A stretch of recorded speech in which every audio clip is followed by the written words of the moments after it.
Good morning, good morning, good morning, good morning. Hello, hello. Or good afternoon, as I'm sure it is for probably most of you, in fact. Hello there. I hope you guys are well. Hope you're having a good week. Hope you haven't missed us too much. Here we are. Back once again. And let me say a lot of hellos straight off the bat. We got Moose. We got Erin, Nunam Tab. How's it going? Guns and Raiders. Grenade. Hello there. And Mark, of course. Chinchilla. Hello. Angry God Hoogs. Thank you so much for the sub. Getting right in there straight away. I love it. Hey, Count Swagula. Hello there. Valorda. Lena Elvira. Finally able to catch a stream again. We haven't missed anything. We've been off for 3 days. And Team Virus. Hello, hello. Oh, Grey Kirk. Wow, so many of you. Welcome on in and welcome back.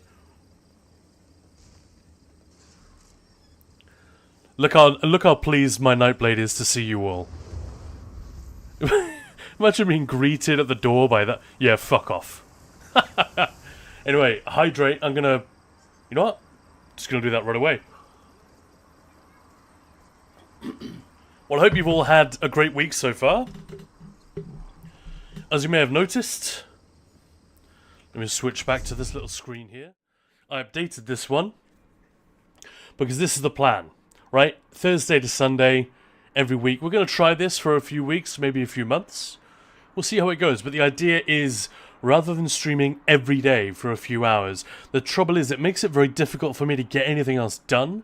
The stream works great. I actually have really enjoyed hanging out with everyone late morning, early afternoon, sometimes creeping into the evening if we're having a lot of fun.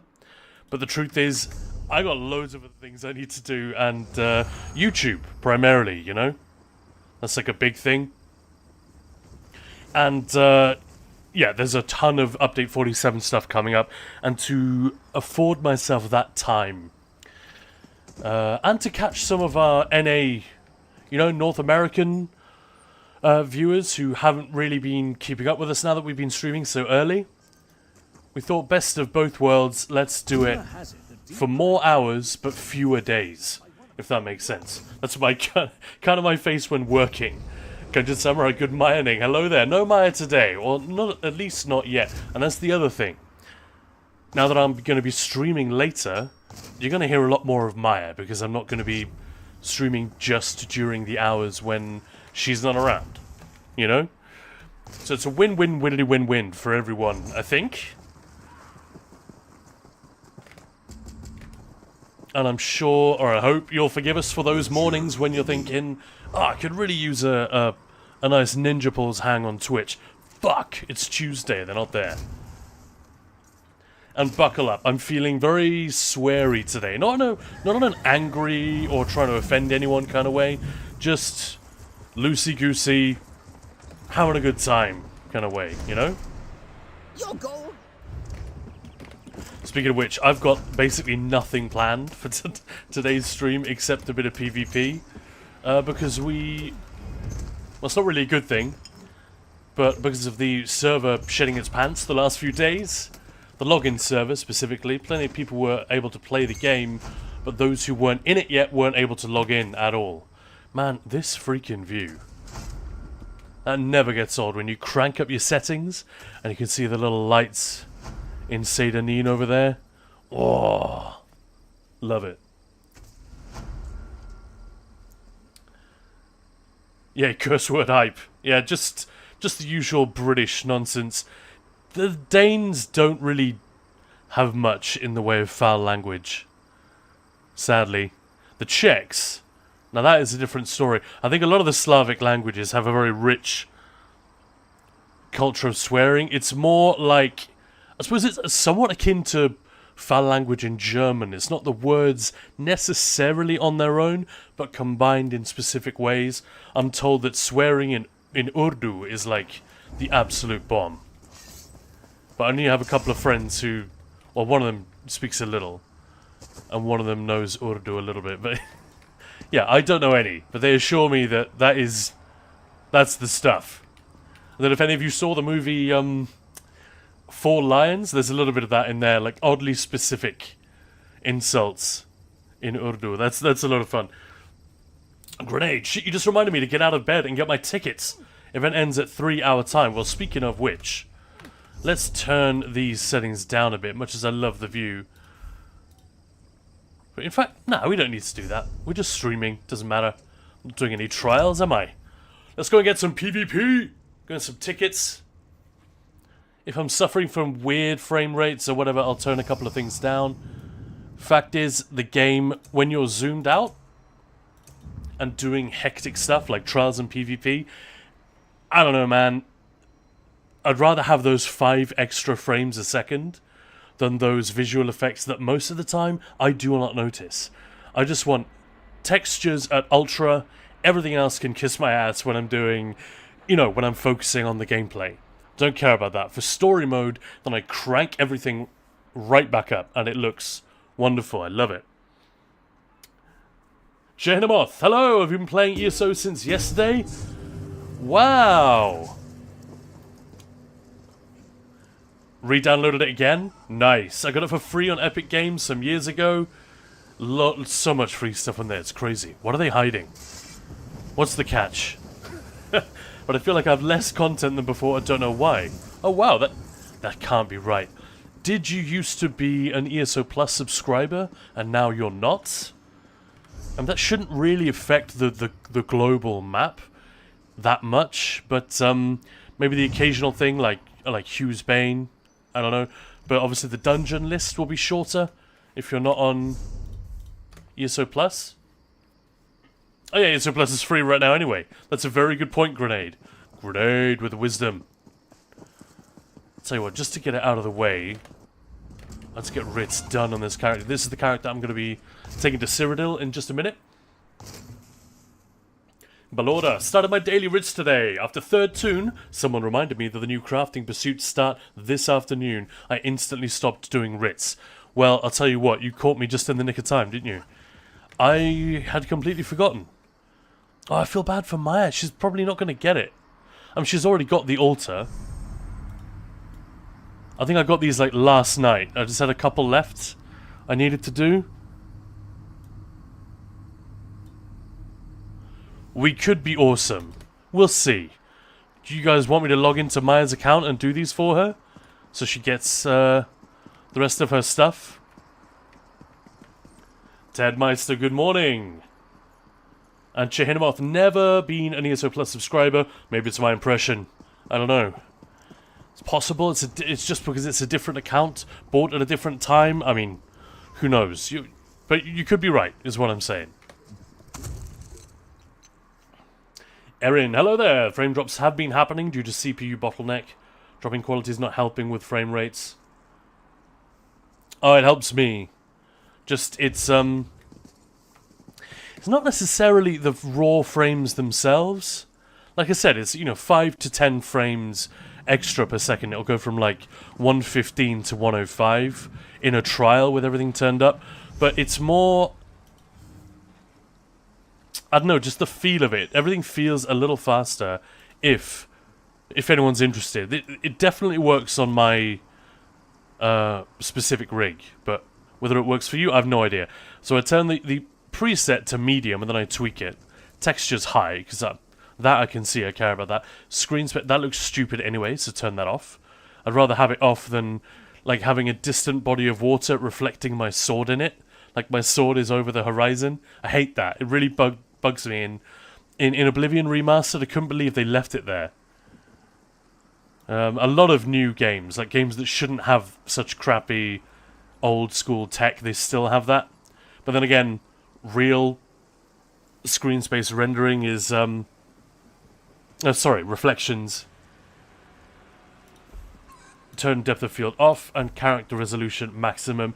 That's mostly because if I'm PvPing, someone stands next to me, or if I'm in a trial and I see a cool looking character, I want to be able to do this and see my teammate's character without having to wait 20 seconds for the high-res textures to pop in, you know what I mean? So that's that. And yeah, Belord is saying you can activate ESO Plus in the Crown Store at the moment for a few days. I don't even know where that is. But I'm sure it's not hard to find. Should be somewhere here, right? Yeah, there we go. So you can find it there. If you're interested, crack on, make the most of it. Do those DLC dungeons you haven't done before with the sets that you haven't collected. Erin needs to get the altar. Oh dear. Yeah, so Chihinamith, try it out for a few days and see where you get to. Yeah, but Lord, do you want mine? I already had one. They're not tradable, are they? Surely not. Most Gordon pursuits are always super easy. Don't think one needs to save today's... Yeah, that's probably true. That's probably true.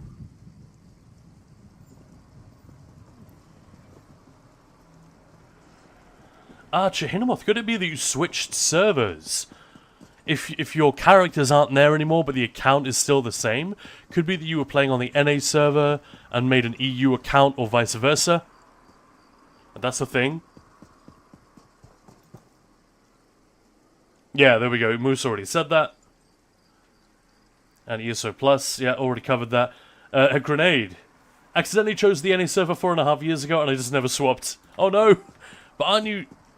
You're in the UK, right? Or Great Britain, at least.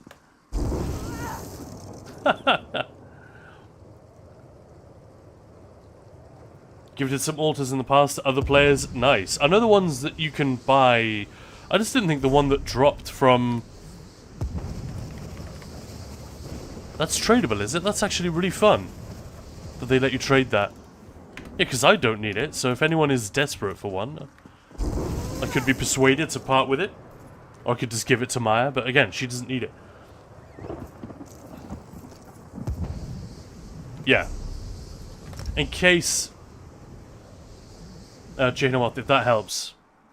I'm sure you've already found it, but just in case. You just go back from character select and there. Bonk bonk.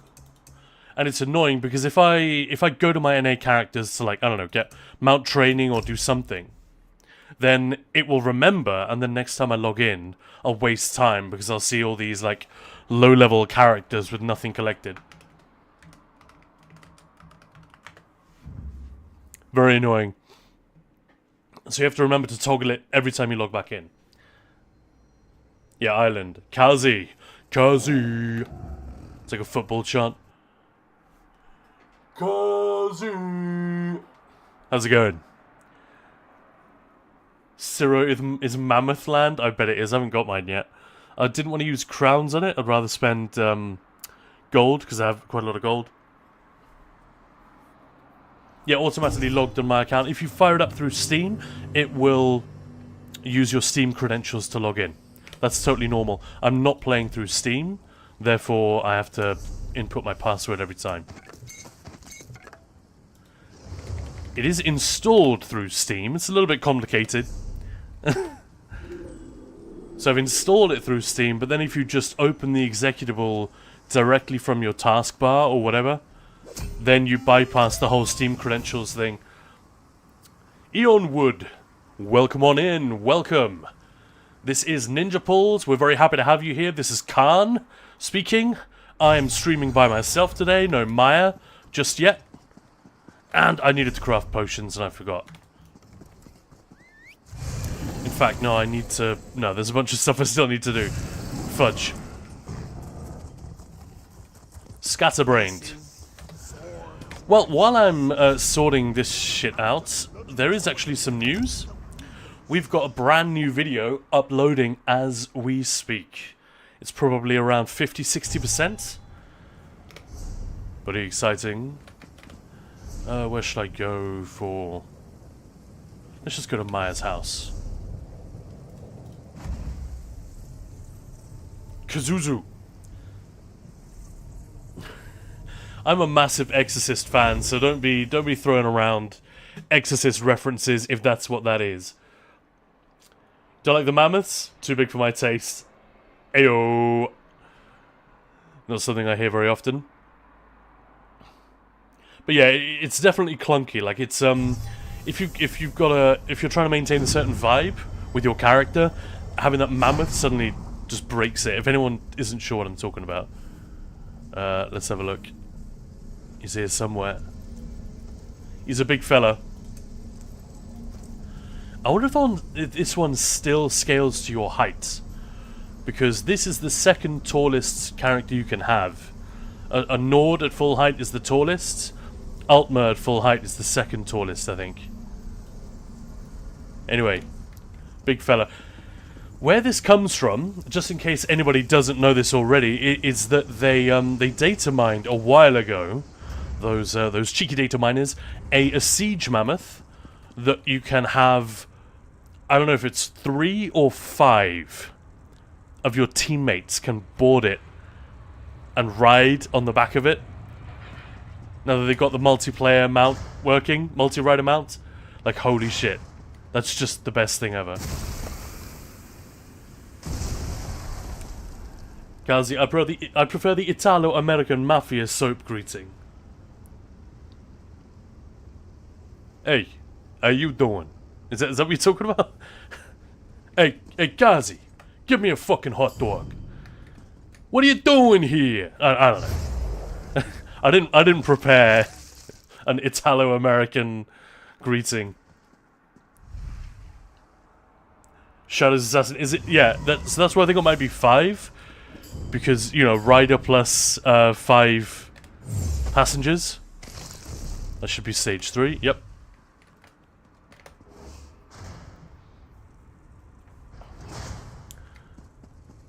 My first mammoth meeting in the game. Siphoning plus decisive feels like a cheat code. I know what you mean, but it's what's the word? It's situational to a degree. So I think that's why they're sort of letting it lie, you know? Where's alchemy? There. Man, I'm already losing it. I'm already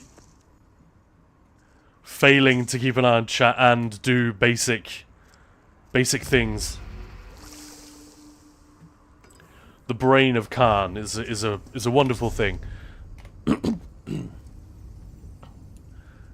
yeah, thank you everyone for joining me.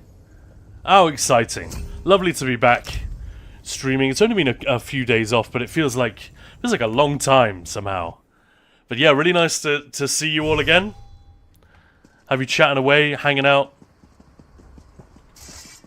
You guys have become one of the best things in our week. Every week. In a way which, I don't know, I didn't particularly expect. Sort of taken me by surprise. I guess because Maya was the host of the stream, I was just the guy who would show up every now and again. Well, this sounds dramatic, doesn't it? Shall I dare peek outside?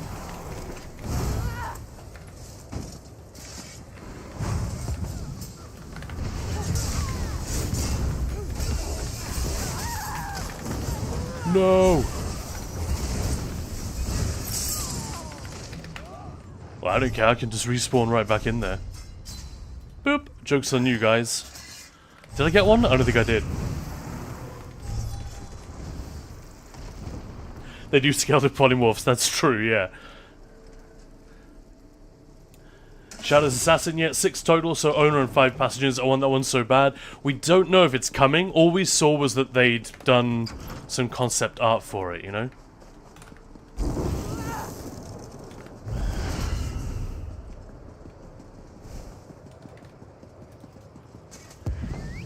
But yeah.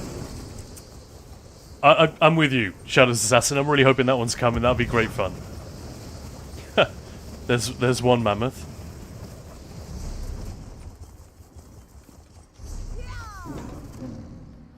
I've actually got a quest to... It's to scout, not to capture. So maybe I'll go somewhere quiet and skeg out that keep real quick before I get stuck in. Jay, you know what? I can't remember my security question. No! I have all the content up to Necrom right now. Good to know. Actually, let's head to the lumber. Method. Open a support ticket. They might be able to get a respond. Yeah. Guns N' Raiders, I hate to be rude, especially to you, of all people, but fuck off with that. 140 days till Christmas. Bite me. I told you about that friend of mine, a super camp friend of mine back in Bristol. I was in a choir with the guy, and one of his friends on Facebook posted something about X number of sleeps till Christmas. And I was like sitting with him in a bar, we were having a few drinks, when he was checking his social media, and he just said, delete, unfriend, like immediately.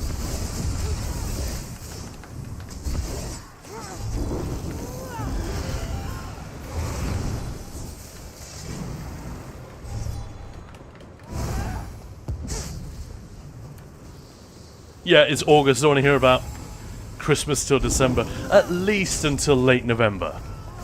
Or mid-November, I think. Like, it's when... You know when Halloween's out of the way? And potentially... I kind of need ult.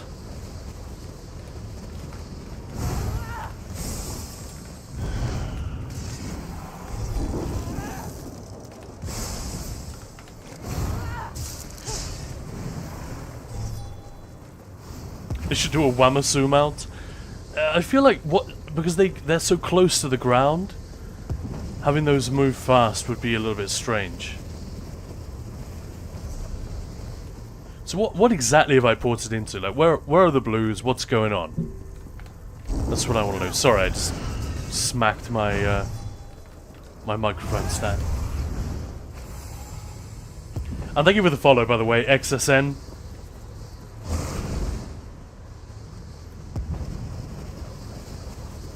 Sniper Life? There we go. It took me a moment.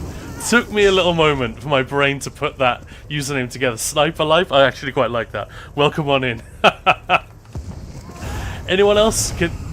Am I the only one who read that and was like, it's, you know, I just sort of had to like assemble it in my mind first. Like reading something backwards.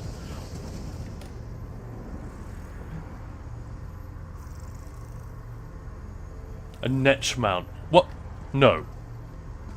I have a friend who sings Christmas songs all year round. I mean, Maya does that. She doesn't realise she's doing it. But she'll be like, doo-doo-doo-doo-doo-doo-doo. And I'm just giving her a look. And she'll go, oh, what's up? What's going on? So, do you not hear yourself? Was I doing it again? Yeah. Sometimes I just throw water at her across the room.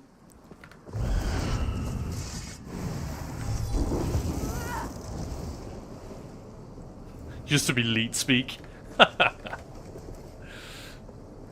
Swimming Mammoth Mount gonna be bonkers. Yeah. I mean, you've seen it already. I've shown it a bunch of times on PTS, right? Very funny. So come on, Blues. What's up? Are we just in retreat here? Well, I could scout the keep while I'm here. Or see what's going on with regard to this fight.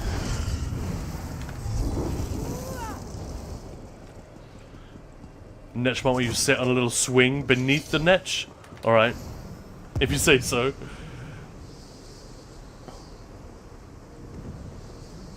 If we have Welma... Welma? Is that a Scooby-Doo character? Well, why not Wamasu? I know what you mean. It could be cool.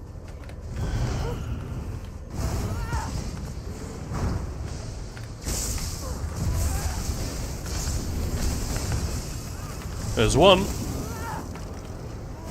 Run away, run away. That's a lot of them.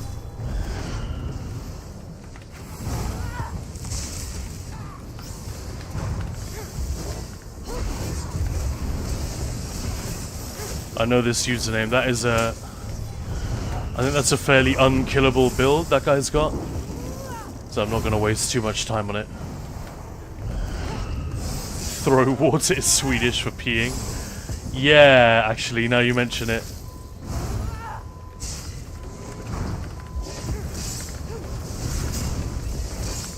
No!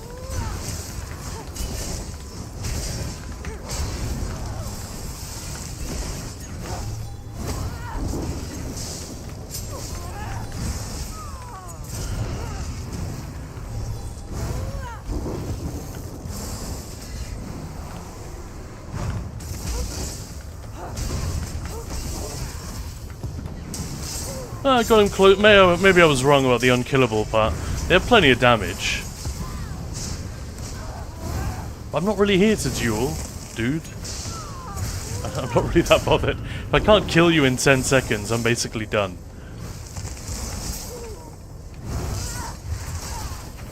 Oh my god. Like, just, you need to chill.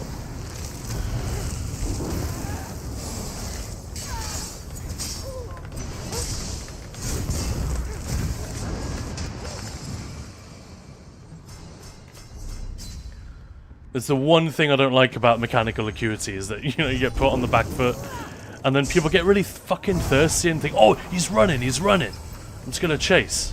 It's like, no, I'm just not interested. I'm just not that into you, friend. Put that dirty dick back in your pants.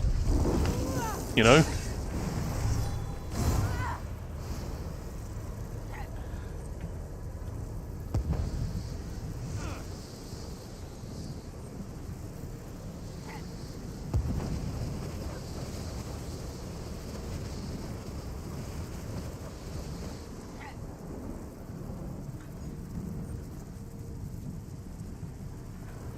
Yeah, Erin, the Dwemer spider jet ski is the best. I don't know. I've heard a few people say that. I guess I didn't find that it looked like a jet ski. It just looked like something running underwater. But yeah, I'm with you. It is pretty funny. I think the mammoth trunk is the gold standard, though. Let's be cheeky and go and get the camp. Thank you, Guns N' Raiders. Okay, now we'll stop. I'm not going to read the rest. Gonna get me thrown in prison.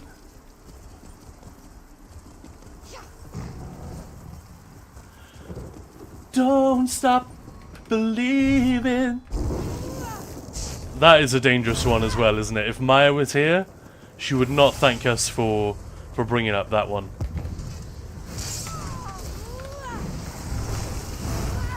Why do I always get busted, man?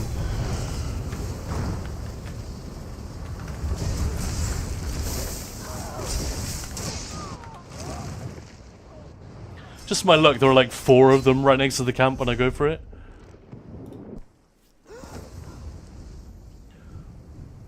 Are you actually that into Christmas, Raiders, or are you just trying to piss everyone off? Like, because you got to admit, that's not appropriate. That ain't right. It's okay to be excited for Christmas, but, you know, I think the reason it's become such an unwelcome thing is because of retail.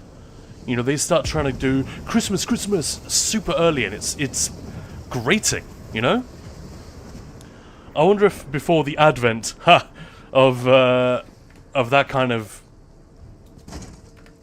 that whole retail thing in the, I don't know what, 80s, 70s, 80s?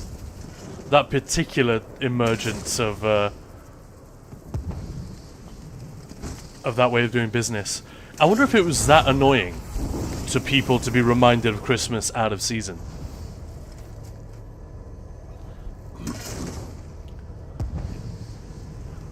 Yeah, Shadows, it's not too fun if it's not fun if it takes too long to get them. I agree. I'm just not into, like, I've never enjoyed a fight that lasted more than 30 seconds, and rarely even then. I can just get bored. Like, if they can't kill me and I can't kill them, where's the fun?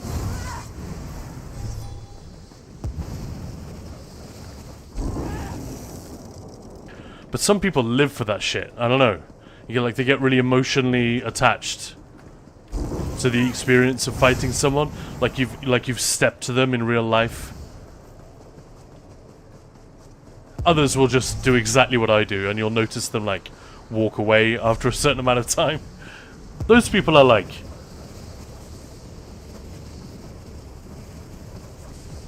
Oh, Grenade, they didn't fix it for gamepad? I'll be honest, maybe it's because I am often doing something else while I play, but I haven't even noticed that there's no sound. So what exactly was that bug? Because I've seen people posting, oh, this is driving me crazy. And I'm like, what are you talking about? Is when you sell something to a merchant, there was no gold coin chink. Is that it? Because that feels like the kind of thing I would have noticed immediately. But even after people have talked about it, I just haven't really noticed. Long fights are always fun. Winning the unwinnable fight. Oh, not always. Occasionally.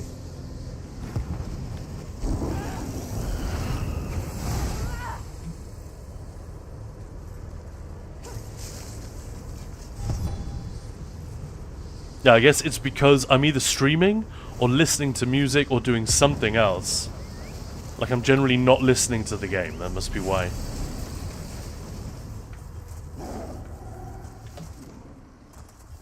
But they fixed it in inverted commas. Exactly.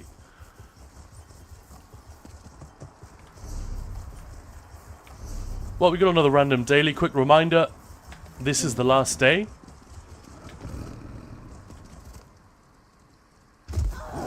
I believe. Yeah, it should be the... Yeah, it's the last day now. So, get those in before the afternoon.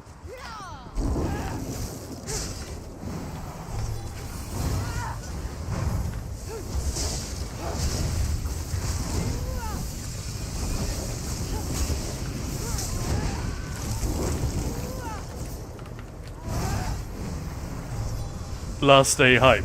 Yeah, I mean... That must be a lot of PvEers here. There's a Warden Bear, the Twilight. I mean, I've tried using the Twilight in PvP.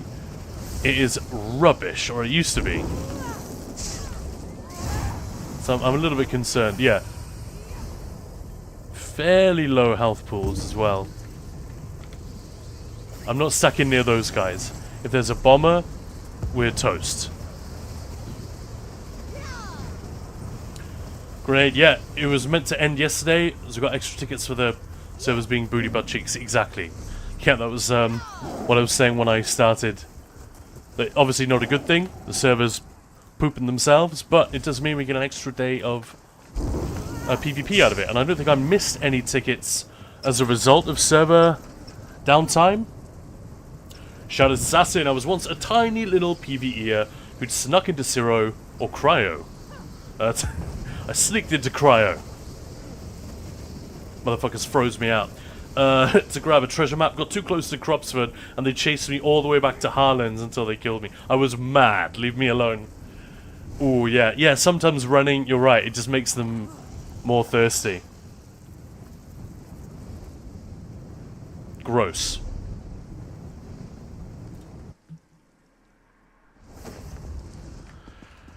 And the fix for it is on PTS? I'm not sure that it is. Yeah, apologies, I can't remember.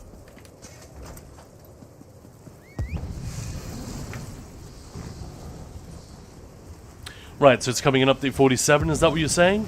I just remember reading about it. That could be correct. That it's on PTS this week.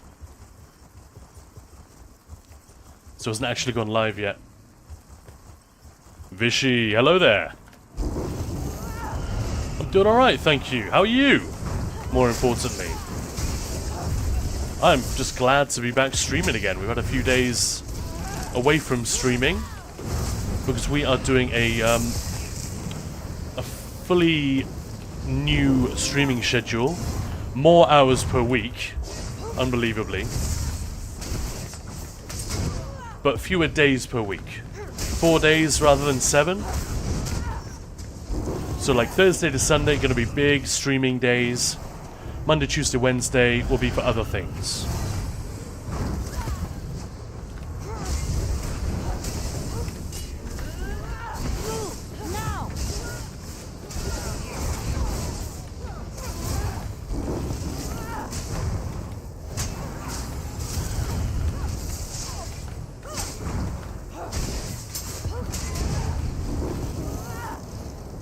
Yeah, might have been skinny on PTS, that would make sense. Vishy, all good, not having fun in ESO a lot. Just doing my prog group on 2 days. I heard a few people saying that, I wonder what that is.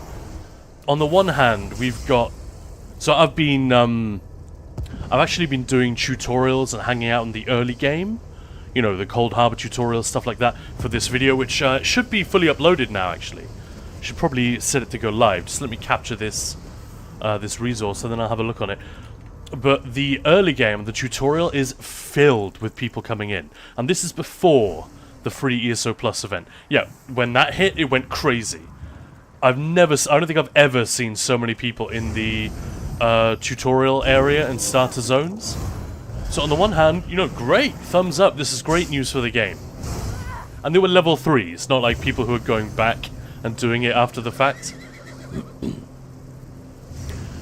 But at the same time, we've had a few people saying things like that, Vishy, that our prog groups are starting up. Well, they were supposed to start up this week, but none of them have gone ahead because of various reasons, but generally because we're missing 1 or 2 people that haven't come back after summer break. Now, all of them have offered individual IRL reasons like illness, PC issues, just time commitments, not being able to commit to that group anymore. But when there are that many of them at the same time, I don't know, I don't think it's a coincidence. Only one person has said specifically, I'm feeling a little bit of burnout, I need to just step back a little bit. So they left one prog group, stayed in another. But yeah, I wonder what that is. I'm not really getting that, but I think it must just be because it's only late gamers as well. It's not. I've not really noticed it among mid-tier or new people joining. I think it must be that sense of, after relative stability for a while, yeah, we wanted the Arcanists to be more balanced and all the rest of it. But now that it's become clear, subclassing is going to take a while before it's really finished. And we're probably in for some wild swings left and right in the road on the way there. I think people aren't thrilled about that. That's just my theory. But obviously new people coming in, I don't know why that is. If there's another WoW exodus or something. Or if the game's had some good press recently, but it's probably to do with Oblivion Remastered, isn't it? Everyone getting excited about Elder Scrolls again. Sky Oblivion coming up as well. That Grasping Fortune expansion for Tamriel Rebuilt. All these fan-made projects and remaster hype. It's gotta help. But yeah, so it's a bit of a mixed bag in that sense.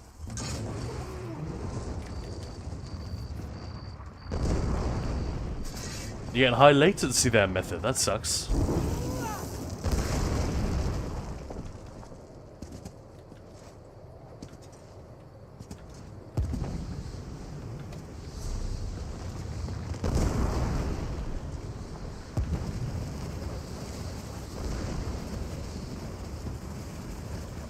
Is that just someone trying to get a daily endeavor? I don't know, whenever I see someone sieging the gates, the mile gates, I just think, why? I know there's a strategic purpose, but I usually assume it's just someone trying to get a daily endeavor or a golden pursuit or something. Jehenamor, thanks. Thanks for all. May God bless you to you two guys. Wow. I'll tell you what, we were going to look at that video. Let's see if it's done before I continue. Well, Jehinamoth, I'm assuming that's directed at chat. And by the way, let me know if I'm pronouncing your name wrong. But thank you very much for that. Vishy, constant changes, week 1 PTS notes, pushed my limit a bit. Yeah, see, I didn't have that reaction. I was, for me, it was just an eye roll.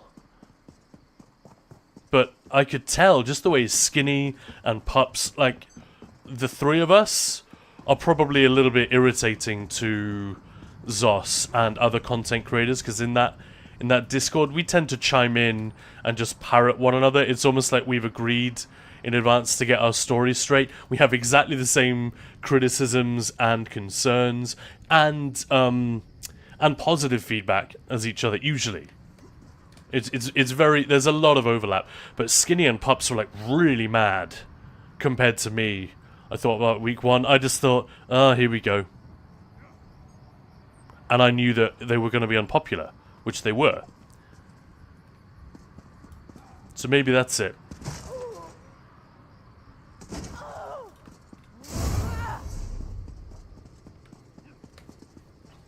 Austin Cage was a bit of a flop. New Raid is pretty much the only exciting thing yearly for endgamers. It did flop a bit. It was a bit too easy and not that interesting. Like, I really love the end boss. But if you're not doing the hard modes, the other two, I don't know, they're...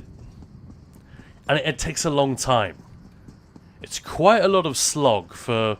Like, Dreadcell Reef is a real slog, but it's fantastically entertaining.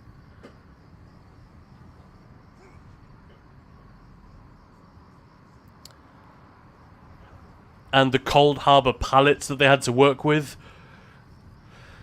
is fairly sort of dismal and dreary. Maybe that didn't help either. Whereas Dreadcell Reef, you know, it's like Pirates of the Caribbean, exuberant Caribbean fun, right?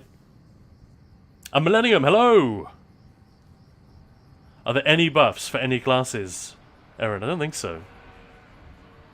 None that I can think of. I mean, the Arcanist nerf is sort of a buff for everyone. That's the way I'm looking at it. Like, I want balance.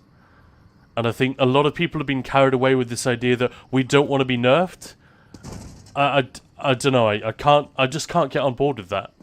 Like, no, we do want to be nerfed. It's just ideally we want it done in a way where they don't... they don't give us a huge amount of power and then have to take it away. Just don't give us that power in the first place. But yeah, if you do have to correct it later, absolutely, go and do it. Shadow's Assassin. So my prog group's dying a bit. Oh, that sucks. So yeah, it is happening a little bit everywhere.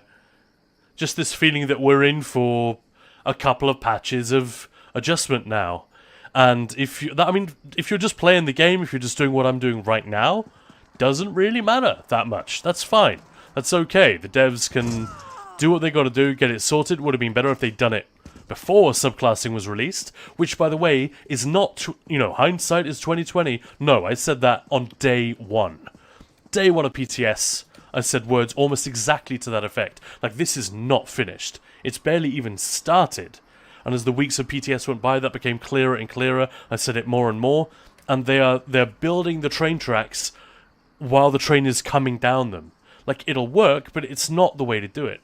And I wish they'd given Gilliam and company, I'm just going to assume, they gave them no time to absorb, test, and adjust the whole subclassing thing being added to the game. So Shadow's Assassin, my prog group's dying a bit due to feeling forced to up the DPS and subclass when we don't want to. There's a lot of conflict between how people want to play and then feel forced to play, and people are just choosing to do something else.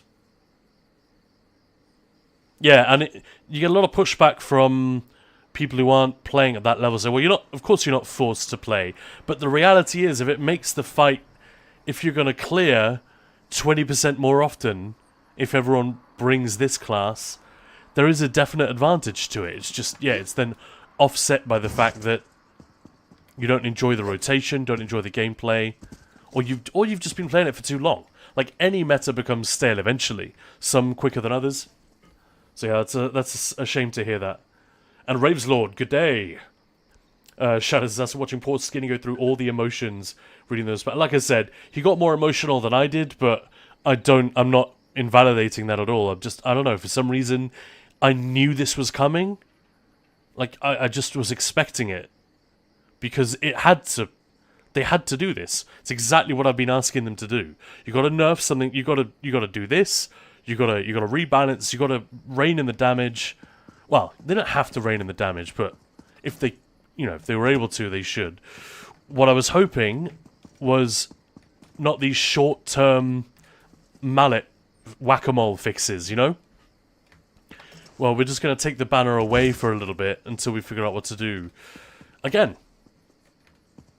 you gotta get this stuff done in advance. Anyway, let's have a quick look at this video. Okay, it's still processing, but it is uploaded. Very exciting.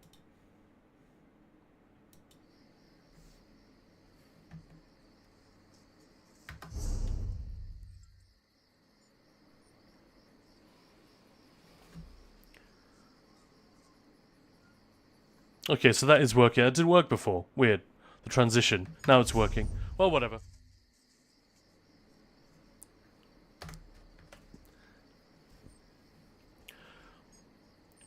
DSL sets put in their place as Healer and now Coral Riptide. Yeah.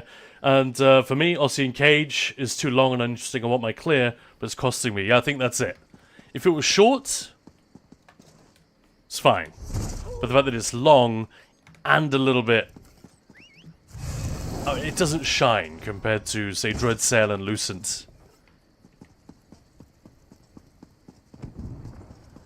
And the thing about these long-ass trials is they tend to age quicker and worse than...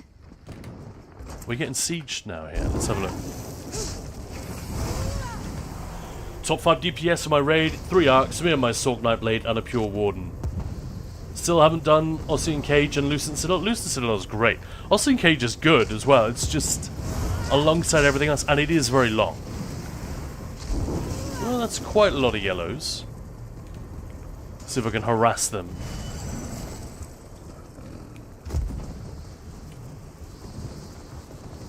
Kazi, that's exactly what's bothering me too. Build on the train tracks while the Shinkansen is already going. Great analogy. Yeah.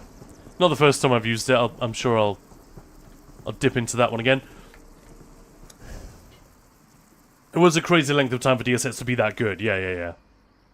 Ossian Cage, we are going to get like a somewhat worthwhile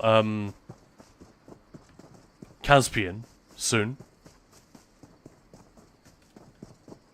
That will change things a little bit.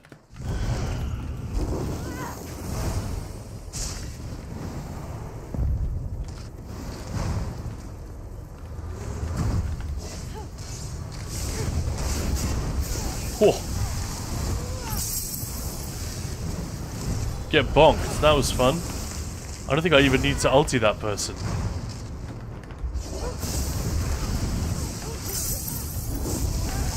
Oh no, there are many of them.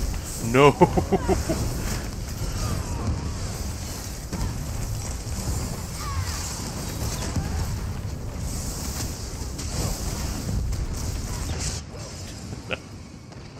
It's like 8 of them just spamming shit on me. What? I should have gone over to the fence over there, right? Or the wall here to break line of sight. But who cares? I've got to keep right there. Schnacks. Maybe they need some kind of long-term PTS where individual changes can be tested and adapted with less time pressure and without publishing any content changes early. Maybe. I mean, they've come under fire, not so much from me because I don't really understand. I don't feel like I know enough to really criticize it. But I've listened with interest while other people have said they shouldn't rely so much on the actual player base for testing. Now they should be further along by the time it comes to by the time it arrives on PTS, and then we should just help them put the finishing touches to it, provide feedback, highlight bugs, suggest tweaks rather than overhauls and shit like that, which is often what happens, right? Shadow Assassin, love Lucent Citadel. I'm not the only person in my raid route that does. I really can't get behind Ossian Cage. I like Lucent Citadel quite a lot. I don't think that's rare. At least not in Ninja Pools. I think 1 or 2 people said they didn't like it, and one of them it was just because the last boss, they felt it was a little too harsh, that you can get all the way to Zorin, wipe, and then you have to go back all the way back to the end of boss 2. And when you're learning, like that's kind of cruel. But also, yeah, Lucent Citadel was always a little bit harsh on the casuals, like on groups that aren't coordinated, optimized, more so than usual. But yeah, it was a popular one. I feel like Dreadsail is still king of the recent trials, but Ossian Cage and Sanities are down in the rankings. Vishy, any changes they made could have been made in Update 46. Exactly. This is, yeah, I think everyone's in agreement with you there. You're absolutely right. Everyone was worried about just a select few being meta, and not much was done to address it. They just didn't have time. They didn't have time enough to do it. Should have given themselves more time. Method, the question is how Zos will balance arc and subclass skills. Why the rest of us, I don't like subclass. I only have 1 toon to test. Must suffer because of the bad decisions they made in the past.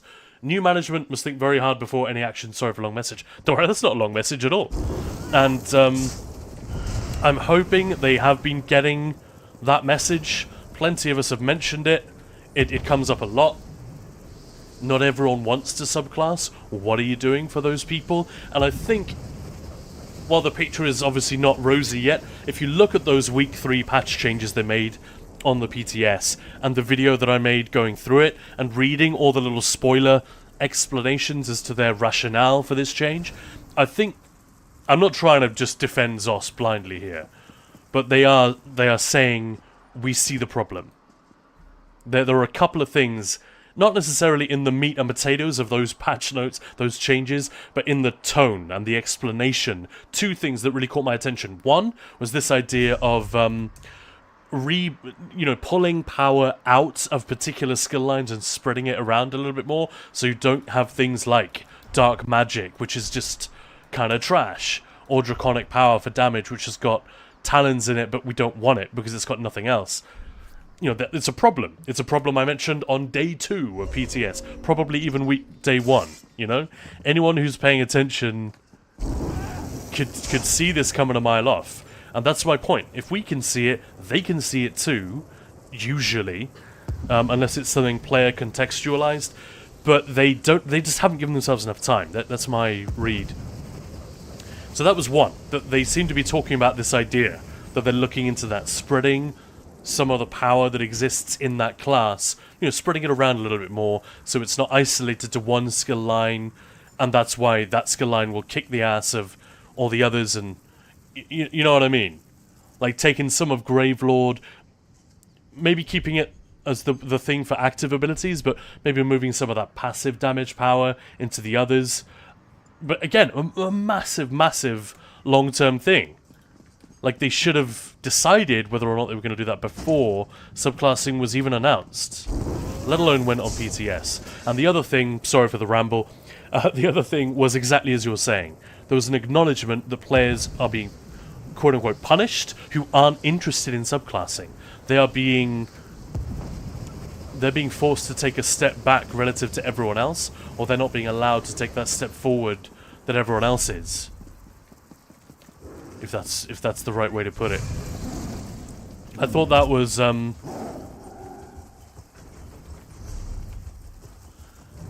at least comforting.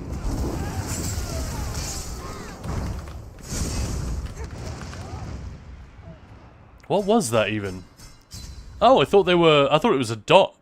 I didn't see any surprise attacks there. I assume that was a dot that had just killed me. Yeah, the lag is a little bit. It's a thing.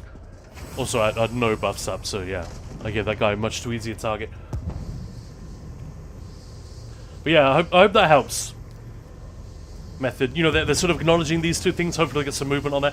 Erin reminds me of an old movie, The Burning Train, where the final plan was to build a track ramp to slow the momentum of the train. Never heard of this one. And Shadow's Assassin OC is agonizingly repetitive. Yeah, that one mech that you have to do over and over again. It's like, we get it. And why are the channelers so weak? The mechs are bosses, not to mention the first boss, doing everything 6 times. Yeah, and there's very little change. You just get slightly more troublesome ads in the middle. That's a good point. They should have made the portals harder and made the, like, 4 blobs. Or something like that. Like, easy to say after the fact. But it seems to me like that would it just inherently be more enjoyable. You still got to do it 4 times, but maybe the portal is a bit more of a challenge. Maybe each portal is slightly different. I don't know, man. Then the running and splitting the group between bosses. Yeah, I'm in agreement. Twitch sound's not working. Oh, I'm sorry. It all should be. Let me just check if there's anything weird going on my end. No. It should all be up and running. Sometimes stuff gets deactivated by me or by Maya.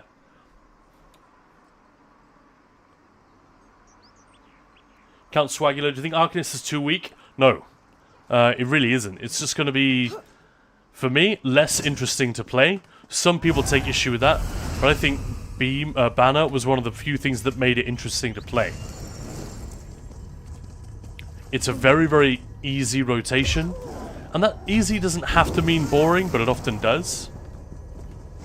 Not boring, but inherently less interesting. I think the Banner and that random timed... It wasn't random, but the timed event of the Crux, that gave you sort of a wild card, a moving part in the rotation, which made it a bit more interesting to deal with. So that's gone, but you'll be able to get a lot of the power... You'll be able to get some of the power to compensate for the loss of the Banner. Remember, 2 slots, front and back. That's a lot to give up. It's the sustain and the fact that it's going to be boring to play.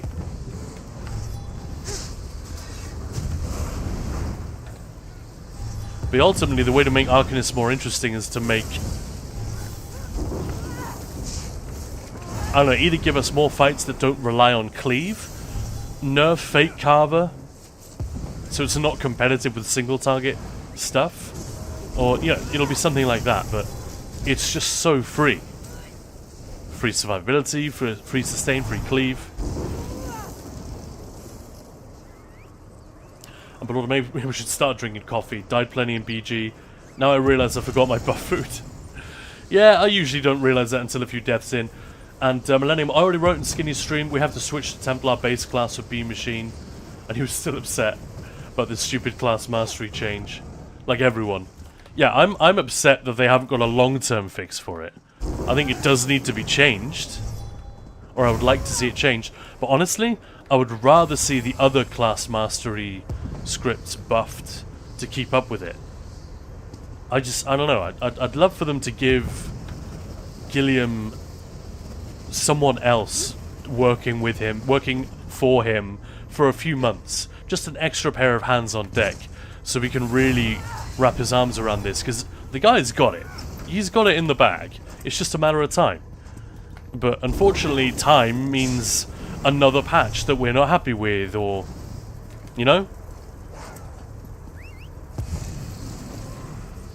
Schnacks, what happens when they tweak based only on their own ideas, is what we saw in week 1.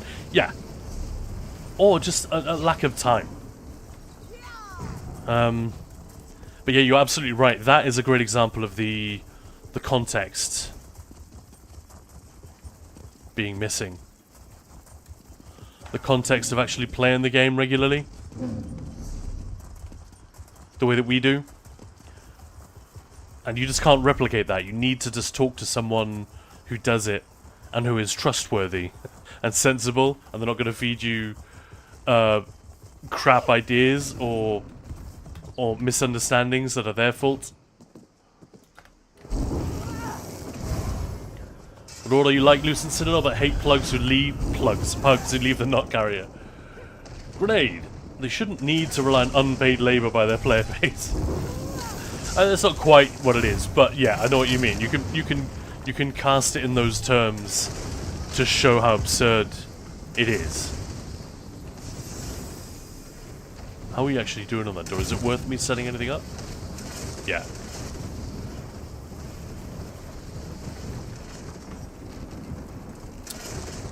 Particularly because they detest 99% of the feedback they get.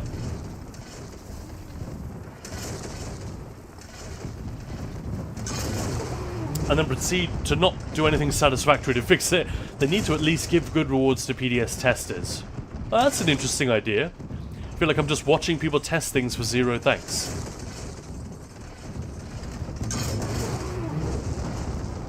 It's a good point, yeah.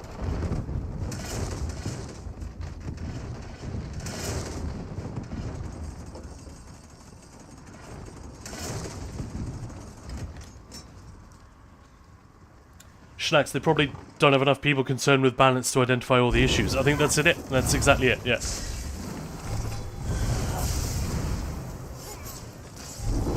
Like, to use myself as an example, I'm a content creator. I'm good at editing YouTube videos. I'm good at testing and breaking down changes in the game. I'm good at this stuff. I know I am.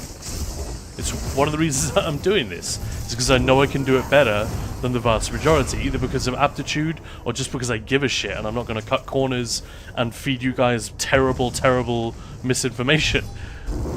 I know this, and yeah, I'm completely stunned by update 47.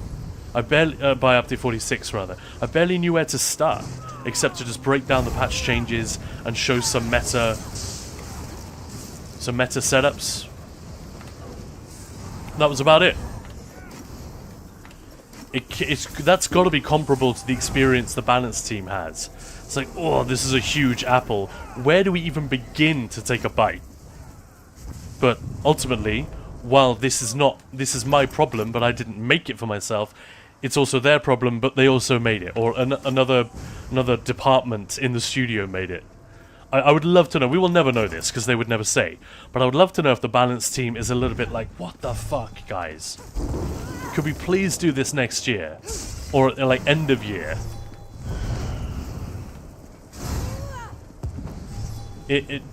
I've been wondering about this ever since they announced it. Like, what does the balance team make of this? Because they intimated. In fact, they didn't even intimate. They just came out and said it, that the trials team wasn't thrilled. And they said, we're concerned about this. Please don't break our trials. And that's where the famous comment from Rich came from with, don't worry, there will be a bit of power creep, but it's fine. We're comfortable with it. That's where that line came from.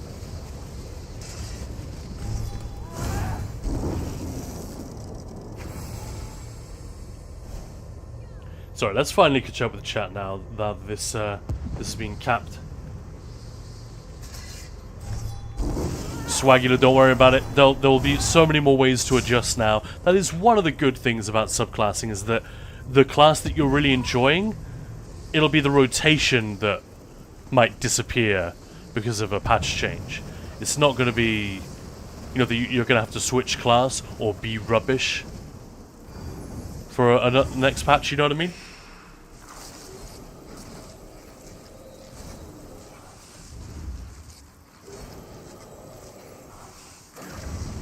But Lord, I was surprised they updated the message for the event extension because they explained what they messed up this time.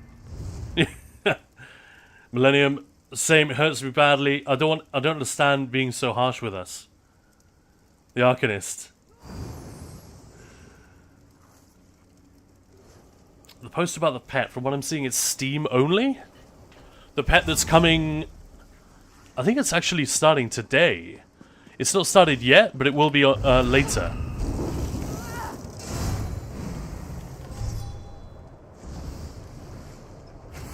So I'm so behind. Multiple streamers say these problems on Twitch and yeah, Millennium, that's right. Tentacles. Lenos, can I see your build? Sorry for the late response. It's a very, very standard Magplar setup I had from last patch. Rallying Cry with Mechanical Acuity on the front, Bloodspawn. The only thing I changed was this. Monomyth Reforged. And we're running Adric Spear, Storm Calling, Animal Companions. I hope that helps. I'll tell you what, if you can screenshot, where's the... There we go. If you want to screenshot it, that is everything. And it works really well. The only bummer is that the cooldown on Mechanical Acuity, sometimes it means you have to just run around a tree for, for half a minute with people chasing you, because there's no point going on the offensive. You won't be able to accomplish anything. So you gotta wait. It's the old turn and burn trick. It's really for small scale. I shouldn't be soloing with it, but what the hey. Gilligan the Rogue is on our side, right, Khan? I think he definitely is. I definitely get that read, but as far as I know, just can't assert himself. Well, going back to one of our first videos that made Ninja Pulse, that sort of put Ninja Pulse on the map, this was it. Maya was saying exactly the same thing about Update 35, that these changes looked rushed. Like, the idea behind them was good, but the diagnosis was wrong, and the medicine was poison as a result, you know? And that it wasn't... Gilliam's just not been given enough time. That was her read back then. It's kind of my take now as well.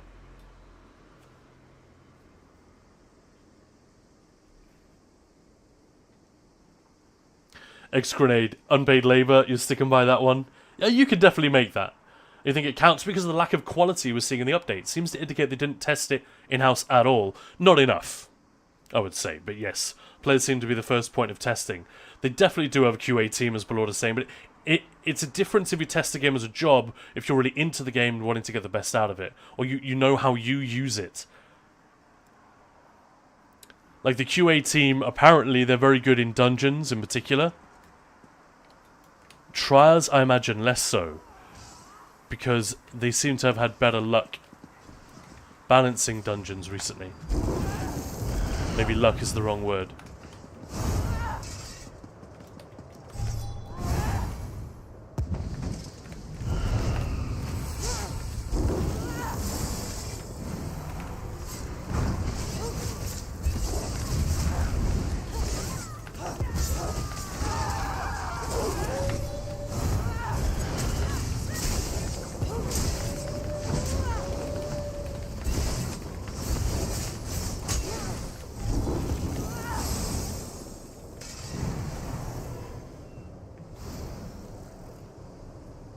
Jane, I can concentrate more on my work and sleeping when I hear the stream in the background. When you hear, I know what you mean. I think a stream can be a little bit distracting. Like if I've got Kamul or Bislobo or Skinny on, I just want to get on and talk to them. That's my problem. But there are also streamers that I don't know that are just a chatty. And if chat and the streamer take you to interesting places, conversationally, then it can be a lot of fun. Millennium should be the same order, just like Westwood did when they developed Command & Conquer. It was for the people, not for the money. Yeah, I mean, game development has changed massively. I'd love to do like short documentaries on this shit. Just show some figures and some quotes from people who are making games 20 years ago and today. Like the difference is insane. Even from 2010 to 2020, the difference is astonishing.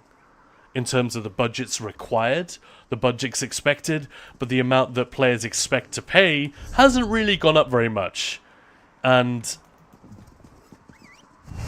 yeah, the industry's often been run by people who just... To say they don't know what the fuck they're doing is too harsh and unfair. But they're forgetting what actually makes a game. Like people. And they're treating their workers and the players... If not treating them like shit, then at least taking them for granted. And it's not going to work. This is one of the reasons. Above all, I think that's the reason the industry is in the situation it's in.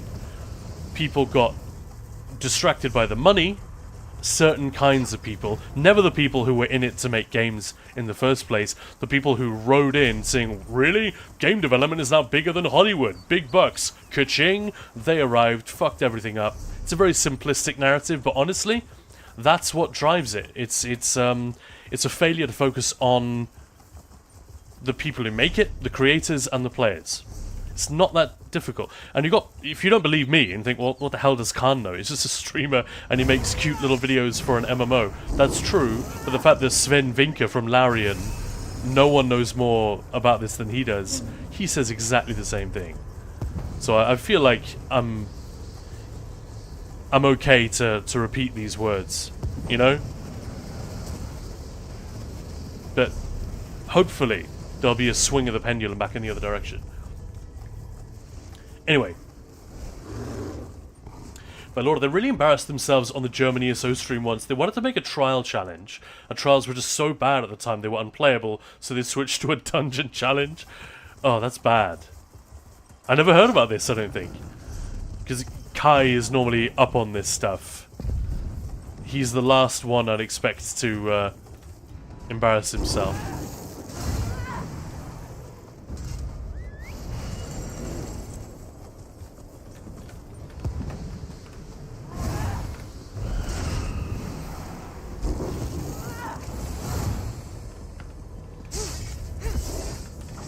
Where did that cheeky yellow go?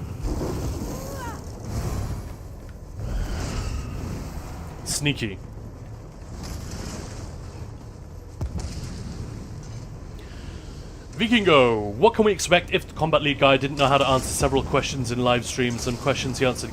That you're thinking of Brian Wheeler, who's the PvP lead. He is not the one we're talking about. We're talking about the...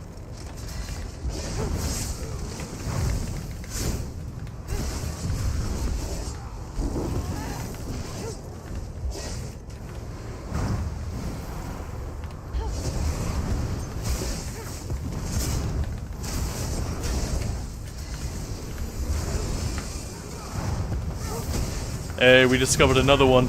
That's kind of rude. The guy running away just runs right into another ally and reveals them in the process. I love it. I love hunting a ganker. Especially a bad one.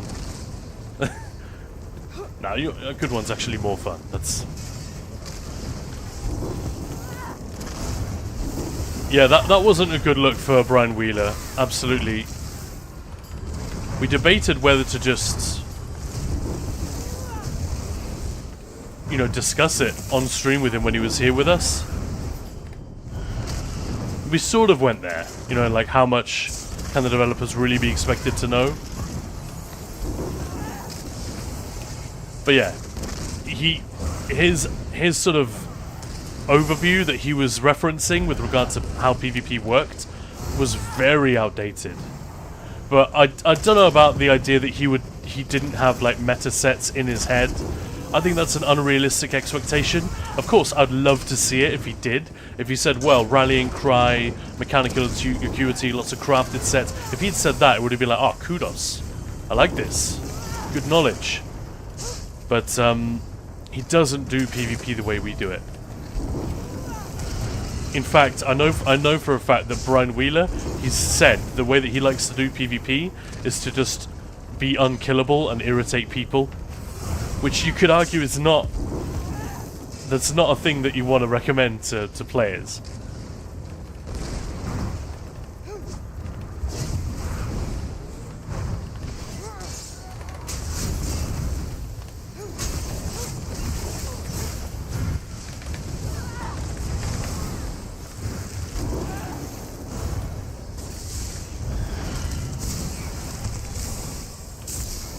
Good afternoon, Libro. How's it going?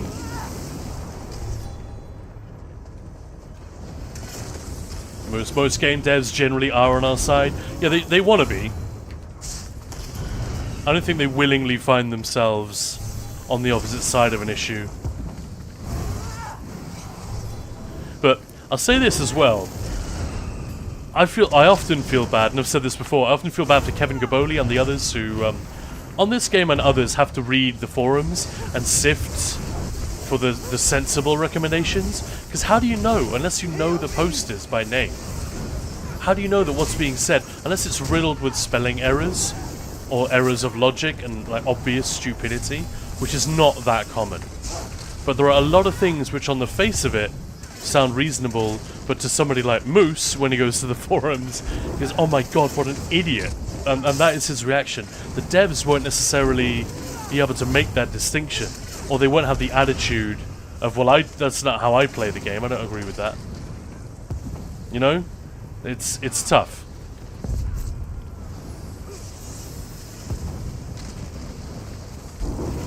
Yeah, Raveslord, I'm really sorry. I can't help you with the drop thing. I don't think it's not a Steam thing. It's a Twitch drop. Are we talking about the Dallas Pets Alive thing here? And welcome on in, SWAT Eye. But Lord, I feel that the biggest issue is the combat lead is also the PvP lead. Yeah. But that is more of a departmental head thing. I don't think he overrules. I don't think it's like... you know, when Gilliam has an idea of how things should be changed, Wheeler says, well, I'm actually the lead, so I disagree. I think it's more just like overall responsibility. In the same way that Mike Finnegan doesn't do every dungeon. He runs the teams that make all the encounters, dungeons, and trials. But yeah, that's... again, here we are, back to the issue of understanding the operational realities of a game development studio. And if we don't do that, then it's much harder for us to understand and make judgments about what the hell they're doing.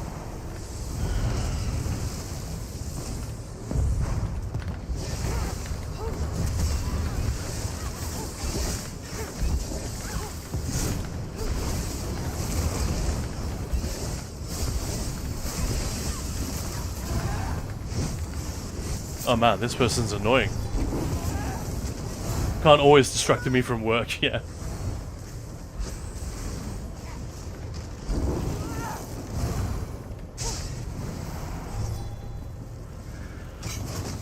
Yeah, ultimately, I'm not qualified to say what the devs need to do or who they need to fire or replace, and especially with what's happening in the gaming industry right now and the incredible levels of like cruelty, not just disrespect, but fucking cruelty being shown to developers up and down the chain of command, from the money men at the top, and they are mostly men for what it's worth.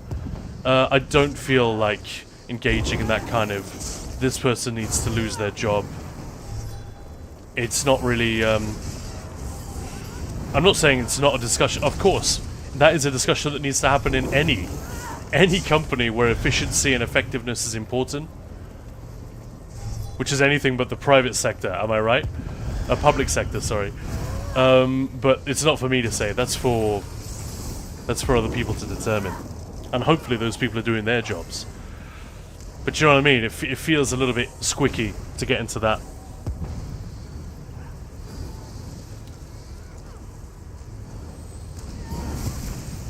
Grenade dungeons are more enjoyable. A lot of players prefer over trials. I tend to, yeah.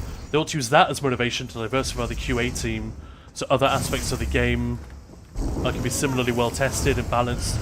Generally, the dungeons are great. Yeah, they seem to have an easier time balancing them. I'm with you on that. And I'm sorry, Kazi. Schnacks, I'm pretty sure the QA team will spend a lot of time identifying actual bugs in the scripting and map, and much less on balance. Yeah, I mean, I'm talking about, there is an actual testing team, playtesters I think they call them, and they are separate. I think it's, I don't know how many they've got, but they have at least 4, and they are brought in just to put a dungeon through its paces. They're the people who can do the hard mode on day 1, kind of thing. I don't know anything about them, but I've heard Finn talk about these guys several times. We know they exist. And based on the difficulty of the dungeons, I'd say they generally seem to know what they're doing, yeah.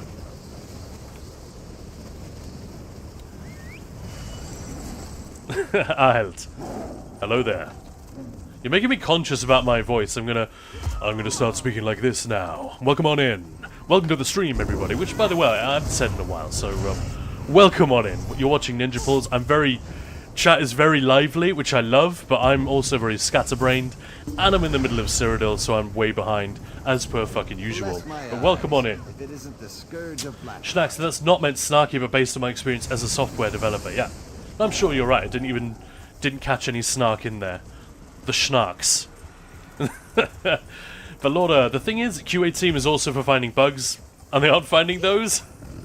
I'm sure they find some, but it's like when you're living with your partner, they will say, and I've done this, and Maya's done it to me, oh, you never do this. And, you know, like, you never put, when you take the nail clippers, you never put them back. And Maya will say to me, that's bullshit, I do put them back, I just forget like 30% of the time, and those are the times that you notice. So from your perspective, yeah. You know what I mean? It's a little bit like that. I'm sure they find things, but we just don't know about it. We only see the things that they miss. And there are some bugs. Bugs have been known to happen. You wanted to VMOL, enemies didn't spawn. Really?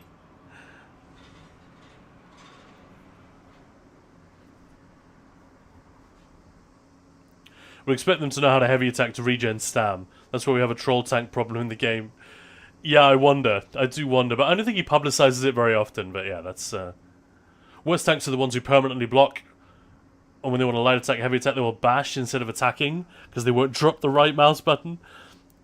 Every post makes me react like that. Yeah, it should make me community manager.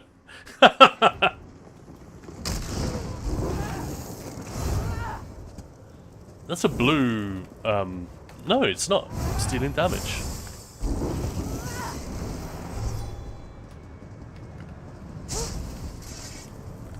Shame I don't have any ults.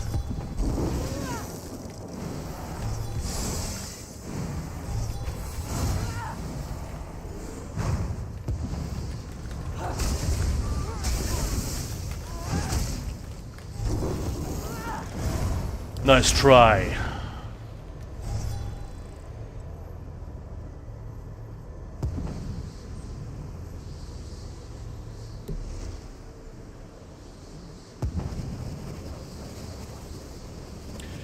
Shahinamot, you got kicked out of a job for being too serious.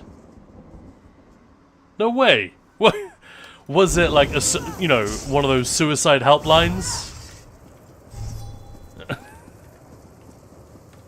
What could you get kicked out of for being too serious? A clown or a magician? And now for my next trick. Life is pain, children. Alright, I'll do my best. Ahelt. Alright, fair. Proper weaving works equally as well, and as a DK, it can almost infinitely sustain with Igneous and a healthy amount of synergies too. Yeah, I mean, we were talking about PvP tanks, and Brian Wheeler's potential role in popularizing that playstyle. So for the record, I don't think he's popularized it at all. I think other people who are way more into theory crafting than he is have spread the word, you know? But I do happen to know that that is a thing that he's done a few times. He said it's one of his favorite ways to play, especially in Imperial City. When people get excited when they see you, they come up, try to kill you, and he's just made himself a build that cannot be killed, so he can just continue doing the quests. Doesn't have a lot of damage, but he said that he derives some enjoyment out of that. And he said he calls the build the Constipator because it gets up in your shit and fucks you up. I think that was the line. Gets up in your shit and fucks you up. And I think Zynode even released a build based on this. Called the Constipator, and based on Wheeler's description. Zynode was actually sitting next to me in Amsterdam when Wheeler made that joke. He was surprisingly quiet. This is like a face-to-face we had with Brian Wheeler, CJ Grubb, the art director, and Kira Roschlitt, who was the lead for scribing. And this is in Amsterdam, you know, in the run-up to Gold Road, so the big scribing update. So we really lucked out. That was all the Germans, me and Zino, and a couple. TC Lee was there. But yeah, I was like surprised. Like Zino's such a big personality. He was just sitting there quietly. Then he told me later he was massively hungover because he'd gone to the casino the night before. That was a fun day. Just, yeah, if Maya were here, she'd tell me off. Making people feel bad that they couldn't make it to Amsterdam last year. It was awesome.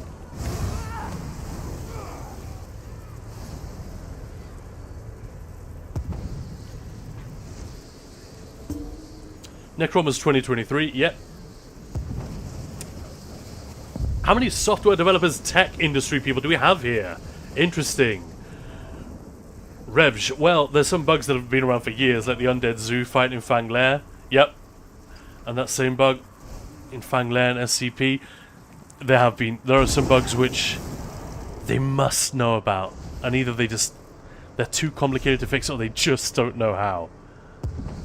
I sometimes see Gina writing messages like, you know, we need more info on this, or on the forums you'll see Kevin doing the same.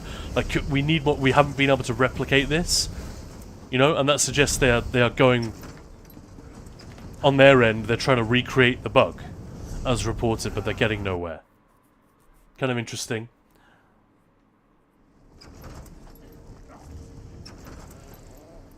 Triggered by non-permanent pets, Nightblade Shade, yeah. I was thinking if we were talking about that one. Then I think the oldest version of that has been in Falkreath Hold, hasn't it? That has been the longest time.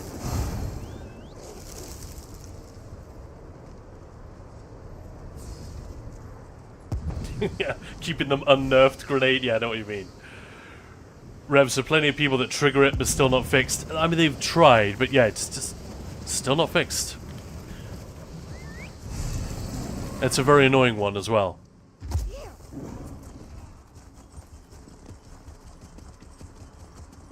In Cloud Rest, yep. Yeah, and they've rolled out a couple of fixes for it.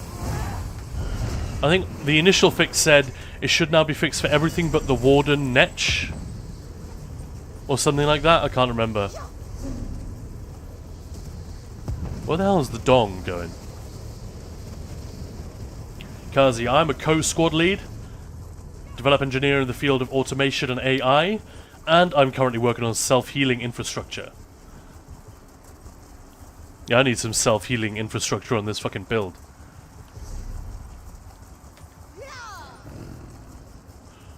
Automation and AI in which industry, Kazi, may we ask?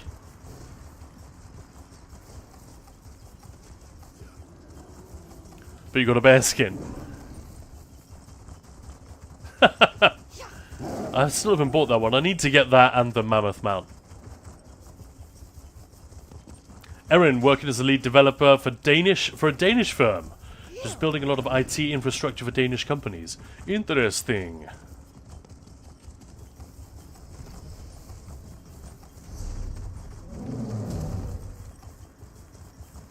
Closest I ever got to working in IT was being the only guy in the office. This is an office of like 30 people. We weren't massive. We were one of those lean, mean, super profitable, tiny companies. But 30 fucking people. And I was literally the only one who knew how to, like, do anything. Every time something broke, every time something needed to be done that wasn't... Whenever we needed to, like, when we needed to build a website, I basically built the website for the company.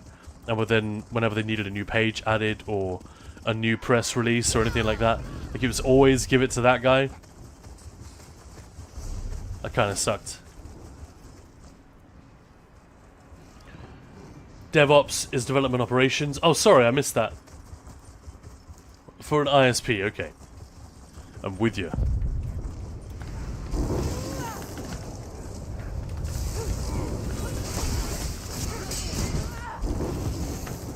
We lost the dong.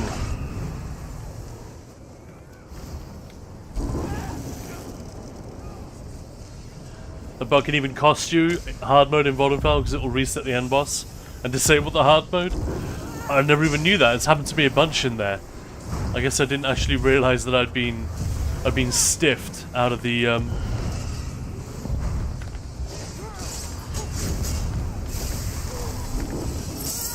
There's one.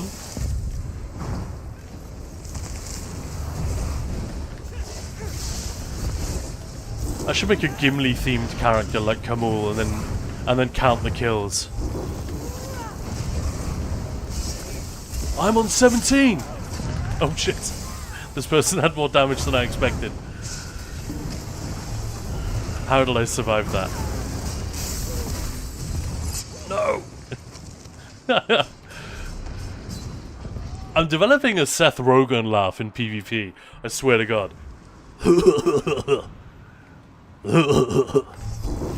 You know? It's getting a little bit like that. Maya does that every now and again as well. If she's just like really chilling. Did a bit of Rogan in there. No, bro, so many smart people. All I do is IT general controls and data analytics. Audit life rocks. There are smart people in every industry, though, aren't there? And also the other kind. Anyway, it might be time for us to try something other than PvP. I think I'm going to do a quick AFK. Just a couple of minutes. And then we'll see what we want to do with the rest of the afternoon. We got a lot of gaming ahead of us. There's a lot we can do. Since a chat is very chatty, I'm thinking maybe just do some surveys while talking to you guys. Crypt 1 is easy to reset without a wipe. Yeah, that's true. Never got it there. Rev, when 2 different players pull levers in Vonenfell, it locks you out of the quest. Really? I guess I've only needed to do the quests X number of times. Oh, these are good. I'll see if I won't be able to remember, but I'll try. I'll try to lock these away in the vault. Make a Sailor Moon cosplay and then do RP PvP. Jehanamoth, question. I got ESO free on Epic Games in July 2023. I should have access to all content up to Necrom. Either up to or up to and including. Yeah. But not... I don't know if the dungeons are added. So like, you know, DLC dungeons that came out before then, they won't be included. But yeah, all the zones should be. Absolutely right. Oh no, Belorda's saying that was apparently just the base game. At least it ain't Jimmy Carr. How does his laugh go? Something like that. ESO Plus gives you access to last year's chapter. Yeah, do not. Yeah, I'm not a huge fan. I mean, you know, Jimmy, we'd be on better terms if you just, you know, like, maybe try paying some tax, you know? Don't be such a wormy little weasel about the fact that you earned a lot of money. Come on, don't be that guy. I mean, no one should be that guy. Lame as hell. I hate him so damn much. I don't have very strong feelings about the guy. I've never liked him that much. And the whole tax avoidance thing didn't make me hate his guts. It was like, come on. Like, at least someone who works in the public eye, you'd hope that at least they could not be a complete shit about it.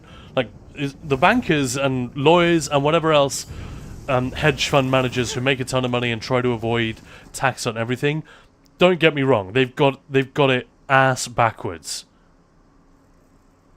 And if they were actually any good at economics, they'd understand that. You know? If they actually engaged that part of their brains.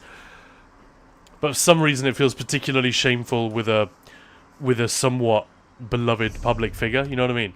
Anyway, let's not get onto that. It's a whole other weird conversation.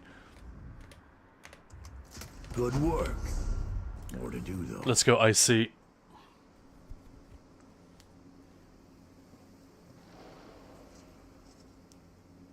Free Plus trials got me cleaning out a few surveys. I see. I ain't doing all of them, but might as well do A through F or something. The tax thing is not the worst he's done. Yeah, I replied to support ticket from ESO website. Nice. Alright. Well, I'm going to turn in this... I should have a quest down here, right? Bollocks. I'm going to have to go and quickly do a PvP quest. Which one is this again? That's... Memorial.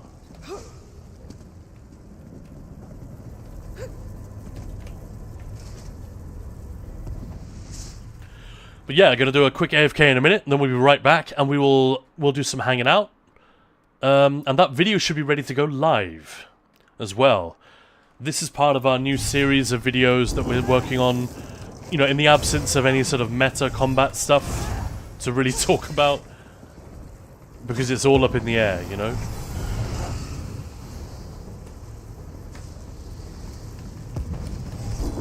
I might just be a... I might just be a real dickhead.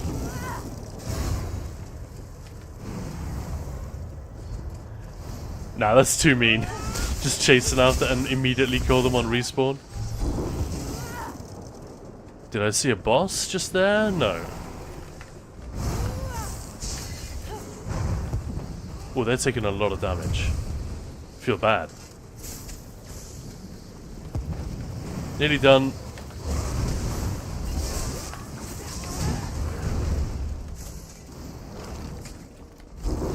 Yeah, that wasn't so bad, was it?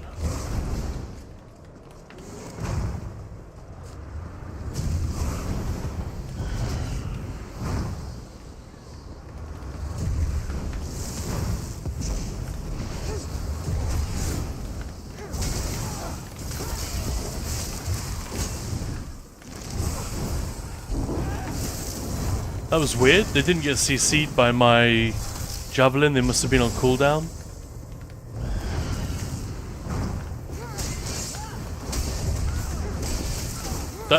Look at that. That's a tanky boy.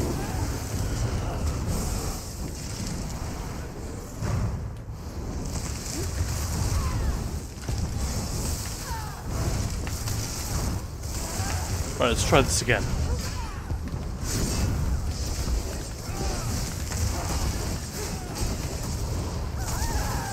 Oh, the DK ult, my favorite.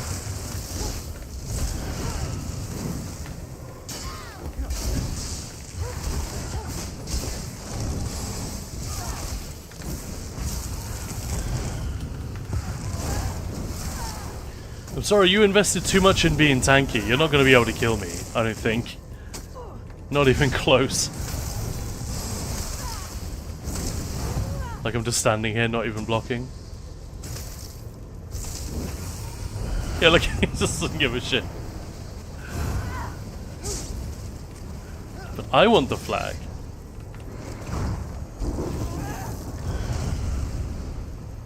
Denied. I like it through sheer persistence.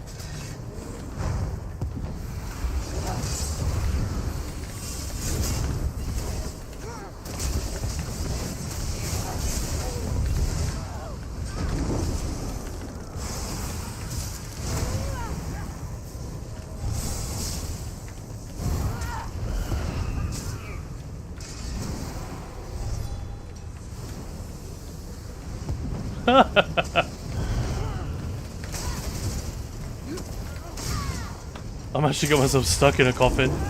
That's an interesting metaphor. No!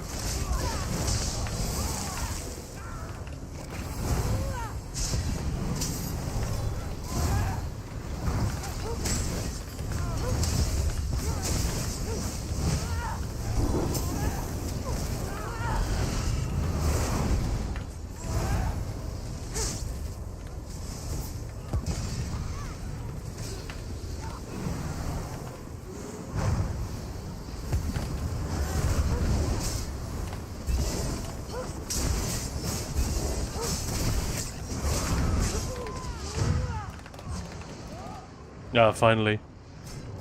Alright. I kind of wanted to go back to the sewers anyway, so that works. On a movability potion, enjoy. I don't think so. I think it was just that they'd just been fighting someone else. Alright. Moose. I just found another I absolutely hate everything about you for using this wrong word. Brought instead of bought. Alright, when people say I brought some potions from this NPC. Yeah, but that's just people being bad at English. Well, let me correct that. That's someone just not having learned the language yet, or being 5 years old. Surely. Anyway, where's our little questy boy? There's a simple answer, Raveslord. Don't run a tank. Bring an actual PvP style build. That's the nice thing about those bosses. They actually reward you for being... They're kind of balanced in such a way in that the damage they dish out and the amount of damage you need to deal and the healing that they have. Some of the few bosses that can actually heal themselves. That if you bring a PvP, something that works for PvP, it'll work on those bosses. I really like that. But yeah, otherwise we can just organize a raid, so to speak, to go down there, you know? Like a group of 12 people or whatever, just to run down there and get all the bosses. Very easily done. Doesn't even take that long. We used to do it all the time. Anyway, I'm going to do a quick AFK. We'll be like 3 minutes, something like that, and then we'll be right back. We'll talk about the new video. We'll see what other PvE fun stuff we can do for the rest of the day. Sit tight, go and get yourselves a glass of water. I will be right back.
And we're back. What did I miss?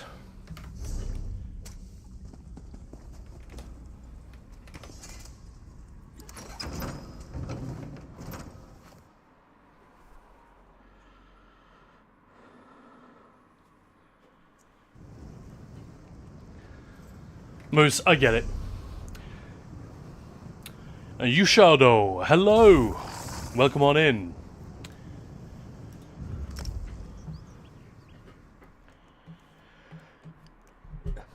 I'm sort of ambivalent when it comes to shit use of language. On the one hand, I think if I can get it right, so can you. Sort it the hell out, you know, learn to actually use the words properly like everyone else, you numpty. But on the other hand, I'm aware that language is not a fixed thing. That's just that's just something we've tried to impose upon it in the modern era, you know? And that it does evolve and change, often through corruption and misuse, not just through deliberate, you know, like neologisms like we come up with. Like the fact that to pass now means to go and attack the dummy within the ESO and probably some other MMO communities. But that's wrong. Like, it's just wrong. In the same way that hysterical now in the US means funny. Whereas it was never supposed to mean that. You know, hysterical meant, you know, being beside yourself with emotion or potentially with amusement. But the Americans, in their eternal intelligence and wisdom and cultural grace, started saying, oh, that's hysterical, when they meant hilarious. And it spread, and it stuck, and now it means what they think it means. That's how language works, right? It's correct through usage. So I try not to get too much on my high horse about it. But I'm with you, Moose, it pisses me off. It's like, I learned to do this at school. Why can't you? Why should you be rewarded for being lazy? So yeah, I hold those two conflicting thoughts in my head at the same time. Ambivalence, baby. But right, we're going to switch over to do some more chill stuff now. Done my PvP stuff for the day. Just a quick reminder, you've got a couple of hours, I think, before the event ends. Possibly 3 because of daylight saving time. In German, a lot of native speakers will create words which don't exist and use them, or say, for example, das Kommentar, and the correct version is der Kommentar. I see. Bought and brought are both already words with very different meanings. Yeah. On ESO NA server, a damage dealer is called a DPS, when DPS is actually what a damage dealer does. Yeah, that one's okay. I feel like that's just shorthand and, to some extent, neologism. It's just not... It's not like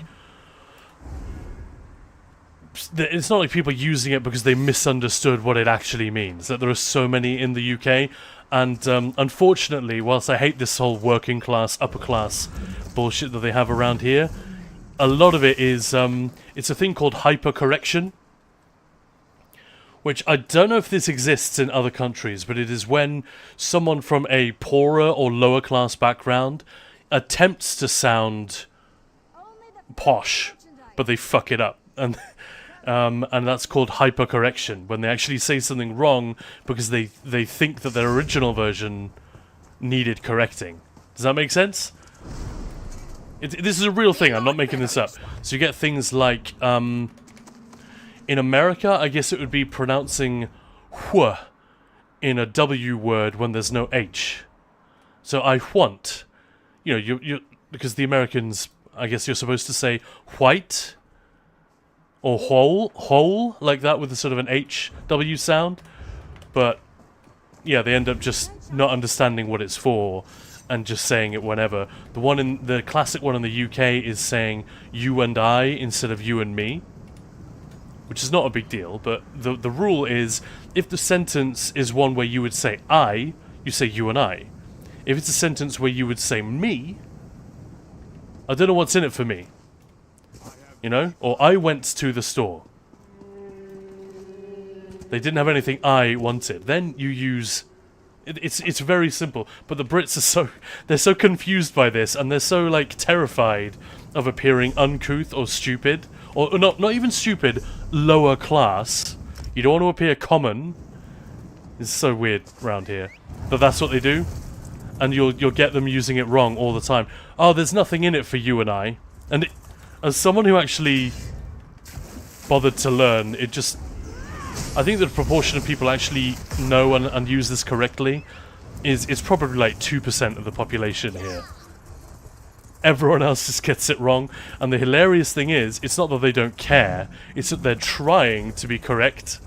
And they're really, really stressing and straining to not make a mistake which will make them look foolish or, God forbid, common or lower class. And that's exactly what they're accomplishing in the process. Very funny. Human nature, very, very funny. First time I heard Das Kommentar was from a PhD student. I speak Kazi language.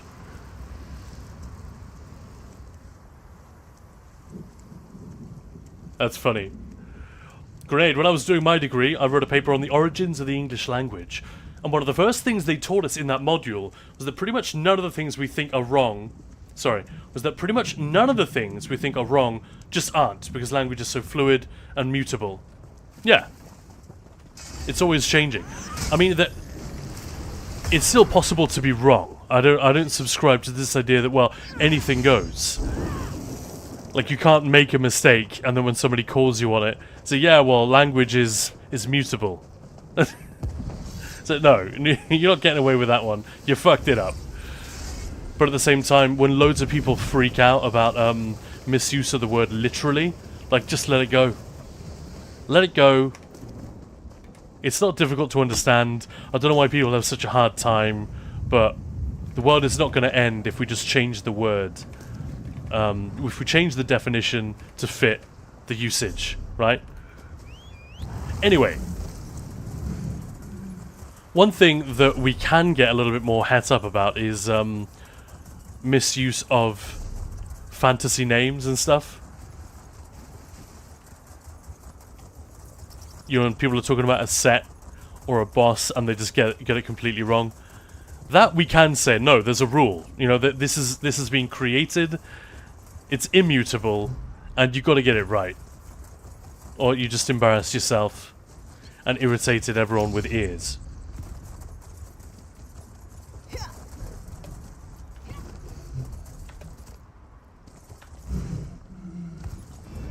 I did the degree, then stopped making sense.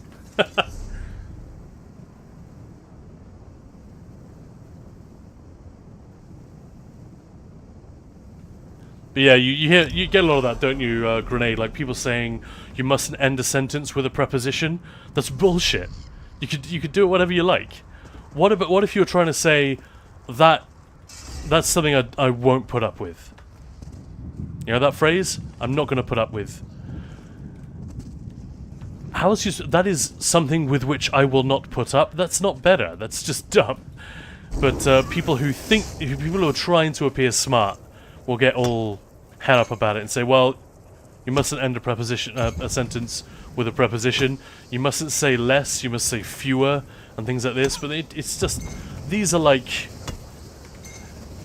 things for professional journalists or writers to worry about. And it's not correct or incorrect. It's just some are better than others. You know, some flow better.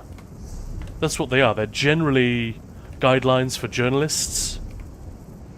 And then people get carried away and start treating them as gospel, which is, in and of itself, dumb. But I love that. I just love that. One of the ways that the whole class thing over here really asserts itself is how desperate people are not to step on that particular rake, and so they make it much worse. For someone like me, who's actually bothered to learn, maybe it's easier for an outsider. Very funny. Whiskey Jack, hello there! How's it going? Hope you're having a good day. What are we now? Thursday afternoon. Thursday, exciting stuff. Got a couple hours left of the PvP event. If you guys are interested, turn in those dailies, get it done. 3 more tickets. Nothing to sniff at. What am I on? 8 out of 12. Stands me in good stead for the next event. I'll be able to buy something on day 1.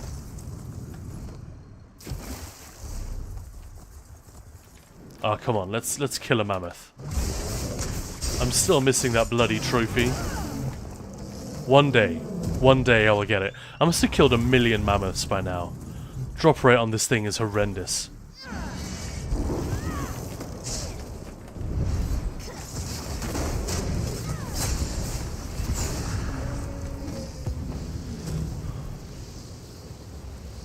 Here in Ireland, H instead of H. Yeah, that's another one. You're absolutely right, yeah. H instead of H. That's actually a great call. But there are so many funny ones. And I swear, you hear the most in people who are trying to appear, like, intelligent. Just don't try. It's either going to work or it isn't. But, like, I used to work in an office environment where I think everyone was, like, privately educated except me. And one of the ladies that worked there. So it was an extremely middle-class place. And that's fine. That's fine. But as, like, the office manager, and as the one, like, working-class girl, she was... I don't know. I think she was a little bit uncomfortable with that. So she would do this stuff all the time. And it was sad, but also comical, watching her try.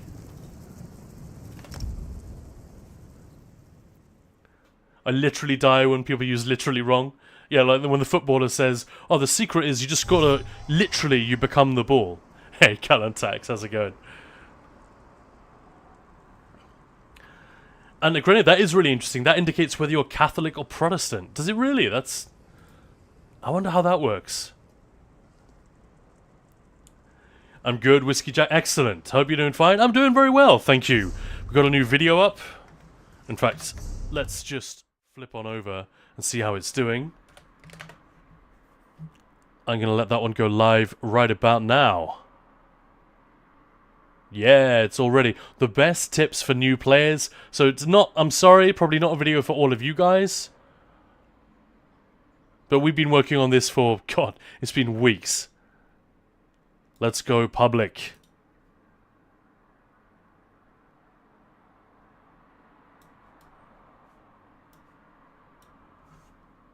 I'll show you the screen real quick.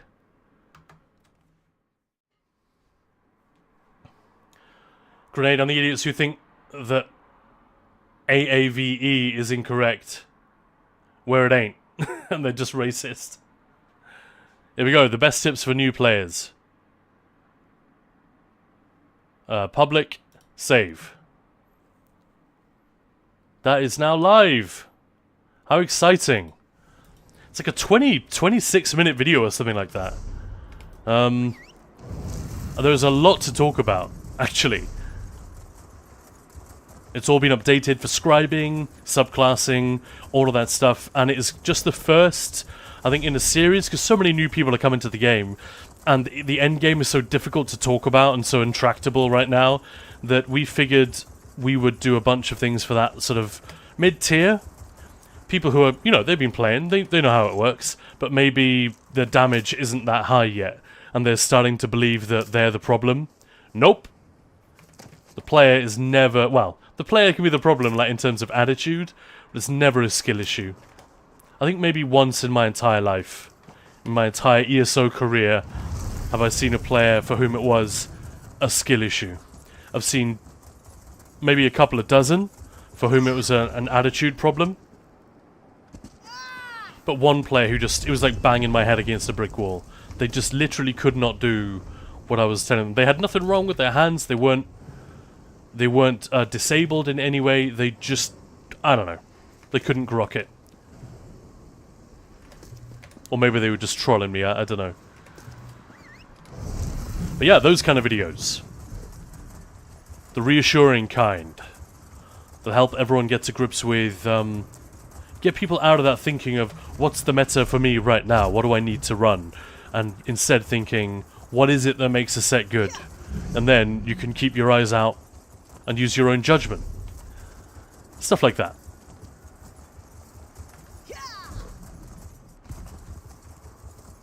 First like and comment. Hey! Galantax, getting on in there. Thank you so much.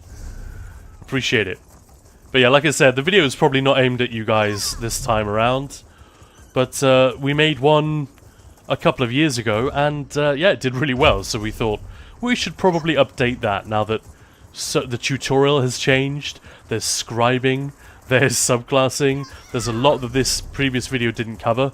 And we expanded it out as well, so it is... if people see it, it should be a much more helpful source of info.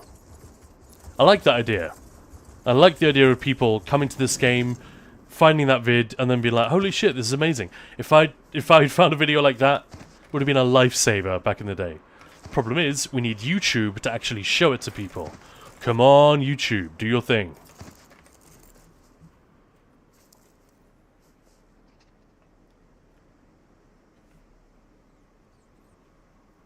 Oh, granted, you don't actually know where the stereotype came from, but it is funny. That is funny. And already a double negative doesn't always make a positive. Kazi, just set up the tracking of my current project. 125 tasks, where each of us have 7 subtasks, so 875 in total. Yeesh. That makes it sound horrible. Great, I wish I had it in me to post on YouTube, but I simply don't. It would help my business. This is the virus pattern and all that stuff, right? I mean, if I was still doing what I was doing a few years ago before the pandemic, we used to work with very small companies who couldn't generally afford to hire a big video production company because they're very fucking expensive. But we had slightly cheaper equipment. We had a studio which was just at home. So we would do this for probably less than half the price of what you would normally pay. Because these guys tend to be set up for big events, you know? And we would turn out really, really slick advert footage for social media and stuff. It was pretty easy money, actually. I'm not gonna lie. And we were just starting to build up a nice client list of people who would hire us regularly. They'd hire me to make animations and stuff. And I was always learning something. It was great. Then the fucking pandemic hit. And those kind of budgets, the marketing, were the first ones to be cut. So all of our contacts stopped doing stuff within... It wasn't even a year. It was... In under 6 months, I think, it all just dried up. That really sucked.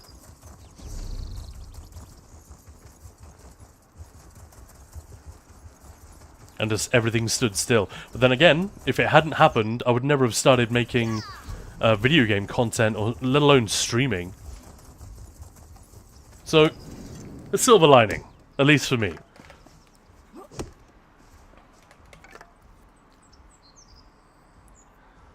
Never a skill issue, sharp as night disagrees. Yeah, fair enough. He's welcome to disagree. But you know what I mean? Like, it's pretty astonishing how... You know what? Screw you. Haj motor. I normally, like, do my best not to kill that guy. Just a pain in the butt.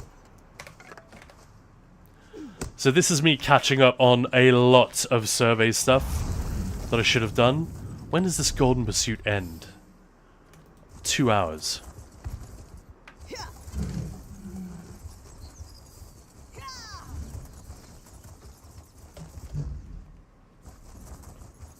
You can start publishing shorts and see how it goes. Shorts are really difficult, though.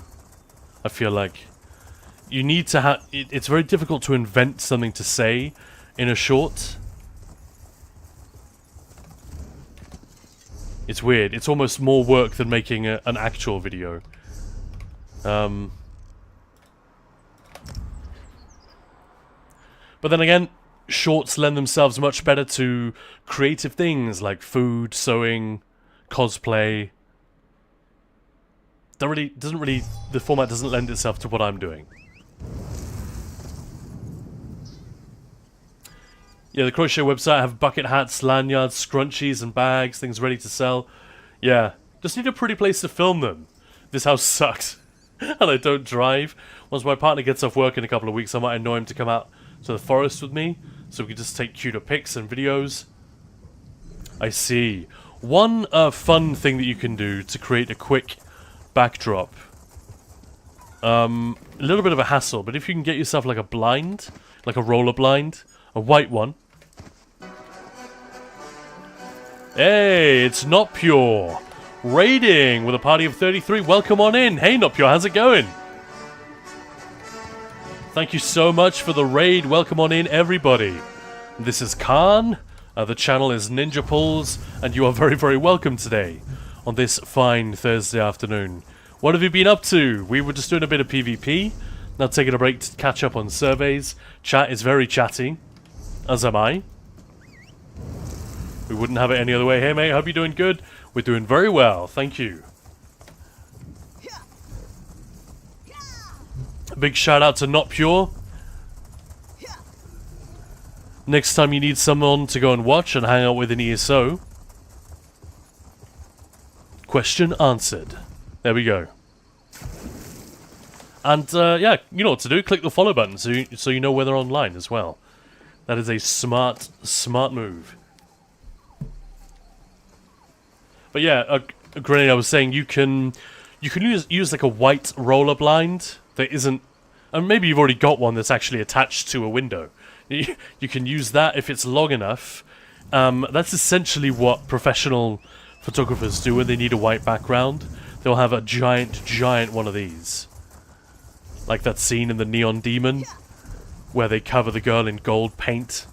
They basically just have her standing on a white blind that's draped down and slowly into the floor. That way you don't get any corners, and you get this beautiful white backdrop.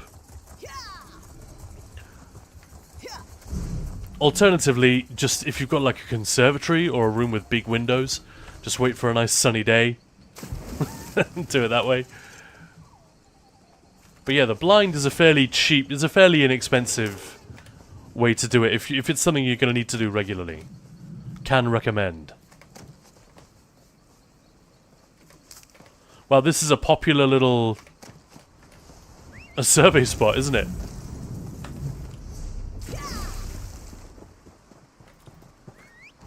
Doing community night, played some random games, but Drew raided in, so I thought I would send the peoples off. Alright, well thank you very much for that. Normally doing raids and dungeons in ESO, yeah. When a stream team member raids, I send the peeps in for more ESO love. Yeah, very kind, thank you.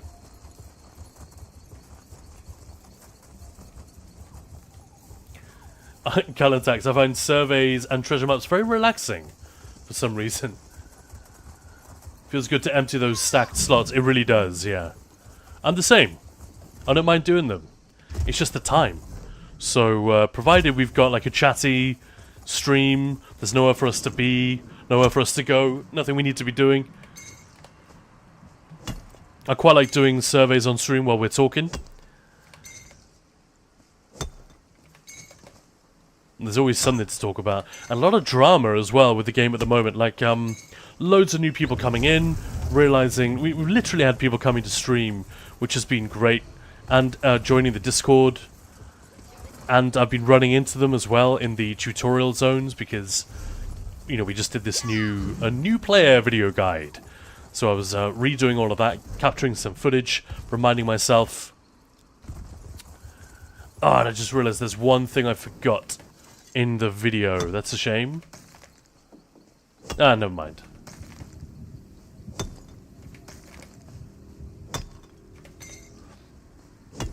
But yeah, on the one hand, you've got all these people coming into the game, discovering, oh, this is an absolute gem of an MMO that I've been missing all these years, because maybe they saw the reviews when it first came out, 2014, and, yeah, didn't feel the need to check it out because the reviews weren't that great. Certainly not as good as Elder Scrolls games normally get.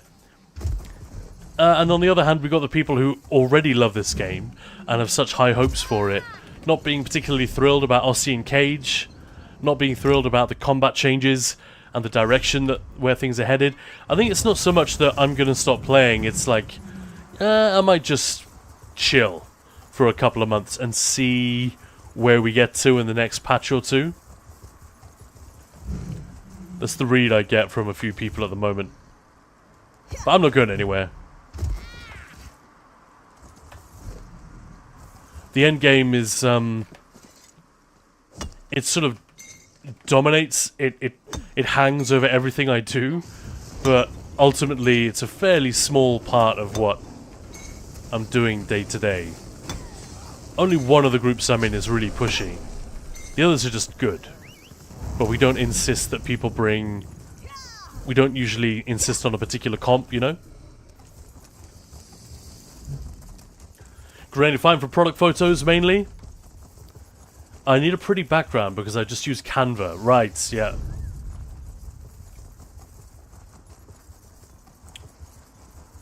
Canva's background remover for product pics. Those just aren't good for social media.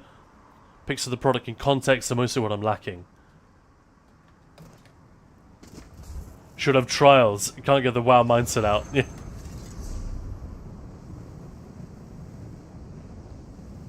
I see.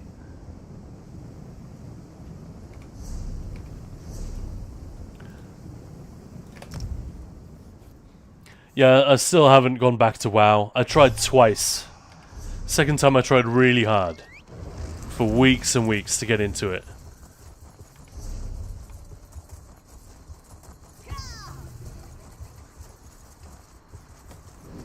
I think I was expecting the wrong things from it. And also MMOs aren't really my genre. I'm still kind of amazed that this one worked on me as well as it did. It took a few years. I was mostly ignoring all the group stuff. Not really engaging with that, the MMO aspect, just having a look because I love the Elder Scrolls setting. I was interested in what they'd done with the world. I was pleasantly surprised by the writing. Hey, this is actually, you know, there are actually characters that I can, that don't appear to be complete cardboard cutouts. You know, they actually have some depth and level of interest. The stories are kind of interesting. But for years it didn't really go beyond that.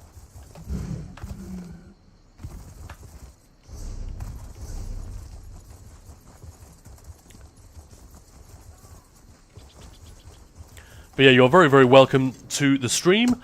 If you haven't been here before, we are a two-man stream. Well, one man, one woman, technically, if we're going to get specific about it.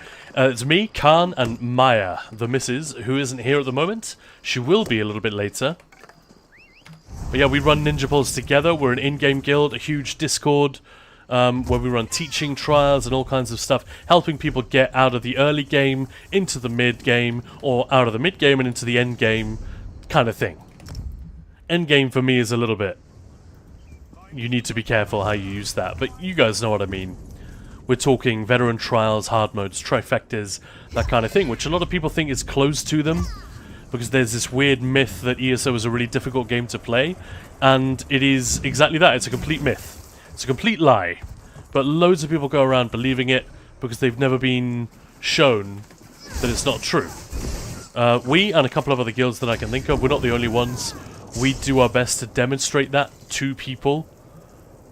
And we take them into trials and show them how it's done. We'll help them with their setup, explain stuff, and it's a win-win. They get the achievements, the clears, the gear that they wanted. They also meet a bunch of new people. They often end up sticking around for years, and we get more fun folks to play with, which is ultimately the main reason we're still here. So it's a pretty good system. I just wish we could... I don't know, I wish I could just snap my fingers and make all those communities and commentators and to some degree content creators realize that they're not helping players by telling them, oh, the game is super hard, you need a super easy one-button build. So no, just tell people that they can do it, and then you'll see them actually go and do it. Tell them they can't do it, and that they need training wheels, and you'll see them stuck with those training wheels and not getting the most out of the game. But whatever, it gives us more work to do at the end of the day. Kidding, it's not touch group content yet, apart from just starting dungeons. Yeah, there we go. There's plenty in the game before you get there, isn't there? It took me a long time. What is after the end game? Just more end game. Housing, fashion.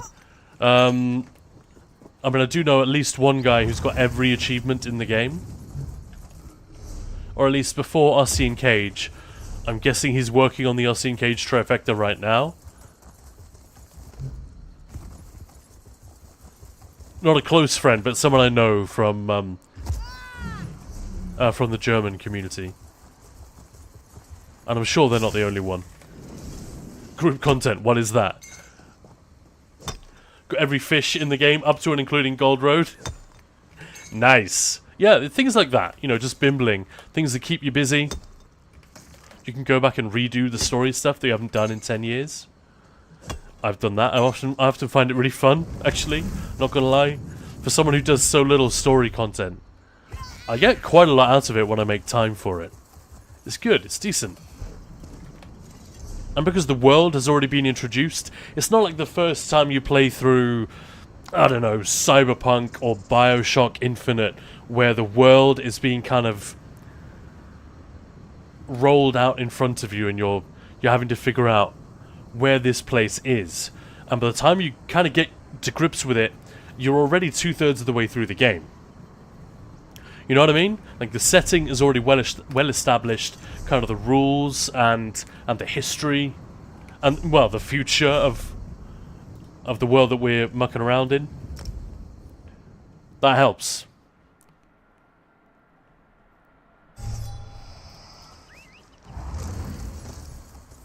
$500 ink achievement. What's that one called?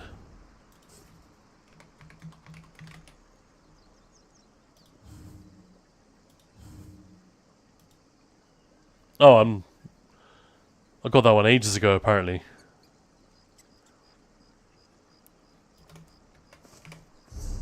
I definitely didn't know that I had that. The Onyx Black Force Shock. It was even cooler. I think they changed it because it was not called black, it was called negative or inverse or something like that, I want to say.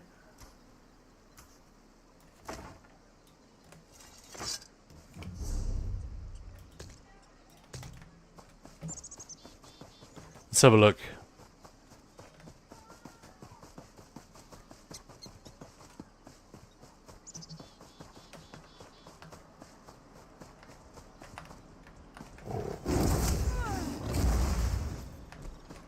You can't really see it that well.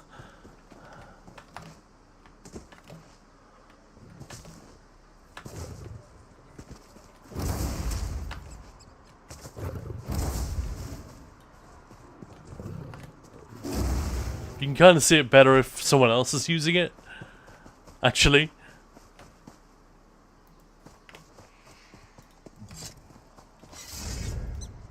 But whatever, there we go, it's there. But yeah, there are loads of little things. It's almost impossible to run out of things to do. There's PvP, there are trials, which are really fun, repeatable content. I mean, dungeons, if you got a good group, if you got good buddies to hang out with, and Cyrodiil isn't like completely dead, there's almost anything is fun, repeatable content, isn't it? Comes a point where the players are the content, and this is just the bar where we're hanging out, you know? Murkmire Prepper twice when I was still 150 quests. I think I have that one as well. I think I got that back when it was...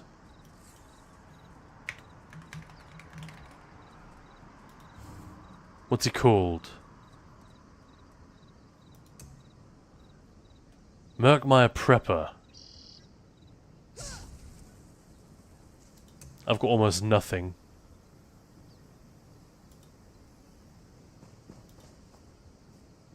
I have no idea.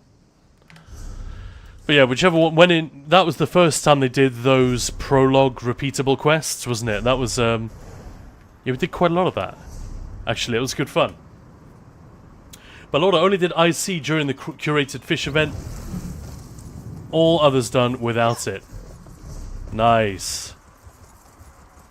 I did the base game fishing stuff during the curated anniversary thing.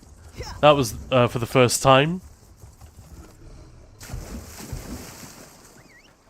Because I don't even know why fishing exists in this game. I think the minigame is awful, and I think the rewards are pointless. So, I would never insist that they remove it. I'm not sure why it's there in the first place. It's like, fishing, what?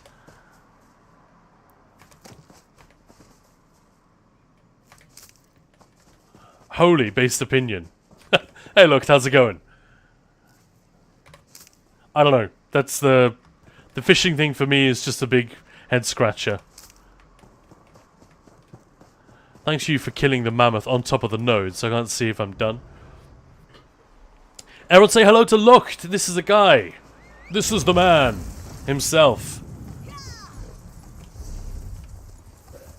Everything you ever wanted to know about Scalecaller Peak, but were afraid to ask. Recently learned how to fish in the game. It's okay. Yeah, it's fine. Like, I don't hate it. I'm like, dude, why? So I never engaged with it at all until we got curated drops earlier this year. Then I was like, fuck it. I'm gonna get it done, and it was pretty fast. Got the entire base game done in like an evening and a half, just hanging out with people, and stuff to do with the DLC zones, but whatever. They'll do another curated event soon, I hope. Cyrodiilic Collections Champion. Thank you, Whiskey Jack. Let's have a look.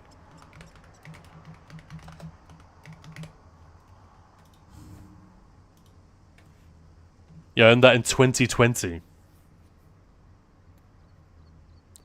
So that would have been when lockdown was just about to hit.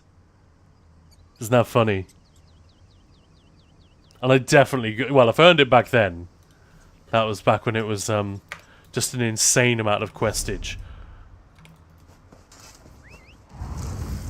Kidding. So I love fishing.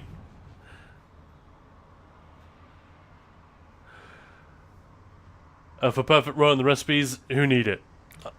Yeah, but they could have sourced that any way they wanted. And was Perfect Row even a thing in base game? It wasn't, was it? So it doesn't really answer the question of what the fuck. But like I said, I don't mind that it's there. And I've done it. Now that we've got times of the year when it's going to be curated, I'm down. It's chill. It's easy. But do you know what I mean? I'm genuinely puzzled as to what the fuck. Like, why? I never would have asked for the companion system. Not in a million years. But I understand why it exists. Both from a development point of view and a player point of view. Like, hey, that would be quite fun. I still haven't got one, but the fishing? I don't know. It's a little bit like having a mini game to do the washing up in a video game. It's like, that's not what I'm here for, he says as he's doing his crafting surveys. Yeah, I'm a guy. Indeed, yes. Can confirm. Got Master Fisher 2022. I think the only time I've ever fished is for Leeds. Yeah, same. And that one, like I said, when they curated it. Fishing is another aspect of the game with dog shit rewards. I don't know why I did everything I did. They should have added actual useful material drops in those gunny sacks rather than a singular tar rune. Yeah. For what it's worth, Nelly posted an interesting thing. Actually, let me go and grab this for you guys. I hope this is okay for me to repost. It's on the forums, so. But Nelly Serendipity, the American streamer, this is one of her friends, I think, or someone she knows, posted this.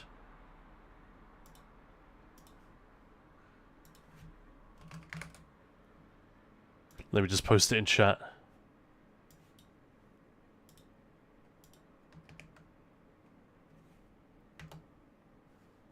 There we go. You don't have to look at it right now, but that is an interesting... I didn't agree with everything there. I thought there was a lot of unnecessary stuff they were talking about. But this was a forum post with ideas on how to improve the reward system.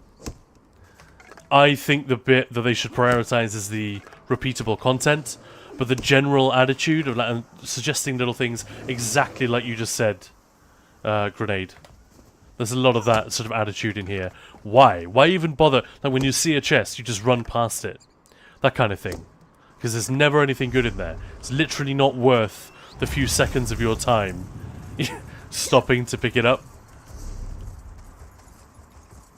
The rewards do suck. David Lee Jones, can I access my account through PS5 if my account was made on PC? No. No, they mentioned cross-platform as something that they might like to do in future, and that they were investigating whether or not it was possible. And then a whole bunch of very cynical and mean old YouTube content creators, not me, but a bunch of cynical assholes made some sensationalist clickbait rubbish about cross-platform crossplay. Confirmed, it's coming to ESO. Rich Lambert, the game director, literally came to our stream a few days after those YouTube videos started popping up. I didn't even know he was here, but we were talking about it, and I was trying to assure people that no, they didn't say it was coming, and he literally spoke up in chat and said, no, that's literally not what I said. What I said was, and then he quoted, so unfortunately, no. Cross-platform isn't a thing yet. The fact that they're talking about it, and they are genuinely, apparently investigating whether or not they can do it, obviously exciting, but even if it's possible, and even if they decide it's worth doing, I imagine it'll be a long time. So don't hold your breath. Who else would Tales of Tribute? Well, again, that's one of those things. There are people who like those kind of card games, and every time Zos would do this, Companions, Tales of Tribute, with every class they brought out, they would say, so many people have asked us for this. Subclass, they did the same thing. And sometimes I believe it, well, like when they said the Necromancer is the most requested class we've had. Since, you know, Necromancers are in the base game. They are like the main enemy in the base game story. When is Necromancer coming? That one, I believe. Companions, Tales of Tribute, I don't buy it. I'm sure some people asked. But that's in the same way that some people ask for a hooker to pee on them. You know, that is a fairly niche thing. And why did I just compare Tales of Tribute to sort of a deviant sexual act?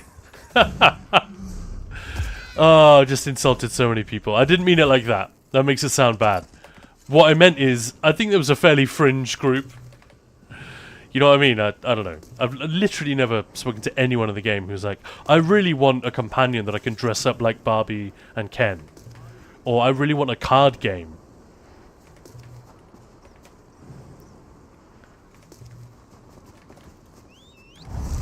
But it's interesting. The devs had to do something.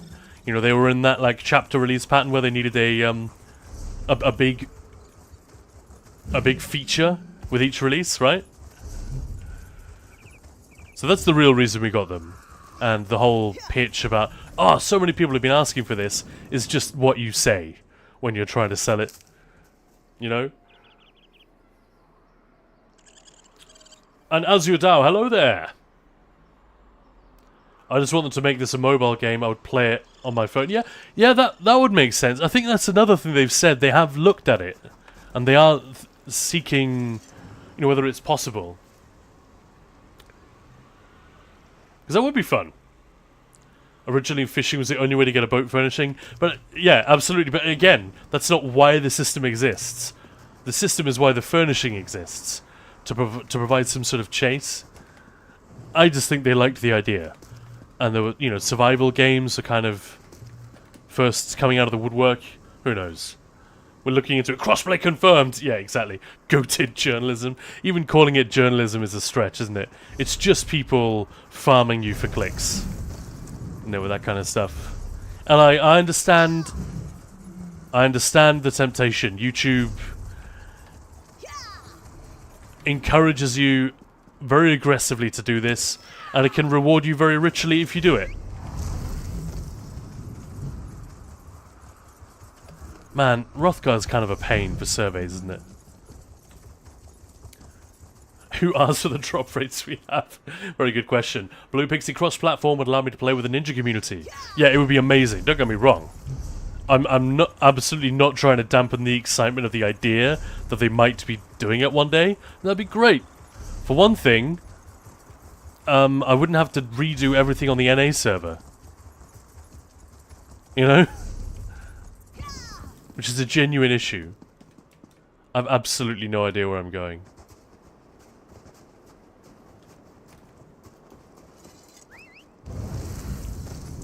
Lady Wilhelm, nice to see you here. Sorry that that was the thing that that particular comment was got a reaction. Now I feel bad. Only a little bit though. It's fine.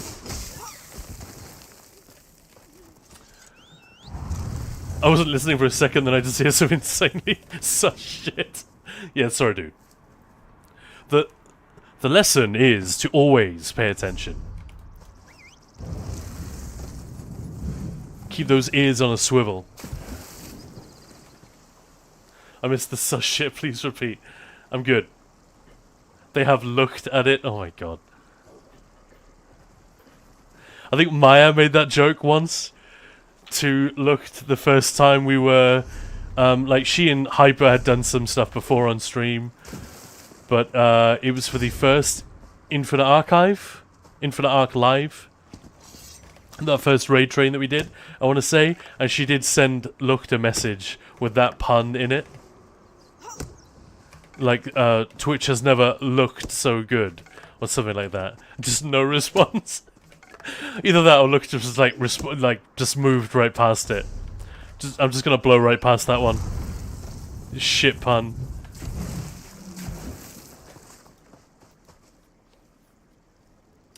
Vampirotic, hello, how's it going?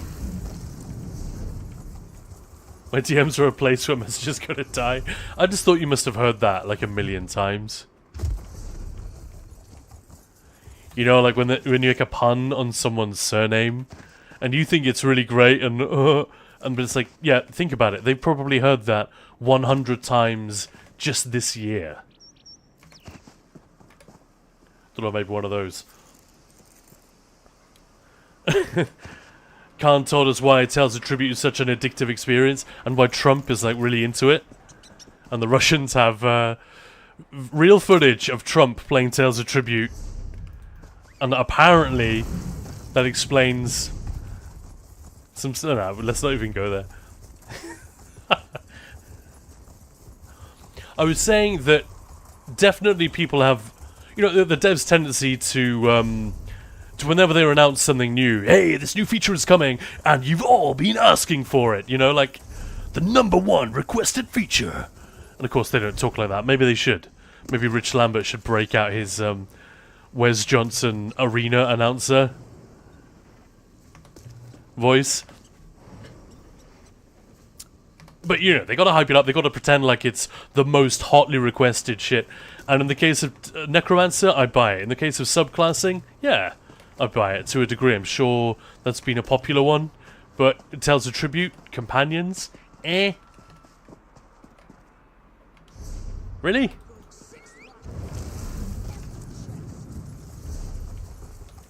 That was the crux of it, really, wasn't it?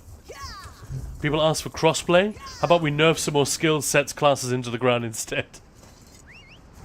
I mean, the balance team needs something to do. Come on, Nickelodeon.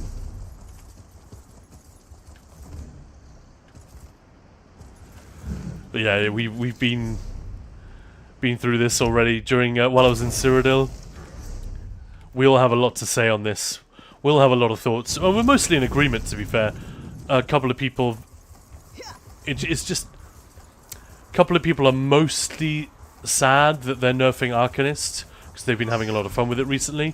Others are delighted that Arcanist is finally being nerfed, but they're unhappy with the way that it's been done, yada yada. But broadly speaking, I think we're pretty much on the same page, and I hope the fucking devs are as well. They're like, this is at best a short-term fix, and we need to get the game back to a point where people can enjoy some stability as well. look, what's your take on this, actually? I don't know if you'll have anything to add, but I've heard a few people saying, and Shadow's Assassin was here earlier, saying the same thing, very sadly, that some of the late game trial groups are... They're all recruiting, because they've all lost a couple of people who are bummed about the swing of the pendulum back away from the power surge we got in Update 46. And it's not that we're losing damage, it's that we suspect that it's like, well, what's there to look forward to? Another 6 months of them, like, figuring out how this is going to work? And in the meantime, my prog group isn't going to get anywhere because we have to do it in that patch, or we're going to have to reprog, or at least lose a week or two at the start of each new patch, because combat changes will be swinging left and right. And yeah, there's quite a lot of that sentiment apparently around. We're not seeing loads of it in Ninja Balls, but there is some. There are a handful of people across our groups who have taken a break. Only one of them said it was because of what I just described, but it's too many. It feels like too many to be a coincidence, you know, like 4 or 5 people. I've heard that, but I don't really raid, so don't pay attention to that stuff. I would not be surprised if this is the case. Yeah. I'm personally not feeling that way, but I can't blame anyone for having that kind of assessment. It's like, maybe this is a good time to take a break. Aussie and Cage wasn't that exciting. I don't need to farm the sets. Not that bothered about the trifecta yet. You know, let's take a break and come back for the Writhing Wall, see what's up. I mean, I'm not encouraging anyone to do that because I want you guys to stay. But, yeah, I can see the logic, right? And that seems to be... Hey, Siege Portal. One of the few things that is still worth opening. But even then, like, look. And that's a pretty good get. I'll get the Aorbic Amber and Outlaw Gloves. Maybe I can make 7k out of the 2 of those.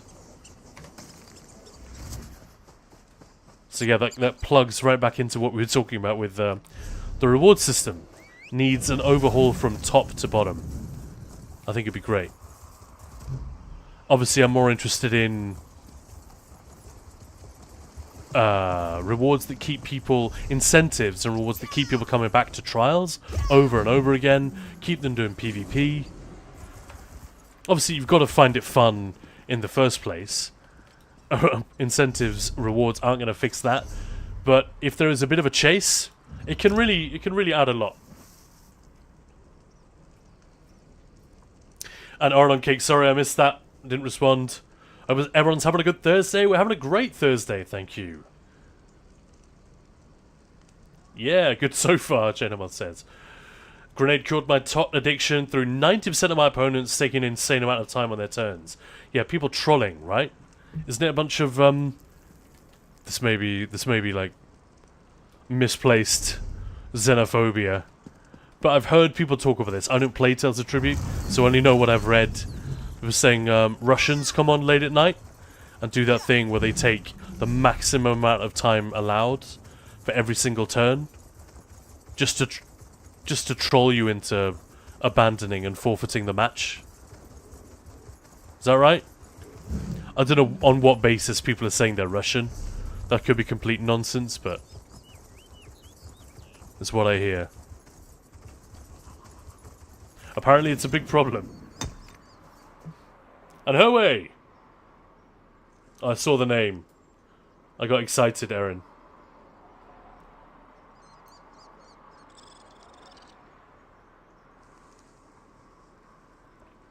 Blue Pixie mass recruiting still won't take you unless you have experience.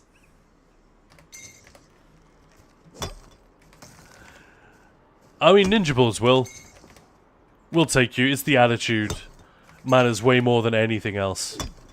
Because experience, DPS, that stuff is easy to go and get, isn't it? But attitude, if it's bad in the first place, can't fix it.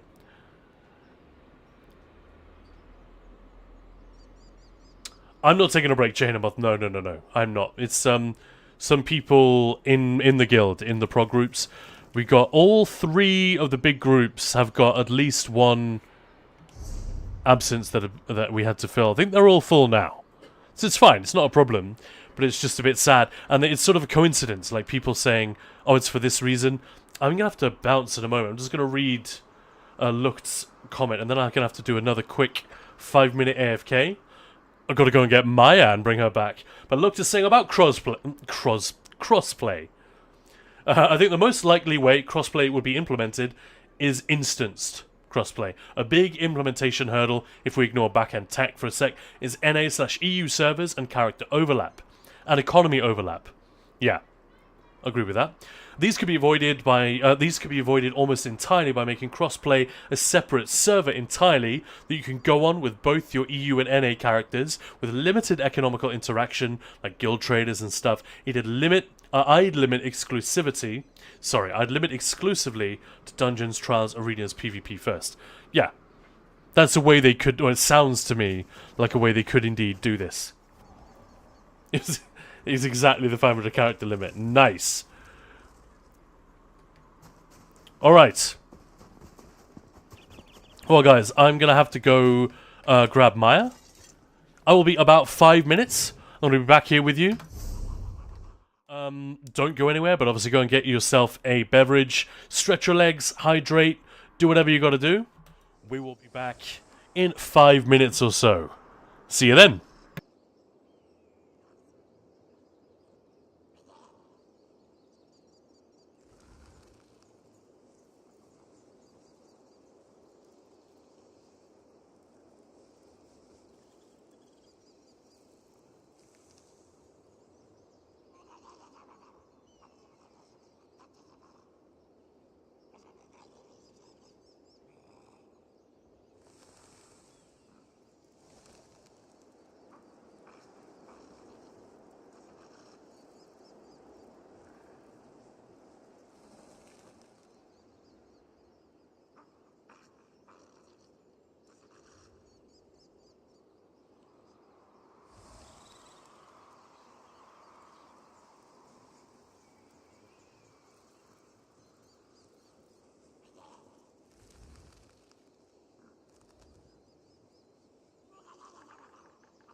And we're back.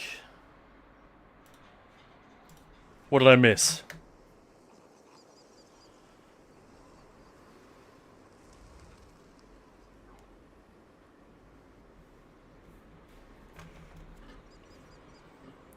Yeah, Grenade, I saw that message. They call it tanking the game. It's stupid. They could simply get good at the game, but no.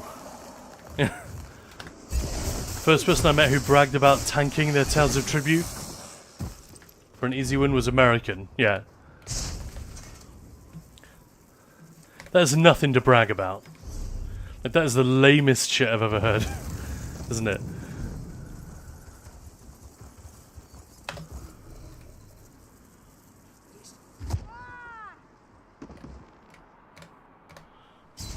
Freeport, don't mind if I do. So actually, I'll tell you what, I should hop into Discord during this loading screen.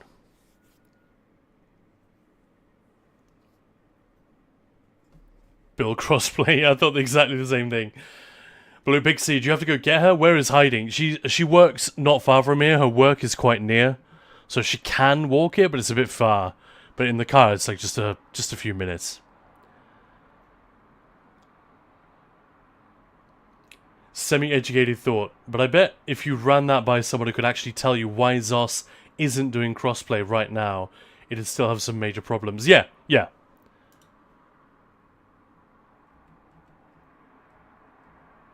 It makes sense to me, but, you know, what the hell do I know? I guess. Is kind of what you're saying. Okay, I'm in voice in Discord waiting for Maya to show. Just gotta make sure all the inputs are correct. They should be. We don't want her to start talking and we can't hear. That would suck. Anyway, enough about that. Yeah, a nightmarish task for a developer to take on. Yeah, you'd want to build it in from the start or just not bother, right? You don't see true crossplay ever happening? Instanced crossplay sounds like a nice idea.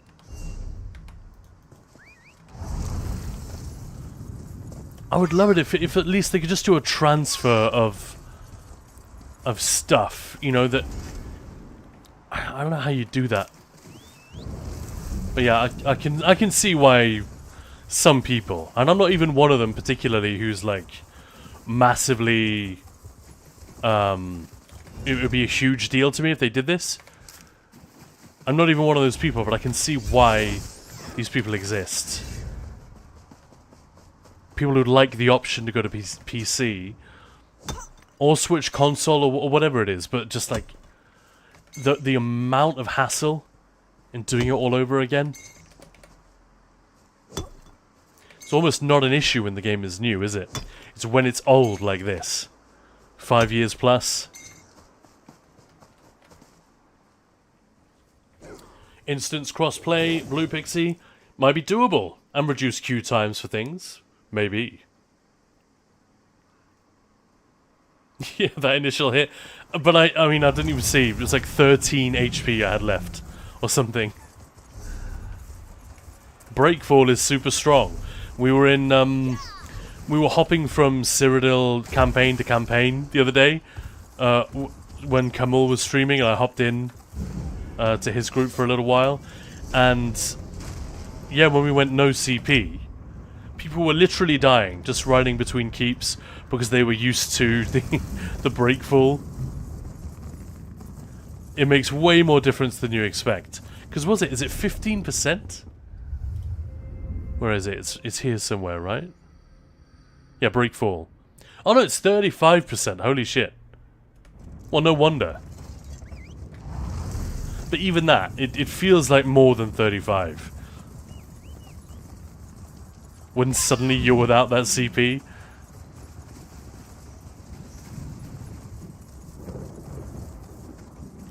She can't hear us yet, guys. But save the enthusiasm.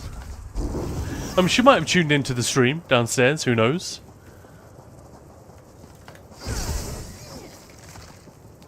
I don't know why I've stopped doing alchemy writs that call for mudcrab chitin, but it's like a reflex at this point. I just murder them wherever I see them. I actually bet the transfers is more difficult. Yeah, maybe so. But that is the thing that would be a game changer for me. I would play on the NA server all the time. But then what would it be? It would have to be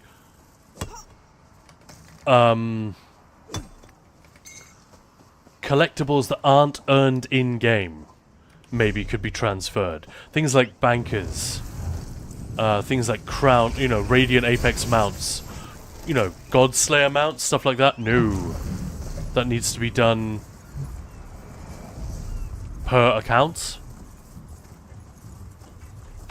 But even then, even though it's just the cosmetics, I don't know, it still incentivizes me a lot more than I currently am to go to the NA server where I have nothing.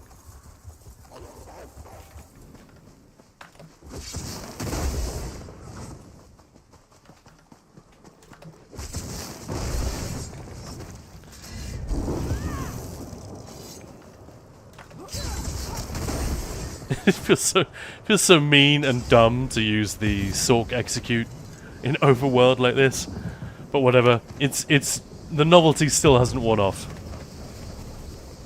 Yeah, Rev, I was constantly dying to full damage during Vengeance. That's amazing. The transfer thing, bit of a guess, but based on the common limitations that I know of. Yeah, I'll hold up my hand. I know very little about this. Haven't even given it that much thought, to be honest. But some of it is just...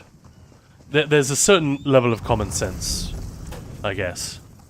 Luckily, I occasionally have access to that. No, you don't. Maya's saying that that's not true. I don't. Okay. Not only from a user perspective, but a back-end perspective. Grenade! Pfft. I don't know if I can read that on mic. Pfft. Is that coming through? They don't even let you have your own assistants on PC and A and EU respectively. Even though the crown balance is shared, I know. Like, what the fuck? I hate that. Nice thing. Coming too. Hey, there's a Maya. Hello. Hello. Oh, I need to... Just realised I need to adjust my microphone. And probably game volume as well. I'm saying it came through. Speak for a little minute. I want to check whether your audio levels are all sorted. Hello, hello, hello, hello, hello. That's all I can think of to say. Well, Hello. welcome on in, Maya. Everybody say hi to Maya. Hiya. Hiya, this is Maya. You just released a video, right? I did. Well, I did. But Wow. it was one of yours. I said immediately, like, you released it. Well, actually, I did. So, fuck you. Yeah, apologies. Has the game volume been super loud this entire time? Probably was. Whoops. Anyway, we're just hanging out doing some surveys, talking about crossplay and various other technical things Hi, Vixie. in ESO's future or not. But yeah, thanks everyone for the welcome. Would crossplay at this point of the game cycle be a huge argument to pull in new players? Yeah, Nickelodeon, I don't even know. I can't imagine anything is a huge argument to pull in new players. Maybe if they're very, very clever about joining up with Bethesda Softworks, BGS, Bethesda Game Studios, about Elder Scrolls 6, then in 2, 3 years, 5 years, however long it takes for that thing to finally emerge, then that would be a huge draw. Short of that, I can't really think of anything. It's just the level of interest in the franchise, really. Interesting. Aaron, if transfers are done freely, some servers might actually die from massive players. A lot of people stick to their home server due to all sunk cost. I know what you mean, yeah. Massive player drain.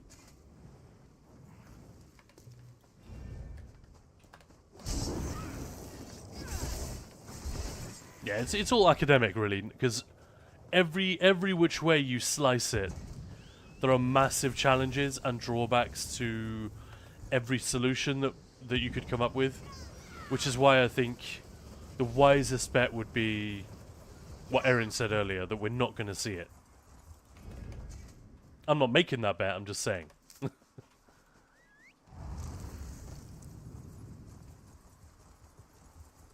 Weekly scored runs would be difficult in crossplay. Yeah. No. Discords. Would they? Weekly scored runs would be difficult in crossplay. Weekly scored runs? I thought you said in Discord. Never mind. Maya deaf. It's okay. I think your noise gate is cutting off a tiny bit. Then if you want to adjust it slightly, not a big deal though. Yeah. And not pure. All right, mate. Thank you very much for the after stream chill. I be lurking. Must get some rest. Have a great stream. All the best. Thank you again for the raid. Much appreciated. Have a good rest. Ooh, thanks for the raid. Good a raid. And yeah, That's exciting. and see you again soon, hopefully.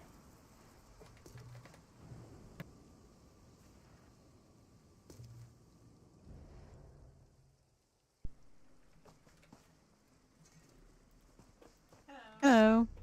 A lot of the guild trader stuff, I do wonder, Erin, like if they were going to do it, I honestly think they just wouldn't give a shit.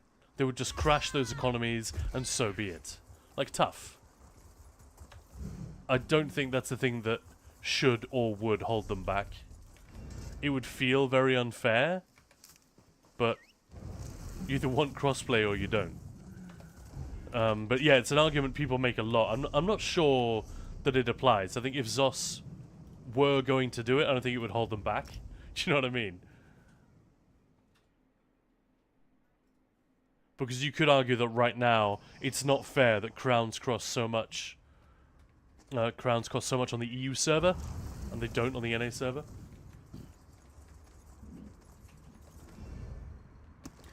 Drawing in new players very difficult for an MMO. Yeah, kind of a dying genre in the way that it currently exists. Too difficult to monetize to a wide player base. Look at big multiplayer games nowadays. They run a profit because they're generally free to play, cheap to maintain compared to MMOs, and primarily make money through cosmetics rather than selling in-game advantages, which keeps them morally upstanding compared to MMOs which sell stuff like craft bag DLCs, etc. Yeah, I mean, a lot of this is dictated not by the invisible hand of, like, gamer economics, but also by what studio execs think about that invisible hand and how it's going to work. So, you know, movements in the industry, certain games failing, sometimes it's because too many publishers think, they think they have the same wonderful idea. Let's do what these guys did. Yeah, 8 other publishers just thought of the same thing. Who's going to get their game out first? Whose is going to be best? You're all going to be fighting over a shrinking piece of the pie.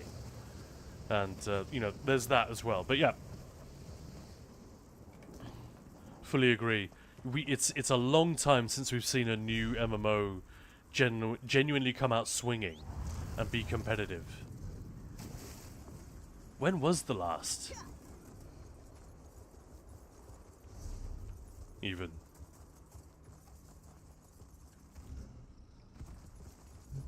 There was that free thing. Was that an MMO?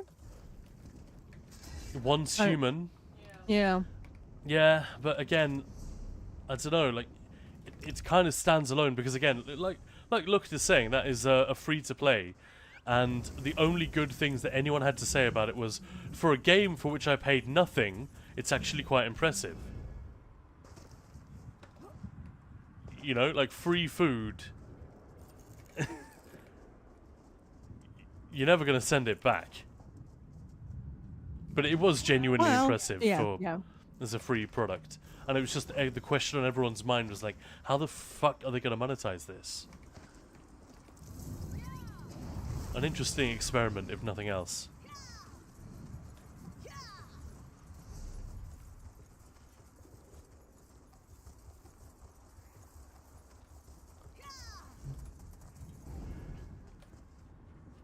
Make a centralized market where people get best price for an item and name it eBay. It's definitely possible to make ESO much more interesting to play for new players, though. And it can be done much more cheaply and easily than adding crossplay. Oh, I'd agree with that.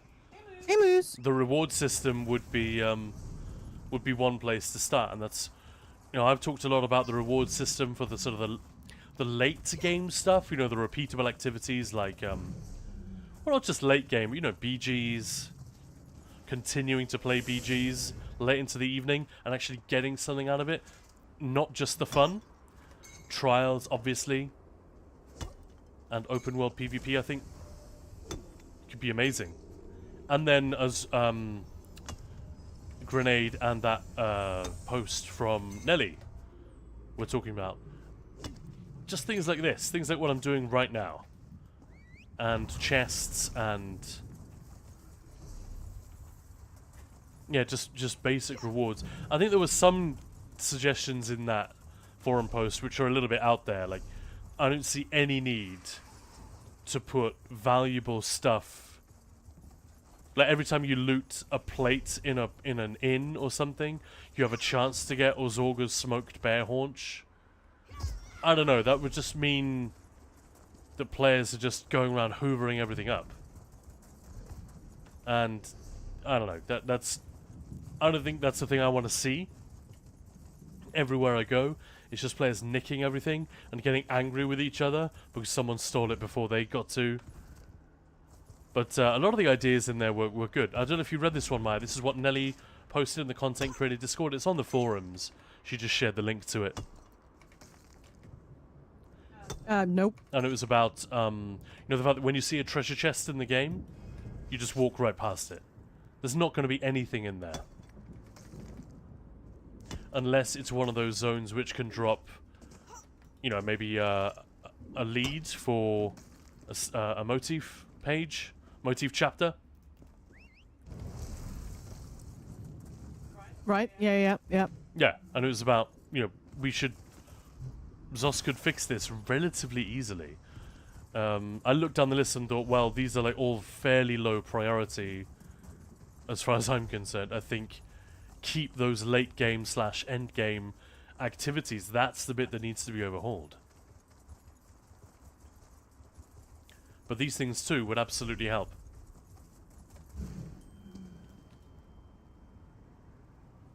Every new MMO gets a hype and then will die a few weeks later. Yeah, we talked about this again just at the weekend.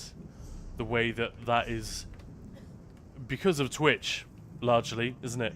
That is how a lot of studios are planning to market their next big project. With drops and paying streamers $100 if they'll stream it for X number of hours, and just creating this really great buzz which is completely bought and sold and isn't based on anything real. Like, there might often be a real thing that goes alongside it. But like Stellar Blade, for example. And correct me if I'm wrong. Maybe I've just lived in a bubble with You're this wrong. one. Well, no, correct me. Don't just say it. Actually, correct me if I'm wrong. Sorry, But I misunderstood. did anyone hear anyone say, "Oh, there's this new game, Stellar Blade. I'm so excited to play it"? No, they just was like, "This game is suddenly everywhere. Why is it everywhere? What's it about?" And I'm not even saying it's a bad game. I haven't touched it. I just know that it's mostly used for porn these days, which is a niche. But you know, that is just one of those examples that we were talking about. We were talking about Pal World as well. These games where it's like, well, I don't know if people are playing it because it's really good, or whether it's just FOMO and hype right now. And it's not good. Not good for the consumers in the long run, is it?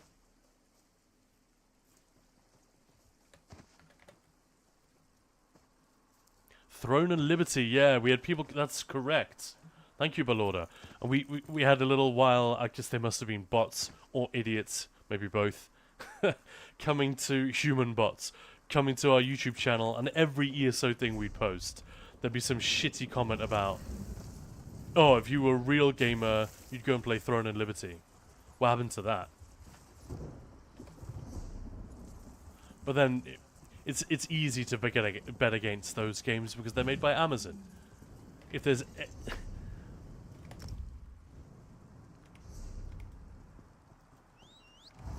yeah, if there's a publisher who gives absolutely no shits about the quality of the product, it's gonna be them. Then again, you know, we're playing a game which is currently owned by Microsoft. It's getting scary, isn't it? this idea that gaming, video games, had this brief golden era. Like 5 minutes. Yeah, in the late noughties for like 5 years. Tops. You know, from BioShock to Skyrim. And then the really, really big money got wind of what was happening, arrived, and started messing everything up. Then the pandemic came along, created a bubble, inflation, we know the rest. Hopefully they'll sort themselves out, but it does. If you're if you're a cynic, it's easy to feel like we got a glimpse of all this amazing potential. Like the buzz around video games after BioShock came out, and for a few years after that, everyone was convinced, oh, it's finally emerged as an art form, and this amazing medium which can do completely unique things. It can touch you and move you in a way that cinema and books simply can't do. And everyone was really excited about it. And to compare that to today, where we're just hoping that our favorite franchise isn't the next one which is going to be killed by studio execs treating this entire industry and art form as their own personal betting pool, you know?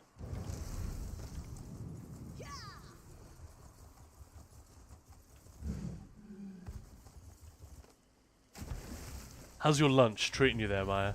Is it good? Lovely. Yeah, thank you. Because I'm going to need you to take over chat for a bit so that I can actually eat something. Is that all good? Yeah, of course. It smells amazing what she's eating. It's kind of torture sitting here. I'm not eating it now. I'm talking in chat.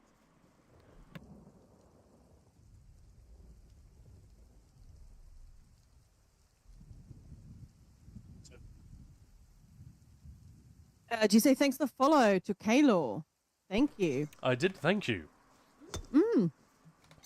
Yeah, how's everyone doing on this fine Thursday afternoon? It is Thursday, right? Yeah. Yeah, I actually haven't done. What are we eating? We've got just this nice salad. It's like a Mexican beanie quinoa spicy thing. Not like super duper exciting, but pretty fun. Yeah, I haven't actually done my Golden Pursuits, and I don't think I can complete them, sadly. I kept meaning to. Spicy thing, got it. Why wouldn't you be able to? Because I can't, I don't think. Specifically? In the time given, I just don't think I can. I'm missing one fucking daily login reward, so which I literally cannot get. So, yeah. Annoying. Defeat 100 enemies and all of those things. It's just a lot. That's actually really not. You can get that done very quickly. I wouldn't even know where to go. How many are you missing? Let's talk about it. So how... Claim scribing from the Crown Store. Like, I literally can't do that, right, if I already have it. Yeah. It's weird that they even put that there, to be honest, but I get it. Defeat 100 enemies. I've got 40. How many have you got missing? I just told you. No, you You didn't. just let me finish. I said I've got 40, so I'm missing 60 to the 100. No. Out of the actual 5. pursuits. 5. Well, you could just do the scribing story. I don't really have much time, do I? Yeah, that might be too slow, but you could do a wing easily enough. Yep. Yeah, where can I go and kill enemies then? Cold Harbor. You can go to the Ooh. what's it called? The Vile Laboratory. I got 100 there in like a few minutes. Vile Laboratory. Where is that? In the southeast. Southeast. Is that left? The Everfull Flagon. On the No, right. right.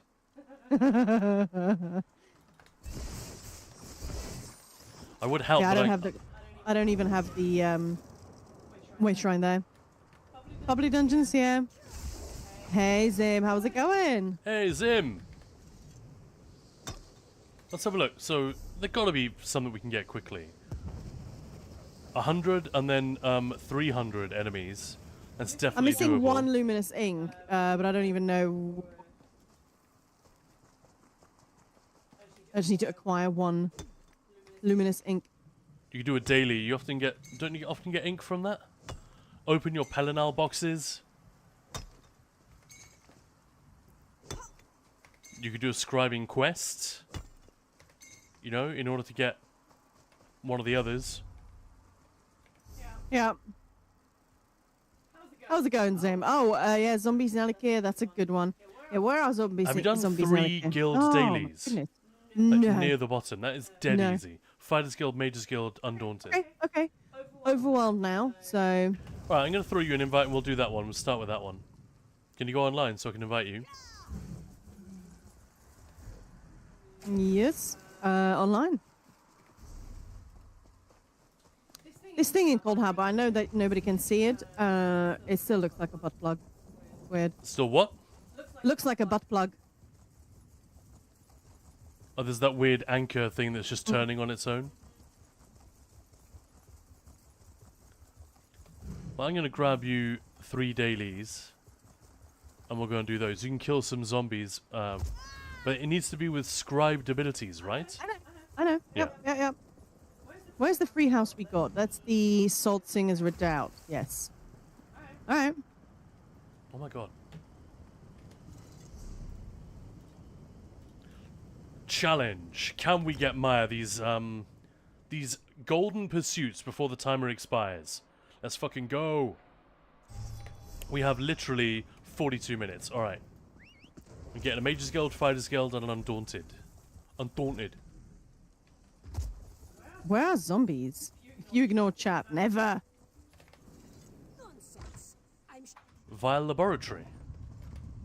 Yeah, I couldn't get to it. It's too far, so I gave up. So I'm looking for zombies in. Okay. Somebody just recommended. And there's lots of enemies here. Yeah. So, yeah. Never credited the fur balls with an overabundance of You will die. Yes, you did.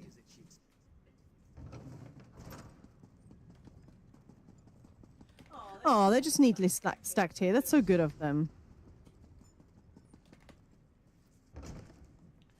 Only need to affect them with the scribing skill. Doesn't have to be the killing blow. Yeah, exactly. Oh, okay. I wasn't sure, so I was just So you trying can, it. you can place like elemental ring and then just beam them. Par exemple. Set it ablaze! I'm trying to. just what you.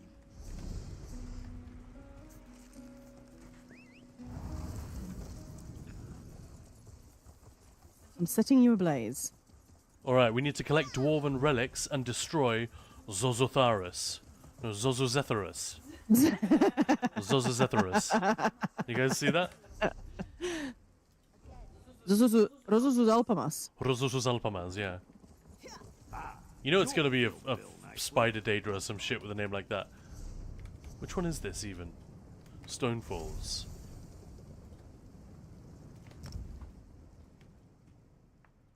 Zozo. Even.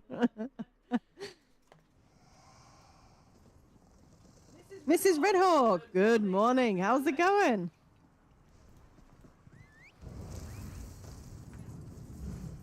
Got the kills during trials using trample on my healer. Nice. That's smart.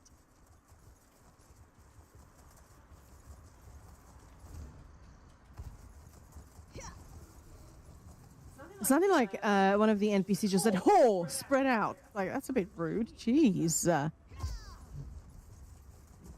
No need for that kind of language. You kiss your mama zombie with that mouth? Also, not an instruction I think you would need to give to a whore. You know? That is, yes. Don't just sure. stare at it. Eat it!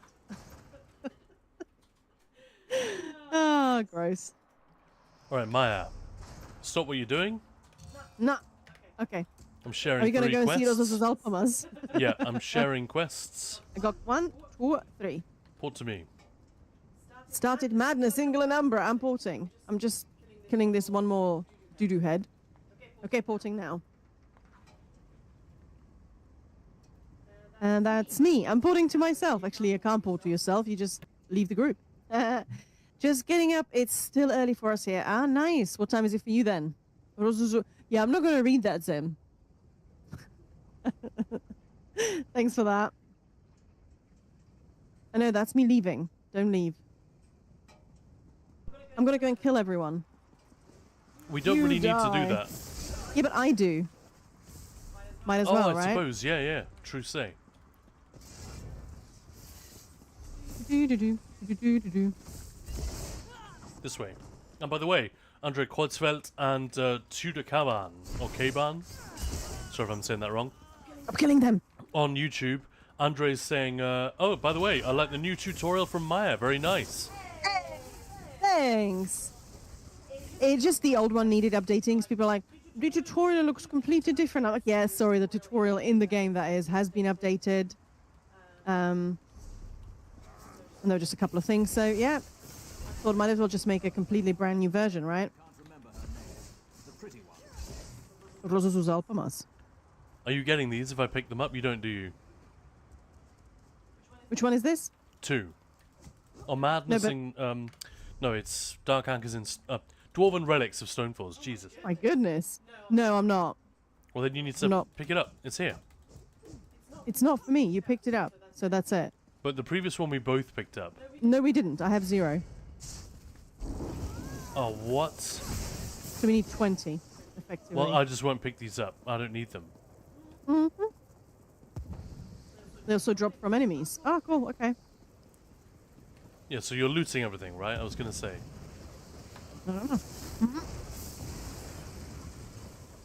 Oh, there we go.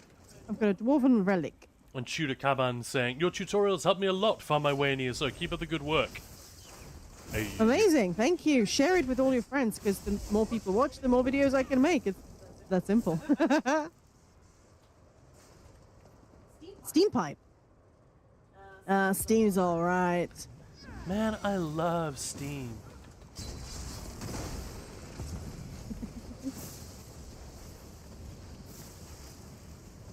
Dwarven debris.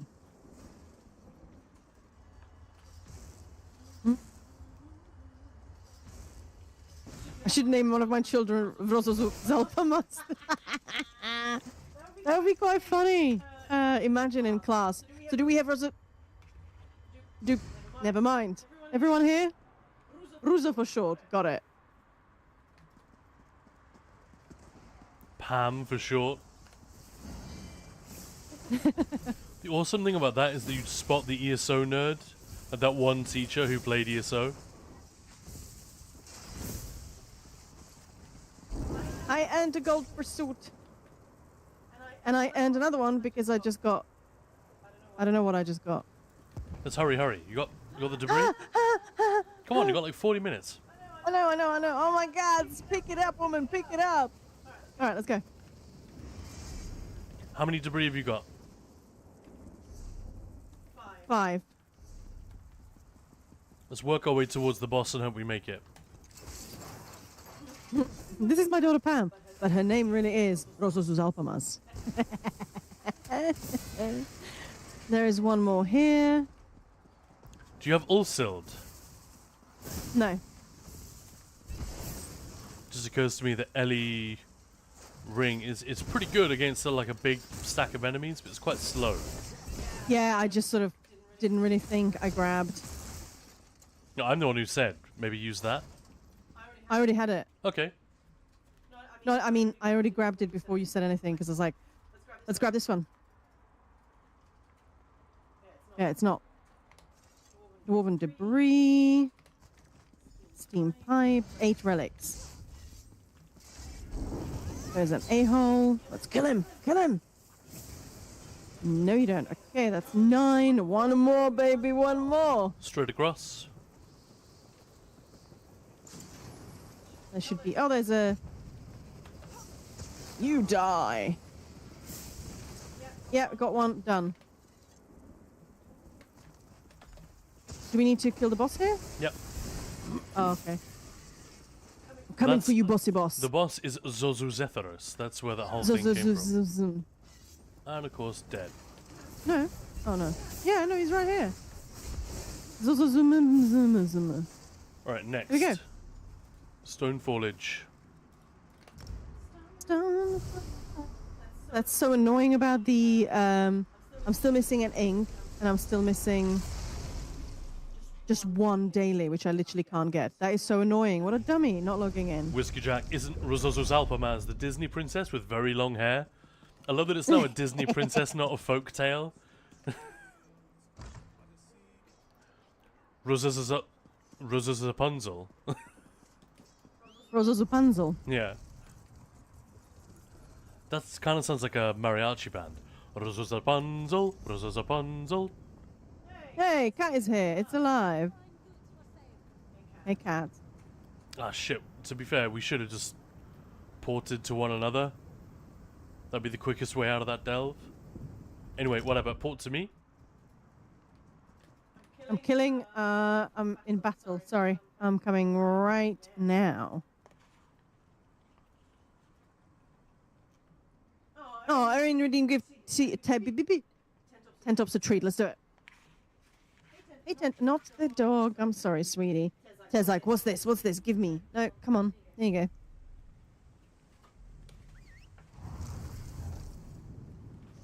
All right, I'll give the dog a treat as well because it's here and cute. Here you go, sweetie. Right, I'm charging. Let's go. Where are we going? The other one is open now. Ashen Road down here in south.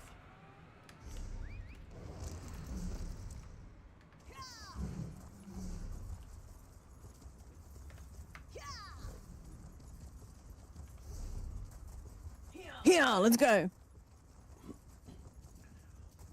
Why the hell do we have to get bloody Stonefolds? It's like the worst one, isn't it? But it's also warm. Stonefall. No, go away. I can't believe this. No, I'm not listening to you, buddy. Not doing your quest. Fuck all. Hey, my Guns N' Raiders was singing Christmas songs in chat earlier. Hey! No. We wish you a Merry Christmas. No. They almost got cancelled. Christmas or? Just Guns N' Raiders. No. Can't cancel Guns N' Raiders.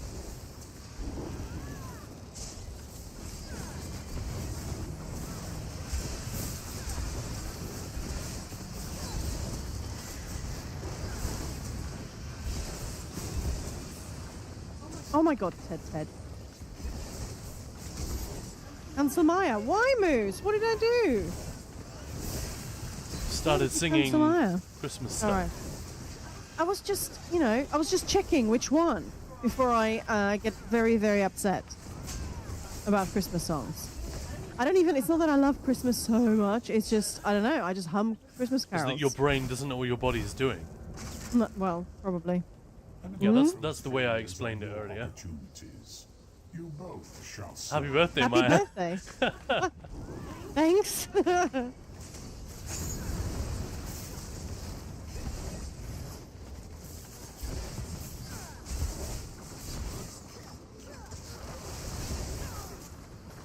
The skins of those you love. Does Maya have ADHD? No. Just stupid sometimes.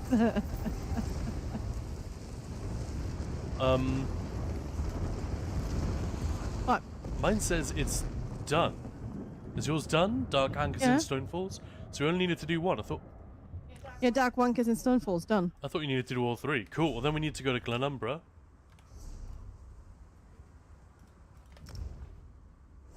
You can go and kill some more ads. I will be in the I'm public dungeon in trying. just a minute. Where are assholes? If you go up that hill and jump down, Daedric Ruins full of scamps. Yeah, which hill though? I can't see a hill.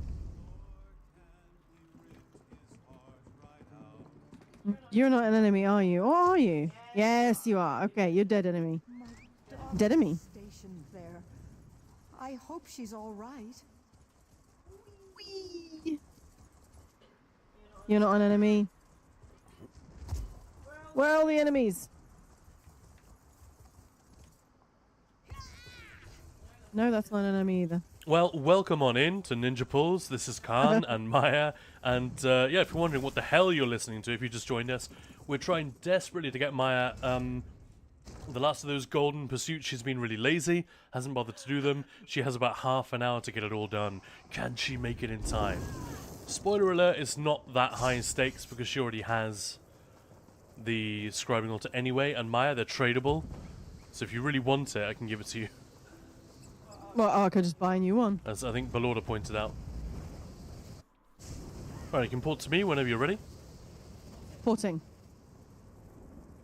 Level 2.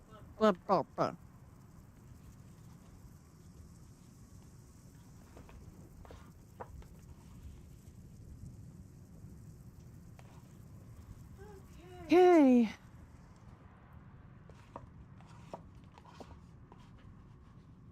What am I doing here? That's the Madness in Glenumbra. Recovers something. Fiddle faddle. So I guess we go inside. What a beautiful day. No, thank you. I can gift it 2. I don't need 2 of them. Yeah, I don't. I've got the 1, so I think I'm okay. But, you know, it's free. I'm already going to miss because I was a dummy on those, what are they called? Crates. And I like things. Very much.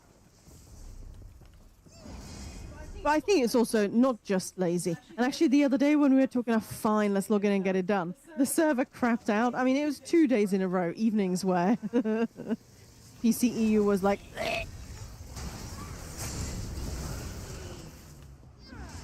You know? Yeah, there are 2 snakes. And neither of them is the live one. This is all we need. Oh, that's it. Alright, let's go. Now I'm porting back to Deshaan.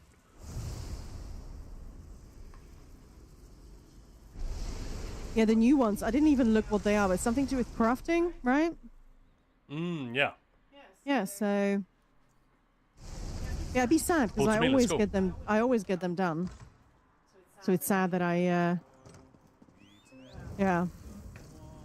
Huh. Oh well. I still have half an hour-ish. You might be alright.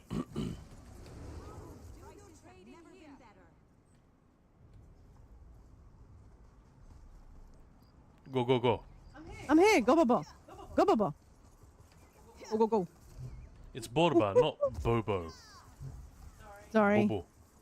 This is like a monkey. Well, it used to be my DJ Bobo. It was my, Has anyone else heard of DJ Bobo? This is a new one on me, but Maya was telling me about this guy when you were very little, right? He was big in like Eastern Europe.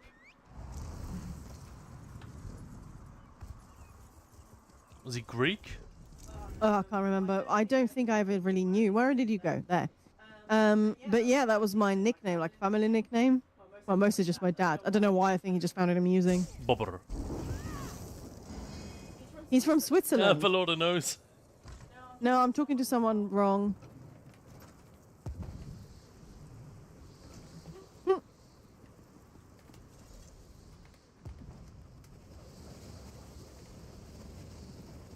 And finally, Last but not least, Bolgor is his name? Bogrol, yeah. Bogrol. Toilet paper. Bogrol? Yeah. Bogrol.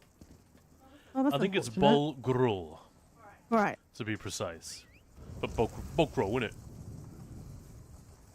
You wipe your ass with this dude. Herd? Speak to me. What is that pronunciation? Herd? Oh, no. A herd. Matron. Herd. I think Maya's talking about the Sorry. the Yes. guard on the way into Mournhold. Ashlanders nearly destroyed Muthnar before they were stopped. To attack a place Alright, well there's one. Done. makes no sense. What others do you have? Acquire 3 grimoires. How can I... Grimoires? You can only do that if you do dailies on... Did you get any dailies out of the... Open the boxes. Is this character finished? I think so. Fuck. We'll open them and see. I did. There's nothing I can eat. But can your other characters eat them? Possibly. Then relog and eat them. That should be... Yeah. Oh no, they're scripts, not grimoires. Sorry. But that's what I was going to say. They're scripts. Yeah, what are you talking so about? yeah, there must be characters who haven't bought everything. Must be. Grimoires, very unlikely. What about Banner Bearer? You must have 3 characters that don't have it. Go and get it on 3 characters. I'm sure that'll work. Yeah, everybody in chat's like, that's not the grimoire.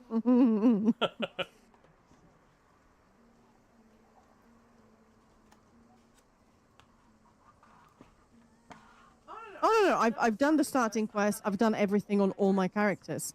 So yeah. No, yeah.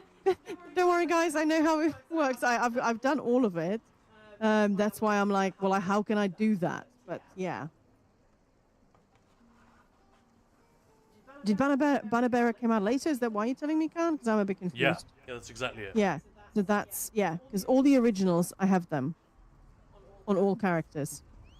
Because I was a good girl and I got them all done. Not. Yeah. What else can we do? We can do 10 daily quests, and we can do Luminous Ink. I need 1 luminous ink. And there's collecting stuff from.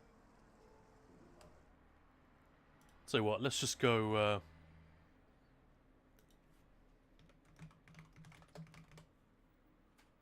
Here you go, chat.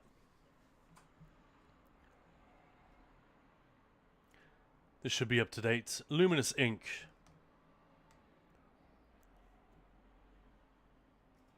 Harvest resources.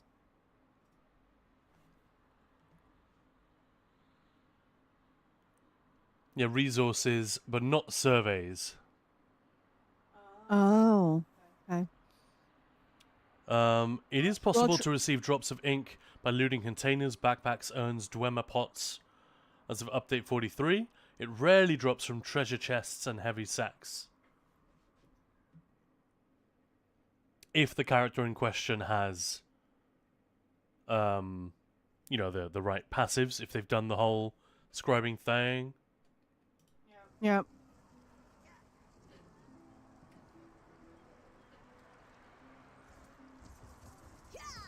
So if we go to, I don't know, like Razak's Wheel, and you just loot every Dwemer urn, sounds like there's a chance you'll get it.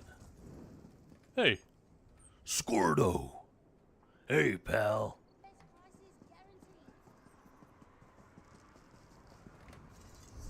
What else? I'm seeing if I can line anything else up for you.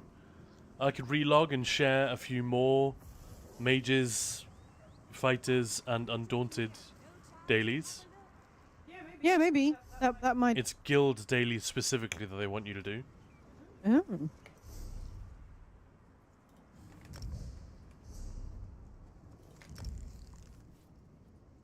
Hey, Ted.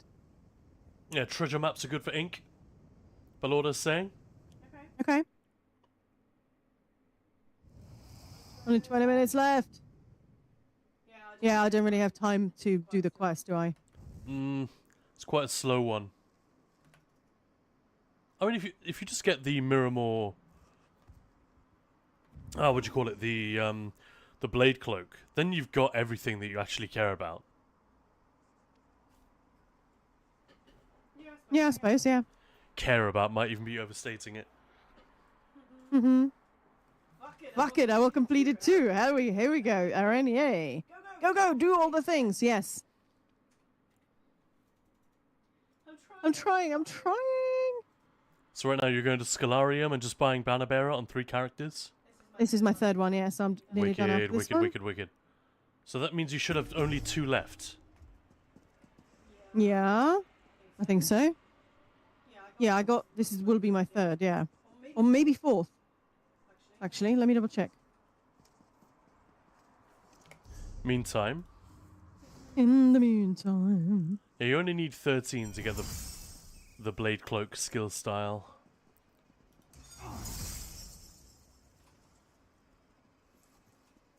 It's kind of fun.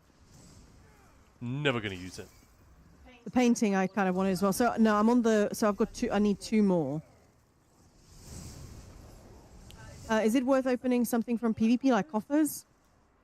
Yeah, do it. I mean, it takes moments to do. Hang on. Meantime, I'm going to pick up some dailies.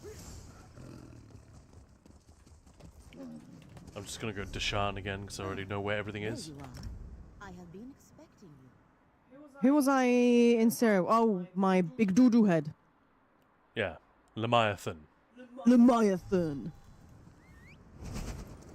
My big sword. Why'd you call him your big doodoo head? Because he's a Sork. And, and Sorks have shit for brains. Is that what you're trying to say?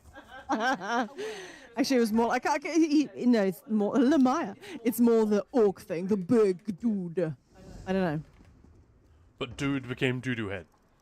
Dude became doo-doo head. Yeah, I don't know. Hey, thanks for the follow. Come on, loading screen. How did Over here. Don't let me down now. So as a channel that prides itself on putting out like good tutorial content, do not do what we're doing here. You know, obviously get it done in advance. the order of Siege Master coffers or like rewards for the worthy, would that be there? No. I don't think so. Maybe in rewards for the worthy, but I don't think so. So there's nothing to open. Pelinal boxes, Yeah, I have one. which will open it. Does it contain a reward for the No. worthy? Open the reward for the worthy. It might contain a Pelinal's coffer. nothing about you says risk. No, I don't have any Pelinar's coffer, so that's it. No, but you get them from this event inside rewards for the worthy. Oh. If the event is still running. Which it is, right? Yeah, 17 minutes remaining. Oh, just from the mail, not from the coffers. People are saying, Oh, yeah, fuck that's me. quite right. Sorry. So you need 2 more? Mm-hmm. Well, let's go and get this, we have time to do the quest one, and then just loot everything. And kill everything. And hopefully you'll either get the Luminous Ink or the 300 kills. But you got the Blade Cloak already, so it doesn't matter. No, I don't have the blade cloak. Yes, you do. You just haven't... No, I don't. 11. Oh, That's you the need 2 painting. more to get the Blade Cloak. Yeah. I thought you needed 2 more to get the whole thing. Well, no. Alright. Well, I can't invite you because you're offline. I know you're Relogging, yeah. relogging. Are you on the character you want to be on? I will be, yeah. Well, when I'm in, yeah. Invite sent. Yep. I'm porting. You're porting. Mm-hmm. Will be in. Oh no, this is stressful, guys. That's fun. Like, the stakes aren't actually high. You know?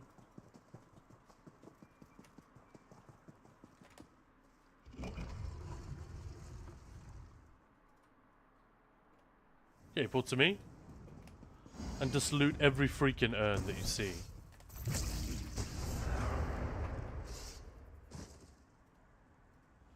Ooh, smells like somebody's making pancakes. Gummy bear for good luck. Eee, I love that emoji. That's so cute. Yeah, that's cute. No, what the fuck? That's not what I meant to do. Why? Why is that even bound?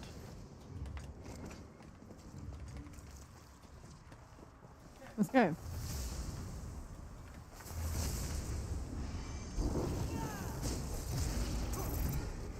Yeah, try not to just kill stuff before I get to it. Yeah, please. it might take too long to kill everything with that.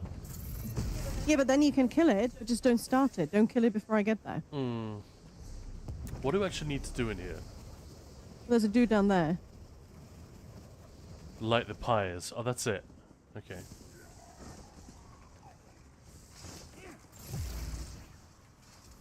Tank. Oh, that's just the Delve quest. Yeah, it is, yeah. So we go this way. Can you share the quest, actually? I thought I already did. Yeah, I don't think I have it. Yeah, no. Sorry, that is dumb.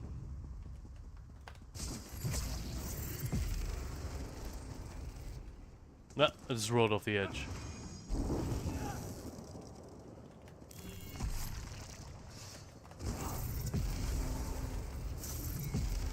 Looting all the urns, yeah? I mean, there's absolutely nothing in there, but I'm trying, yeah. Yeah, but they have a chance to drop ink, so if you loot them all, you'll probably get it. Yeah.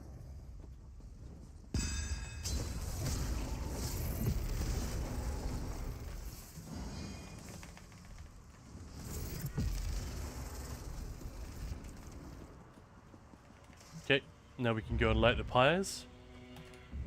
Come on, baby, light my fire. No, No, okay. not the journal, the pyre. Oh my god.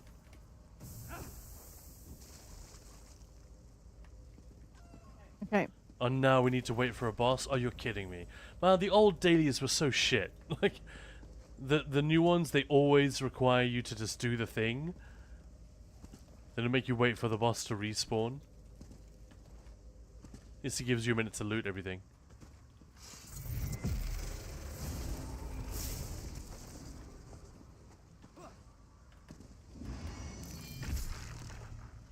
Oh, so that emote isn't permanent? This quest is the worst, the boss takes forever. I mean, it's got to respawn, right? This person must have just killed them. Sadly, the emote isn't permanent, isn't it? I have it, don't I?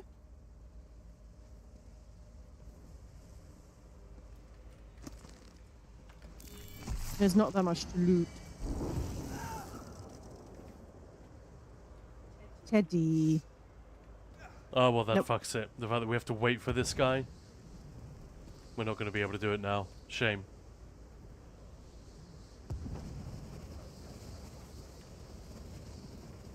I mean, I already have it from something else, but I don't think that disappears.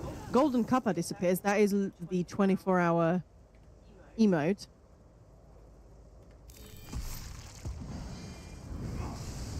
Are there others, or is it just the Kappa one that has a gold version? No, I don't see the gummy one in my collect. No, I do have the gummy one. So that's been there for a while. As far as I know, it's just the Golden Cuppa. I don't know if there are any others. Did you get all the little urns? Oh, none of them are lootable for me anyway, so... No, none of them are lootable. Boo.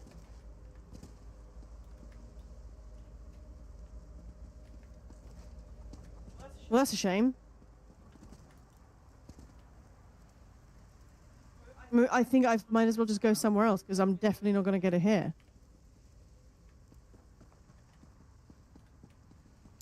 Yeah, hard to say.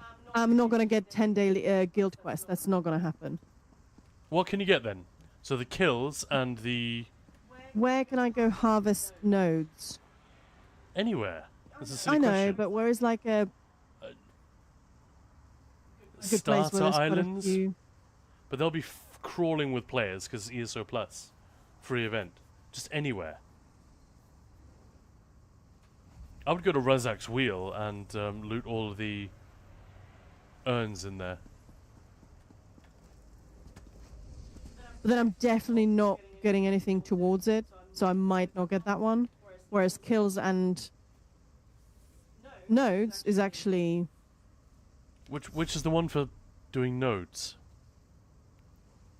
just resources, just getting resources from Have you the got world. have you got the heal ones? No. Oh, those are incredibly easy. Why aren't we doing those? Heal one? Yeah, you just slot Ulfsild's contingency with a heal and balance, and then spam the two of them. On yourself? Yeah. It'll take you a couple of minutes.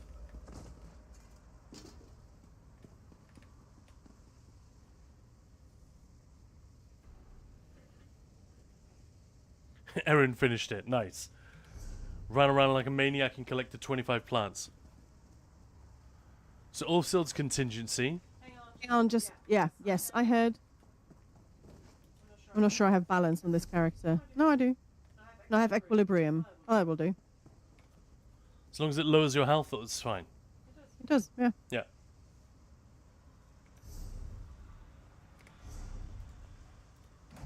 Ulfsild's contingency. Yep, with the heal on it. Then just hit two of those. One of which those. one is the healed? There we go. Two balances, another of those, two balances, like that.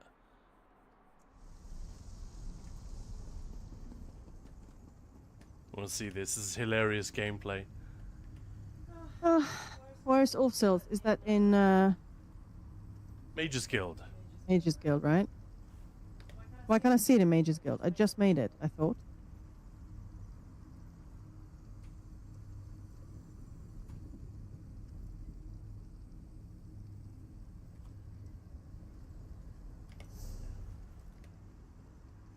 Eight minutes.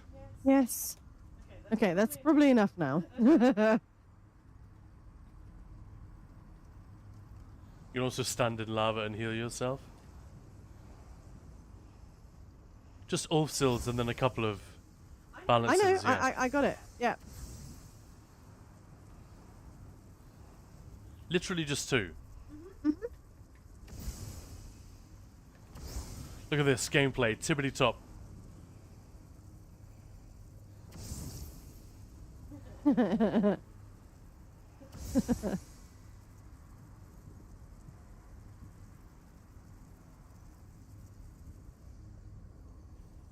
Oh, the progress is ridiculously slow.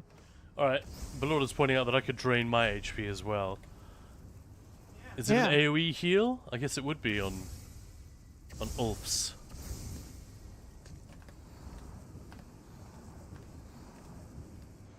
Is there lava in this house? There is, right? No.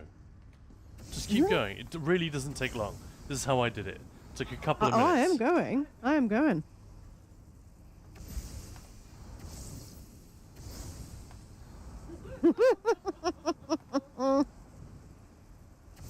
Guide how to cheat I know. your way through Golden Pursuit.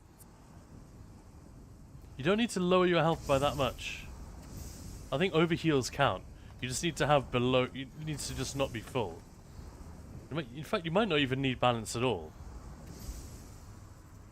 I'm not sure. Not sure the overheal counts. Yeah, maybe not. But you definitely don't need to be empty. Just a couple of balances, then an Ulfsild.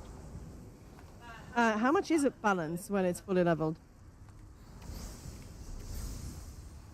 5k HP. Oh, okay. Same then. Yeah, keep checking it's progressing or not. Maya's doing that, I think. And a Subtletone, you can drop your health too and be healed by the AoE. Yeah, that's what Subtletone Belorda offering the same good advice. Don't stop. Oh, shush. You check the progress. Don't stop. Keep going. Quick, check progress, Maya. But don't stop healing. Just a nice relaxing lunch. Ah! You must have one of them by now. No, I don't What the actually. fuck? Are your damage numbers just really pathetic? Like your stats? I mean,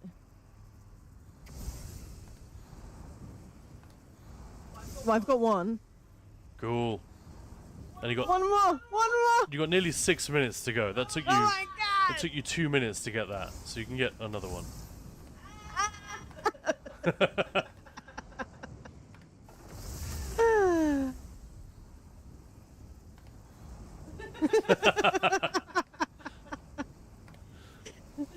Erin!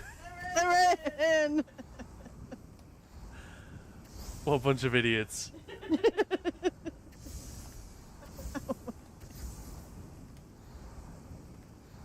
Tell you what, Maya, my try goodness. just spamming contingency. Hang on. Let me just grab the.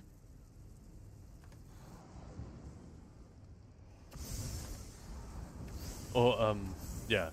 Oh my god! Spam, go, spam. No, that's it. Because that's the. Apparently, I'm done. I just got the 13. I don't know how. Cool. Look, you want to try and do But let's- something else in 5 minutes? No, hang on. This one. I don't have this one. The heal.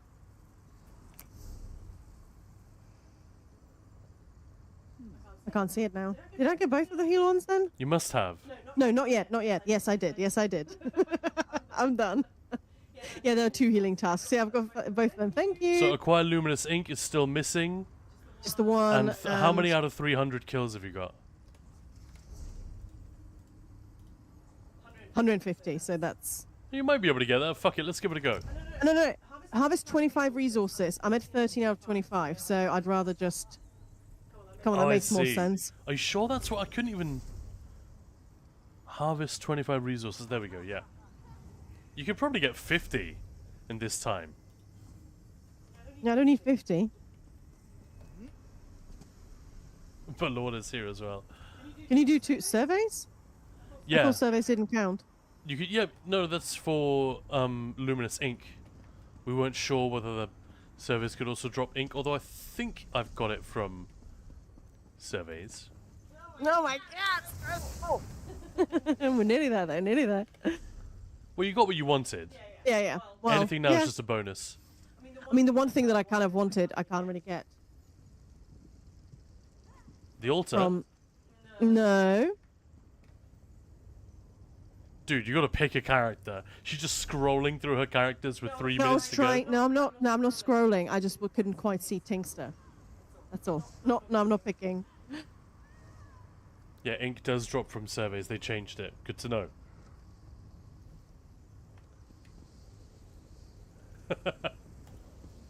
Oh, the community support. Look at that. That's so fun.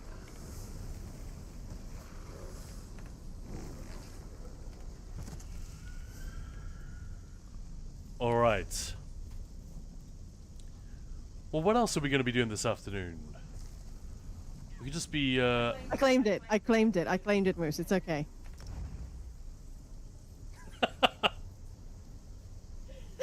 we'll collectively need to get high after this.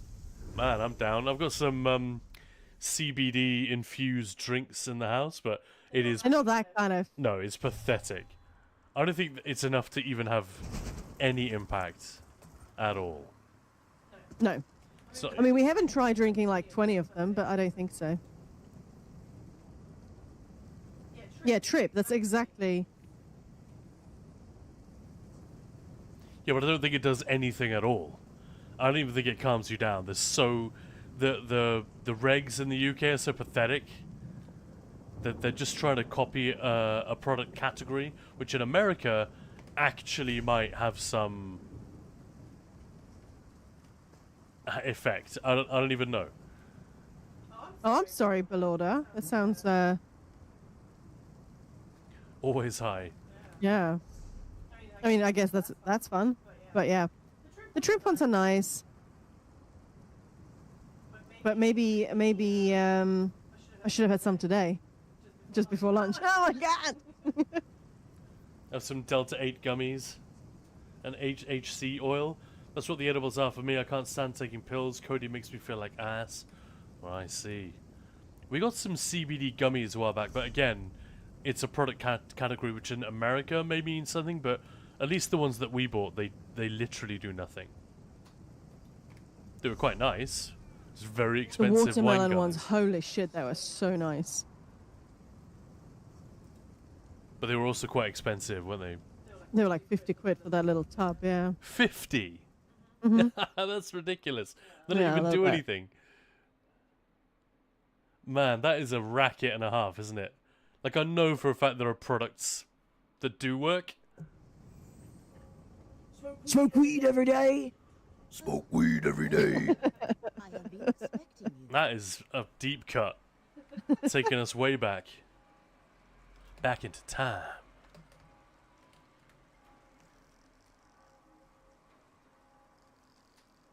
Come on, give me that freaking ink and. No, that's what I mean, Grenade. I don't think it does anything at all. Like, anything. The ones that I'm talking about. They just didn't have enough in them to have Oh, the any golden effect. pursuits they just swapped already. So that's it. I thought I still have like 10 seconds left. Nope, they're done. I was like, why is it not popping? I definitely collected all 20. No. Oh, so I you did were like get what I one. needed. Yeah. You were like one resource away, but you still No, you still would have needed one more. Yeah, I know. That would have been kind of fun if I managed it though. All right, so what are the new ones? A bit of crafty business. Want to have a look at it, Khan? Yeah, I'm just logging back in. Let's do it. All right, well, thank you for that. That was mildly entertaining, distracting for a minute. Okay, so we've got a brand new Golden Pursuits campaign You got a for tune of everyone who gives a stations. shit. And look, the moral of the story is do them early. Or when there's like a week, 10 days left, act then. Like I've been saying almost every day for the last 2 weeks to Maya, we should do these. And she keeps saying, oh, some other day, not today, not today. And then this happens. Like it didn't matter, but Don't let that be you. Okay, some attunable stations. That's cool. That's the capstone reward. Preview reward doesn't work. Oh, I see. That's all. Tempering alloy, Seals of Endeavor, 500. That's meaningful. 1,000 Seals of Endeavor. That's pretty good. I will take it. That's a pretty good one. And a bunch of RIT vouchers along the way. For those of you who don't know, I'm guessing that's none of you. But with RIT vouchers, you can actually buy more stuff than you might realize. So both of these, they can only be found in capital cities. But both of them sell stuff. The lady was added for Somerset. So he sells attunable stations. The 3 base ones. The Animus Stone, I think that is... I don't even know if that drops anywhere but from this guy. So you can get a few furnishings. He always has rotating furnishings that are themed with the current release. Diminished ethereal dust, obviously you can get. You can get the ebony motif. How much is that these days? But yeah, like formulas for things like this. I think that can, yeah, they can be resold for gold. So even if you don't want it, you can sell it on.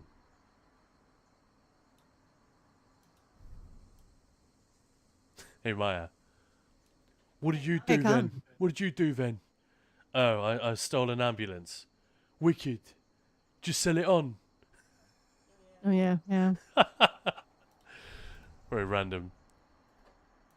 Yeah, all these like special furnishings you can get. Obviously, storage chests and storage coffers. The mighty transmute station. Yada yada, you get the picture.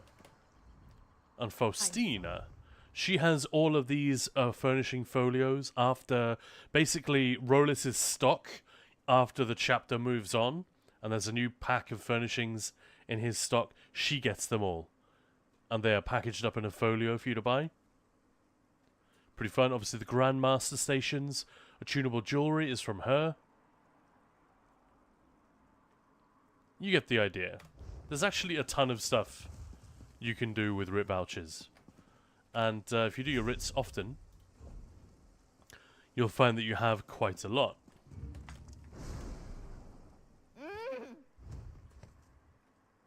Withdraw currency. How many have I got? I have 55,000 RIT vouchers. Because I don't do anything with them. I just kind of let them pile up.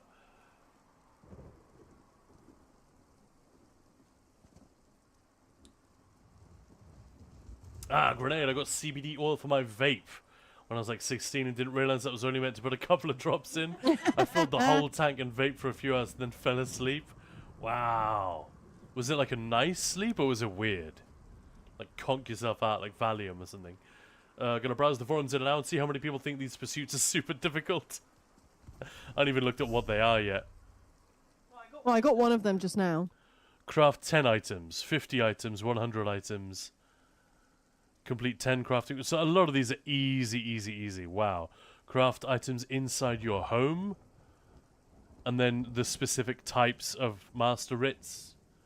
Refined material. Like, all of these will happen if you just do your writs during, not even throughout the 21 days, but just for the first week. Week, 10 days. These will just happen automatically. Yeah, all of these. Wow, all of these are just a given. Decon or research, okay. Extract items, harvest resources. Yeah, we're already pretty much done, right? And then, as a final backup, you can craft these things if you're short. But then, like, if you're Maya and you have half an hour to go, then those will be much quicker to do. You can just visit a guild hall and get all of those done. You know what? I'm just going to see how many of these we can do right now. Fuck it. I'm gonna have to head off soon again, but yeah. Not just yet, though, right? In like 10 minutes? Yeah. Why don't you try and get a few of these in as well, since you're here? I just said I already got one. Already so got it, here's- nice. Uh-huh. I think this Hey, character... it's Demon Cat Daphne! Hey, Daphne! Ah, drops have just been turned on. Nice. So they all see. So that's the special puppers, right? Please don't call it a puppers. Why? I don't know. I was getting a little bit grumpy about it in stream with hundreds of people talking about the dogs that were on camera. Everyone insisting on calling them puppers. And then Looked was here saying, why, yeah, why... He asked, why is Well, everyone either calling way, it puppers? the dog, the special drop. The drop is on right now. There's only a select few channels that have it on. Well, whoever signed up, but you know, we signed up. We will make much more of a big deal about the whole fundraising and everything, talking about it tomorrow. But yes, no puppy. Okay, puppy. Me. Yeah, you know what? Puppy actually works better. Yeah, but it's done. Like, just ignore me. It's just because Looked came asking the same thing and sort of ignited the fury. But thank you, Daphne. Awesome. Yeah. And Moose, I agree. Nice of them to do a refining pursuit during the ISO plus free trial. That's a good point. 39 total tasks, and you need to do 28. Everyone's going to be raging. Yeah, it shouldn't, but it probably will. You can get the Khajiit Fire Pit Enchanted recipe from the Hlalu furnished document. Wonder what it costs now. It used to be like tens of millions because it was so rare. Yeah, I remember Maya buying that one and being like, oof, that's a lot of money. You're right, Grenade. 30k away from having all the tables. Ooh, nice. You really think so? What? Someone must have worked out how much it costs to get all of those. Maybe. But yeah, so now we are dropping fun stuff. Specifically, a pet. That is just the pet. I can't preview it, can I? No. There's no way for me to show, but Oh, I don't know. it's a cute little We dog should be somewhere, right? Already. that you can have following you around in ESO. So of course, if you haven't already done it, make sure your Twitch and ESO accounts are linked. And keep watching, basically. Yeah, and don't go anywhere. That's the key. Day. Never. Just stay tuned in. So it's tomorrow. We've got a 12-hour stream from 9 to 9. So yeah, that will be dropping as well. 9 to 9. That's kind of epic, huh? I don't know, it's easier than it looks. At least Yeah, for me. the 12 hours isn't that. It's 24 when you sort of hit that. ESO is a inevitable- varied game, and our chat is awesome and smart and interesting and silly. Like, so I think it's actually quite an easy thing to do in this particular context. But yeah, if I was streaming, I don't know, Elden Ring to a bunch of FromSoft fans, that might be it might be like getting blood out of a stone for 8 hours. I don't know, even with hundreds of people watching. I don't know. I don't know what that's like until I experience it, so who the hell knows? But we are very glad to have you here, guys, and Daphne, especially, of course. If you haven't followed Daphne already, what the hell's wrong with you? Yeah, let's do a proper shout out to Get it Duffers. done, and that way, when we're not online, actually our stream schedules don't overlap by that much, I think. But yeah, Daphne's always worth dropping in on. If you see that she's online, done. Yes, there she is. You know what you're doing that afternoon. From the pictures that dropped, it looks like an Australian Shepherd pup. It looks really cute. It does look cute, yeah. That's the When you important can thing, right? preview it, just because I've got a picture of it, like we all have a picture, right? So you can have a look at that. But yeah, Are you going to post Not a in-game. little link? I'll just send you a little picture. Or you mean post the link in chat? Yeah, just post the link in chat. People can look at it. Oh, I don't know what that is. LeBro, I'm guessing it was 81k in rip the, vouchers, lovely. Great, yes, I got on my last account. Can't remember the exact number, but it was in the 80ks. Oh, okay. So you and LeBro, that's what you're saying. Sorry. There it LeBro. is. There is the link to the QuakeCon thing. And they're also raising money for Dallas Pets Alive. So that's a thing. Speaking of raising money, Maya, before you go, do you want to give us a quick pitch on why people should support Ninja Paws? Maybe throw us a sub if they've been watching over the last couple of weeks and haven't subbed yet. Or have been lucky enough to be gifted a sub, which is going to run out soon. Well, if you like what we do, if you've enjoyed hanging out, if you watched our videos and think, hey, these guys, yeah, I want to see more stuff. Making it as content creators full time, both of us, is really difficult. So anything you can do, from lurking here, watching our videos, sharing our videos. Yeah, of course, if you are able to throw in a sub prime or normal, or gift a sub, is greatly appreciated, because it Or means sub that for a few months in a row. Yep. You know? It means I can come home as well and do this full time with Khan, rather than as a second job at the moment. Wouldn't that be something? Yeah, and that would mean more stuff for you guys as well. Yeah. So we're really doing our best to make years so easier, better, more fun, all that for as many people as possible. Like getting that good information out there, which is harder than it looks. So yeah, we've enjoyed amazing support from the community in the last couple of months, and we could not be more grateful, more delighted. But we're going to keep pitching, because it's the only way we can break through the next barrier that's holding us back, which is being able to get Maya up in here full time, just like I am. Yes, Man, sir. we'll be able to do so much more stuff. Gina's going to be in so much trouble. Regina, I've got another event. Gina. Exactly, right? Just going to be events out of the wazoo, interviews. We'll branch out into other Elder Scrolls games as well, increasingly, I'm sure. Not necessarily on stream, but in terms of lore and stuff like that. Hey, there we go, DFS Lifestyle. Thank you very much. Is that a reference to the sofa? Like the home chair manufacturers in the UK? That'd be funny. DFS Lifestyle. Rajira, Rapora, Rururu. What am I doing on in my game? What do you think? Any I guesses? think you're making food. No. Oh, cat. He's just Mrs. gurgling T, next I to like me. your name. Yeah.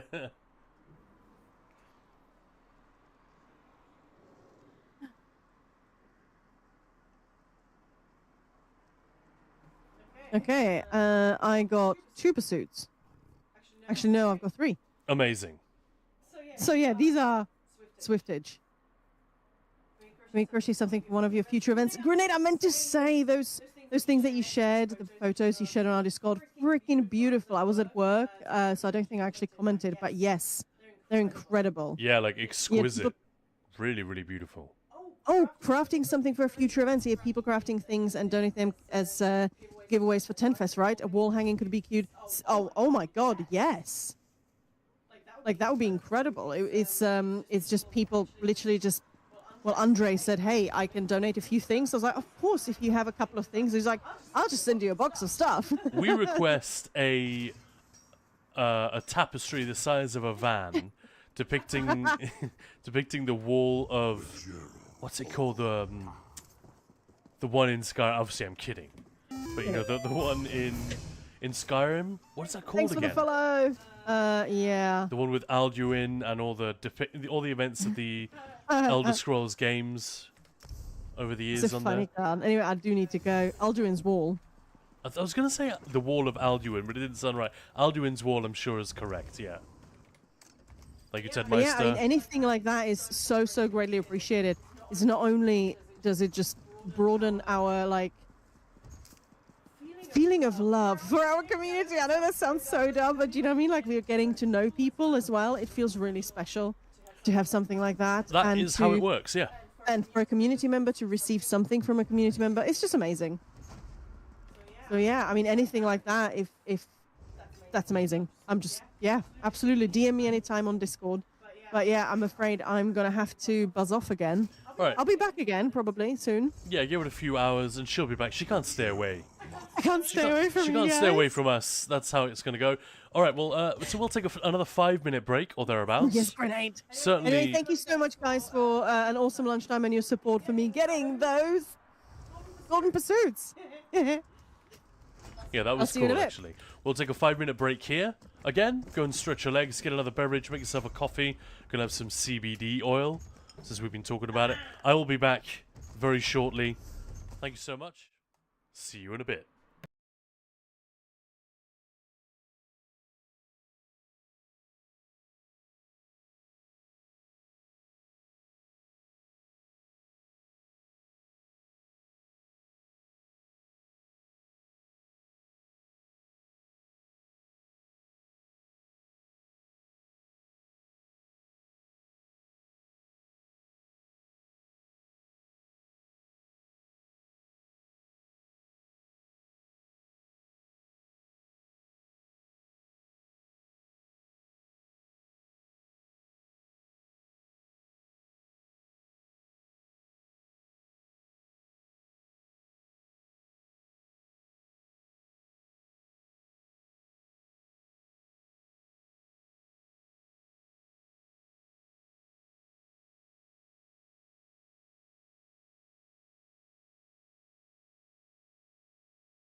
And we're back.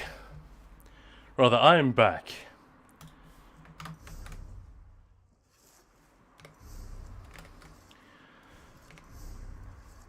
Where were we? We were doing Golden Pursuits, having a look. Already 7 done? What? 7 out of 28? We're already quarter of the way there? Barely started. Maya hates us. Exactly. Exactly, Moose. And Grenade, thank you very much for that. Kiddings, hello there!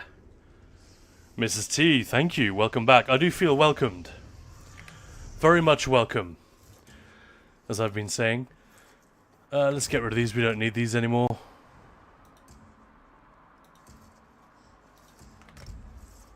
Let's go and turn that one in rather than having it kicking around. I'm at 5. Nice. There you are. I have been expecting. I mean, can I do it here? Go to Grotwood. Devil's Master. Hi. How's it going? Hope you're having a lovely, lovely week. And thank you for brightening ours by showing yourself here. Much appreciated. We just got the start of the drop campaign for this weekend. QuakeCon is happening. We're going to have a big old stream tomorrow to celebrate that. And obviously the special drop with the pup. The little dog pet that you can get in the game. You just got to watch, I think, for a few hours. I've already forgotten the details. My apologies. And of course the new Golden Pursuits campaign, which is turning out to be ridiculously easy for those of us who actually do our crafting writs. And I'm guessing that's the point, right? Is to draw everyone's attention to the fact that these things are there. And inviting them to check it out. See what's up. Pup is 2 hours. Thank you, Balorda. Moose. Doing pursuits today. Sorry, doing surveys today. So whatever from that. So get whatever from that for pursuits. Then lots of crafting tomorrow for writs. Ted Meister just noticed the DK build still lives. Yeah, it does. My Stam DK... Actually, my Stam DK has moved on. But my Mag DK is still... Ooh, that's actually a good question. I think my Mag DK is halfway. It's sort of in between. But my... yeah. Actually, Dragon Knight might be the only class where all of my characters have been subclassed now.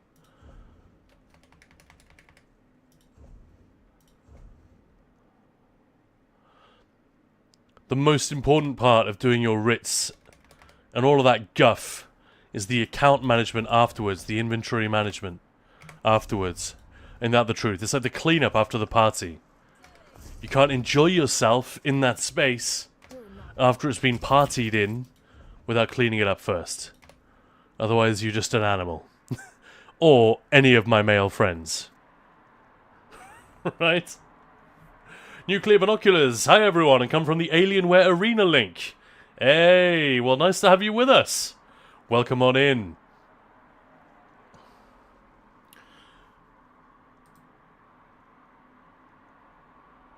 Oh, nice one, Method. You already done all of them? What? How can that be? When you speak Danish, you sound so fluent, but when speaking English, it's also so fluent. You wouldn't expect to think you know my first language. If you hear me speak Danish for a little bit longer, it will start to sound shit. Because I will stumble over my words. I'm just out of practice. It comes back. It's crazy. When I go back to Denmark, I'm there for like 2 days. On the first day, I'm struggling to respond to my family's questions about politics in the UK. Or, you know, how was your flight? Or whatever. You know, basic stuff. And I'm thinking, what's that word? I do that a lot. I do that thing everyone does when they are attempting to conduct a little bit more advanced dialogue in the language which is no longer their everyday one. You know? In my case. It used to be. That's normal. Like when I'm speaking English with Maya's parents, for example. especially her dad. He'll always be, searching for that word, and sort of looks to you like, you know what I mean, but you don't. So you can't say. And then you offer something, and it's like, no, no, no, no, no, no.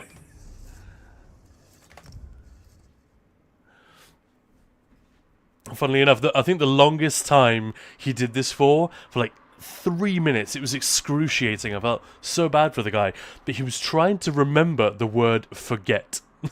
I'm not making this up. He was trying to explain that there is a particular businessman back in the Czech Republic that he knows, and kind of a big deal, kind of a heavy hitter around there, that was holding a grudge. And he was saying he will never forget this. But he just couldn't remember the word for forget. He'd forgotten it. So he will never, and eventually he just gave up and went, he will never not remember. But I gave him so many, like, I chimed in with, he won't appreciate, he won't understand, and every time I was, no, like, you're not helping, be quiet. Very funny. Looks like a glass armor set. Yeah, that was actually Militant Ordinator, I think is the style. I've just dyed it to look very green. Nuclear Binoculars just started playing 2 days ago. Can't believe this game is over a decade old. Well, they keep it in fairly good condition. The thing they're struggling with at the moment is combat balance. But for new players, doesn't matter. You guys can just ignore that. For those who are like stuck in fairly late game stuff where they're progging, you know, they're progressing some of the final PvE achievements left in the game for them, and they're trying to get these very, very difficult things sorted. Having the combat team, like, with the bonnet lifted up on the combat system, and tinkering around, and, like, wrenching on the various different bits and bobs, that is quite a frustrating experience. We've talked a little bit about that earlier, but other than that, they do keep the game running pretty well. And because we're in that privileged position, many of us here, that we sort of lounge around in the late game, we don't always appreciate the things that new players are enjoying, whether it's, you know, after a couple of days or a few months, because most of us have been playing for a lot longer than that. But recently, which I take it as a very healthy sign, we've had a lot of people coming in and saying either, hey, I just started, you know, talk to me about the game, which is great because we welcome these questions. We're a teaching guild. That's what Ninja Pulls is. My name's Khan, by the way, but Ninja Pulls is the name of the channel, name of the guild, name of the Discord.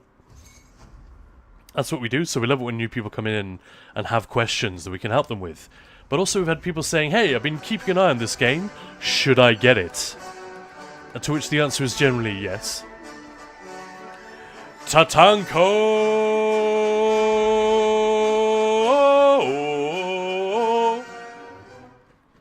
That was all the breath I had in me. How's it going, sir? Thank you very much for the raid. Lovely to see you, all of you. How are you guys doing? Wow. I feel very privileged. First, not pure, not Tatanko, the man himself. One of my favorite ESO streamers, actually. So, if you guys don't know Tatanko, that's a very personal preference. Like, we haven't met or anything. I just always have the nicest, chill time when I stop by one of Tatanko's streams. So, for me, it's a real destination. And I'm not just saying that. I'm not just blowing smoke because the guy's here. I would say it even if I knew he wasn't listening. So, give the guy a follow. And check him out next chance you get. A lot of fun to be had over there. We're taking a look at the new Golden Pursuit. Yeah, well, as you may have been able to guess, we are doing something rather similar over here. We were just marveling at the fact that after a few characters of Ritz, it's already at 7 out of 28. It's a bit of a dry one, isn't it? But then again, quite generous and very easy. So, I'm down. And the attunable stations, they're very useful to have. But thank you so much for the raid, man. Become bearing donuts. Yeah. Scoutini or Scoutini. I'm never sure how to pronounce that. I'm very sorry. Would you mind cluing me in on that one? Is it Scoutini? I would have read Scouts, but I'm sure I've heard other streamers saying Scoutini. Maybe that's just my brain. Khan was lucky. I stopped him from doing writs when he started the stream. Yeah. I was only going to do one, to be fair. From Scouts. Okay, good. Mama Buna, we come wearing donuts. It's a Tatanka raid. Well, we appreciate the donutage. We appreciate the, your company, essentially. I'm very sad to say you did just miss Maya. I just dropped her off, like 10 minutes ago. She was just on a lunch break, and fortunately, she works just a few miles down the road, so I can generally just scoot down the road, or scout down the road, and we can have lunch together. And today we just did that on stream. It's pretty fun.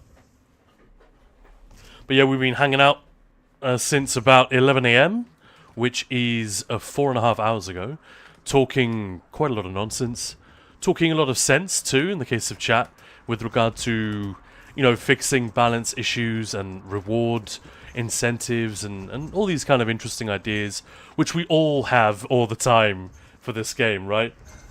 Thought I was being greeted by Olibo for a second. Yeah, you're right, that's a total Olibo move. Yeah, I didn't even think of that. How do you rate ESO in comparison to Skyrim Nuclear Binoculars? Wow, that's a tough one. One thing it has over Skyrim, which for me is a big deal, but it's very personal, right? So I started playing The Elder Scrolls when Morrowind had been out for a few years. I sort of missed the boat. I think I was aware of it coming out. I was basically a kid. Got my first PC, thought I'm going to go back and check out that game. And Morrowind was fantastic for a number of reasons. One of the reasons is it was weird. It was weird as hell. It made you really feel like a stranger in a strange land. In a way which was actually a little bit unpleasant at first. Like, it was a bit of a barrier. Everyone's so mean to me. I don't know where anything is. Like, what? And you feel kind of lost and unwelcome. But as the game peels that back and the faction system comes into play, yeah, basically fantastic. It's a very, very weird game. Oblivion was not that weird. It was like medieval Europe with a bit of fantasy sprinkled on top. Then they did the Shivering Isles expansion, and that was a lot more weird, and that was good. But Skyrim, even less weird. And I love Skyrim. I love Oblivion. Don't get me wrong, but a lot of people who'd been playing Elder Scrolls from like Morrowind or even earlier, these games are weird. The place is weird, very strange, not very generic fantasy at all. And Skyrim held on to bits of that, but it was very, very broad-based in terms of its market appeal, right?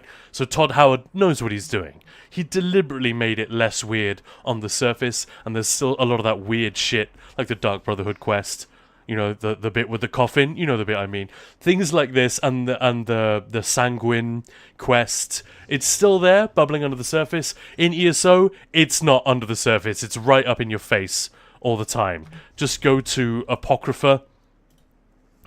For one thing, it's so whimsical and crazy. It's like Lewis Carroll dropped acid and decided to write a mad sequel to Alice in Wonderland, you know? With green tinted glasses on. And then go to Clockwork City. It's so strange. And I mean that in the best possible way. That is one way in which ESO kicks Skyrim's ass. In terms of immersion, it's a little bit harder, obviously. And MMO can't really do that. You constantly got all these people trotting around, bunny hopping, casting skills, interrupting your immersion, you know? Oh, Mark, wow! Thank you so much for the 5 gifted subs to the community. You absolute hero, thank you. And thank you for being here with us on stream today. So that is just the short version to a very, very long question, Nuclear Binoculars, but I hope that helps. Tatanka, we were taking a look at the new Golden Pursuits and houses, wishing I'd saved my daily wits for later. Oh, I missed that, yeah. And the crafting stations from Pursuits bound, I don't think they will be. Other rewards we've had in the past, I think they were tradable. But we can have a look. You can preview it here. And it says bind on pickup. So yes. Sorry, I misspoke. They are indeed going to be bound.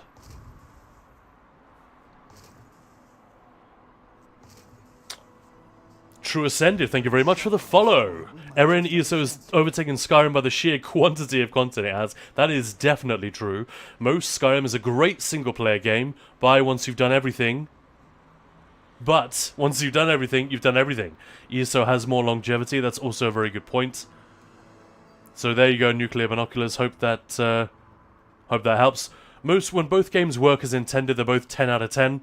They're very different. Yeah, just extremely different. In fact, one of the biggest blessings and curses that this game has had, I think from the very beginning, and this is not an original opinion, Bruce Nesmith, the game developer, not the Canadian illustrator, my god. Bruce Nesmith, who worked with Todd Howard for many years, and who I think was the creative director on Skyrim. I could have got the title slightly wrong, but he was one of the top guys. Like, basically Skyrim was birthed by his hands, among others. He loves ESO.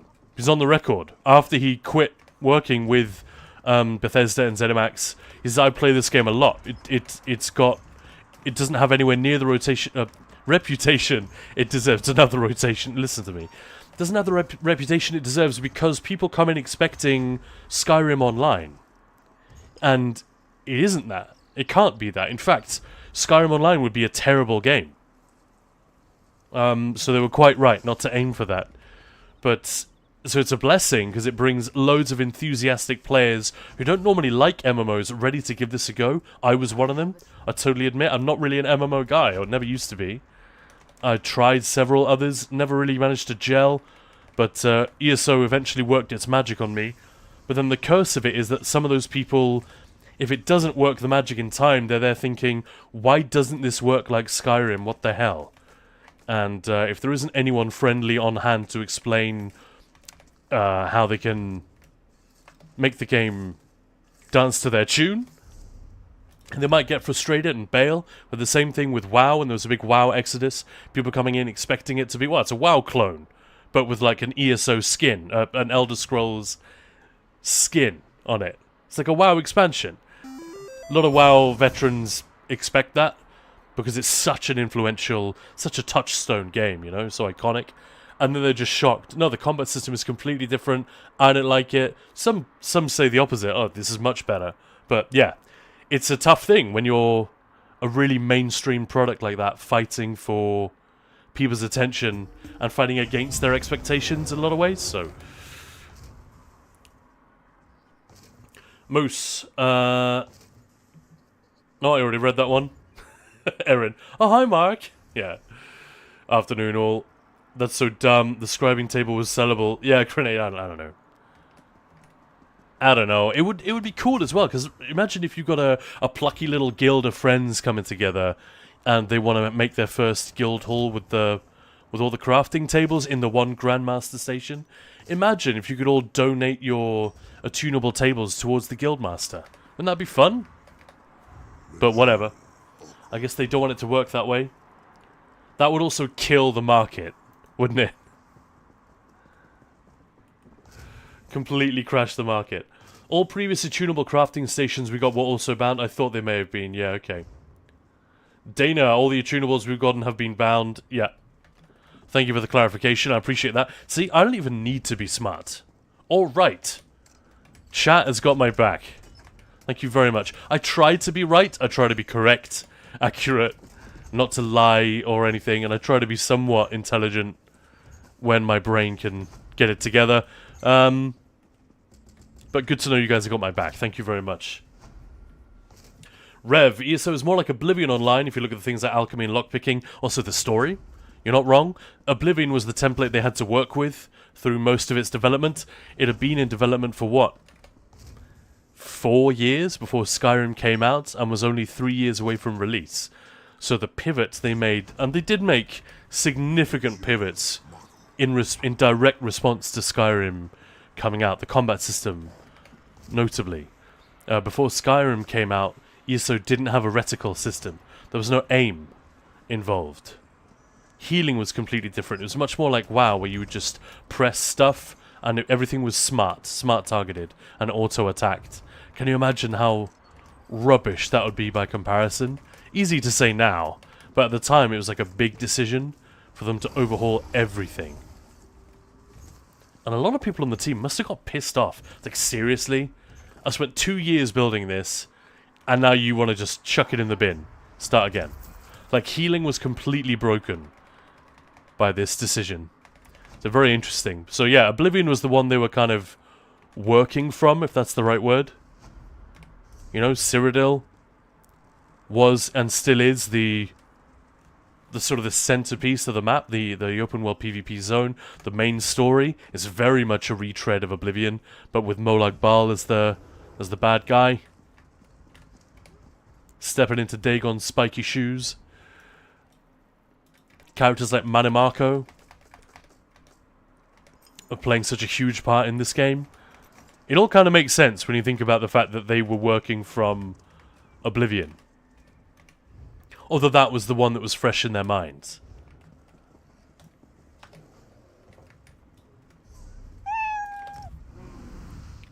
Hey, Solo. Yeah, Tatanko, I'm with you. I like ESO's combat much more than other MMOs I've played. This doesn't work like Daggerfall, what the hell? Rat Shaman, yeah, absolutely. And Dragonborn Crow, thank you very much for the follow. Welcome on in. Erin, there was a Skyrim co-op game in the making, but Bethesda did not allow its development. As, a mod, yeah. Yeah, you can play Morrowind multiplayer now. That's actually really, really good fun. We had a blast doing it on stream last year. It was amazing. I'll just destroy these crafting stations. What a waste. Oof.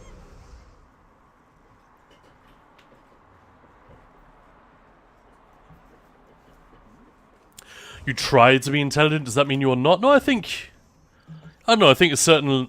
I don't know what I'm talking about, Moose. I'm just trying to be humble. I'm not... what's the line? I rewatched the movie High Fidelity recently, and there's a great bit in it where the character kind of... he breaks the fourth wall constantly in that movie. He looks at the camera and talks to you, even while the events are going on around him. It works really well. It's a great movie. I love it. And John Cusack, there's one bit where he says... You know, I'm not the smartest guy in the world, but I'm not the dumbest. And then he, you know, recites some of the clever books that he's read. The Unbearable Lightness of Being. You know, I've read these books, and I think I've understood them. They're about girls, right? It's a bit like that. I'm not claiming to be the one thing. But yeah, you're just poking me with this. Healing is still broken in PvP. Touché. I'll take your point. And Dana, you can use them as regular stations in houses, even if you tune them. So just extra stations for other houses. Yep. It's a very good point. Yeah, don't bin them. You know, put them in a coffer. How can I help you? See if there's a point in the future where you might use them for something. But yeah, it would be kind of nice if they were donatable somehow. Nuclear Binoculars. The last single-player Elder Scrolls game I played was Morrowind. Had a decade or so break from gaming. Wow. But even then, Morrowind is like 23 years old now, isn't it? That's wild to me. Even though I was young when it came out.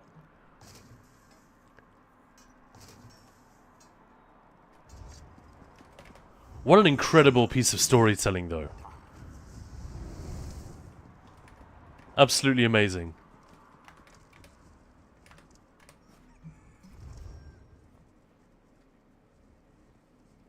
Solo, how goes the stream? I think it goes pretty good. You can stick around and tell me in a few minutes. We are doing a little bit of a lazy stream right now.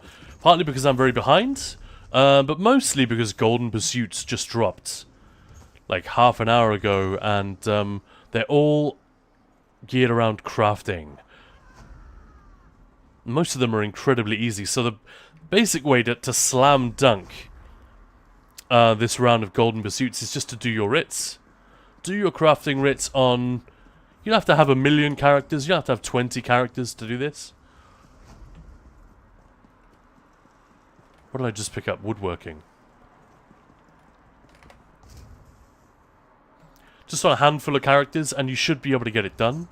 And if you can't quite make it, there are all these at the bottom just craft one item in all those. That's like, I'm not going to bother to do that because I will get it the regular way. But Lord, I never played any single-player Elder Scrolls game. Wow. I wonder how you'd get on with that now. Were you watching the other day when we played Oblivion Remastered? Because that thing is a delight. But part of the fuel that it runs on is absolutely the nostalgia. And I don't mean empty nostalgia, like undeserved. They've done such a beautiful job of reskinning the whole game. And it genuinely feels like, even if you haven't touched Oblivion in years, like I hadn't, it genuinely feels like being back in like that town where you grew up or something. You know instinctively where everything is. But instead of like, you know, that beautiful little boutique that sold books or clothing or whatever, has now become a bar. In Oblivion Remastered, it's all still there, just the way you left it, because the actual base game code is all the same. It's identical. We even did a video on it where, you know, all the cups and all the items in the game world placed on tables and inns and all the NPCs, routes and all of that stuff, they're all identical, exactly the same. All the dimensions are exactly the same. So there's this weird, it's almost like an uncanny feeling you get playing it. 800 mods later, yeah?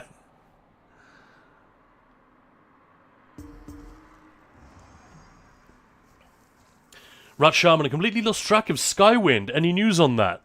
It is happening. That is not quite so far along. Like Skyblivion is gearing up for a release late this year, possibly early next year if they get held back. Not held back, as in like, you know, they just need a bit more time. But they've got real momentum behind them. Oblivion Remastered was a huge boost for them. You know, unlike lots of people predicted, saying how heartless of Bethesda to release this when this huge fan project is finally getting close to release. In fact, all they did was boost the support. I think they've raised a lot more money as a result. And yeah, they're gearing up for a release later this year. Skywind is much further off, as I understand it. And one of the reasons I know is because Maya wants me to audition for... And I should do this. I should do this. They need voice actors who can do... You know, amateur voice actors who could do the Dunmer voices from Oblivion, from Morrowind.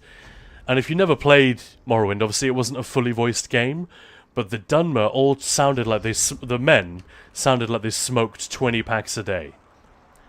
Quickly, Outlander. I haven't much time. And if you go to Vivek City and stare too long at one of the ordinators there, they would turn to you and say, "We're watching you, scum."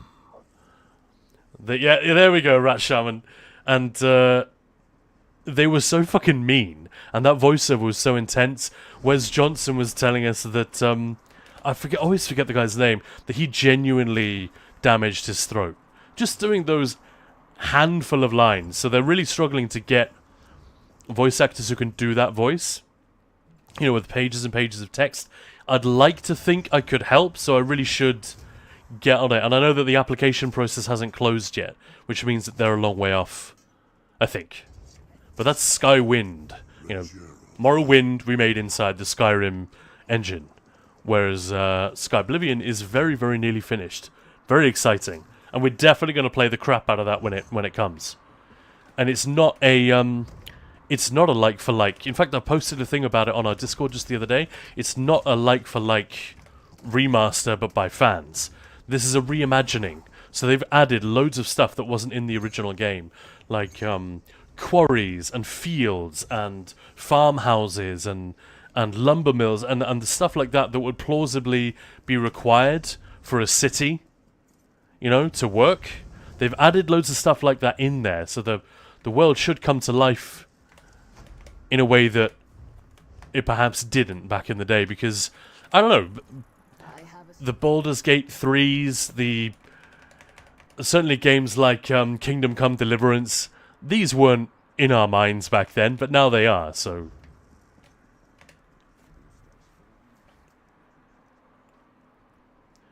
Sky Oblivion just had, what they said was their penultimate video diary. Yep, that's the one I posted. And pursuits are easy because my characters are all crafters, and I'm analysing Nirn on the last ones at the moment. Nice. Yeah, I still haven't finished all my research stuff. Need to get on that. Well, I don't need to, but I might as well, right? Still, just day one, and we're already crawling through these at quite a pace. Almost a third of the way through now.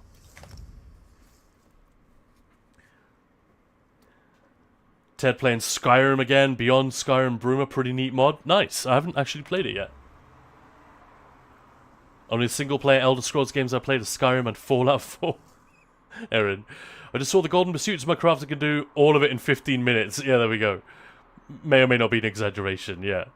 Moose, not like Bethesda decided a week before to release to remaster. Exactly. But people behaved because it was a surprise announcement. People behaved as though that was the case. There was some fairly silly commentary. I'll not lie to you.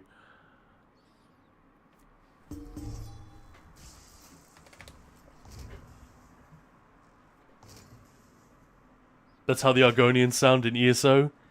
The Argonians are a bit gay. There's a bit more like that.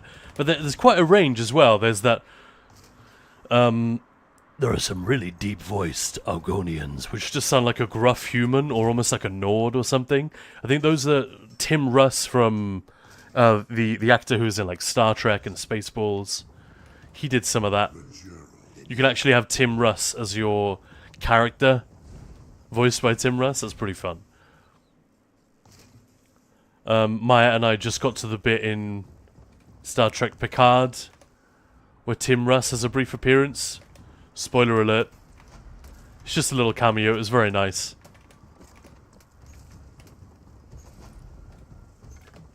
What a legend. We ain't found shit. Yeah, exactly. Famous Tim Russ quote.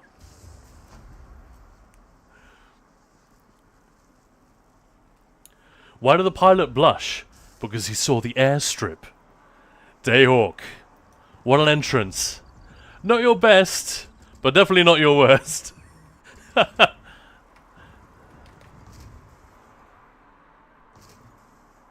Didn't know that Marlborough was Telvanni. Guild Wars 1 German dub is so bad. You have to laugh all the time. Oh no. I guess Guild Wars back in that time when games were just... They were starting to make a lot of money, but they weren't taken that seriously by many people. So difficult to get. Like for a long time, the idea of getting real actors to voice video games was... People just couldn't see the point. People didn't have the imagination to sort of get there. Which is crazy now. There are people who are making... who are building excellent careers on this stuff. And who are celebrated for their work. You know? Garlanded for their storytelling. And the depth of their portrayal of these characters. You know, I'm thinking Neil Newbon, Troy Baker, these kind of folks. Not to mention... like Senua in the Hellblade series. Those performances are amazing. And to think that it's a couple of decades ago, people were like scoffing at the idea of even having actors in video games. Weird. Super weird.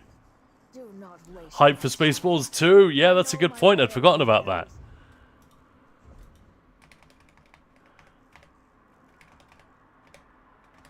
Yeah, that was a bit of a delight to see that reveal. Even though, you know, it told us absolutely nothing.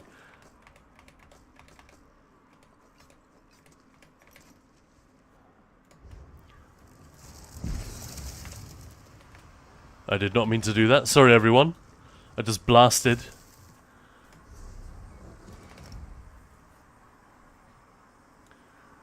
Someone clip the voice acting and send it to the Skywind people. Well, that's what I'm supposed to do, right? I need to actually set aside some time, get one of the scripts from them, and see if I can get through, like, a page in one sitting. Because they're not on a tight deadline or anything. It's okay if I send it to them over months, but I think that would be really fun. That'd be really fun to walk up to an NPC and hear myself in a big project like that. Also, it'd be very cool because, like I said earlier on, the weird is so strong in Morrowind. So the people who are making this this mod, Skywind, have really leaned into that. And in up-resing everything, they've really made it gloriously weird. Like, even some of the things that were in Skyrim, I think, like, scamps, for instance, they have tweaked and made them weirder to look more like the Morrowind version. Everything's just a little bit wilder, you know? Is Rick Moranis coming back? I don't know that we know anything about it. I think, obviously, John Candy won't be able to make it, sadly. I think I saw something about everyone. The only notable name that was missing was the princess. But I could be wrong. That's like a weird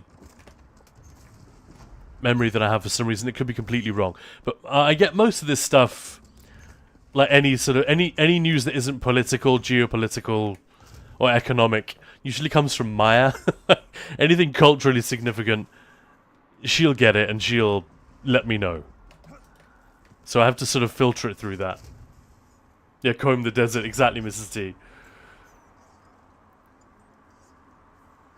But Lord, the thing is, there are still people playing Guild Wars 1 actively. I also log into the game and do some things. Oh yeah. I have a friend who absolutely loves it. I don't know if he ever plays anymore, but I'm sure if he had the time, he would. Maybe once his kid is old enough to go to college. If Guild Wars, the first one, is still kicking, he'll be back. Joan Rivers. That was the robot, right? Dot Matrix? I think I've only seen the movie twice.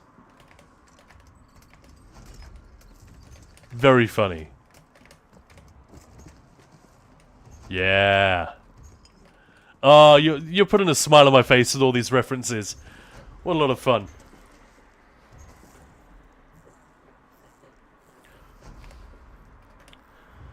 I can't make my mind up about this Naked Gun sequel as well. I don't know, Seth MacFarlane's involvement gives me very mixed feelings. Like, the guy can be absolutely hilarious, but he's also done things that went horribly wrong.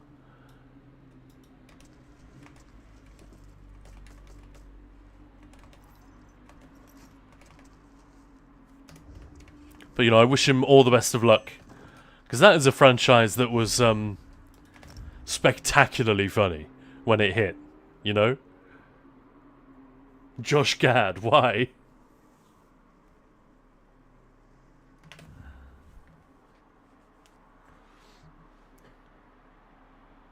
Why not, Moose? That's the question.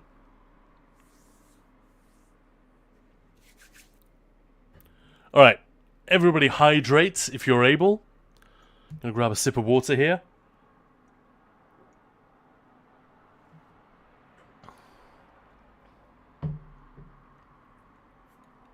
He's just so ugh.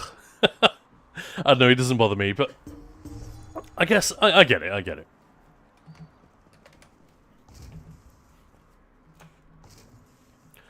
But I think he was, is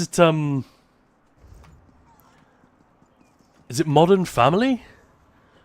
He was just such a beloved character and performance in that.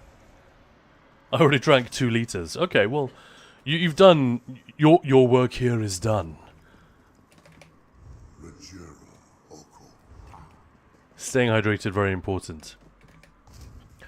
Speaking of maintaining, I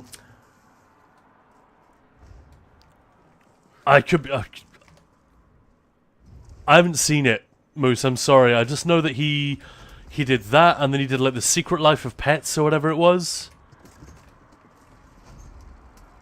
And suddenly he was everywhere in terms of voiceovers. Don't know if it was Modern Family, it might have been another thing like that. 3 to 4 liters each day, it sounds pretty good.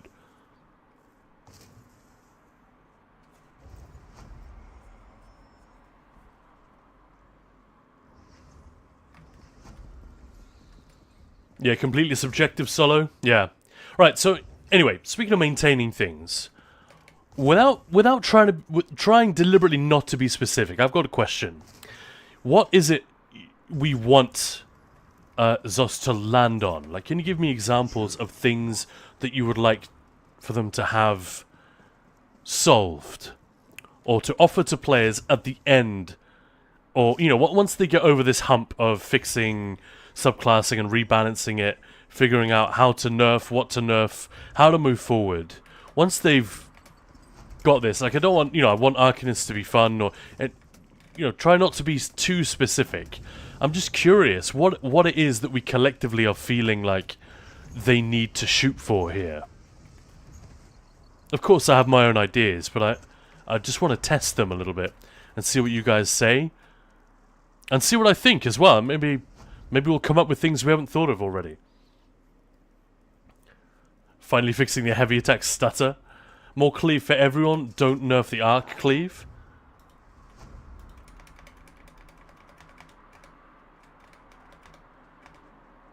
Yeah. I mean, sorry I went quiet for a moment. I was thinking about that. I think that's a perfectly sensible thing. And yeah, that's not very specific. You're not saying how exactly they would do it. But rather than nerfing, maybe nerf it a little bit to create a new baseline for cleave power, and then bring everything up and give it advantages and disadvantages and so on.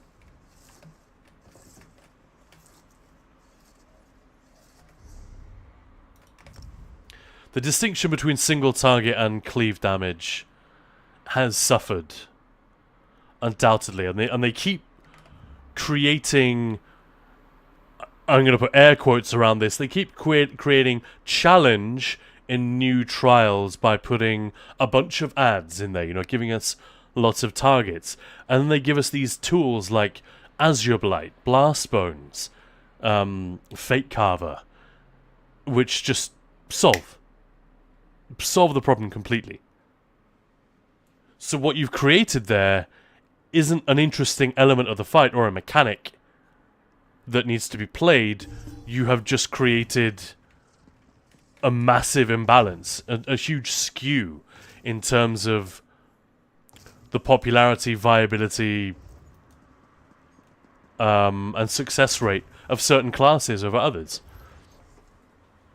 So I think that's a good place to start. Add a new weapon skill. Like, a new skill to each weapon. They kind of did that with scribing, I guess. Safety walks, that's an interesting one. Rev, more things that can be earned in game instead of 99% of mounts, for example, being crown store only. Yeah, I mean that's a totally separate issue, but one I can completely agree with. Absolutely. CJ Pearl, what about fixing the bugs in PvP without messing with PvE? Well, actually, we talked about this before, but they may in fact have a solution to that. So, if you weren't aware of this, this is not confirmed or anything, but the way that they talked about subclassing, and my very first question to, the devs that were assembled, who was there? There was Jess, Matt Firor, Rich Lambert, and the lady whose name I forget, that's terrible. But they were all there with a Q&A after the pre-reveal that we got, and I said, what is this going to do to PvP? And Matt Firor sort of brushed it off, saying, well, basically, once Cyrodiil Vengeance testing is done, well, this shouldn't be an issue, should it? So, don't worry about PvP. And the implication there was that either there will be no subclassing in PvP, or it will be at least separated from PvE to the point where we can tune it separately. So, I'm hoping that's a very good point, CJ. And I'm hoping that that one is already somewhat in the bag. Of course, it's not done till it's done. But they might already have their eye on that one. I think the kind of hints and comments that we've had from Zos recently about separating PvP and PvE recognize that, yeah, maybe it's time. And they've shown that they're willing to do it with Cyrodiil Vengeance. Obviously, the final version of Cyrodiil that we get won't probably be anything like Cyrodiil Vengeance, and nor should it be, but it will be informed by those testing exercises and all those performance improvements that we've seen happen when they simplify things, when they lock things down and reduce the complexity a little bit. So, you know, it's up to them. They got to find the sweet spot. They got to figure out where that is. But I don't know. My money is on them finally separating PvE and PvP. So there might be no morphs in PvP, for example. They might be slightly different to what they do in PvE. I think that's got to be in the mix as an ingredient, because otherwise balancing it is it's an impossible task. It becomes at least gargantuan, but achievable if you separate the two. If you don't separate them, it just becomes a never-ending, unwinnable fight, it seems. But Lord, instead of nerfing one thing over and over, just buff the other skills. In the case of Banner, or Class Mastery, I thoroughly agree with this. However, I'm not a huge fan of rampant power creep. Like, if they're genuinely going to take that approach, then I think they need to introduce higher difficulties of stuff as well, down the line. But that's valid. It's a good mantra, and it's, in fact, the first game developer I've heard say that. We don't want to nerf anything. We want to give power to other things if an imbalance arises. We don't want to rein it back in. Was actually one of the producers at ZOS in year one of ESO. They had this big guild summit where they invited some of the biggest guild masters from around the world to their HQ in Maryland and sat them down. Like, there were people there from France, UK, obviously US and Canada, and they just talked to them about the state of the game, which was at the time 7 months old or whatever. Really interesting. And that's all on YouTube. You can look it up. Someone who was there recorded the whole thing. No video, but just they were mic'd. There was a microphone in the room, so you can hear the entire discussion about light attack weaving and all this stuff. So it proves that it wasn't a bug. And they talk about the design process and all that stuff. So that is a rule that they kind of already have. But yeah, a Nuclear Binoculars, thank you very much for the follow. See if I can say that name without tripping over it. It's harder to say than I thought. Nuclear Binoculars. Is it binoculars, binoculars? Who cares? You'll correct me. Solo, I'm a very simple man. Find a way to balance PvE and PvP separately. Battle Spirit, wink wink. There we go. So you and CJ are in agreement, and so am I, frankly. And hopefully so is ZOS. Like I said, they haven't confirmed it. It's just too early for them to say anything. But I don't know. I'm fairly confident that they're of that mindset now. I think they've made up their mind that this is how it's going to be.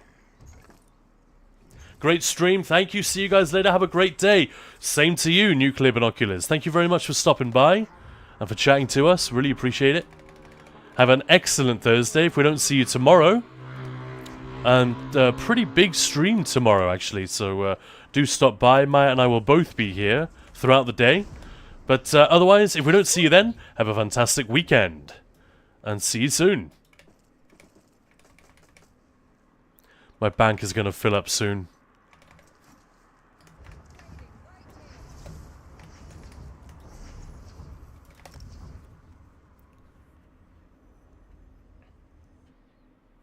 Wand staff. What does that mean, safety walk? So you want a wand as well as a staff? Like wand in one hand, staff in another? That'd be kind of a cool look. But then they'd have to make staff a one-handed weapon. Yeah, but Lord of the... It is possible with some skills and sets. So, yeah, if they finally separated the two. I don't even know why they had this philosophy of keeping PvE and PvP linked and parallel for such a long time.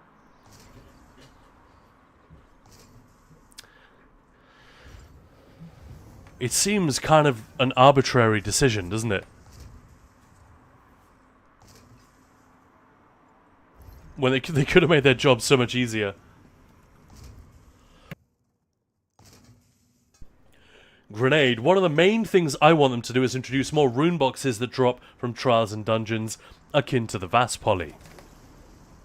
hard agree with that one. In fact, you get a high five for that suggestion. It's been made before, obviously. I think you've even said it before, but it's a damn good call. It's just a gentle nudge, another reason to replay that stuff. You know, even if you already have the collectible, you might get another one. You could give it to your mate. You could sell it for a lot of money. I frankly think they should all have something like this. And maybe they even get a new one every few years. Like, it wouldn't be that much work. At least I can't imagine that it would be. Give the rate at which they introduce new polymorphs and stuff for the crown crates. You'd think they would be able to do this without it being like a huge hit. But Lord, they really should take a look at Guild Wars 1 and 2 regarding separating PvE and PvP. They fully did it. Agreed.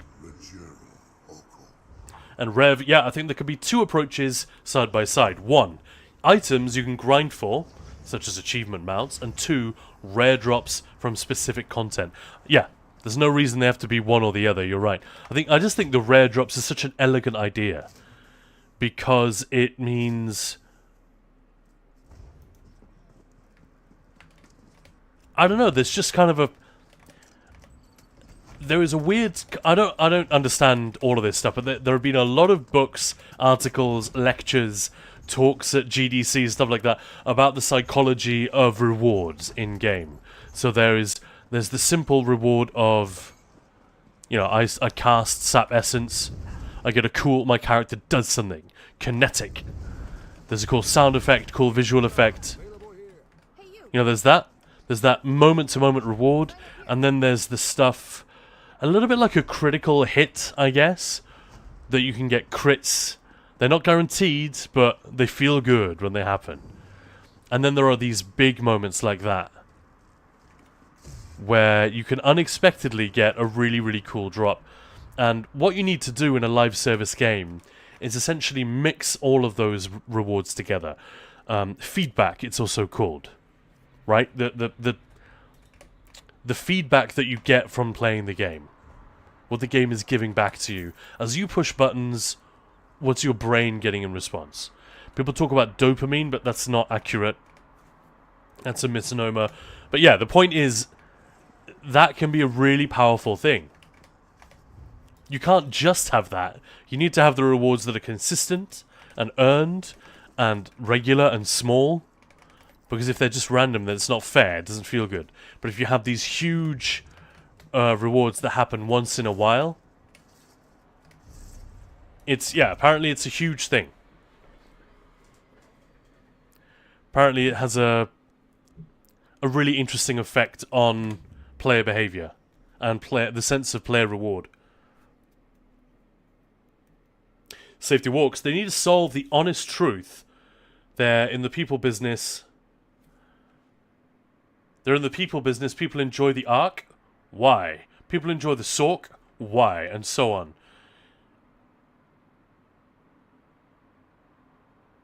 I feel like gaslighting the people all the time.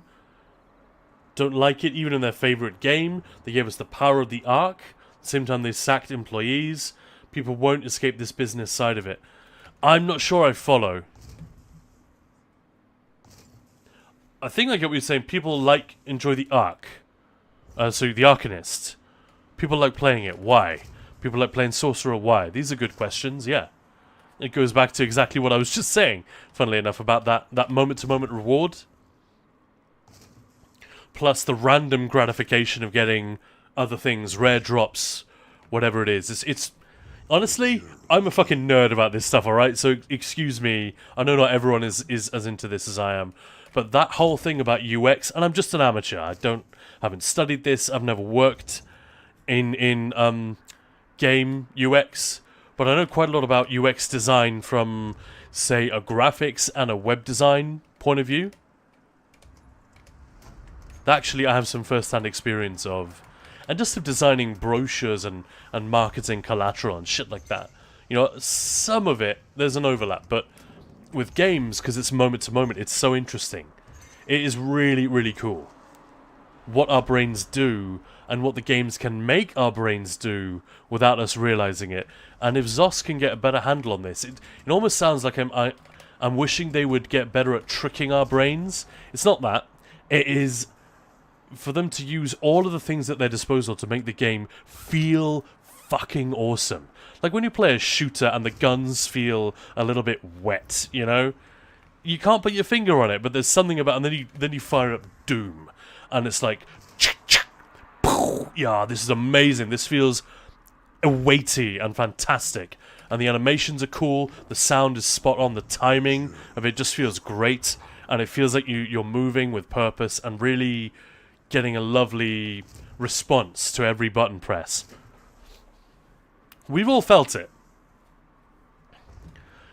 I think, actually, they were pretty smart with that with the Arcanist. I think that's the only thing that the Arcanist had going for it at first, in a lot of ways. Unless you are interested in a really, really, really easy rotation, which I don't think most players are that bothered by. Chill gameplay, sure. But ultimately, there weren't people saying... I think the people who understood the combat system weren't saying, we need something that's less complicated, this is too hard, or too hectic. But it was nice that they offered that. But the way that the Arcanist was, like, kind of amazing was that sense of moment-to-moment feedback. And the noises it made as you used it. Like, when you cast freaking Inspired Scholarship, that sound... Oh! It is like reloading a giant weapon in some kind of sci-fi shooter game, isn't it? Is that just me? And rune blades as well, even though we don't use them that often, they look and feel really fun and different. So I actually think there's a lot of UX know-how at ZOS. Hopefully these weren't the people that were all being moved over to Blackbird, because there's a lot more call for UX designers and UX expertise on a new project, a game that's in development, rather than one where... Let's face it, most of the player experience, most of the abilities that we cast are kind of done and spoken for. So I have a horrible feeling that those are some of the people they may have lost. But I don't know. I wouldn't mind if they nerf the DPS, that is possible, in Update 46 a bit, but don't sledgehammer us and instead bring some of the worst classes up a little. Yeah, now that they've... I think this is the point that Skinny and others are making. I don't want to misquote him, but as I understand it, Skinny's position is pretty much that. Like, sure, nerf us a bit if you need to, but try to avoid it. Try to bake that stuff in before you release something that is broken. Oh, we already did Ritz on this character. Oh, no, we didn't. What? So, yeah. That's a good call. I'd love an unarmed class or skill line. That could be fun. I agree with that one. Granted, yeah, I'm a broken record, been saying the same thing since I found out that existed. Winifred Willow, I think PvP should be toggleable. If you want to go to Cyrodiil to do quests, make sure they have PvP toggled off. I bet that is a very, very popular idea as well. Honestly, I just wonder how much work it would take if it was easy for them to do. I think, yeah, because the quests and the ambience in Cyrodiil is pretty cool. It's one of my favourite zones, despite it being so boring when there's no one to fight. Partly because of the scale, it's just so huge. I would love to see, you know, like the starter zones got that nice little up-res recently. It was earlier this year, wasn't it? I would love to see them do that for Cyrodiil. I think that would be so cool. But I actually quite enjoy PvP, and I don't really have a problem with going in there and doing the PvE stuff knowing that someone might show up and have a problem with me. But it's a little bit annoying if, say, all your characters are... Let's say they're all blue, and you want to do some of the story stuff down here. And then if you die, if you meet like 3 reds who don't like your face, and they kill you, you're all the way back there. That's where I can see that request being quite valid, you know? Dragon, you answered your question. Money feeds the Crown Store. Yeah, Absolutely, there's no argument there. Of course not. But it's not the only thing that they... You know, the Writhing Wall event isn't necessarily going to make them money directly, but they're still doing it because it's cool and interesting, and because they want to keep the game moving forward. Yeah, and they want us to stick around and spend more money on crowns and all the rest of it. And I think more rewards in the way that we're talking about maybe could accomplish that. You could make that argument to them, couldn't you? But yeah, I take your point. But Lorda, Ares cry set sound effect so annoying. Sounds like a dying bird. I mean, isn't it a dying bird? And I should remember what it sounds like.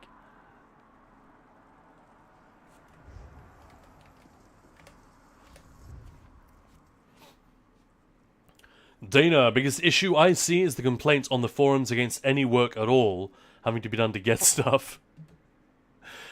The complaints on the forums against any work at all having to be done to get stuff. So people want stuff for free. So what do you think? Zos need to stand up to these people and say, quit being a baby. And, you know, if you want your dessert, eat your vegetables, kind of thing.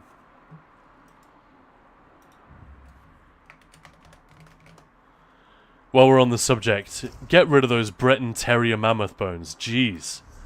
Enough already.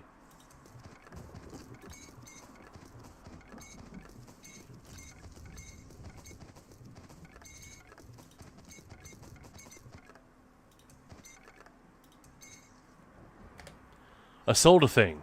Nice.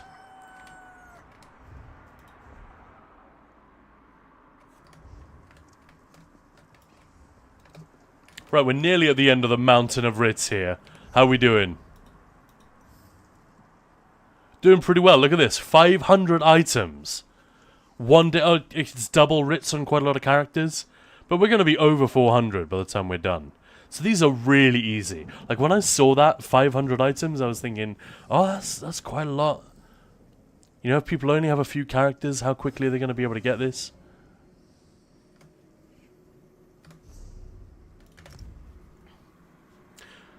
And Rev, the other day I was farming nodes in Ciro, and within 15 minutes, I found a Colovian Wartork recipe and an Ethereal Dust. Definitely felt like a great reward. There we go, yeah. That's exactly the kind of thing. So many threads of people just wanting to get everything, Dana. I agree. I'm a little bit of a curmudgeon, bit of a grump when it comes to going on the forums. I see loads of perfectly intelligent, reasonable comments as well. But it does feel like the overwhelming, like drowning noise of the majority is fairly entitled and silly a lot of the time. But I don't want to be a total moose about it, you know? Is that fair, Moose? And Shapeless, hello there. How you doing? But Lord, I mean the most loved event is Jubilee because of so much loot.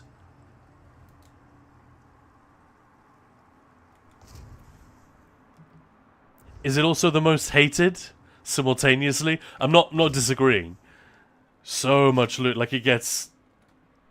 Yeah, I need to do some consumables as well because they're all banked. I'll just replenish some of that stock and then we're good. Dana, other games have already shown how toggles for PvP can get abused. Again, yeah, that's like I said. Depends how easy it would be to do. Look, wish you could turn off event drops. That would be amazing. I'm not gonna lie. That would be... It almost is dismaying because they're not worth anything. Maybe make the... I'll tell you the thing to do. At least, if they can't do what Looked is suggesting, make them all sellable for, I don't know, a few hundred gold. Like if the Breton Terrier thing is worth 200 gold, then I don't mind so much getting them. I just walk right up to the nearest merchant, boom, done. But the fact that I can't sell them, they're blocked from being sold, what? Like, why? When they were made and coded like that, the person doing it obviously didn't think forward, well, hang on, how do events in this game work? It's going to be next year, and after that, and after that. And then we're going to start doing them twice a year, and people are going to be drowning in these damn things. Forget about it. More bones than a dinosaur museum. I don't want it. I hate inventory clutter. Yeah. It's a killer. It's not just a personal preference. It actually, eventually, it means you can't loot in a trial because your inventory is full of crap, and you need to go and sort it out. So yeah, it's not just like a players being a neat freak. Moose, while I won't deny that I think a large part of the forum posters are whiny so-and-sos, it happens on most official forums for games. Yeah, I don't think it's an ESO only problem. I guess ESO is probably the only game since Oblivion that I've even bothered to look at the forums. You know, I've cared enough to look. Oh, we should check. Is this guy...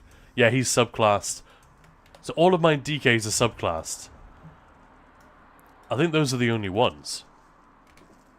I think every other class I still have some holdouts.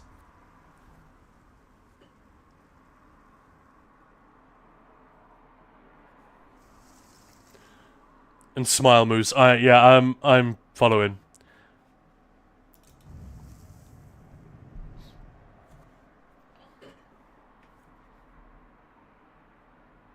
Sorry, I'm on streaming to 2 platforms at the same time.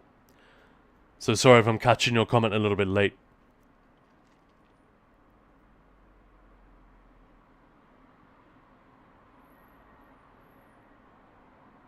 Yeah, you can pretty much predict the posts before they happen.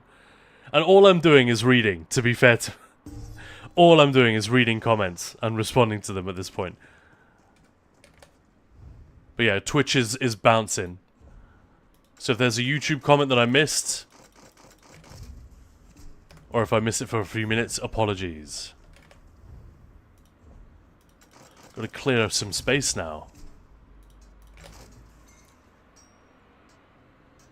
CJ Pearl, another one I see on the forums and whatnot is fixing the bugs in the daily dungeons. Especially the DLC ones that bug out like Castle Thorn, that's true. I thought you were gonna say the this one isn't such a big deal, but it is quite annoying. They keep...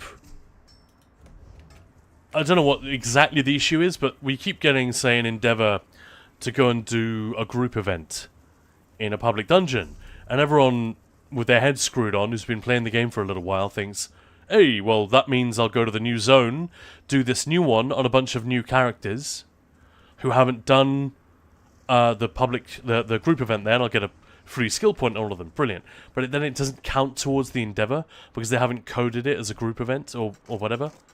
I don't know what that is. But it's happened like several years in a row.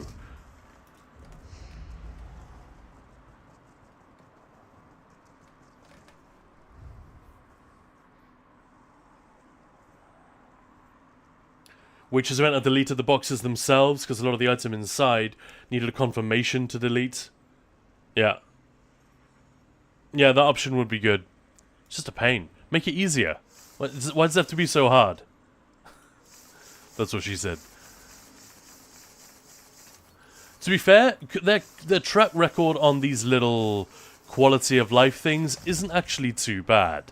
I feel like we do get unexpectedly fun little fixes now and again. I'm not even bothering to sell these anymore. Anyone else find that no one is buying anything right now? I mean, I'm selling stuff, but it's like most of what I list, and they're all well below average price.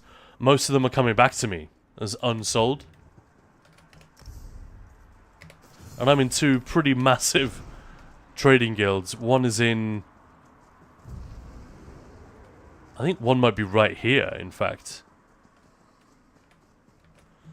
It's either here or in Mournhold. And the other one's in Craglawn. It's just so quiet.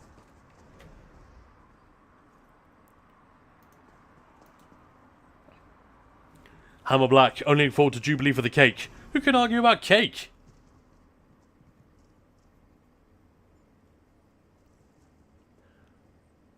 First post I found about the pursuits was surprisingly happy. Nice, I'm glad to hear it. Maybe the forums are getting their act together. It's like how they continually release dungeon masks that do not drop. Yeah. Oh, yeah. Are these? We're now like devolving into day-to-day. Why can't they do this? And yeah, I don't dispute any of it. All very, very good suggestions. However, the original question was about the final quote-unquote balanced version. There's no final version, no such thing. But you know what I mean. When we get to like a stable, rebalanced version of the combat system post 46, post subclassing, what are the basic, the vague things that we want?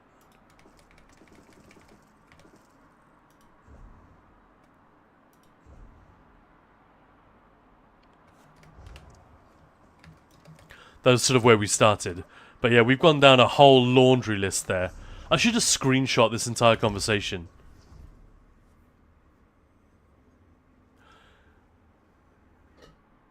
Nia Gallagherin, welcome on in. One trick I found was to mark what you don't want to keep as junk, then destroy all junk. Then you don't need to confirm high level. That's true. That is in fact exactly what that system is for, isn't it? But it's still a two-step process. In a way. Moose, I think they're happy because it requires 0 combat. Which previous pursuits that required combat was stupidly easy anyway, so fuck knows. I don't understand these people. I think there are some, a little bit like so much of the culture war stuff that we're having to live through. Most of us have our heads screwed on straight, and we get that some things are offensive, and some things are just overdoing it, overstepping it in terms of tyrannical, you must not say this or that. We can be left to make up our own minds sometimes, you know, shocking, I know.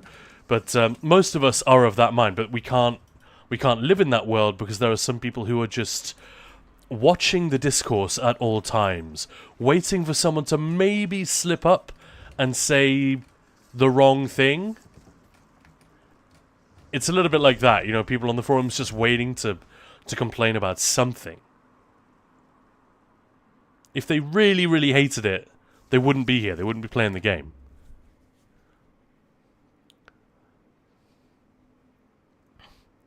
But it has a little bit of the air of the old lady who's retired, hasn't got anything to do, so all she does is like look out the window, waiting for the postman to do something she doesn't like, and then she writes a letter to his employer. You know?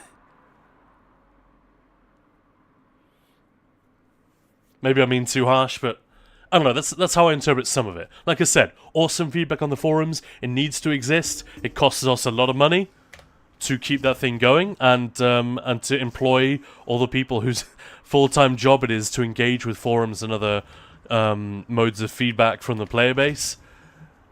So it obviously works. It does the job. But man, not harsh enough.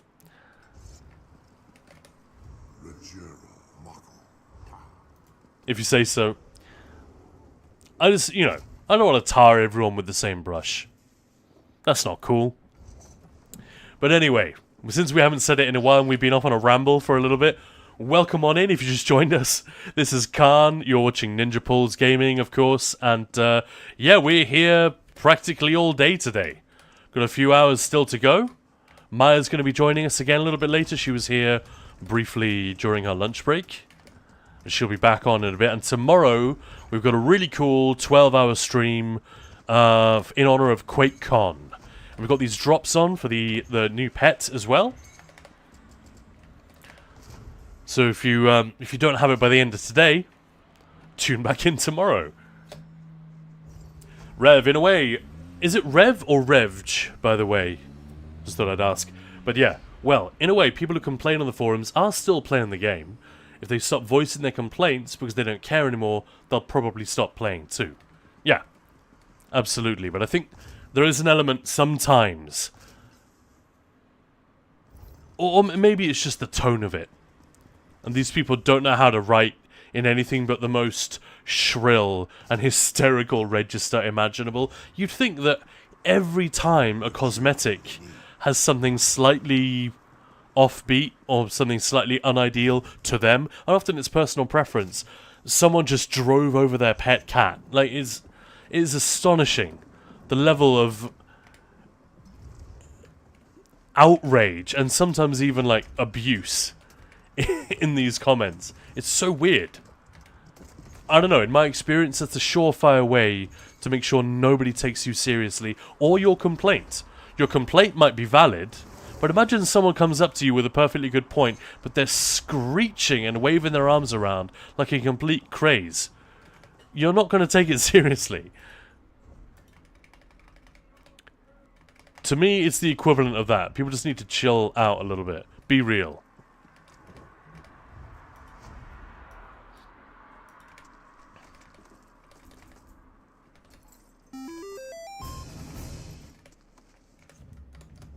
Yeah, make the world a better place. Just, you know, slow your roll.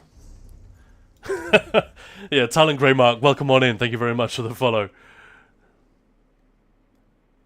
And 24, sounds like the left. Sounds like they left? I see, Rev JJ. So it's Rev. Or would you prefer JJ? I guess you'll let me know. But yeah. Always people who only speak in hyperbole. Yeah. I guess that's what I was trying to say. And Belorda, I'm doing my surveys now. Funny how many are doing them now because of pursuits. Really, is it just busy everywhere? People are in a hurry to get it. But there's no rush, right? Like, there's nothing we can flex. No collectible or anything like that.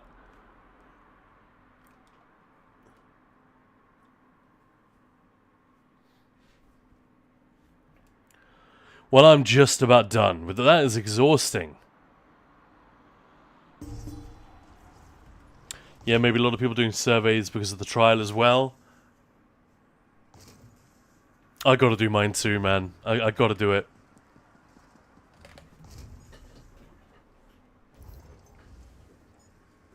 Fucking sucks. But, you know, it's something you can do solo in an MMO, so I guess I'm fine with that.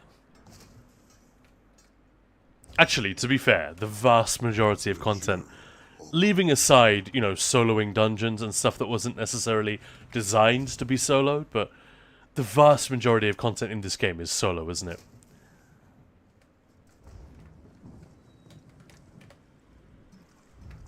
I wonder if there was a way to quantify it, how we could, how that would stack up. But obviously the thing is, Trials and Dungeons, that's repeatable. Whereas stories and quests, not really.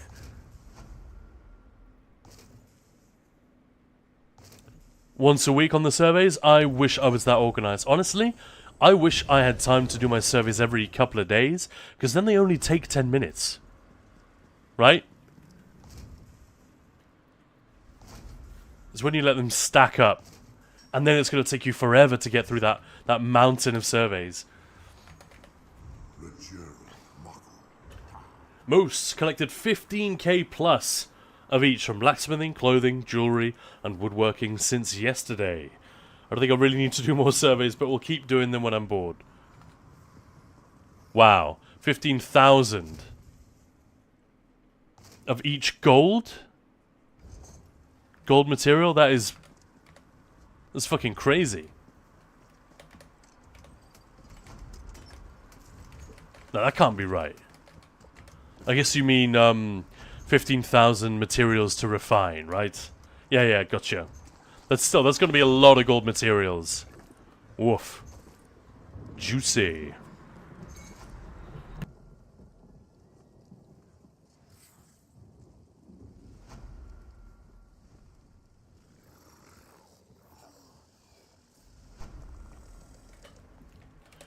Alright. Last character. Shall we bite the bullet and do the surveys now as well?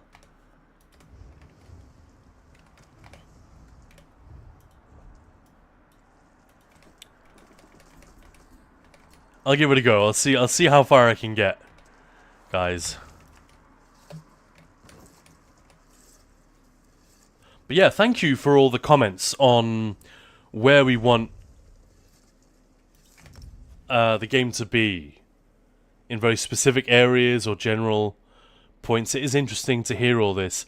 And of course, not that Zos come asking me or Maya particularly, but if they sometimes they will post a question on the forums and they'll repeat that in the content creator Discord, and we'll be able to say, well, the impression I get from my community is yada yada yada. So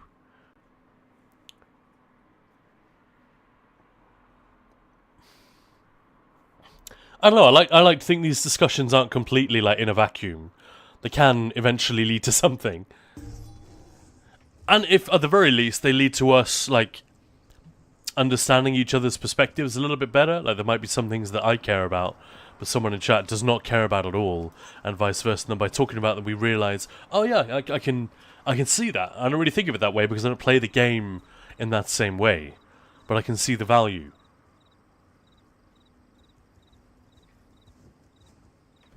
Hey Idna, Ninja Bulls. Lol, sorry, never apologise. Pointing out another stream that you have drops on. Yeah, so if someone doesn't have the drops and don't know why, it's because they didn't sign up to the campaign. It's a charity thing. So you have to sign up for the drops in advance. And I believe it's closed now. So Gina did make as much noise about it as she could, I think. Yeah, I don't know the context. Don't know if that's why you are thinking, but thank you for mentioning us either way. Much appreciated. Deposit?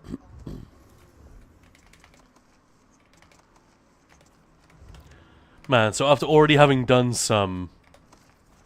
This bugs me a little bit as well. Do these count as books discovered? They do, don't they?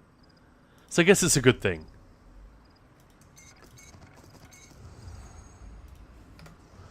Need to pay my dues at the trading guild.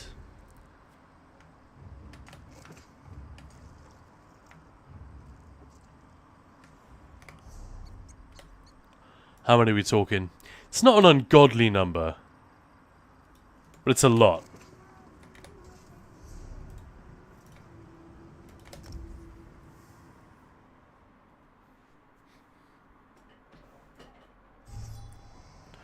Well, well, well. I'm actually wondering, having played it on PTS, there's a little quest that you can go and do, which is instanced, I'm pretty sure. So you can do it with a group or a duo or whatever, but otherwise you shouldn't, hopefully you won't see other players in there. There's a little quest you can go and do. I won't spoil what it is, but it's like halfway through the Writhing Wall event as part of that, which sets up Seasons of the Worm Cult Part 2 very neatly. Hello, we just earned another one. Complete one survey report. Well, there we go. So 12 out of 28. No joke, we are like close to halfway there with 2 hours. In 2 hours.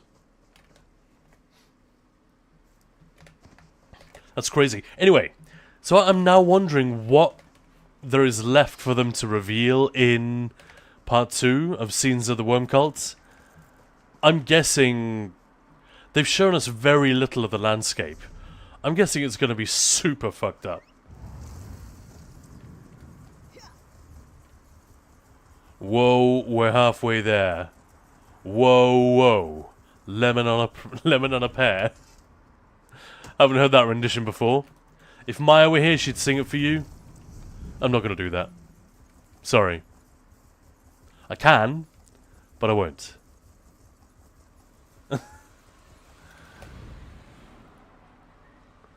The guy with the voice is still here, and I need 900 channel points for his sexy trailer voice. Hey. Nice to have you with us, Aheld. Hope you're having a good week. How you doing, by the way?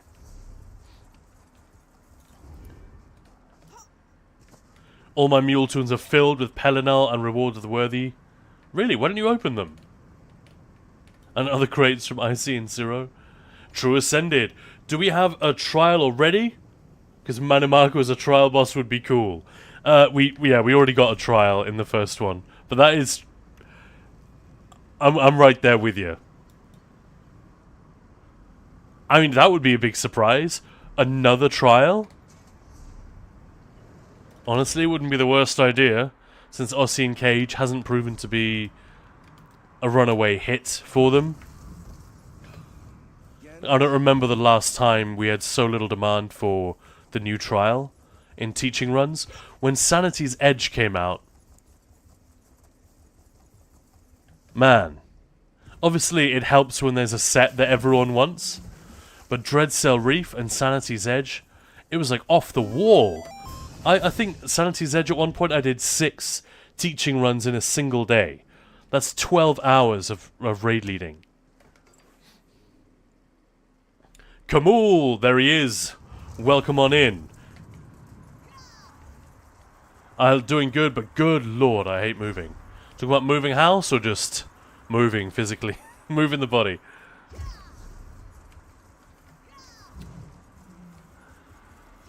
And everybody say hello to Kamul. We were doing a little bit of PvP earlier and talking about you, your fine self.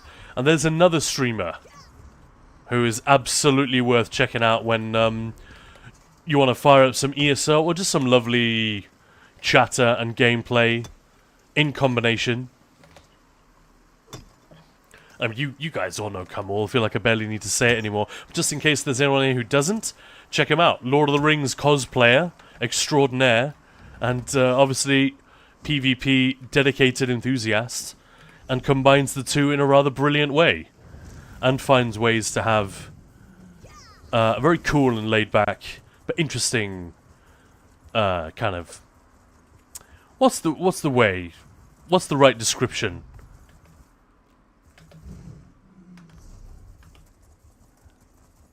I'm trying to think of, like, you know, the coffee shops in Vienna, you know. But that's a little bit too elevated. Just a nice fucking hang. How about that? Although the other day we got into weird territory, didn't we, Kamul? When you were, you had someone insisting in your... Or maybe I wasn't actually reading chat, but from your reaction it seemed a little bit like, where's this coming from? Someone insisting that they knew why ZOS were firing people and that ESO was going to be cancelled because Microsoft only wants one MMO and stuff like this. Maybe I'm exaggerating or I misunderstood. That was interesting. That led us down a real rabbit hole of like, we know that that's not true, but how can we articulate it convincingly? Which is always an interesting challenge. And Jinko or Ginkgo, welcome on in. Thank you very much for the follow. Erin, seeing your bombing streams made me aware of all the points bombers hide. Now they are not safe. Yeah. Gossip, there we go. Yeah, that's a good word. But we're not just repeating stuff like, you know, Karens around the water cooler. We're actually, you know, we're taking the conversation new places. Or rather, you are. Use my own spots. I'm not on top of the others. Yeah. Grenade. I've become so old and boring. Absolutely not. I'm genuinely excited about my grocery order arriving. But come on. I found patatas carbonara. That's hype. Is that potatoes carbonara? So what does that mean? I don't think I've had that before. Is that like with cream and bacon and stuff? Sounds delicious either way. And no, getting excited about a grocery order delivery, that's not weird. It's certainly not old. If anything, it's quite childlike.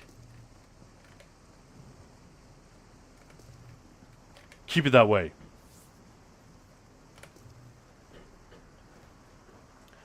Thanks, Khan, for the super kind words. No worries, man. I mean, you make them happen by doing what you do. It's nice that the game has so many incredibly wholesome PvP streamers. Like all of the main ones I can think of, and where I go to hang out. With your stream being obviously no exception. It's just a nice hang, and there's none of this like shit talking other people that I think a lot of the PvE community might be genuinely surprised at how wholesome the PvP side of things tends to be. I don't think I got a single whisper during this entire event. And I killed a lot of people and got killed by a lot of people. No whisper. Of course, whispers can be good. They'd be like, hey, nice ass, bro. I don't know, but normally it's a bad thing if someone whispers you in PvP, you know what I mean? And it's going to get screenshotted and posted somewhere. Yeah, someone claimed it was competing MMOs with Microsoft and claimed ESO could be next. I mean, who knows? They may be right, but they weren't able to provide evidence. And, yeah. Wow, Shapeless, thank you so much for the sub. Oh, I got teabagged. Grenade, yeah. I got teabagged even by someone who hadn't even killed me. It was in fact, that was this morning. I ran into a red who couldn't kill me and I couldn't kill them. And they started teabagging the ground. It's like, what? What's that in aid of? You got something stuck to your nuts there, buddy?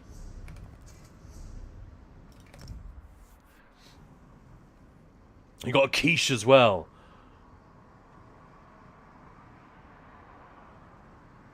Love it.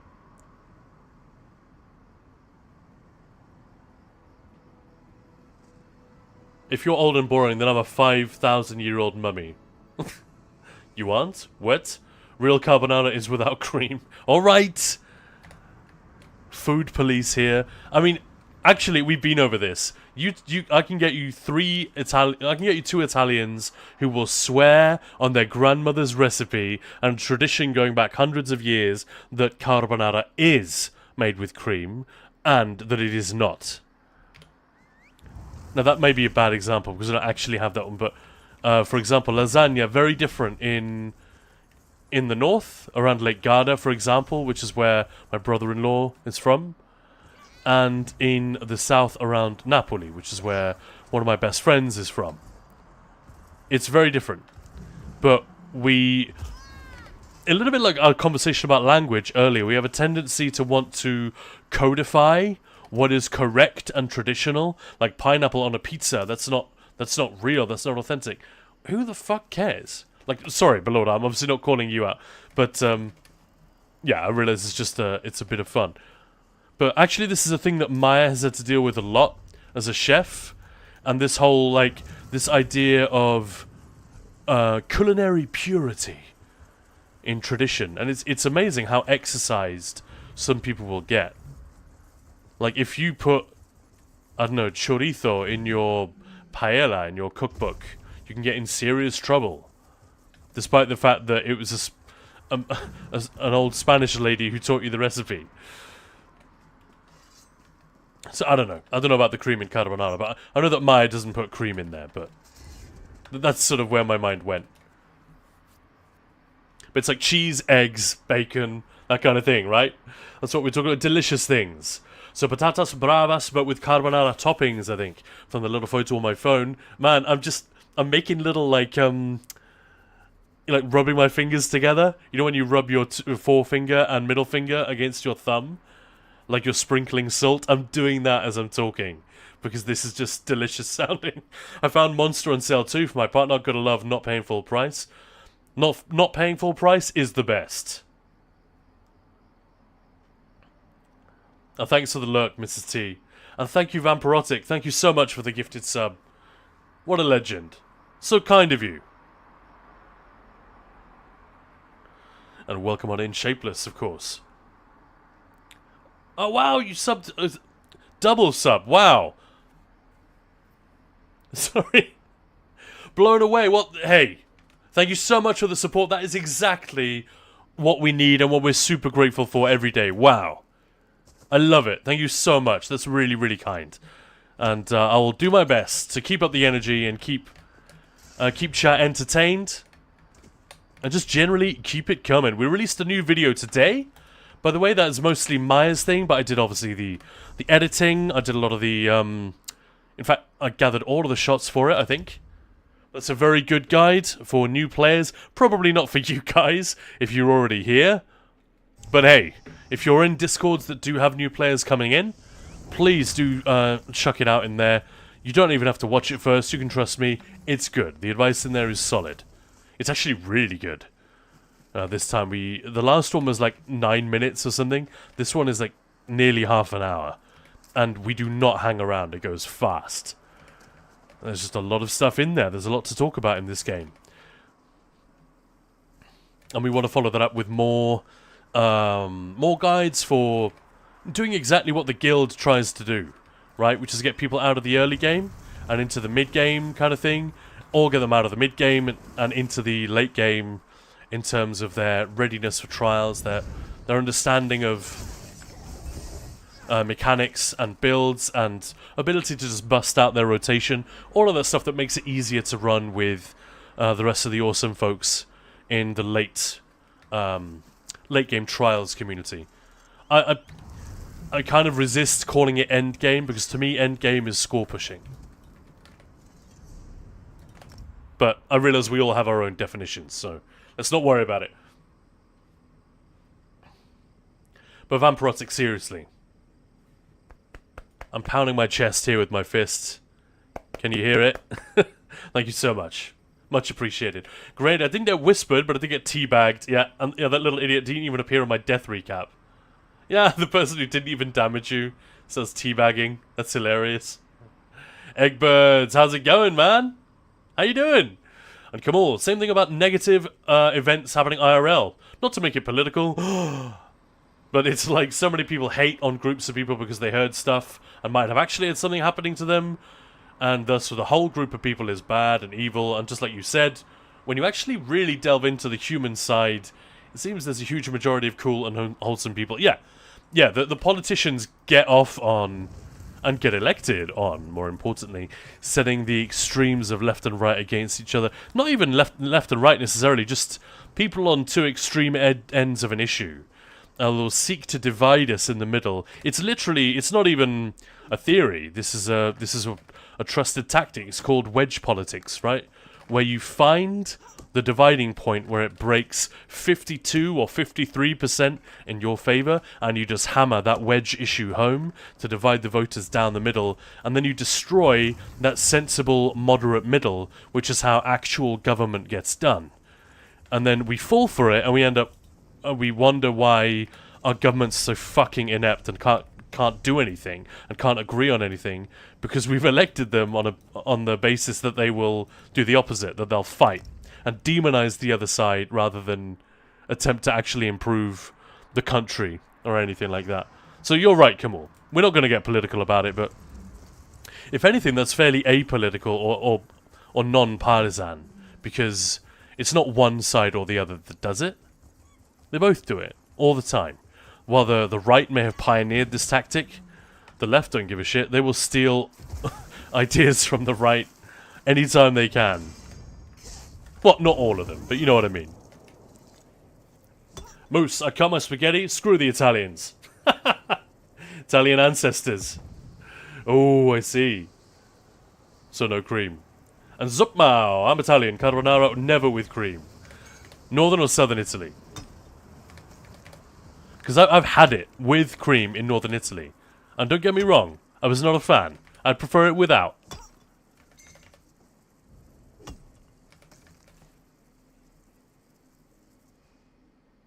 Yeah, we want to keep our food origins pure. We all go back to caveman food. Yeah, I mean, ultimately it's a silly pursuit. It's a little bit like purity of language.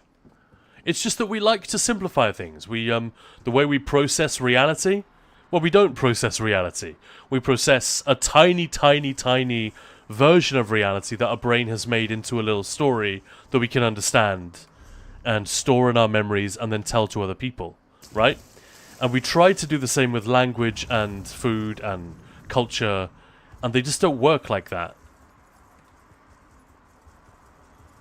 Very interesting. I think it might be one of the reasons that MMOs and survival games and stuff like this can be so compelling, because they take that inability to actually cope with the flood of data that represents actual reality, and the fact that we can't process that, we don't have the bandwidth to cope with it, so they give us a sort of a little facsimile of it, a little version of it, which is just recognizable enough, but which has a firm set of rules, and I don't know, that's a little bit bleak maybe, but I think there is something comforting about that with an online realm.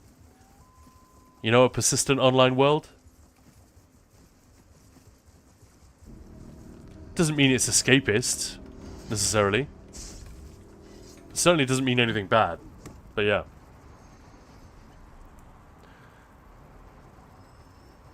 But yeah, thank you, Zupmao. I'm Italian, never with cream. I like it, I like it. Pineapple on pizza just makes me sick for real. I can't eat fruits with cheese. So no tomato then, yeah. Perfect, Moose, perfect. I love fruits in savoury dishes. Carbonara is just mac and cheese with a lot of Italian sounds while cooking. Sorry I'm late for that one. Come on, that's a banger. I know tomatoes are botanical fruits, but those work. Sweet fruits, yeah, like tropical fruit, that kind of thing. Food talk goes above everything else. Unless Red Fox is around, then we don't talk food. Why not? I think because hunger. I read History of Pizza, and it's so funny. It originated from poverty. Only for pretentious people, yeah, exactly. Rich people back then couldn't even eat tomato. Yeah, like obviously it's a peasant food. It's a street food. The rich are just butthurt that their foods don't tend to become globally celebrated. You know, think of like tacos.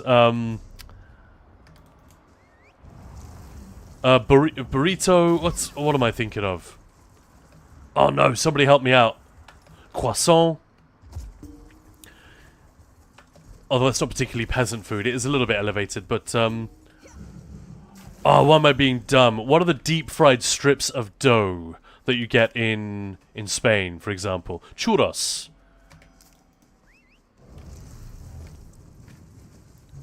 Yeah, so much like world famous cuisine. Paella, which we talked about a minute ago. Cassoulet from France. Fish and chips. These are all like, I say peasant food. They're working class foods. Like, absolutely.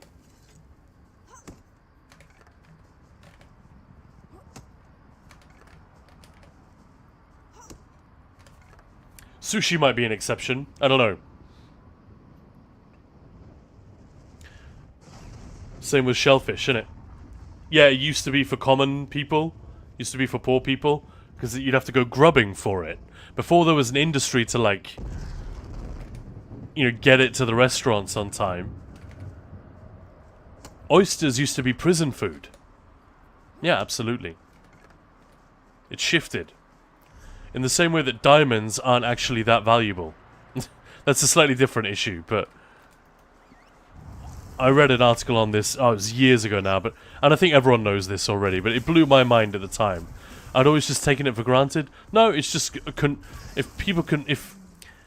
if the sale and supply is controlled, and if you market it as a very expensive thing, then we'll just eventually lap it up, and we'll pay thousands for something that its value in that regard is completely arbitrary. But then you could extend that out to everything. Like the value of a stock is relatively arbitrary, isn't it? It's just mutually agreed. So yeah, let's not even go there. I don't know the energy for that. Thought about shellfish. But rich people back then had dishes made of pewter, which is lead, and acids in tomato reacted with that. How fun. And come on, the forum's politicians get more stars by dividing the PvP and PvE community, and the Reddit politicians get their karma. I like that. Balora Putanesca sauce also got some funny stories, like who invented it. Oh, tell us more. Solo, same deal with grapes, copper utensils, crazy Caligula is... Oh, really? I never knew that. I never knew that. That's the thing? How fun. And Hollow, yes. Videos for Update 47? Absolutely. On the way. Week 5 has just been, so yeah. But honestly, one of the reasons I'm not going to do a huge amount of content for Update 47 is that I know Update 48 is going to be disruptive. Right? We know for a fact they just took a big... They just swung the whole car to the left. Now they're going to have to oversteer in the other direction, and not to say the devs don't know what they're doing, but they're figuring this out on the fly rather than having figured it out before subclassing was released. They didn't give the balance, the combat team, a chance to do that. So now we're having to live through their sort of trial and error process. I don't know, maybe if a dev was listening to that, they'd feel it was a little bit unkind, and I guess apologies, but that's how it looks, I think, from a charitable point of view from the players. A lot of players and commentators are saying much more harsh things about it, like they don't know what they're doing. I don't think that's true. But the fact is, we are correcting and then overcorrecting in the other direction and correcting back again. And it's just going to take a lot of work and a lot of time before it's finished. So I feel a little bit reticent about putting out a load of builds and all the time that it takes to make them. But absolutely, yeah. We'll figure it out. There will be some proper updates this month. Oh, this update. Some proper updates this update. But yeah, thank you for asking. Absolutely. Kamal, try having who invented or how to currently make food with the Balkan countries. It's more PvP than mayhem. Yeah. But isn't that just because the Russians claim they made everything? And also because of literally Balkanization.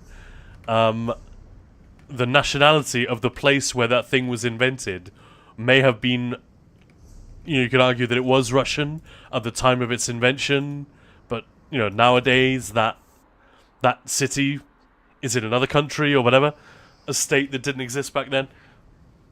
Very interesting. But Lord, a friend of mine is from there.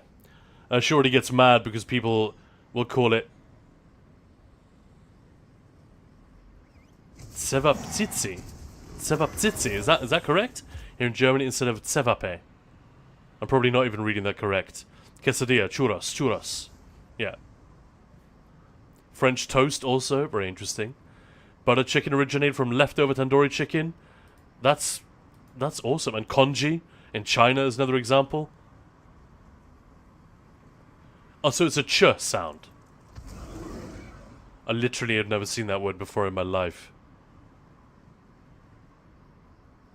Yeah, see, a C in Czech, which is obviously the Slavic language I'm most familiar with, is just ts. It has to have an accent on it to become ch. So that would be Tsevaptsitsi. But yeah, you're saying it's I've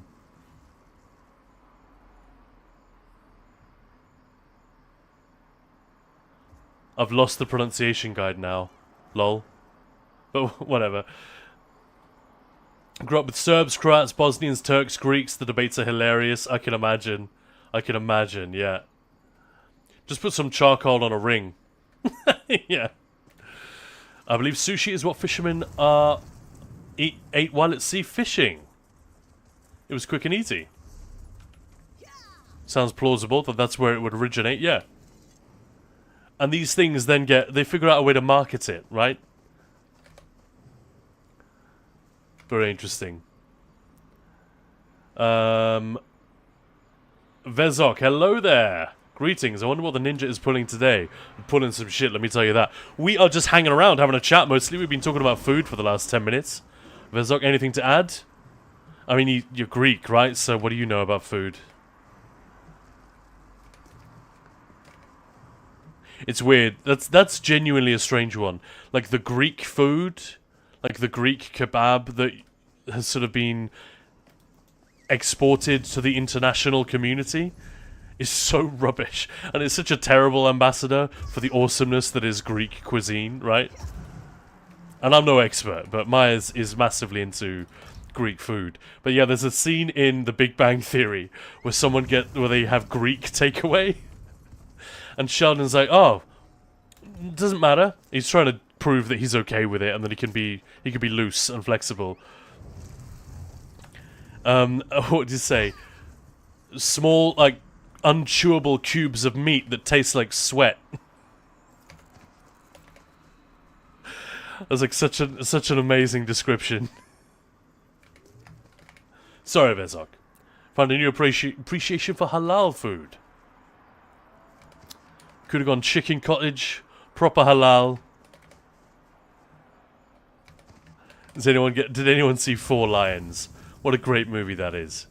I think we were talking about it earlier as well. We were talking about languages that are great to swear and insult people in. Got a Syrian grocery store just around the corner. Ah, cool.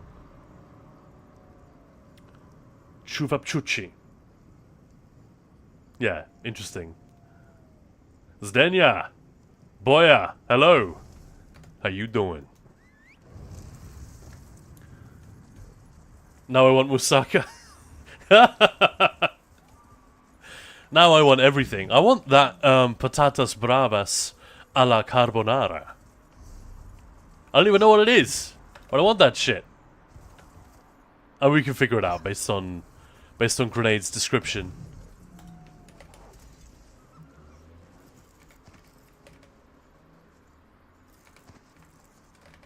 I had some pretty nice sushi the other day, but it was there was a little more wasabi on there than I think there was supposed to be.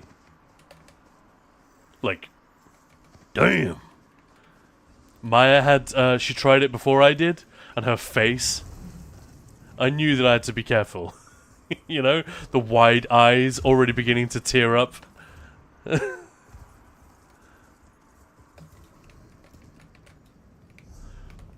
I was a weird kid. I used to love that feeling of when, you know, the mustard heat would go up your nose and make you cry. I used to love that. Like if the hot dog didn't have enough mustard on it to make me do that, I'd go and add some more. This is when I was like 8 years old. I don't know, maybe I thought that tough guys could handle a lot of mustard.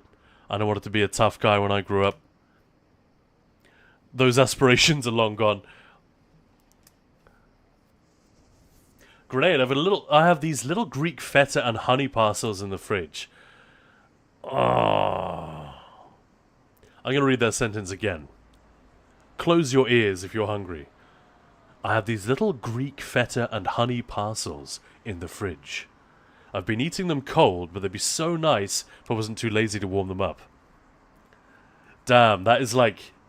That's a hell of a sentence, because that's not even a meal, that's just like a snack. And I want that shit.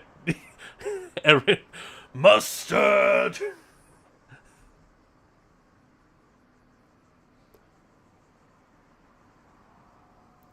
Does it even matter in terms of taste if the meat is halal or jatka? I don't think it does. It's to do with the way the animal is killed, correct? But, you know, it comes with the territory. You know, if you're gonna be correct and traditional about the halal thing, you're probably gonna be a little bit more scrupulous in other areas too. I guess is the point.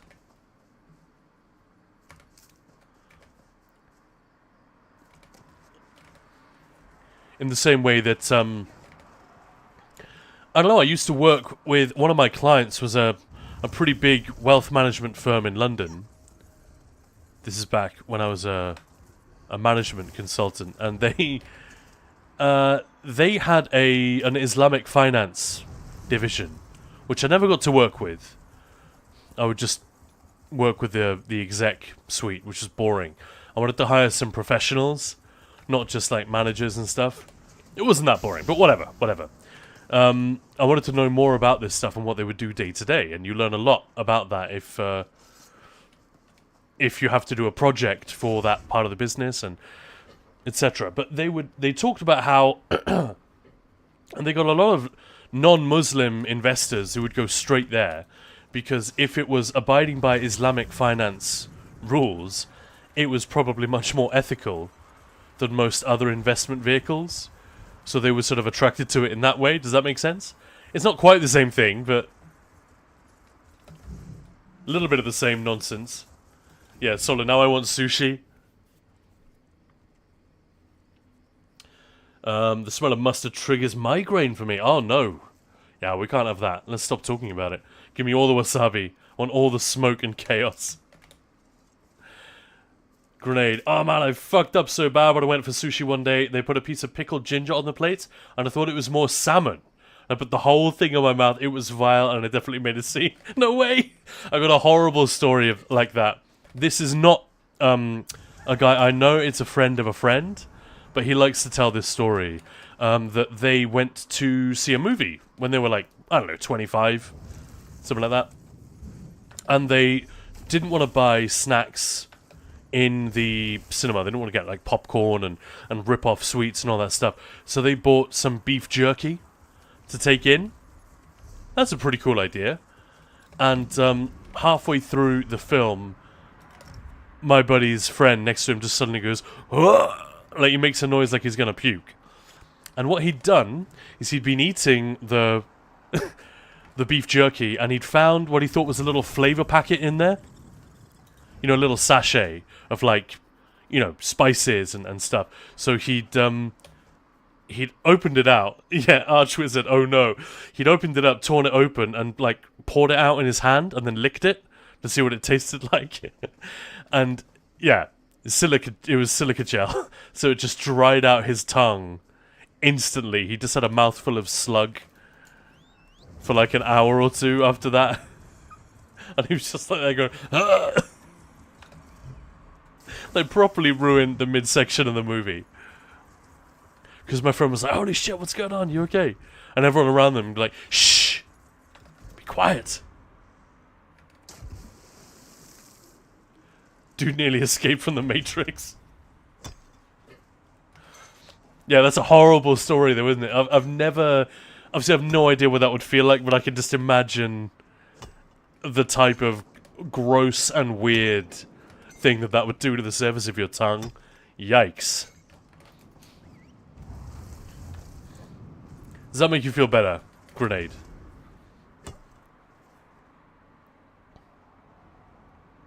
Yeah, it could be worse, putting a layer of wasabi on top of green tea ice cream. Not the biggest sushi fan. Yeah, not everyone is. Man, I love it. So fresh. Like, even... Obviously, bad sushi can be very bad if it's, like, not stored properly and whatever else, but it's almost like pizza. Like, even cheap, weak-ass sushi is still pretty damn good to me. And I've been to, like, Nobu a couple of times in London, and I went to a very nice sushi place in Copenhagen where it was like, for these prices, it better be fucking good. And yeah, it works. Like, it works as a relatively cheap thing and as a fancy-pantsy thing. Oh, damn it, I had another one of those surveys. Wasabi would probably kill me. Nice, but eating sushi during summer in Greece is kind of defeating the purpose of getting the yeah, exactly, yeah. But, I mean, sushi is supposed to be completely fresh. But we almost never have it like that.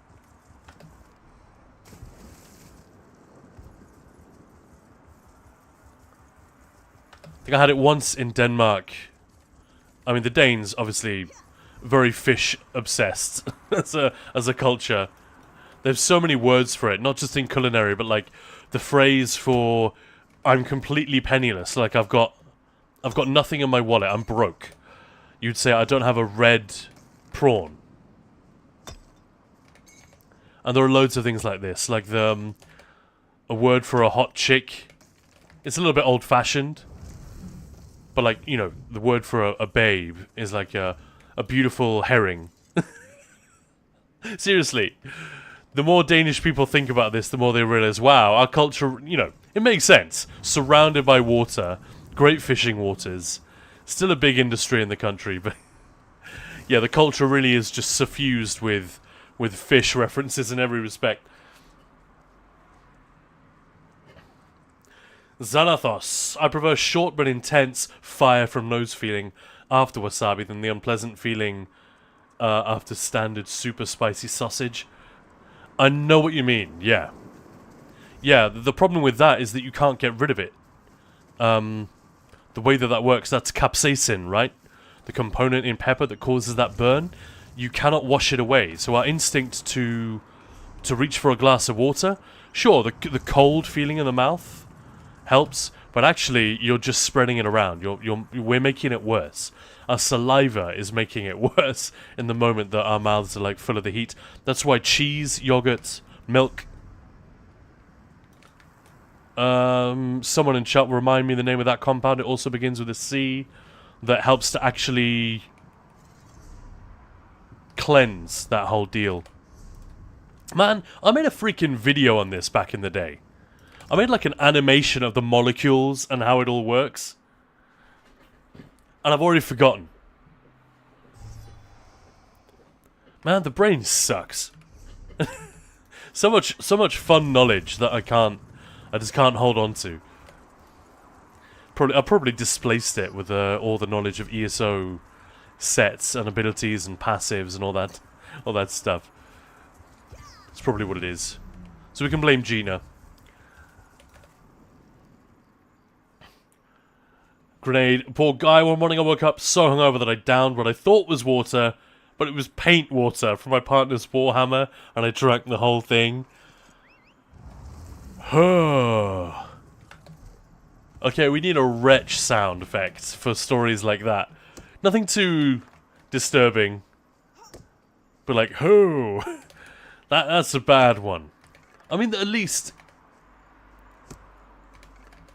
yeah. I'm not going to say. Oof. You're just giving me flashbacks to the movie I watched a couple of days ago. Thank you, Eggbirds. Thank you very much for the bit as well. What a fucking hero Eggbirds is, right, everybody? What an absolute hero. By the way, Eggbirds, tell us, please, tell us about your trip to Korea. Just briefly. I know chat isn't like the most comfortable place to recount long, complicated stories, but please give us the headlines. We'd love to hear it. If you don't know Eggbirds, ladies and gentlemen, one of our wonderful, wonderful officers in Ninja Pools, and just an absolute delight of a human being, generally. Huge nerd, of course. Goes without saying. In the best possible way. And one of our probably our prime source for Dungeons and Dragons wisdom and know-how in the guild, because I know very little. I know like the cultural impact of D&D and how it affected and similar games affected the way the first video games were made, but yeah, Eggbirds is like our source of actual knowledge. So yeah, we're waiting for it. Gina! Yeah, but Lordy, you need oily stuff for it. Makes sense. Only ever heard of Nobu from a pop-punk song.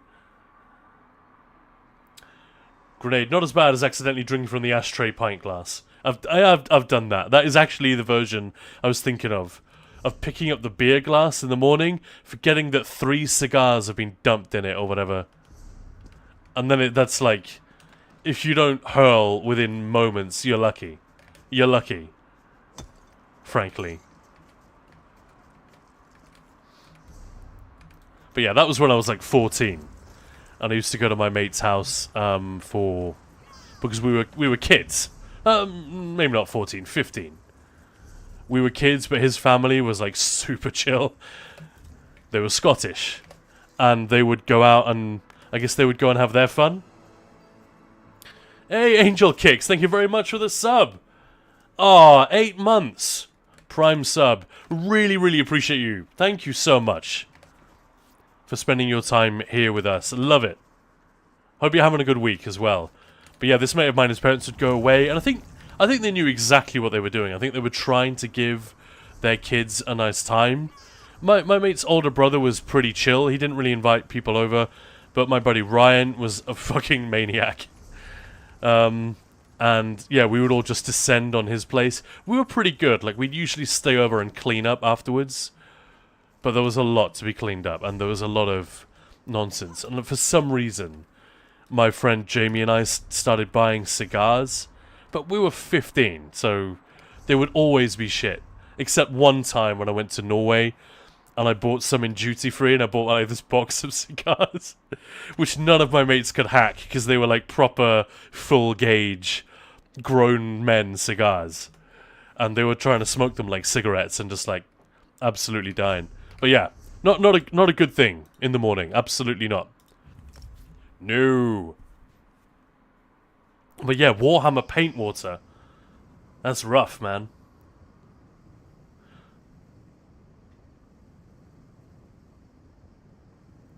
But Lord, I'm used to spicy food. When I go to Indian restaurants and they warn me, I'll just shrug. It says never too spicy. Yeah, that's nice. The Emperor protects you now. Alright, here we go. Eggbird. South Korea was amazing. Only had good food, went to a super fancy coffee place, got a set of traditional Korean games, which were all featured in Squid Game. Wow. Oh, yeah, Mrs. T, I'm with you. I'd love to go someday. Never been. Never even been anywhere close. What's the closest I've been to Korea? Probably Russia. Which is not exactly getting there. I've never even been to India. My dad always my dad was born in Mumbai, so he's not Indian. Just for various reasons. His dad was a very international kind of guy. And he has a lot of memories from childhood in India. Always said he'd take me.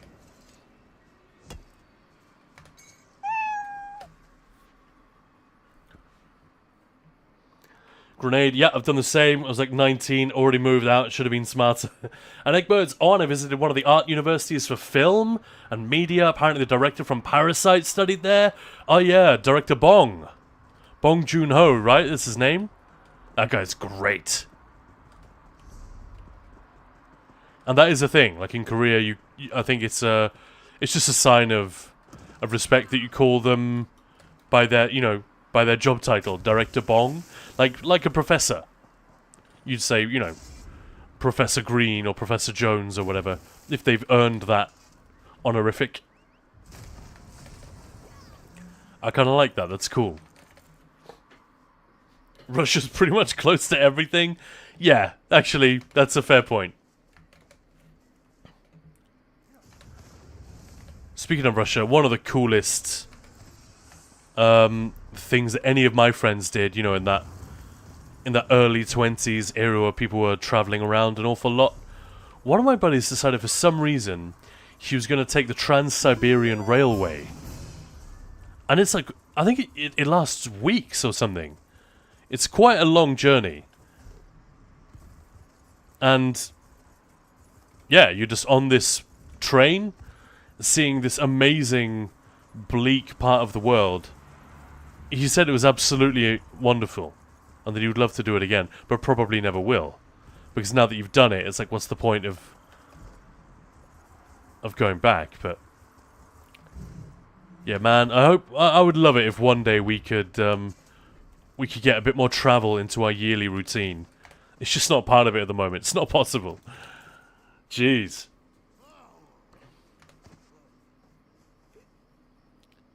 Grenade, yeah, trying to smoke cigars incorrectly. I think we all knew, but it was like just instinct. If you're a teenager and like cheap cigarettes, like all you've, this is in the UK, mind. I never went to anything quite so debauched in Denmark. In Denmark, it was just drink and occasionally weed.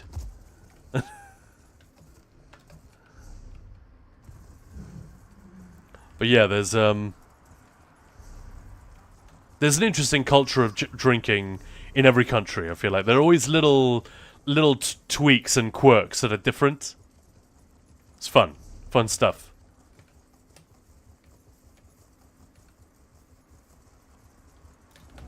From my first cigar, I tried smoking it like a cigarette too. Glad it wasn't just us. Capsaicin is liposoluble. There we go. That's why milk, cheese, yogurt, and so on work. Liposoluble. There's definitely something else in milk which soothes it. I remember them being very similar words. I'll just look it up later, but I'll find my own video and remind myself what I said. Well, it was Maya's video. All about spice and how to prepare. I think it was a Goan sort of traditional curry feast. Like with banana leaves, the works. And as part of that, there was a little bit of the theory, because the science of deliciousness is very important and very interesting. That's sort of why we got into content creation, because we'd already done a lot of this stuff for Maya's business. We'd already made the complicated animations. We'd already done the scripts where you break down something interesting but fairly complicated and sort of regurgitate it in a way which makes sense, which is easy to follow. And I think a labyrinthine combat system like ESO is actually pretty similar to the scientific process of preparing and understanding the chemistry in food. There is some overlap there, I think.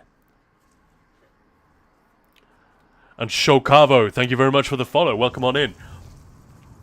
But yeah, thank you, Belorda. Liposoluble makes entire... So lipo is in oil.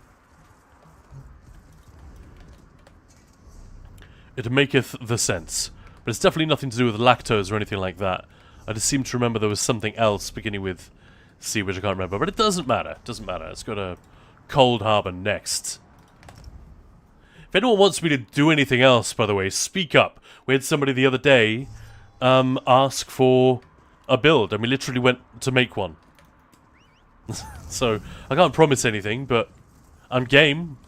I'm just trying to catch up on surveys because A, I need to, and B, because brand new Golden Pursuits just dropped today, and we're all out trying to do them.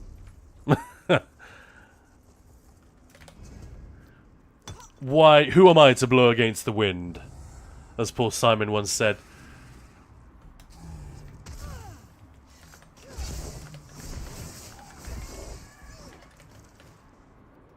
Parasite is not what I was expecting, and it was the best thing I've ever watched.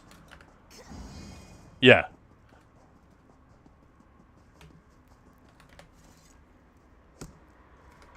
Just an awesome piece of work.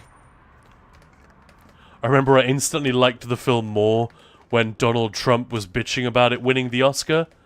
So, well, why can't we have something American, like Gone with the Wind, win it? Why does it have to be this foreign rubbish? I was like, right, I'm immediately on board with this film. Such a Trump thing to say. I'm pretty sure he hadn't seen the movie, of course.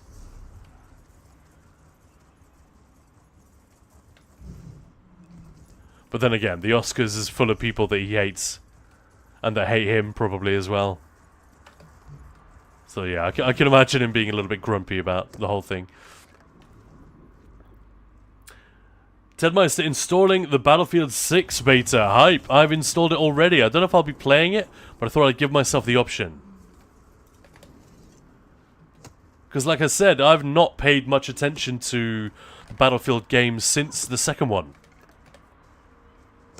But yeah, they were excellent, and they were going from strength to strength, and they somehow, I mean, the popular narrative is that they kind of lost their way, right?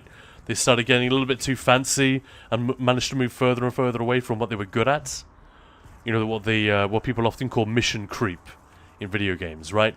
And supposedly, all the reactions I've seen are that this is a bit of a triumphant return to form, keeping it simple, and just doing a really, really good job. I hope so. Especially if I do try it, that'd be cool, wouldn't it? People joke about Fallout numbering, but Battlefield's numbering is way worse. I mean, how many sequels have there been? Haven't there been 2,041 sequels at this point? I mean, come on, guys. What is this, Friday the 13th?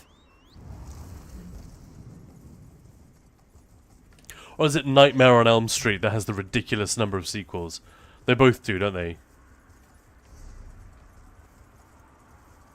Ted Meister agreed. Safety walks, redeemed?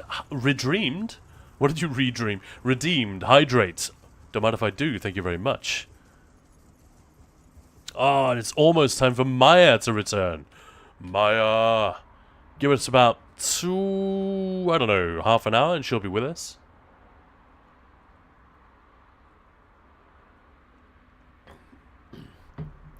Oh, you gifted your beta key to some dude on Twitch. Hang on, a beta key? Isn't it an open beta now? So were you invited to the closed beta before? Or am I just being dumb?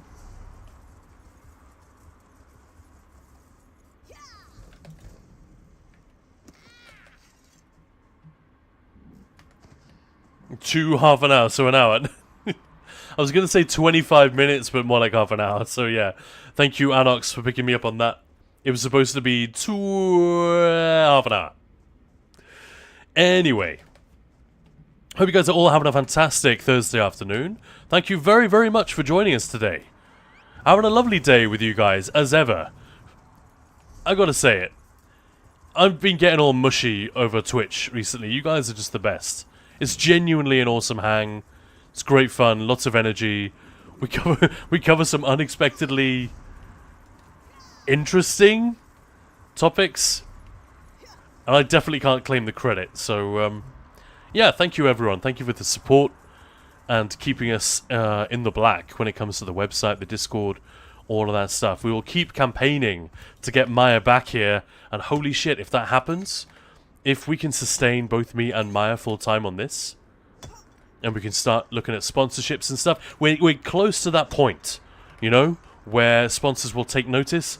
Because frankly, I know people that have got relationships with sponsors, and we've got bigger numbers than them, and all of that stuff. So hopefully, it's not going to take too much longer.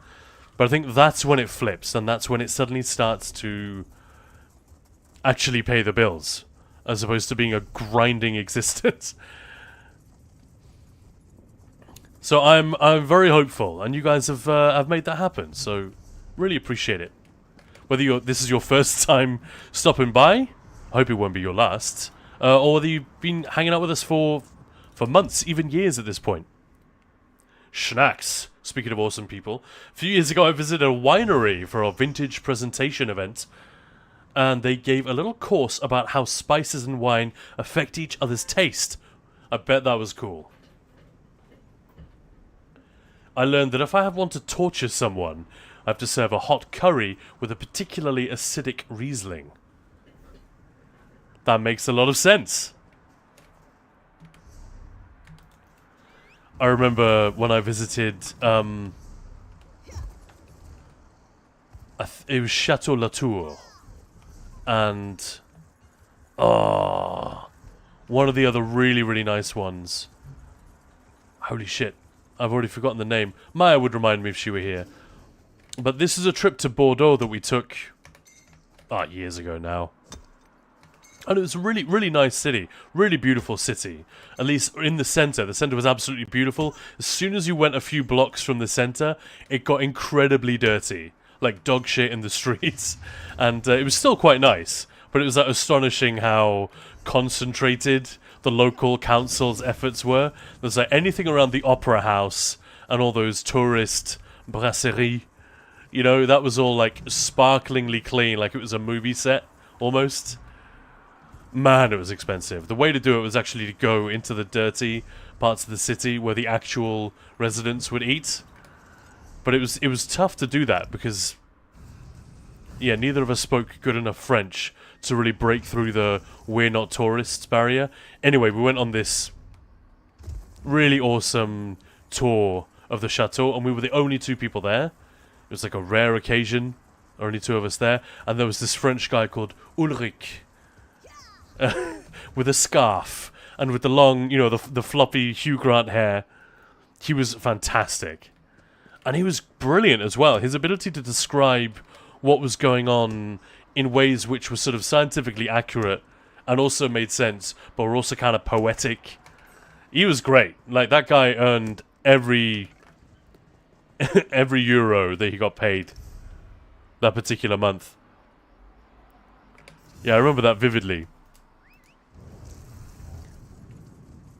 But yeah, that sounds cool. Schnecks. The one we got was more to do with how the three different types of grape are used. Specifically Merlot, Cabernet, and Syrah. The three... In fact, in this case, it was Pinot Noir. Not Syrah. And they were talking about the way that they blend those three grapes, the different things that each grape does, and how you build the structure of a great wine. So it has all of the things that a non-blended wine simply cannot have. Very cool. Like, fine wine isn't really my favorite thing. I love drinking culture, and I love a nice wine or a champagne or whatever. I'm more into spirits. If I'm gonna pay silly money for a silly alcoholic beverage, I'm generally more likely to do it for like a whiskey or a tequila or something like that, or a rum. Love me some rum. But yeah, very interesting stuff. Balorda, what's your favorite creators play Battlefield 6 during the closed beta period? Oh, there we go. Earn a chance to join early access. That's the campaign running. I thought it was an open beta. Ah, again, Maya knows the deets. And Balorda, I see what you mean. All these popular little survey spots. Aaron, your name makes me hungry. I read it as the snacks. WP, I've learned that if I drink enough, everything starts to taste pretty much the same. Pretty good, right?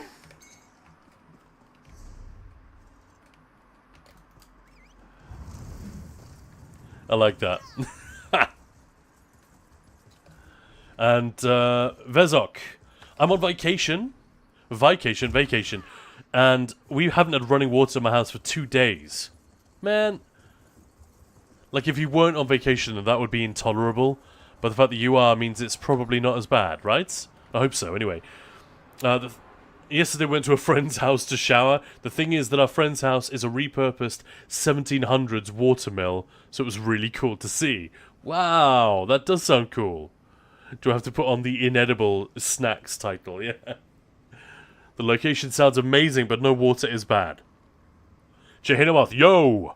Welcome back. This one welcomes you back. We haven't had much impressionage today. That shit seems to go off the wall when Maya's here, but when it's me by myself, nothing. I appreciate it in a lot of ways. But Lord, it happens every year. It will be open on Saturday. Yeah, like I said, Maya and I might check it out. I'm more of a single-person shooter thing. I don't know. I've never managed to get heavily into any competitive, like a PvP shooter. Don't know why that is. I usually love shooters. But co-op and single-player seem to be the way for me.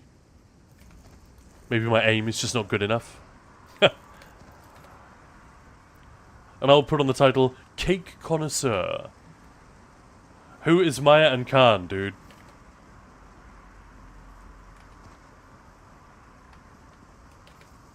I thought you exclusive Twitch channel. Well, I'm Khan, and Maya is the other one that you hear here from time to time. She'll be with us a little bit later. Need to update the description. It just says, hey, hiya, this is Maya. And yeah, it's been me streaming primarily for the last few weeks. Doesn't make a ton of sense. How is Maya and Khan? How? Why is Maya and Khan? These are the questions.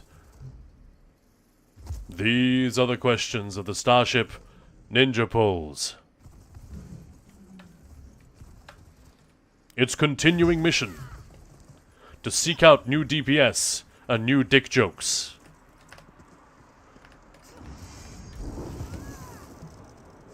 To boldly go where every dad joke has gone before. Yeah, so I'm Khan and there is a Maya, exactly. We don't explain this enough. When is Maya and Khan? Well, Khan is right now. How soon is Maya? In about 20 minutes. But Lord, you watched Battlefield 6 for some time. Looked cool, but I can't play it. They went a little bit back to Battlefield 4 vibes. And no, I'm not actually a dad, but dad jokes, you know? I was just trying to think of something self-deprecating to say in the style of a Star Trek introduction. Come on, give me a break. I'm not a comedian.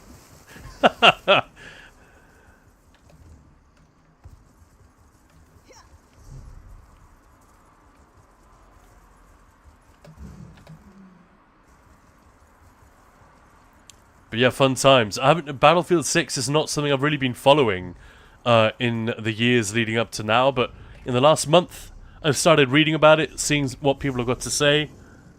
I just, even when it's a genre or a franchise or even a game that I'm not interested in, I love it when a really good game gets released. Do you know what I mean? I feel like the industry is on such a back foot right now that whenever there's a flop, it kind of hurts all of us. Or when there's a wildly successful game, which is actually quite shit, it hurts all of us. Like, I was delighted that the indie game that came out late last year was as good as it was. Although it makes me sad to think of it now, because of all the folks at the Bethesda community management side that lost their jobs recently. They're the ones who helped sell that thing.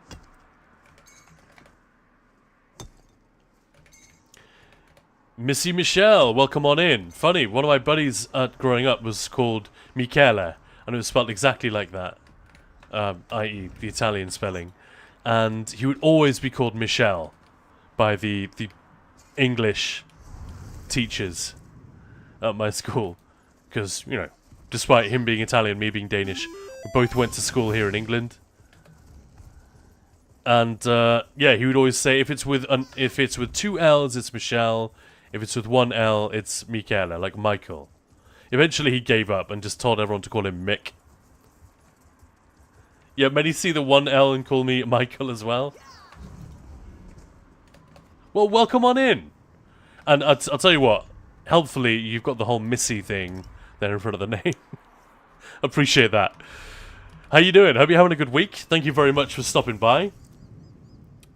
When will then be now? We're getting into the Smiths territory, aren't we? They got a song called How Soon Is Now. It's very cool, dude, don't worry. Let Kane stay a bit. Thanks, Jademoth. Speaking of Kane, I barely remember this show. I think my sister watched it when she was very little. There was a Superman show on TV with this guy who apparently was supposedly, you know, the real hunk of the moment at the time. I never knew his name until today, when I saw that Dean Cain, former Superman actor, has been recruited by ICE in America. So he's going to be going around, presumably in a cape, kicking immigrants' butts. Like, Jesus. The news is so weird, isn't it? Like, I bet the guy just, he believes in that thing and for whatever reason and wants to get involved. Didn't think he was going to be like a huge PR thing. Did you guys see that? Love the axolotls. Yeah, man. That's cute. Off to take a shower. Wish me luck. That's such a loaded statement. Erin, did you just follow? What?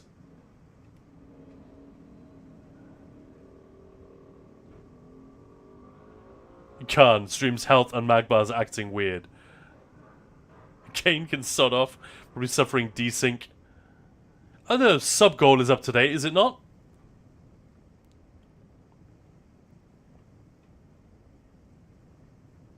Oh, my friend Michele was Italian, yeah. Je parle français. Nice.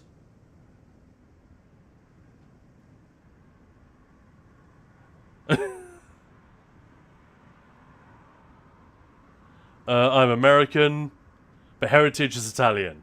Neat, not gonna lie. Fun. Yeah, heritage, what a fun thing that is. And we can allow it to define us quite a lot, or not at all. I like that. Like, if I'd grown up in Denmark, I definitely would have been... I don't know, actually. Interesting. But if I'd moved to Denmark as a teenager, for example, after living in the UK, I would definitely forever on be known as, like, the English kid. I think it would have been a defining thing. Because we define ourselves in contradistinction is the word I'm looking for, to those around us a lot of the time. Whereas because I stayed over here in the UK, I'm the Danish guy. It's funny that I think about that sometimes. I wonder what my sister is. Like, she lives in Germany and is married to an Italian. So what the hell? Like, how do people even think of her nationality? Presumably British. I have no idea. I'll have to ask her. Spam all the axolotls, yeah.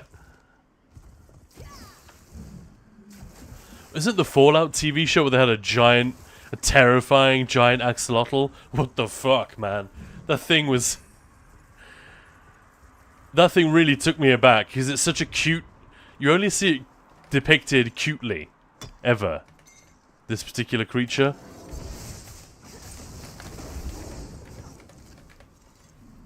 As a Dane, can confirm. Thank you, the Nightfall Sessions. What a great name, by the way. Denmark is a dream country. One of my friends just came back from... He's been doing a really weird, like, year-long on-the-road thing with his family. Like, he's got 2 little kids. And I didn't realize they'd been gone for that long, but they went through Denmark on the way back, and he sent me a load of pictures. Like, what, dude, why the fuck are you in Denmark? And he's like, oh man, I've always wanted to come here. And I'm just like, why? Like, I love it, but that's just because it's home. I don't think of it as being an international destination. Sure, there are a couple of Viking museums. There's a lot of beaches. I suppose people are blonde, if you're into that sort of thing. They eat a lot of sweets. They smoke quite a lot, relative to other countries.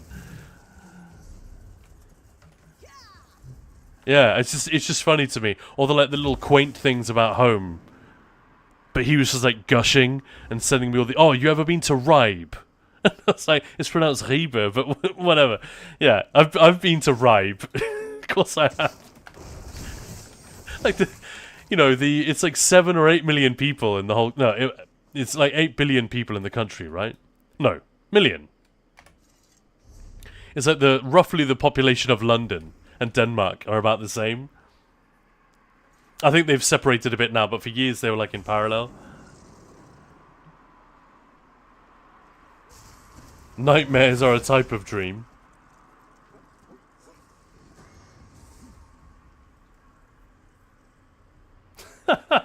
Where is chat going?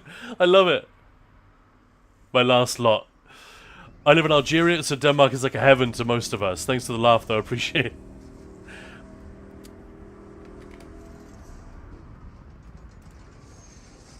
I see what you mean. Right.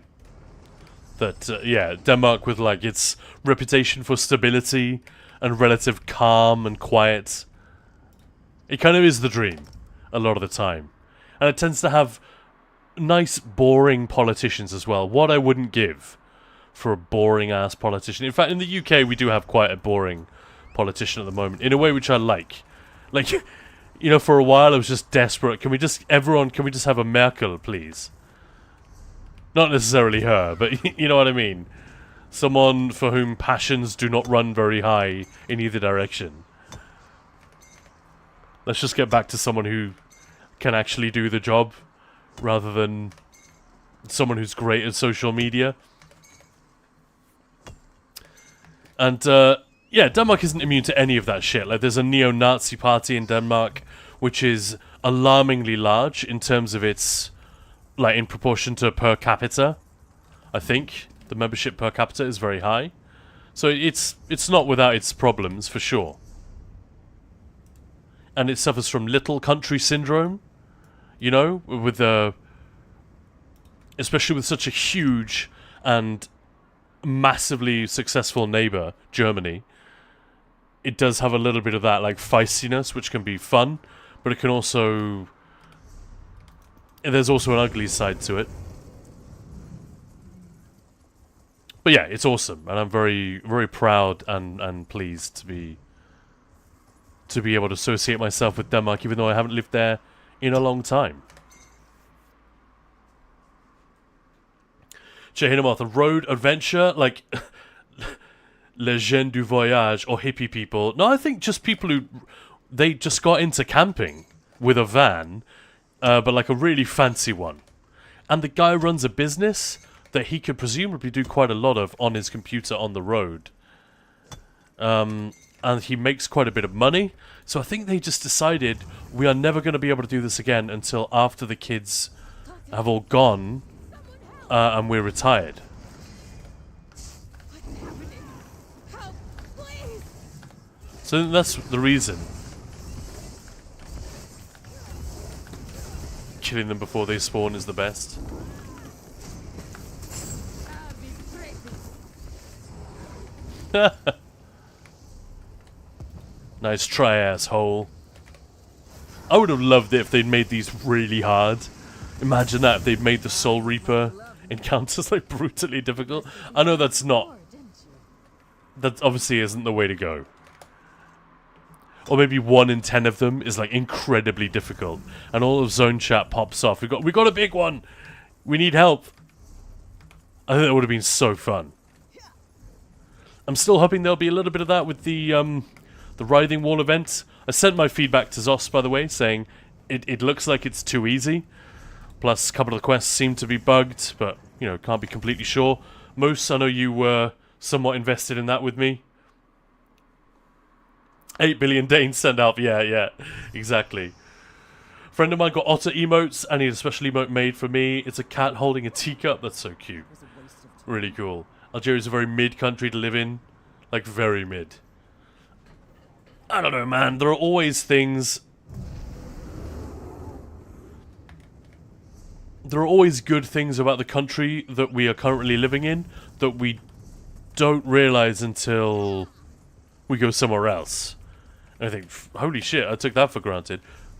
Like, one of the ones over here is that the general tone of, like, the press, and I don't really watch TV, but you know what I mean? If I say, like, broadcasting in the UK tends to be a lot more, like, intelligent and less shrill and stupid than most of the world, and that includes Denmark.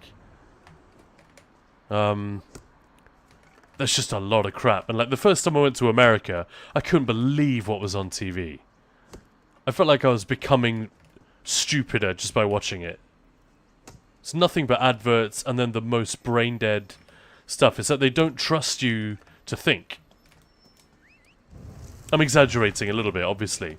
There's some very fine media in the US as well, but wow, it was like such a wake-up call. And Italy and France as well, which we used to visit a lot when we were younger. So it's one of those things I just take for granted until I leave the UK, and then it really hits me that, yeah, there is a slight... It's slightly more elevated in terms of tone and content. And that is a massive privilege, and we should look after it and treasure it and make sure it doesn't go away.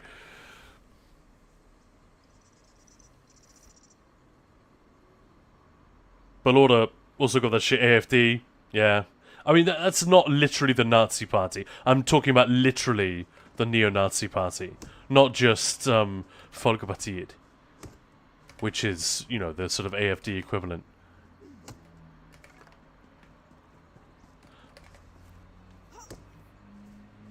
Sweden 2. Is King Emmerich dead in ESO? No.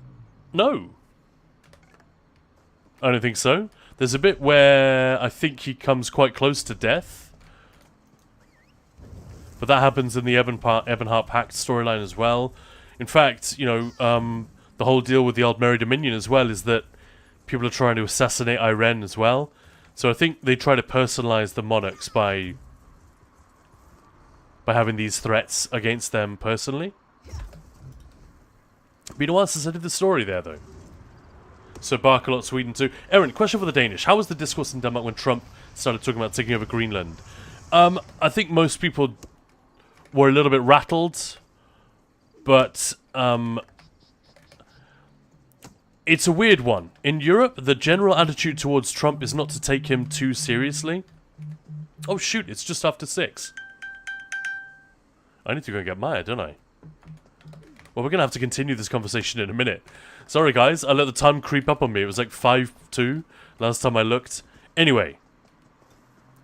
So I'm going to go and get the lady. She's going to be joining us on stream again very shortly. So sorry to dash, but please stick around. We'll be back in about 5 minutes. I'm going to love you and leave you. But don't go anywhere. And yeah, it'll be twice as much fun with Maya here, having actually finished work for the day. So thank you for sticking around, and we'll be back very shortly.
And we're back.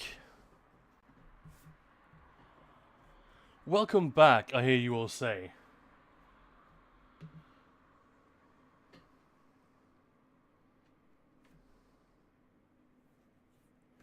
Just catching up with what you guys were all saying about Greenland and Trump. Laughter. Whatever Greenland wants is cool. Yeah. Yeah, pretty much. I'm just joining Discord so that if Maya wants to hop on in a minute, she can.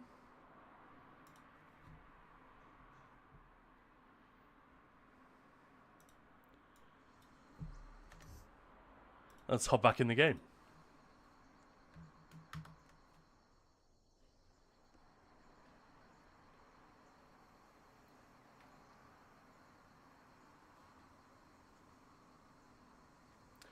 Not always greener on the other side. We miss the things when we lose them. Yeah, accurate. US media is primarily propaganda. Well, we wouldn't have gone that far, but if you say so. I'm talking like when I first went to the US, I stayed in New York for a week. Again, I was like 17 or something. So I was surprised. I just hadn't really clocked how much of it was, yeah, just commercials. And like an episode of Friends in the UK is half an hour. It's 20 minutes of programming with two 5-minute breaks. In the US, a 20-minute episode of Friends, isn't that an hour of programming? Because you have 2 minutes of commercials for every 1 minute of content. Like, that just blew me away. I wouldn't even watch TV if I lived there. I'd like to think. But then, of course, if I did live there, it'd be different. AFD absolutely is a Nazi party. They just can't say it out loud for legal reasons. Okay, point taken. Point taken.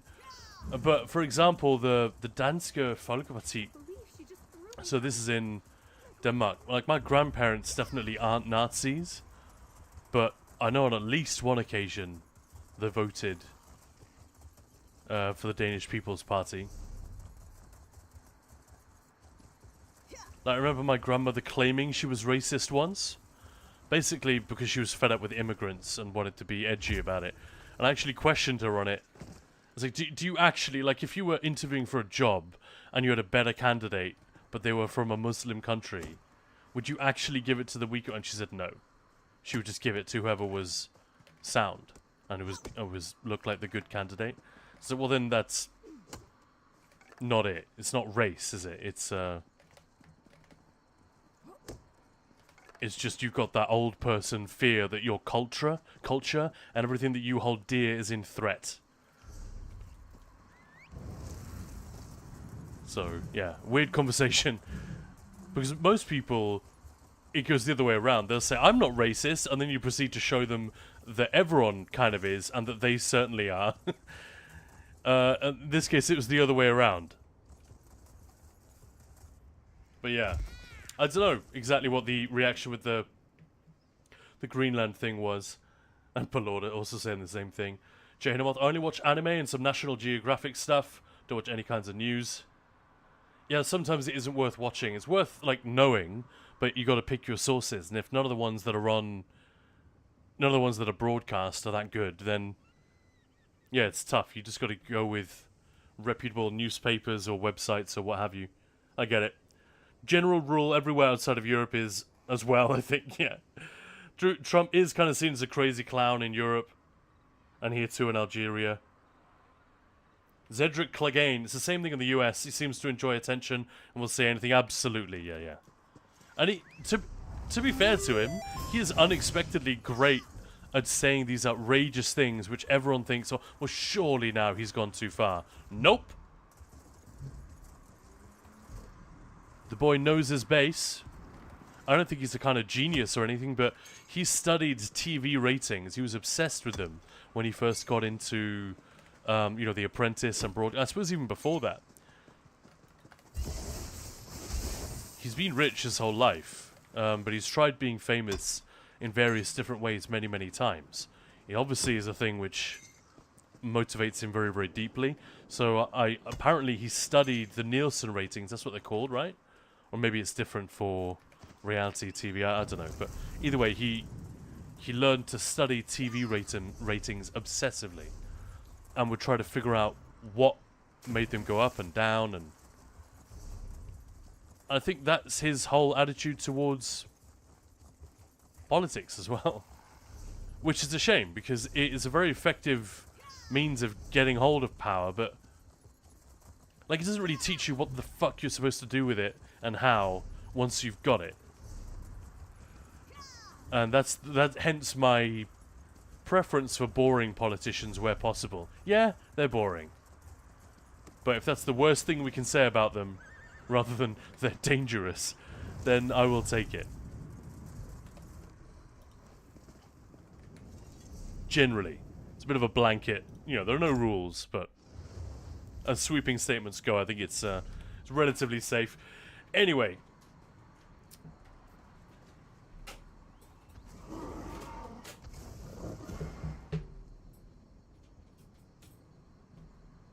Yeah. Handsy, grabby, touchy. Non-consent touchy. Yeah.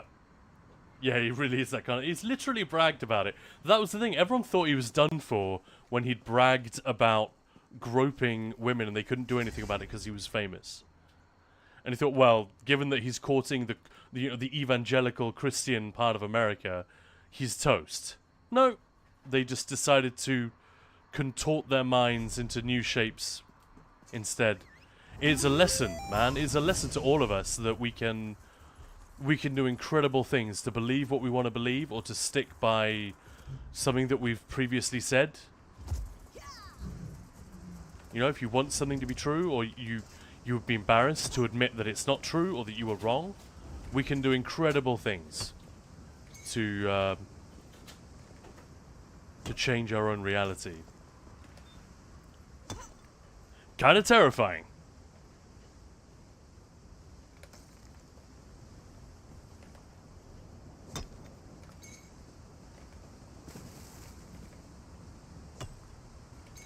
This guy's so freaking scary. He comes right up to you when you're doing the survey here.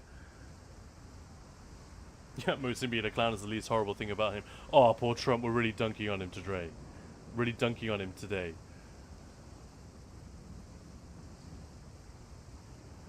I never saw a stream of Maya. Here we go, Maya. Chihinoth saying, hello, welcome back. Never saw a stream of Maya. Is she as talkative as Khan? Eggbirds, if not more than. Glad to hear that. Wait, what? I was just catching up on chat while we were gone. And Chihinamoth was just asking, so what's the deal with like Khan and Maya? You know, we've had to explain that a couple of times recently, because people have been coming in and they haven't heard your voice before, didn't realize this is your channel, first and foremost. I mean, it's ours, but for the longest time, YouTube was mine, this was yours, Discord is mostly yours. Mine? But yeah, you're about to see how talkative she is. Hopefully. What?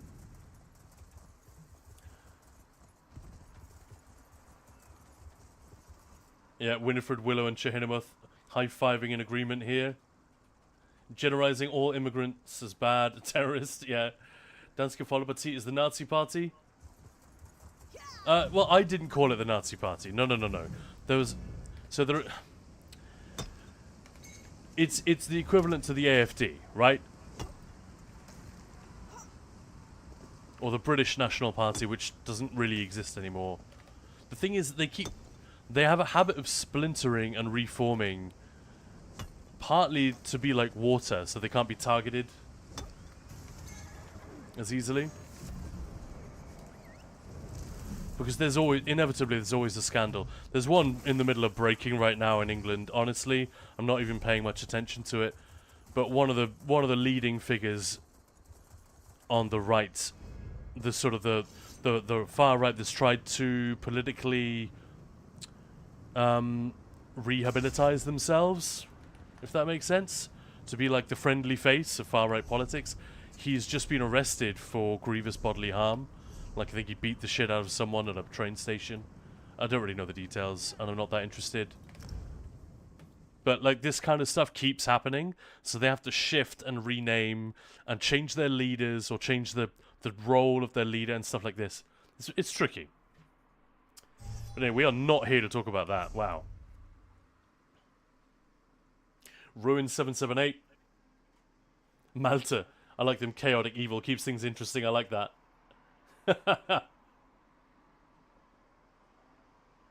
Yeah, you're right about that. It does keep things interesting. And yeah, Ruin, thank you very much for the follow. Welcome on in. I remember when a Christian missionary was trying to groom a 16-year-old teenager into sending nudes? Oh.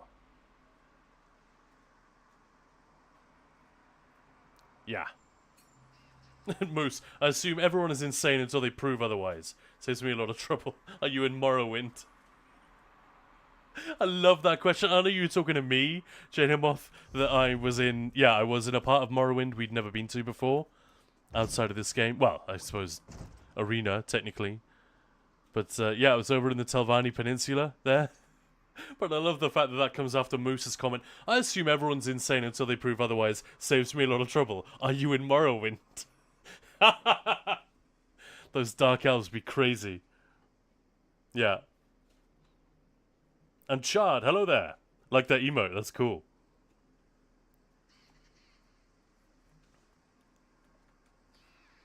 But yeah, we will move on from this particular topic, I think. So what did you guys get up to? We did a whole bunch. I mean, can you see? You're seeing the stream right now, right, Maya? Look at the... all I did was one round of Ritz. And you'll have to excuse the weird... This is one of the add-ons that I have. It's called Perfect Pixel. And it makes my inventory look beautiful and all of this stuff. But then, for some reason, Golden Pursuits is completely fucky. You're right there, Zerethvar. Jeez. Somebody put a tablet in his whiskers this morning, didn't they?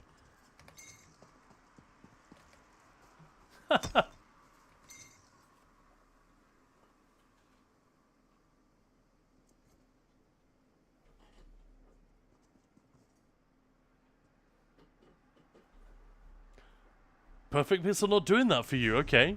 Maybe it's a 4K thing? You running on a 4K display by any chance? Maybe I need to message the guy. Make sure they're aware of it. We talked a lot about tasty food, Maya. Grenade started it. She said they were getting some a grocery delivery. She was excited about it and then saying, well, it's patatas carbonara, which is patatas bravas but carbonara. So with all those ingredients. It's sort of self-explanatory, and there's also a picture in Discord. Oh, I missed that. I missed the Discord thing. Duh. That was pretty fun. I'm not going to lie. I got very, very hungry. Kamal stopped by. We talked about PvP for a bit. And politics might have come up. Eggbirds told us about his trip to Korea. Very briefly. I'm sure he'll have a longer version for your ears.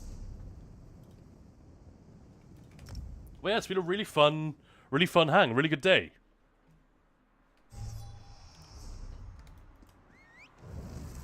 But yeah, in spite of ourselves, Sounds awesome. We keep coming back to politics because it's the thing people care about. But none of us, the fact is, none of us are really here to talk about that. So it should be better at squashing it down. And the thing is, at the end of the day,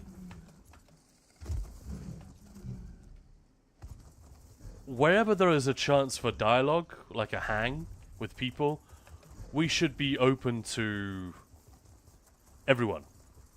Like if someone just wants to talk shit, then maybe they can get lost. But if people have an opinion or a viewpoint which is different, generally we should welcome that with interest and see if we can learn something from it. If we can't, well then there it is, no harm done. But as with so many things in ESO, the problem is generally one of attitude, isn't it? It's not that we can't possibly coexist or agree. So yeah, that's one of the reasons I don't like to go there too much. It's too easy to be misunderstood, or for someone to think I stand for something or against something that I don't.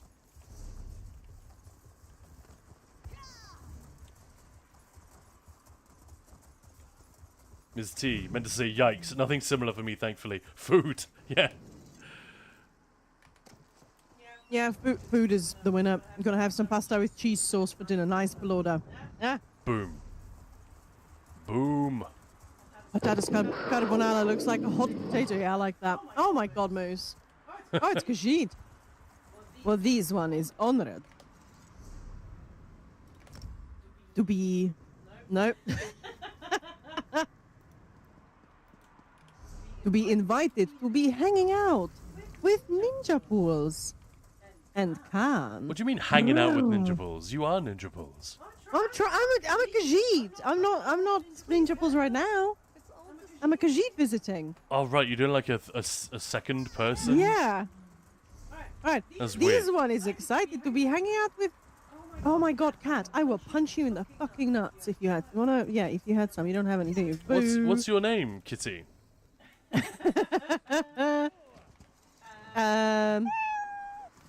This one. This one does not know. This one is an orphan. Meow. You're the ninja of Ninja Pulls. Okay. So Khan's pulls. All right, we finally man. figured it out. Yeah, we got that straight. Potato salad sounds illegal. What? Would you like a saucer of milk? Yeah, it's quite a common. No thanks. It's quite a common dish in the Czech Republic as well. Potato salad. Yeah. Yeah, You'll Kartoffel drown the Select. potatoes in mayo. Yeah. Yeah, it's decent.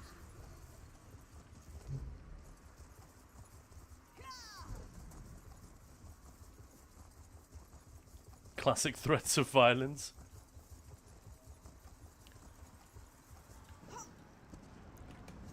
We were talking about spice and Indian cuisine a little bit earlier. Do you remember the I have been component in dairy that can neutralize capsaicin? Don't worry, I couldn't remember it. No. Yeah, it doesn't matter. No, off the top of my head, no. Belorda already helped us out with looking up the fact that it's liposoluble, which makes sense. So that's why these things work, because they contain enough fats or, you know, oily compounds. Me no. Yeah, by the way, Khan, Yes. you know the mention of races in the... not race. In the video that you edited so beautifully. Mm-hmm. You don't bother mentioning Argonian. Just left Argonian out. Really? Argonian's Yeah. just not on the list. No. Oh, no one should make an Argonian anyway.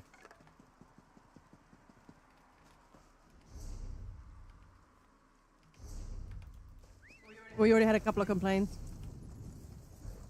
I will not stand for this. Delightful. Oh, that sucks.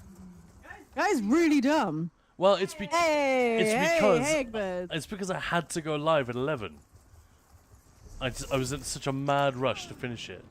Excuses. It's not excuse. It's the reason. Sings in the rain. Aw. Hippity hoppity Argonians out. Yeah, exactly. How's it doing, Egbert? And thank you so much for the biddies. Oh, that sucks. I think it's because I included Imperial and then I counted 9 and thought, well, we're done, right?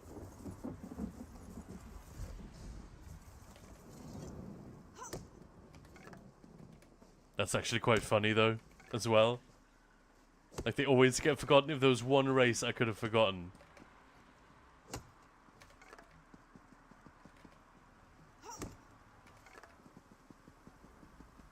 Should we upload a different version, or what's the move there, Maya? Oh my god. No, That's so seriously. dumb. Seriously, Sorry, I'm what? doing an Uber voice. I don't know. But what do we do? Do we need to We need- replace the vid? Probably, yeah. Shit. Alright, well, I guess I'll have to do that tonight. I'm so sorry, Moose. Oh well. See, this is what I said earlier. As soon as Maya is here, the whole blurpy thing and like the impressions and voices, that all pops off. When it's just me, which I'm fine with, it just doesn't seem to happen. It's just a completely different atmosphere, I think, when we're both here, or when you're here. People know I'm silly.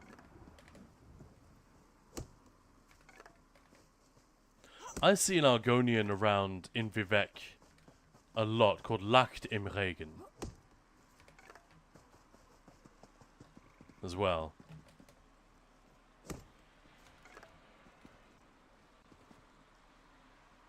Sings in the rain of the undying song. Add a comment below the video regarding Argonians.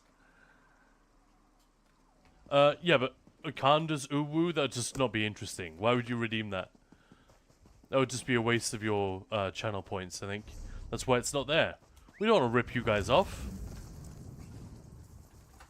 We're not running a crown store here. selling in-game collectibles that are ownable in-game.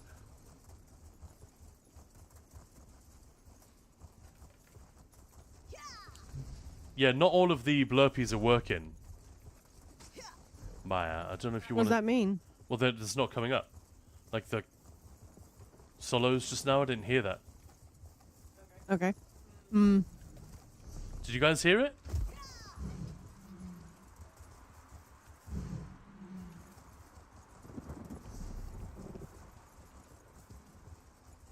Twitch acting weird. Yeah, we were talking about it. Other streamers saying that it's Twitch's fault.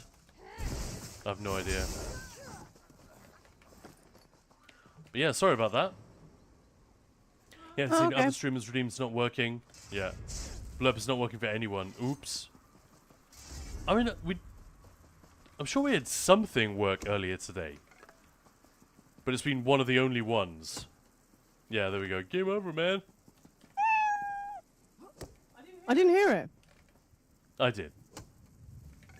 No, it doesn't really matter.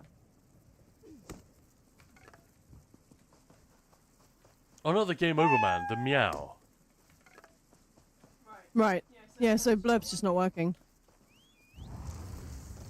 Yeah, Maya will Maya do will the do- clips live. Go for it then, Maya. Go. Where's your Paxton?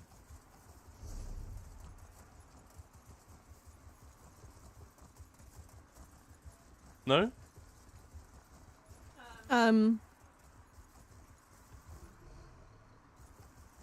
It's game over, man. What the fuck are we gonna do now? There you are. I have been expecting you. That's pretty good. Where's your Bill Shatner?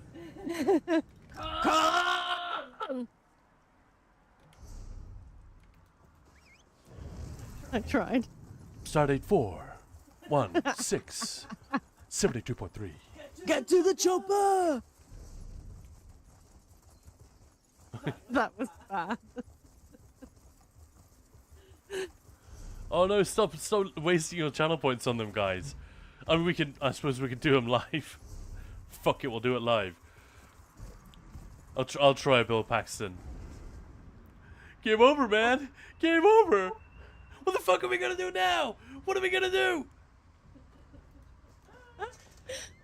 I even got hey, the little break in the voice in there. Hey, any of you can to confirm, is what Wiki is saying true? Australian television has one of the highest proportions of advertising content in the world. Really? I'm not doing the. No. Potato. I'll do that bit. Yeah, I have no idea about that. Never been to Australia. I've heard that in the States it can be a bit crazy. Hey, thanks for the follow. Probably to an Australian is fine. But yeah, that's what I was commenting on earlier, that Chehenamoth was saying, you know, Algeria kind of sucks here, it's a very mid-country. I was like, yeah, well, there are always those things that you take for granted. The grass is always greener. We talked about that for a little bit, and how you don't have to remind ourselves that amidst all the Brexit and stuff that we haven't enjoyed, Yashanuka snake, thank you, no problem. all the Brexit and stuff that we haven't enjoyed in the last decade, as immigrant types living in the UK. One of the things we would definitely miss if we left was their ability to queue, which, for example, they can't in Denmark. They just don't do it. Very, very rude. And the press, like the whole sort of broadcasting, and the general public discourse isn't as feral and lowbrow and stupid as in a lot of other places. Not to say it's always intelligent. It can get incredibly stupid in this country as well. But the general tone, the average, and I would miss that terribly if you were to leave the UK. So that's where that came from. We're talking about the fact that when I went to the US for the first time, I was blown away at how childish all the TV shows were, and it's sort of patronizing, and how much commercial time there was compared to actual content. Like the fact that Friends is 30 minutes of broadcasting over here, whereas in the US that's an hour because they just pad it out with adverts. That's where we were coming from.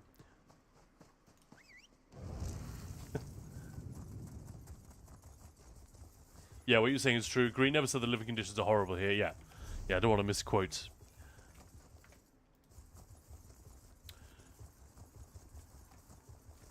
I was talking about Denmark. I mean, the Danes aren't rude per se, but like compared to the Brits, there's just different cultural markers that you pick up on when you sort of hop between countries a little bit. Like the Czechs are also pretty rude compared to the Brits, but probably less so than the Danes, I would say. What do you think, Maya? That's about right, isn't it? Yeah, I'd say so. Like when it comes to queuing, oh my lord, I hated being in Prague. It's like, no, there is a queue, you dumb thing. Yeah, they pretend not to be aware of the queue. Yeah, I know. In the same way that, like, I'm sorry if Vezok is still listening, or any other Greeks, but Greece is the only country where I've ever seen this, where the waiters, or service folk will pretend that they don't see you, so they don't have to do anything. Like we were in a restaurant once. It was really busy. It was crawling with people, and there were like 4 waiters, only one of whom was actually trying to respond. You know, when you try to make eye contact with the waiter because you want more wine, or you want to pay, you want to get the check. All the others were doing their best to like look the other way and pretend not to notice. I was like, dude, I just locked eyes with you. You definitely saw me. Nope, no, it didn't happen. Like, you're getting paid whether you come and serve me or not. You may as well do your job. And I was like, no, I'm just going to sit here in the corner and let that one guy do everything. And we saw this in like three different restaurants we went to. And it was an amazing thing. Never seen that anywhere else in the world. But that, that's still just an anecdote. Doesn't mean it's a pattern. Queuing, yeah.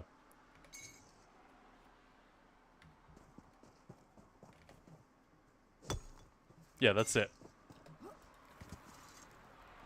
Germans I don't find to be rude. No. Just don't really talk much. Ruhrpott. There's also a thing sometimes it's within the same country, like the US has a thing called the Seattle Chill, where in comparison to, say, I don't know, New York or LA, Seattleites, if that's what they're called, don't speak to one another. If you pass somebody, you don't make eye contact, you don't say hello. And if you do, then you're weird. What the hell's wrong with you? Don't look at me. And again, this is something I've never even been to Seattle, but it's the kind of thing you pick up from references from people who've sort of traveled around. And like the city we used to live in, Bristol, is famous up and down the UK for terrible drivers. I've no idea if that's true, but it seems to be true when you're there. That they just don't have a clue what's going on. Hey, Erin, thank you so much. Look at that. Nice, thank you so much. Taking our health bar all the way up to full for the day. Really, really appreciate it. Whereas in the Midwest and the South of the US, people say hello. Does that lull mean that, no, they don't say it there either? I don't know. But the Seattle Chill, I don't know, I've heard several people talk about that as like a thing who've lived there. But, like I said, I've never experienced it. I'm also told that in a lot of Texas, they're very welcoming and they will talk, they'll almost talk an alarming amount in an effort to be, like, friendly and welcoming. But then, again, we also had a girl hanging out with us on Discord who was from Texas, currently living in Italy, and she said, no, Texas is a horrible place, people aren't nice there. But I think she had a bit of an axe to grind. I think also if you travel the world, if you meet a lot of people and you say every country, all the people I've ever met are nasty, just maybe. Oh, that's what she said. Yeah, yeah. Oh, she just didn't say everyone was horrible, but yeah, she did. No. I didn't mean her. I just meant in general. You know, you hear some people say, "Well, in this place they were rude. In this place," and you just kind of think, Yeah. "I'm getting a vibe like there is." You know, there is an issue that maybe you're just an asshole a little bit. Yeah, and at the end of the day, likelihood is we're seeing patterns where none exist. Can you sing the Minion Banana blurb? I'd get lost if I tried. I don't really know how it goes. Okay. Just sing the Undaunted then. Anything. I feel bad. Why? Because people are redeeming points. Oh, I can do the Undaunted song. there we go. So Blurb seems to be on the fritz. Actually, let me check whether there's any news on Blurb. Hey, Ted. You want to go and check on Blurb? Let me just bring up the lyrics on my phone, because even though there are like 4 lines, I don't actually know And what they they call are. themselves, it's the animal is called Blurpy. That's why I keep calling it Blurpy.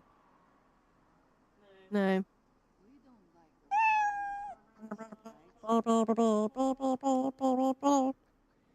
Schnacks at a bar, at a concert, people usually just form a knot. Yeah, oh, yeah. And whoever makes it to the bar gets served in Germany. When I was at Frankfurt, Turner's Lost Evening in Berlin, there were, and I just lost it. There's so many people from England that there were clean lines at the bar, so it was a bit surreal. Oh, that's funny. Oh, I don't know. I think when it comes to a bar, everybody just sort of scrums to it as well. But yeah, awesome. Which it was like that here. Only on the coastal cities do they not say hello. New York was the worst when I visited there. Really. I visited New York, but so like I don't feel like I interacted with many actual New Yorkers. Like, you know, it was a tourist visit. Yeah, that's true. Yeah. I hate going into stores in the US because all the people working there, I'll go, hello, how are you? How's your day? Are you good? I like your clothes, man. Yeah, we once Can I take a photo? sent a client of like a laser company. They were making like semiconductor lasers, and we sent them over to meet with a bunch of defense companies in the States. And we set up all these meetings for him, and he was a real grumpy son of a bitch, this guy. Like, he was great, and he was a pro. But he was a bit like that, you know?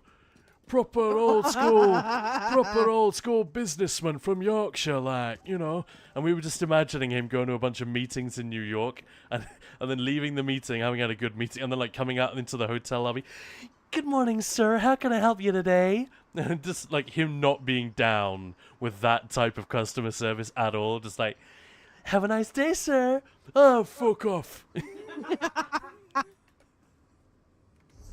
Oh yeah, totally. Obviously, I wasn't there. I was back in the UK office wondering how things were going. But that was a quality image.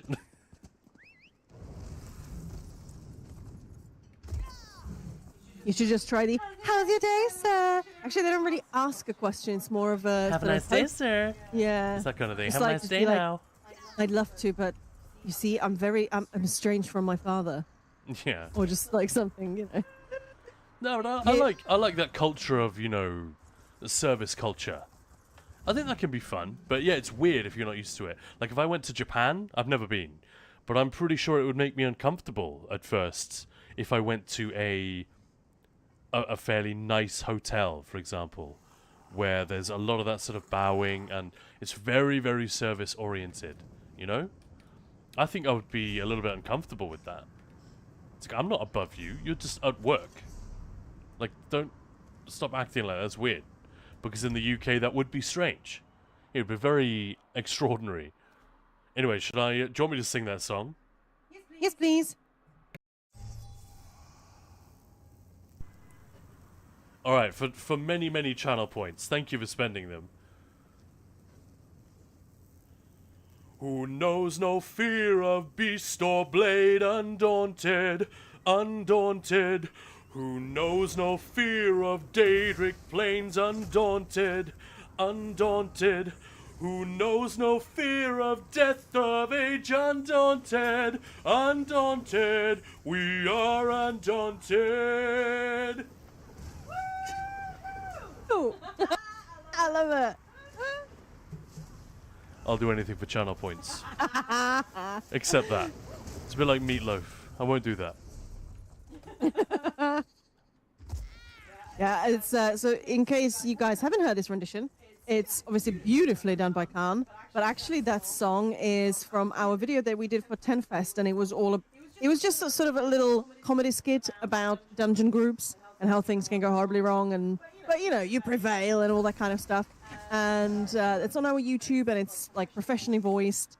We had a couple of our friends join us as well, but this song was actually created for that. Obviously not the lyrics, we all know the lyrics, but the melody was created by one of our friends who donated, well, his time and voice and band as well. Yeah, he came up with that melody. It was really cool. Yo, what happened? I was just off for a bit and now there's a song. Well, it's because a lot of people are It's using to say thank their you for all, Blurpy, yeah, the Blurpy channel points. and because Blurp seems to be having some issues, stroke, I don't know what happened. It's not working, so... So we just felt like, you know, I felt like I should offer up Khan's singing, because as you can hear, his singing is very good. So yeah. As you can hear, that's a bit assumptive, isn't it? Well, it sounded very nice. The black metal version. I could even do the death metal version. The gore. The gore metal version. And that's the whole thing. Are there any lyrics? No. Yeah, the Napalm Death cover of the Undaunted song. And that's it. Don't they have a song called You Suffer? And it's like 3 minutes. It's a little drum fill. And then Barney just going... Like, that's the whole thing. I think Napalm Death have a few joke tracks like that. You Suffer is 1.3 seconds. There we go. Moose actually knows. Love it.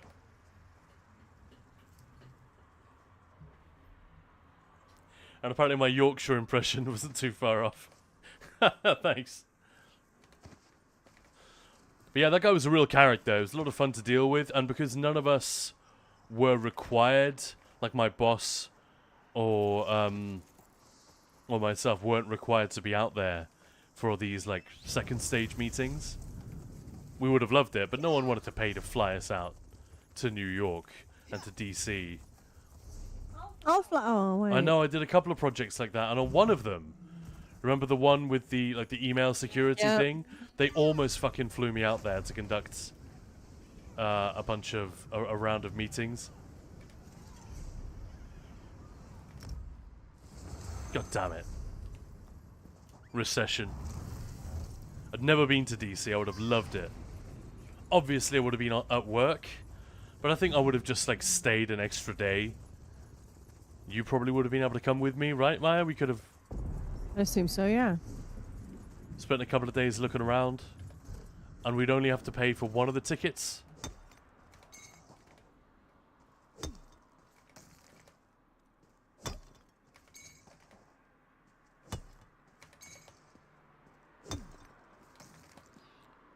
Anyway, has everyone got the dog yet?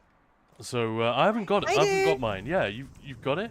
So can you like log in and port to me, and we can have a look at it? Okay.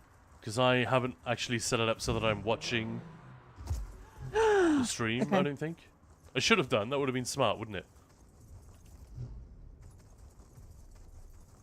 But we've got an incredible amount done today. We did some PvP. We captured some keeps. We killed some fools. We died a few times. We Like a fool? We then I can imagine that. we then did a whole load of endeavors with you. Golden Pursuits, rather. Ah, yes.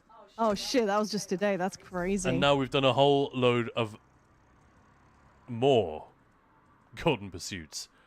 Now that's crazy. Craft 500 items with any skill. I'm already at 453 after one day.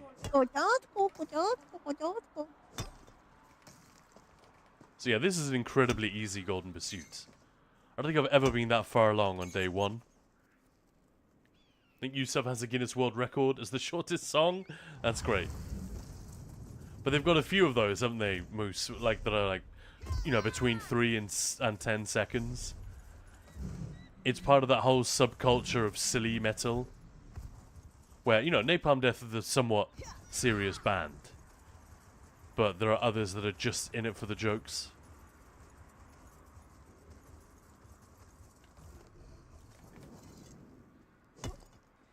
Can you snuggle the dog though? Because the videos are like of you cuddling it, and if you can't cuddle it, then fuck that. You can't interact with your own pets like that. Well, then I don't want it. That's weird. Are you looking in so we can see it? I'm in. Nice.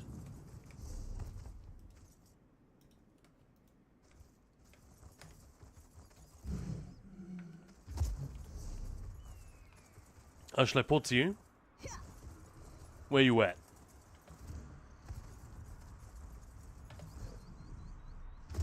I can port to you. Well, go on then.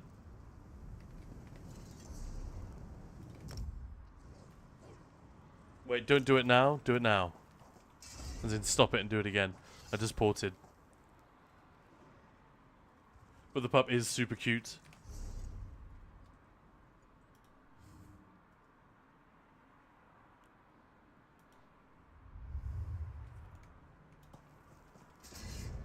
I'm not sure about these daggers, guys. Should change up the daggerage.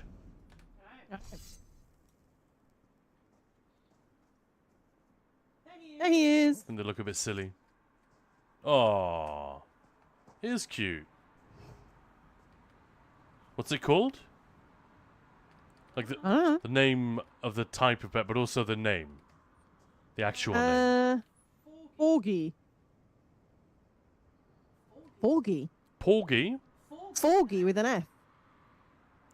Forgy, that's weird. Yeah. Screws. Are you wearing Soul Cleaver? Or to get the visual effect by using the style sheets? The latter.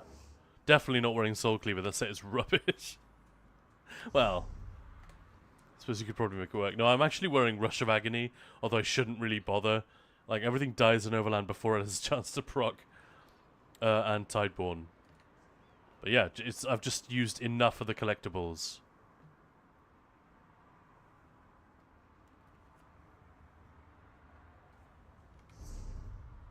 Maya, you want to go and do anything else?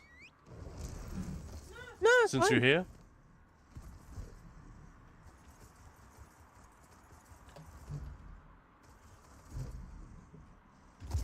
Are you okay to talk about food for a little bit then?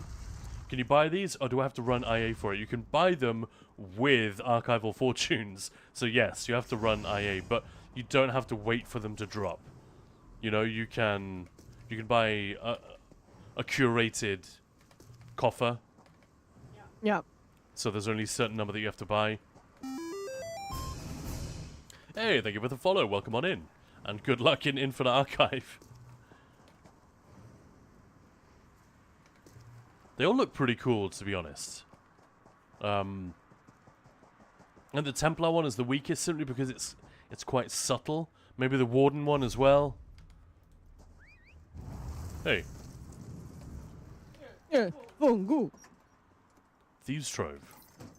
I'll have that. Hey, Livcada, thank you so much for the follow. Welcome in. Welcome on in, everybody. Thank you for joining us today. I'm Khan. This is Maya. We are Ninja Pulse. We're going to be streaming for... Well, Nearly I 8 don't know. hours. Yeah, we have been streaming for... Yeah, 8 hours. Wow, that's a long 7 one. hours, 51 minutes, and 22 seconds. It's been a long one today. Well, you have. I can't believe I left the Argonian out of that. So dumb. Last question. The effect is gone if you wear an outfit, right? Yes. Yeah, it doesn't have to be the last question. Don't worry about it.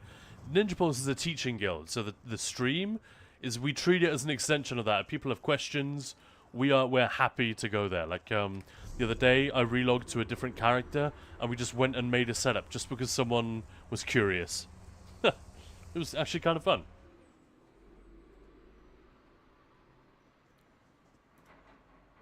But yeah, so it needs to be 5 pieces. And I don't think the weapons count. I'm not sure, but either way, I wanted to use the weapons with actual cool effects on them.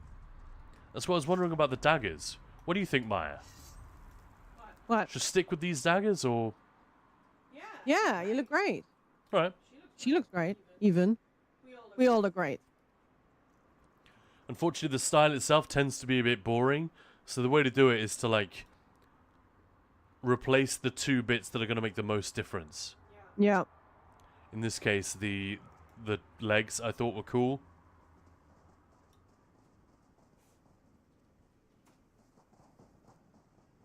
And the gloves. Yeah, the gloves were really chunky on the Soul Cleaver Nightblade style. I didn't want that. It didn't seem...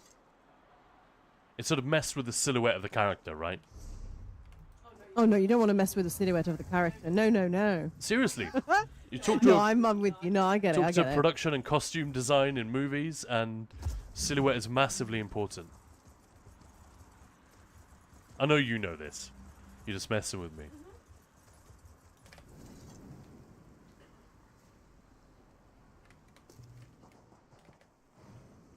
Oh, I got another golden pursuit. Hey, sweet.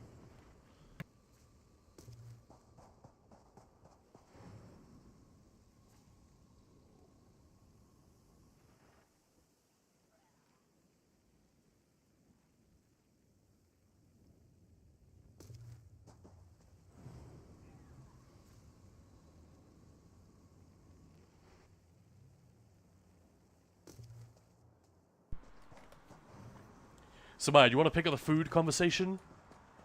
Always. Teddy. So there was some dispute about, like... so, in your opinion, don't worry about it being, like, correct or not, because we know that's not really how it works. But you don't put cream in carbonara. No. Does anybody put cream in carbonara? I know the answer is yes, but should they? No. There we go. That was the discussion. I was just saying that someone from northern Italy had defended the use of cream in carbonara, but that is like the one time I think I've ever heard. I think the French do it sometimes, But then it's probably sort of. but then it's not Italian. Oh yeah, it's Italians don't generally add like for traditional carbonara. No, but I mean, if people want to bulk it up a bit or whatever, maybe. But yeah, it's one of those things like you do you if you like it that way, but then it's not traditional. Exactly. That's all. If you care about that, if not, who cares? Like there was this massive hoo-ha. What's his name? Jamie Oliver. I was He actually put- thinking of him. Yeah. He put chorizo in a paella, and I kind of thought, Yeah, I mentioned that specifically, and he got in so but- much trouble. I mean, yeah. I've literally got like a Spanish paella book, and I'm fairly certain there is chorizo in some of them. Like, why wouldn't there be? That's insane.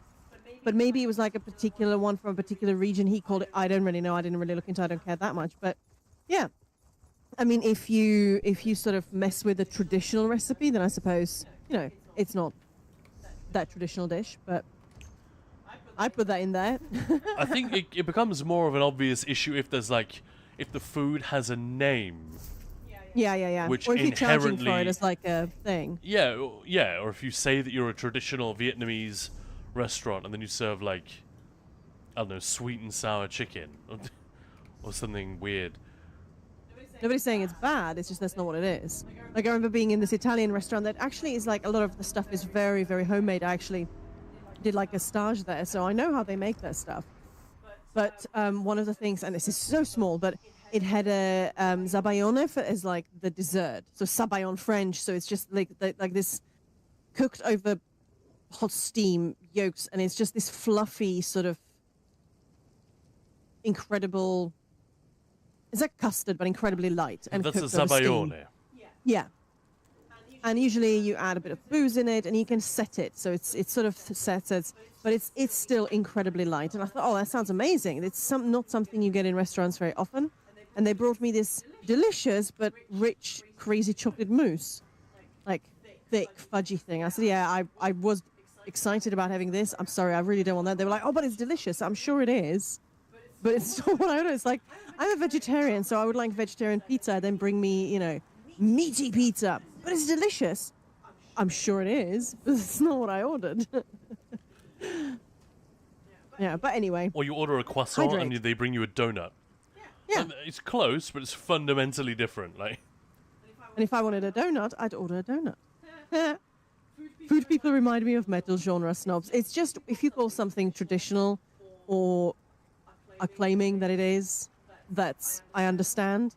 Especially when like celebrity chefs are trying to claim, oh, I've traveled the world and this is my Indian cookbook or this is my Italian cookbook. And it's like, yeah, it's not. Those are delicious recipes, but just call it, recipes inspired by my travels. There, done. yeah, we were saying there's like a misguided search for truth or purity. Like, I'm the first one, if you ever look at my recipes, to use ingredients from around the world because I like it, it works together, and we have access to it, so why wouldn't you? So, like, I put soy sauce in a risotto, which is, oh my god, that's... but, I'm not claiming it's traditional Italian. That's all.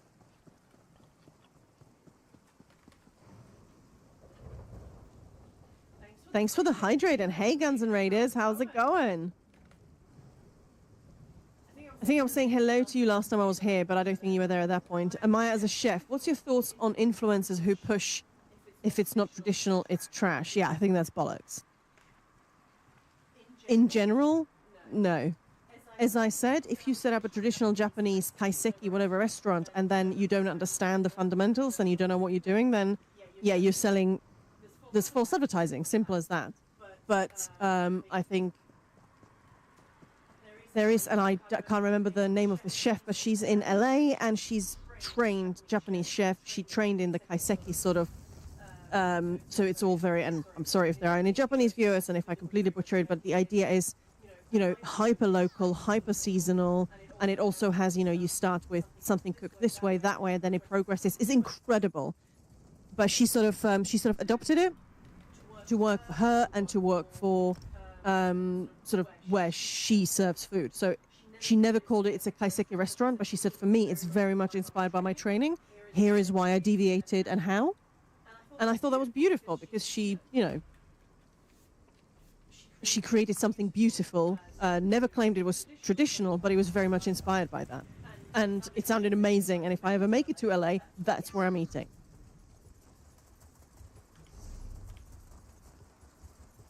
Hello, Dove. How's it going? So what was the deal? Did she get in trouble because she was making Japanese food an ocean away and claiming it was in the kaiseki tradition? And they're like, oh, well, that means it's local. It's just like, how can you do that? You can't do that. Well, So she's that's doing why the she was, best. Yeah, doing the best she that's could. why there are other restaurants that claim they're kaiseki restaurants, but they fly everything to the States or wherever they are from Japan. Immediately, you don't understand the philosophy. Yeah, you completely fucked it. Where she did. She understood it, so she got it from where she was. But of course, yeah. So I don't think she got into trouble, but that was Norma's just... philosophy is similar to Yeah. that, isn't it? It is, yeah. And we actually went there, which is fun. Yep. Oh, it's freaking awesome. It was very good, actually, yeah. You'd never expect it to live up to the hype. Nope. Really managed to.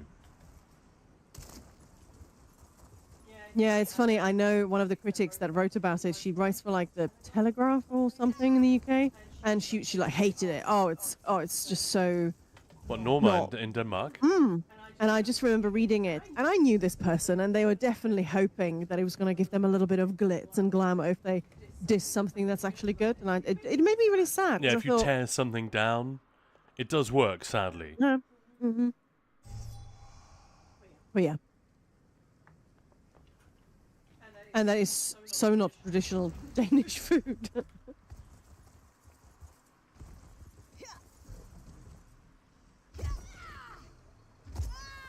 Yeah, I think it's fascinating to learn about what's local, what's traditional.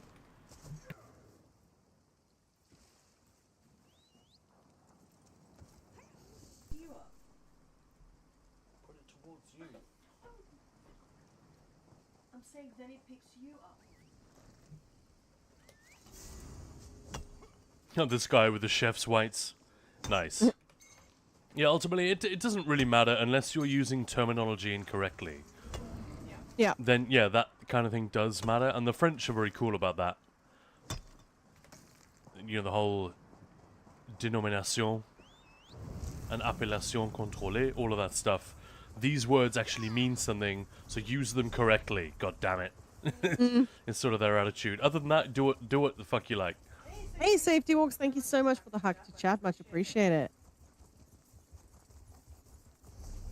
I'm trying to do some excavating. I have no idea where this thing is. When you I'm say I'm so trying to do confused. some excavating, it sounds like you're picking your nose.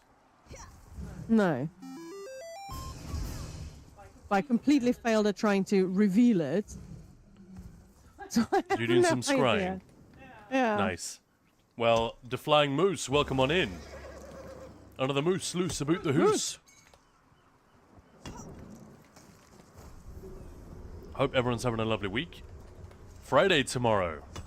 And you want to talk a little bit about the stream we've it got Friday? planned tomorrow, Maya? Yes. Yeah, Thursday today, that means Friday tomorrow. I mean, it's a 12-hour stream from 9 a.m. to 9 p.m. We're gonna have tons of giveaways. We're gonna have tons of giveaways. We're also gonna play some ESO. Have you heard of that game? Might have done, yep. You make that joke every time. Yeah, I'm sorry. Jeez. an oldie but a goodie. Yeah. So that's what we're gonna do tomorrow. That's gonna be. We're not going to be quite as set with it as we were with the 24-hour stream, like 2 hours of this, 2 hours of that. But we're still going to have a bit of a schedule, so we're sort of keeping up with what's happening and everything. Yeah, mostly we're just going to have some fun. We're going to have awesome giveaways, awesome drops. The doggy drop is still on tomorrow. Look at this character. It's on all weekend, right? Or is it just today and Yeah. tomorrow? No, I think it's all weekend. Cool. So, yeah. Definitely don't want to miss it. And we're both here for the duration. Most importantly. It's not just Khan. I'm going to be here too. Hey, Cherry Bee. Yeah, that's my mic picking up Maya a little bit. Mic situation is a little bit weird today. Don't worry about it. Too strong echo from girl. Yeah, sorry. It's my fault. And that's Maya, by the way. Yep. And this is Khan, and we are Ninja Pulls. And yet, when we're streaming together, there is sometimes a little bit of echo. Tell you what, before we get going tomorrow, we'll do our best to eliminate it. But Maya's mic settings are all kinds of weird today. So she's having to speak up a little bit. And my mic, which is less sophisticated, my whole setup is much simpler, but less prone to random fuckery than Maya's setup. That then it can pick her up if she's really projecting. But we'll sort that out before we start tomorrow, no worries. Anyway, wow, we've been surveying for a while now. Actually take a... So tomorrow's double madness, yeah? We're both here. Crazy AF. I don't know what that even means. How are you doing, Aheld? Aheld!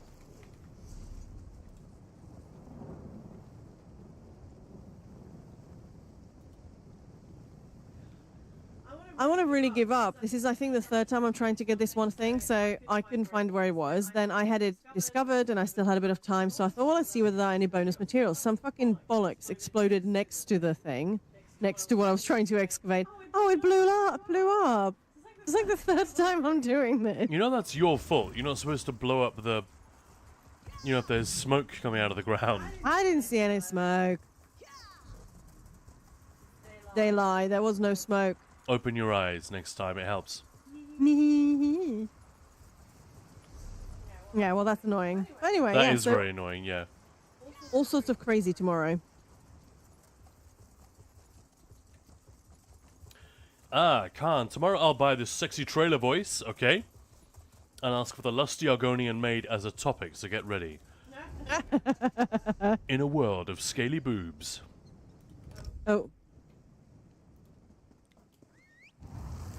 Scaly boobs. That's just what one wants. It makes no sense. No.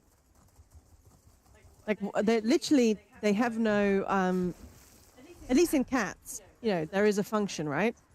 Yeah, Argonians, what is that? I watched the video and I didn't see any. Alright, so normally, when you get this daily endeavor, kill 5 void creatures, everyone goes down into the Night Hollow and just hangs around that one spawn point.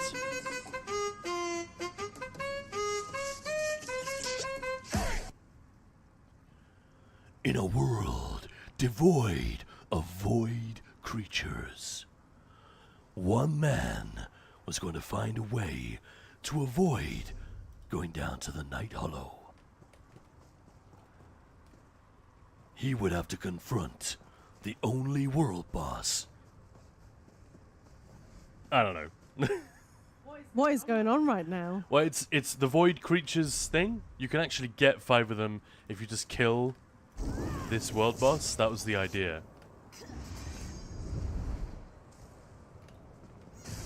Right. Look at that fucking nuke. Baby.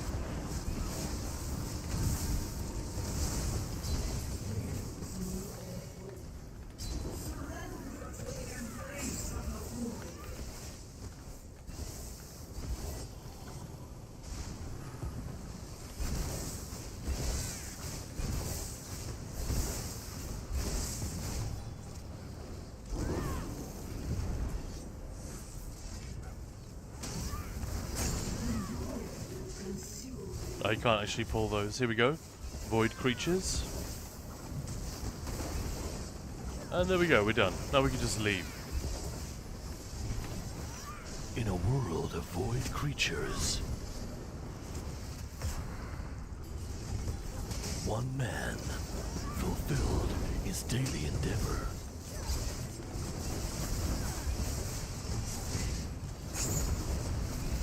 Man, Rush of Agony is occasionally a lot of fun. I'm obviously not the only one who knows about this, but normally, when I get that in Daily Endeavor, I'm the only one here. And if you've ever been down there, you know exactly what I mean. Loads of people just standing in the water, waiting for that one creature to spawn in. So yeah, hot tip. It is a bit of a bitch to get that one, but I recommend doing it here. At the Four Skull Lookout. There we go. Top tip, number 203.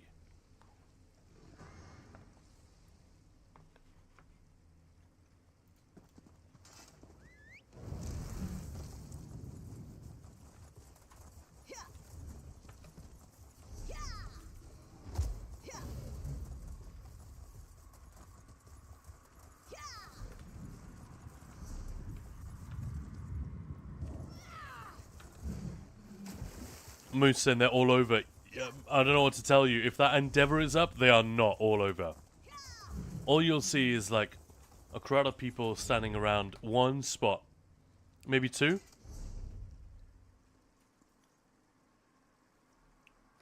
But it's pointless. If you look up, because they're so weak, if you look away for like 2 seconds, it'll spawn in, immediately die, and then you don't get it. It's just a pain in the ass. Hey Maya, there's a daily endeavor to do 2 verses in the Infinite Archive. You interested? Not really. You didn't take me to kill void things. Well, you know where to go. I wasn't listening. I showed you the way.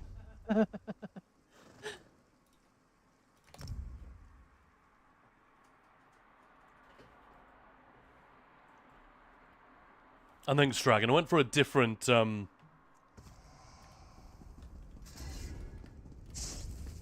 went for a different trailer copies of so to speak. Why am I even picking up the quest? I'm not going to do the quest.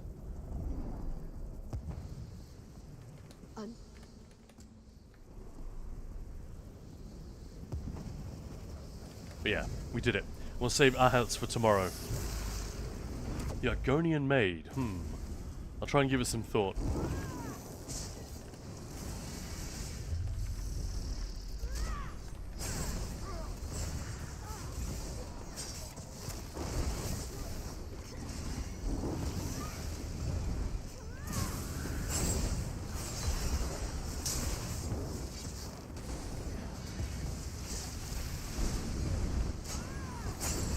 There we go. Nice when it actually works.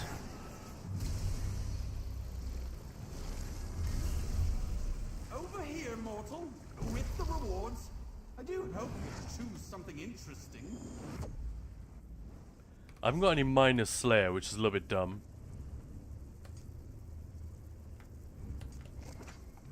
See how the sustain is in here.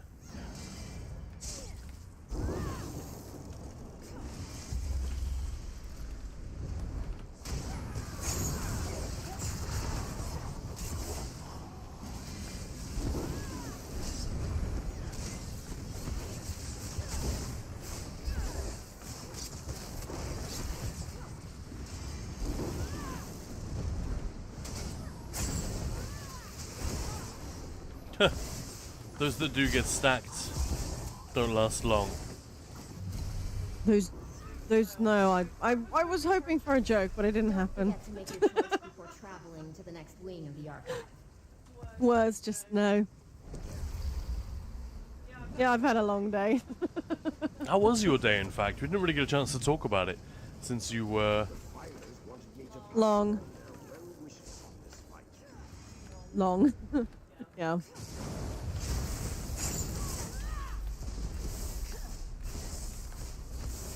Oh, another pursuit. That is fun. That felt really, really long and slow. What the hell? That's what she said? I knew that one was coming. These things That's what Yeah. he said. fragments, but it's more likely that they're paleo-mimic fragments. Just informing you.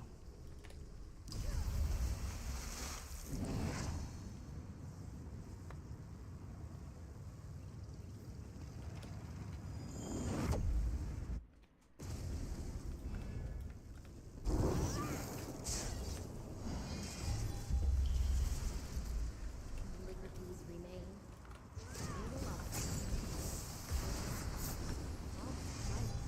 How are you not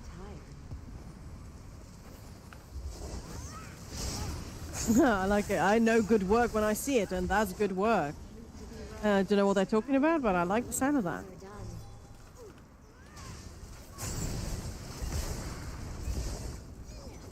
Who's saying that? Don't know. It's like an NPC. I'm guessing it's something to do with Ritz, but I wasn't quite Waits there patiently, mortal. looking around. So but it just sounded fun as I was handing my Ritz in. That's what I heard.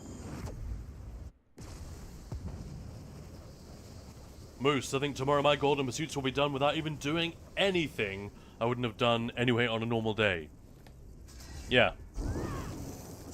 Same. That's when it works for me. It's like, oh, I was gonna do that anyway, or when like there are most of them you would have done anyway.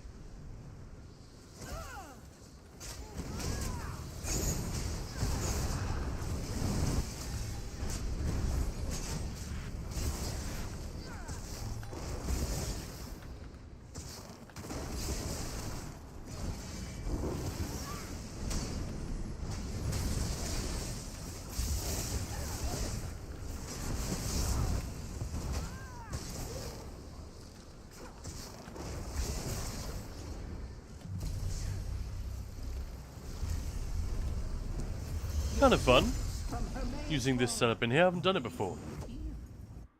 What is it?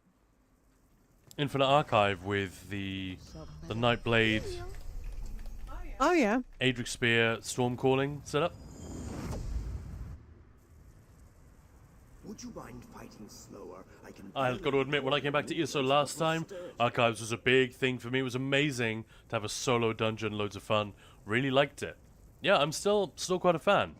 I've said many times, I did not think this content would be for me, in any sense of the word.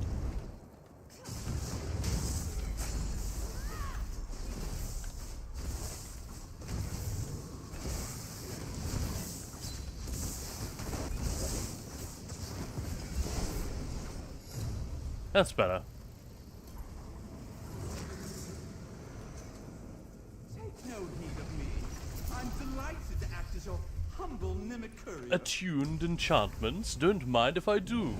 Good Moin, sir. moin. It's Goody. Hey, Scooty, moin. Wie geht's? Guten Abend. How many more have you got? That's it. That's all my German. Das ist alles. No, the German I do have is like oddly specific. Greif ist gelandet. Schwerer Ausgang am vorne. All this kind of stuff. And stuff that my sister says to me. She works for the German government.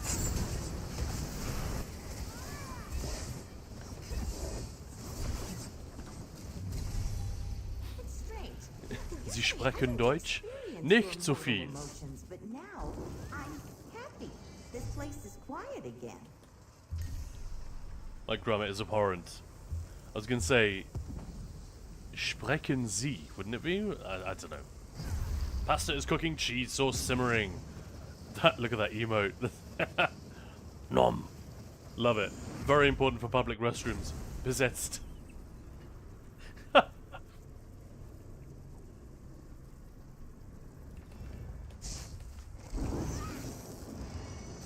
I had 2 German teachers at school here in England that I really liked.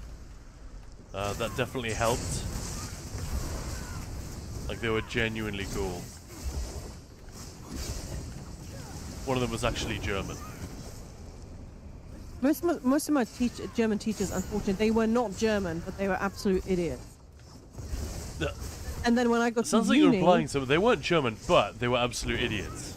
no, I'm saying they weren't German, so it's nothing to do with even that. They were just really dumb. And then when I got to uni, for some reason, the Germans would speak English, and obviously their English wasn't amazing, but that's not why they were there. I was like, please speak to me in German. And the English would speak German, and their German was appalling. And I thought, what's wrong with this picture here?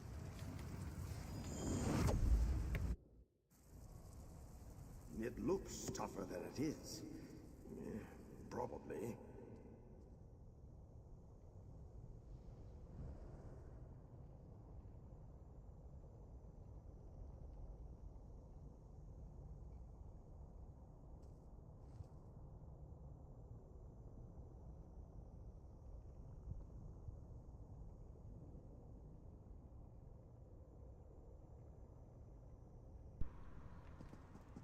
Alrighty then, we got this little guy, Dranos Velador. He's gonna be a pain in the ass, isn't he? What do you mean? Even though, oh yeah, even though they weren't German. Yeah, it was just very bizarre. My German teacher was old, and I swear senile. Oh, She even look taught at me, taught my parents. Yeah, I had a history teacher who was like that. The problem with her was not that she was also not quite with it, but bless her, she never updated her history education beyond sort of what she studied. So yeah, we skipped a lot. Because she was freaking ancient by the time she taught me. Of mortals with Yeah. much to lose. Yeah, the idea that I'll bring you history and our interpretation of it is fixed is that's crazy. I don't even mean that, because in the Czech Republic you just sort of learn the dates and how things happen, but she didn't teach anything beyond whenever she was born, which I'm guessing was 1800s. Nice. Yeah, it was very odd to not really do any of that. I had some good English teachers and one who was really weird. When I was 14, he asked me if I got an American boyfriend because of pronunciation. Yeah, teacher was from Ohio. To be fair, I got that a lot as well. I don't know, I had an American sort of accent. Scooty, don't talk German, talk Austrian.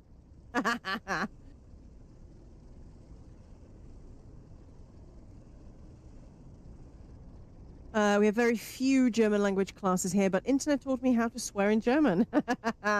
And I'm trying to add that to my daily vernacular. Why not? I can teach you some Czech swear words. Verfickte Scheiße. Oh my god.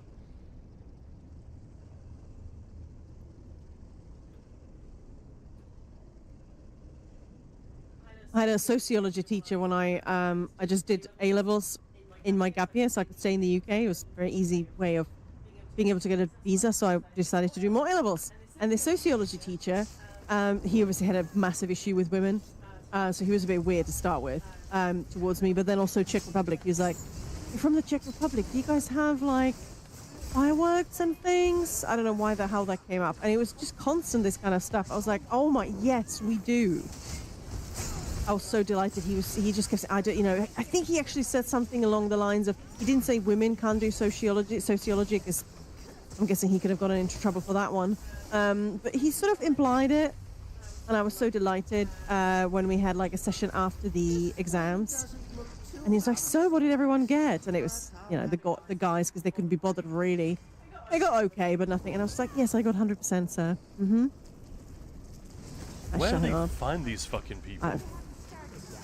To be educators? Like, what? Now you said you'd be done in here soon.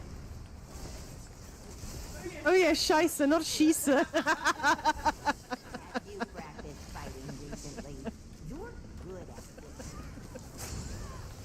it. It's like, Hände hoch, or I will either Scheisse or Schieße. Yeah, exactly. We definitely had that in one of my lessons. I saw that it was the other way around, but I sort of went with it. Verfickte Schieße. So one just is love the shit, idea. one is shoot. So yeah. I just love the idea of like, hands up or I'll shit myself. I mean, that is a threat, Teddy.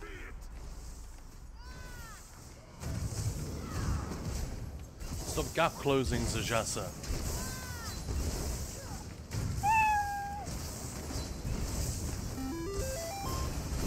Finds out I joined for the Twitch drop, staying for the fun vibes. Oh, thank you. Welcome in. And thank you so much for the follow.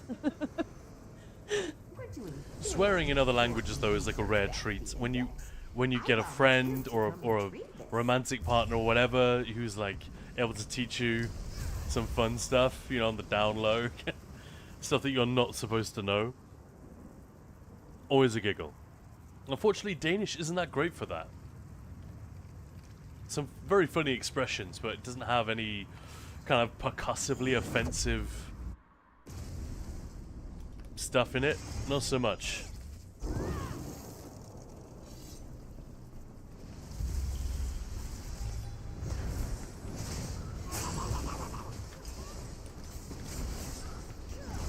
Arc 1. How pathetically straightforward you are.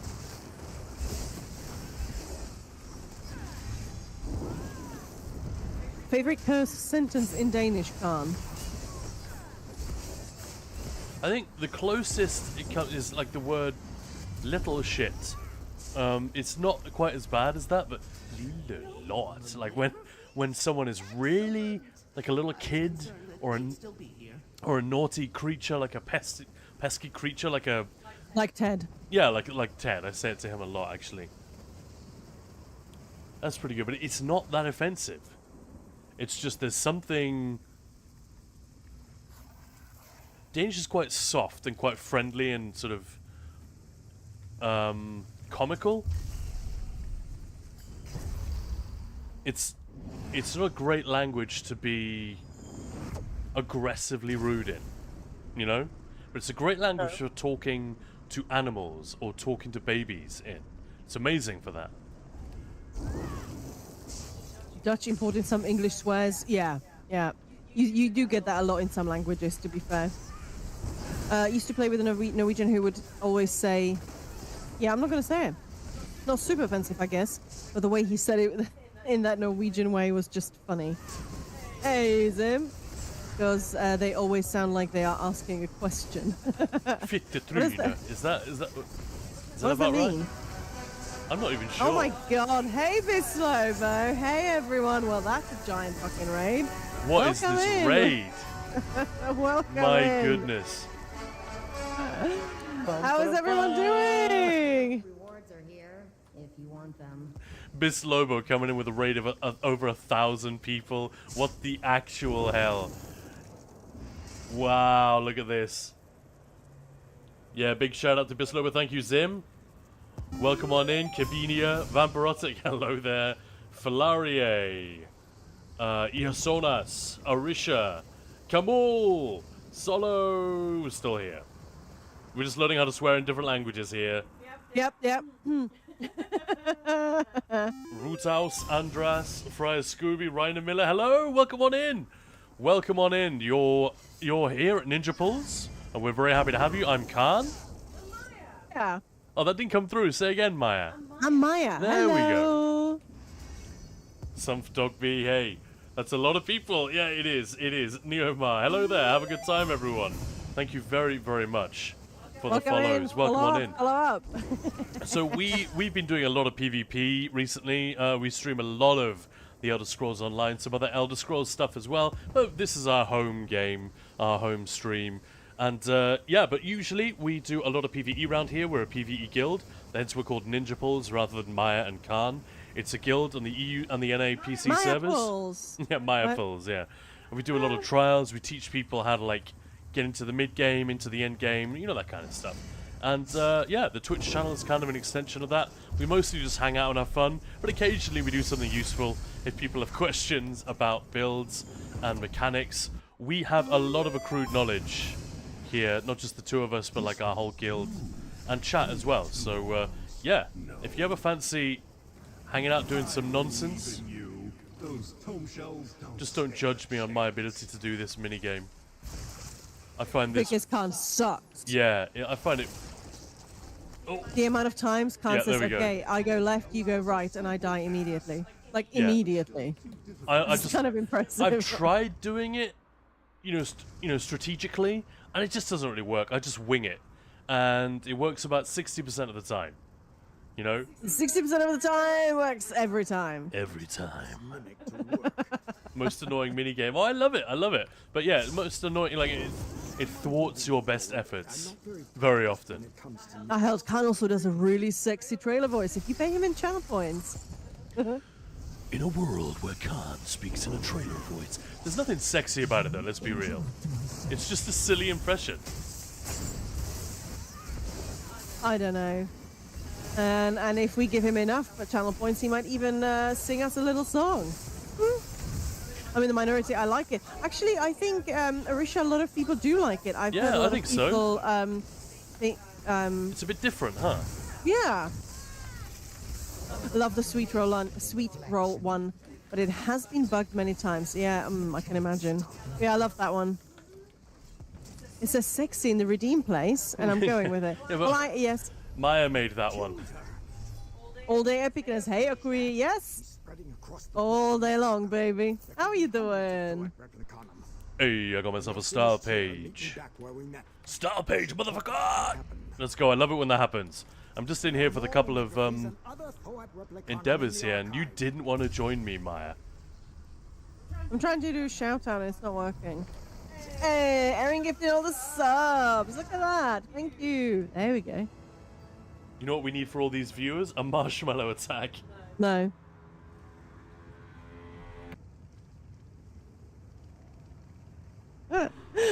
Wow, be like- Erin, thank you for the gifted sub to Zim. And Okui, how's it going? Thank you, Maya, for the shout out. Nice one. Took me a while to figure it out. Hey, but I eventually did. And more gifted subs from Erin. Oh my goodness. Yeah, high fives, Erin. Thank you so much. Thank you for the support today, guys. It's been lovely. It's been a really fun... So this is day one of our new streaming schedule. This is what it is. Every Thursday to Sunday, morning to evening. That's a little bit vague. Today it was 11 a.m. our time. And we're still here. Still going. 8.5 hours later.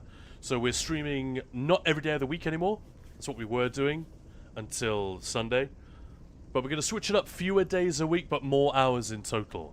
And we're covering a greater range of hours, right? So our friends in the States aren't going to be like messaging us, where the fuck are you? Haven't seen you online in ages, kind of thing. We're there every day. Get to the chopper. Sorry, Blurb seems to be on the fritz, unless it went just now and I just completely embarrassed myself. Who did you sound like? Get to the chopper. I don't know. There is he. Hello. I tried.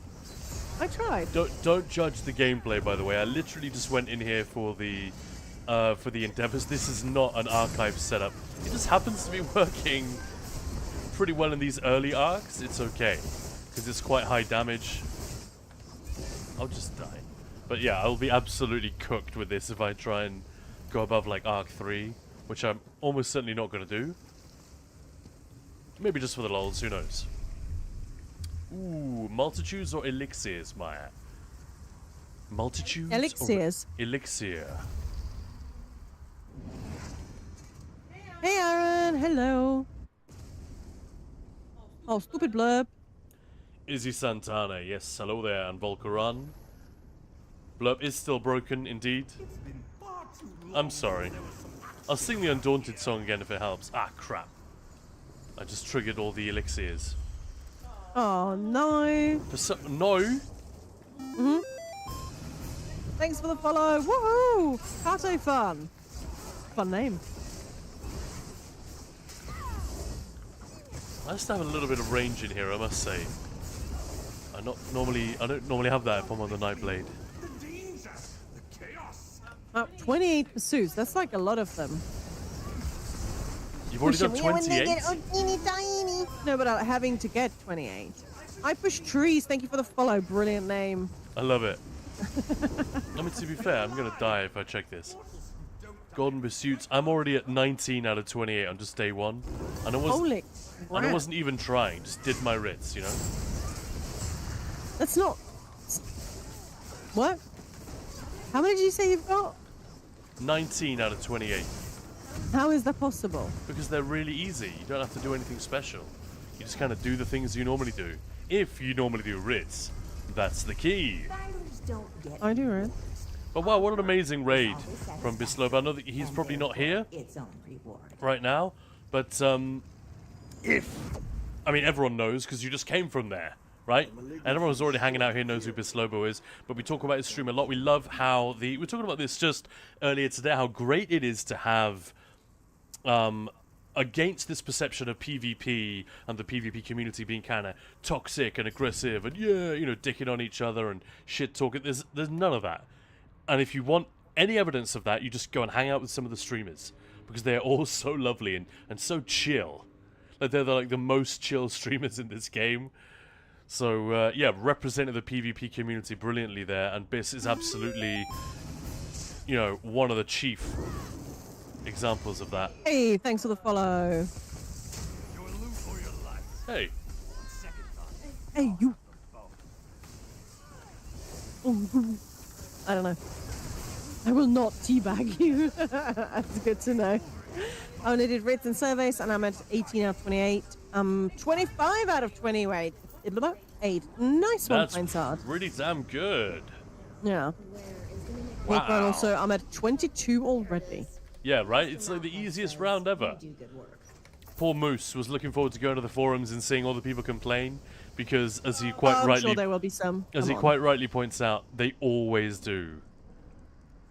But yeah, like I said, I didn't do anything I wouldn't have done anyway today. You know? It's pretty crazy, actually. To be fair, I should have crafted some stuff in the home. I'll do that tomorrow. Yeah, I another did easy some one. couple of my writs in there, so that's done. Boom. I feed on their tears.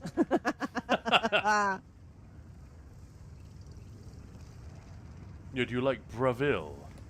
You mean do you mean Breville as in like the toasted bread making product manufacturer, or Braville, the town in Cyrodiil? There's sort of a weird mix of the two there. Could be either.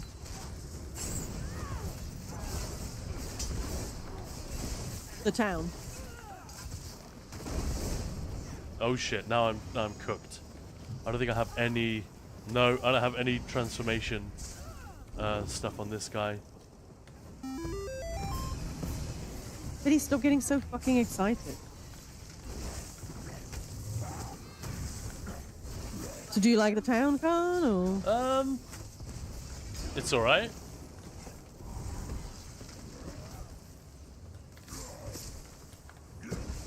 Oh, I don't have a self heal. No. God damn it. Yeah, too squish. But I didn't even intend to get to Arc 2, honestly. Until we got raided, I didn't think I was going to stay in here. In fact, I should probably leave, shouldn't I? Tell you what, that is not the worst way to do a quick Arc 1, though. And if you don't mind about the Marauder, there's going to be nothing else in Arc 2 that's going to cause any problems. Hey, thanks for the follow there. So Rasa and Misana. Oh, hydrate. There we go. That works. Oh, there's the...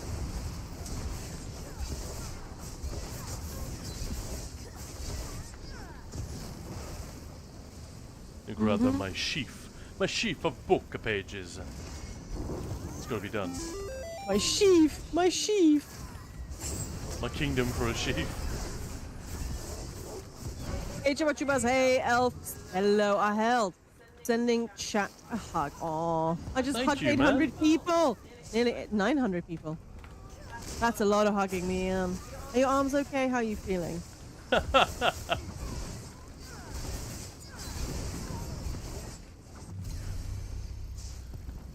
Wash your hands, yeah. I'm wondering if that's what that porn star says to her parents. You know, the one that keeps like breaking the record for a number of encounters in a 24-hour period. Oh, I just hugged 800 people, Mum and Dad. That's what I did at work today. Egaros. That's one big hug, yeah. You hugged the equivalent of a small village. Oh, that's kind of nice, right?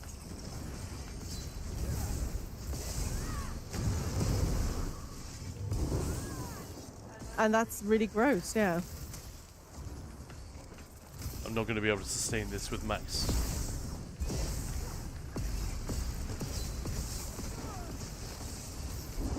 Oh, hello. Why am I being special? Why can't I enchant my shoes with armor enchantment?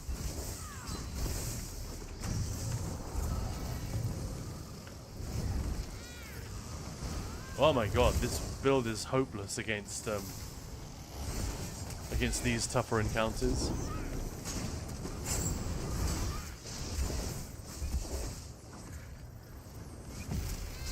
What's that monster called? The one with a lot of legs and tentacles. Nightmare? Could it be I the level? can't remember. That's actually a good question. I feel weirdly proud, I held this saying, and potentially in a need of bath. Maybe both. God A damn it. magnificent place.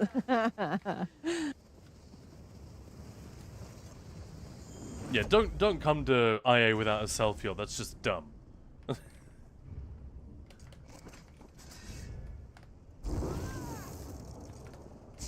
I'll tell you what, for a quick round of endeavors, it worked pretty well.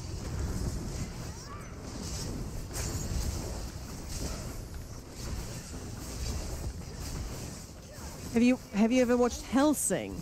An old anime? No. I haven't. No.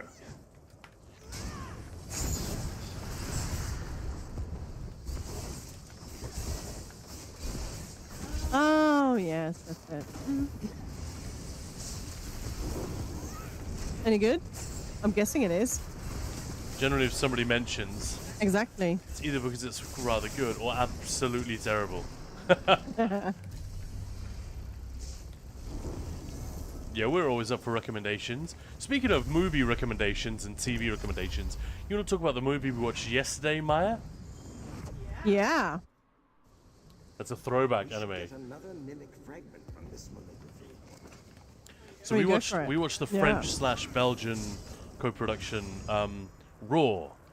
Finally, yesterday. It's been years I've wanted to see it.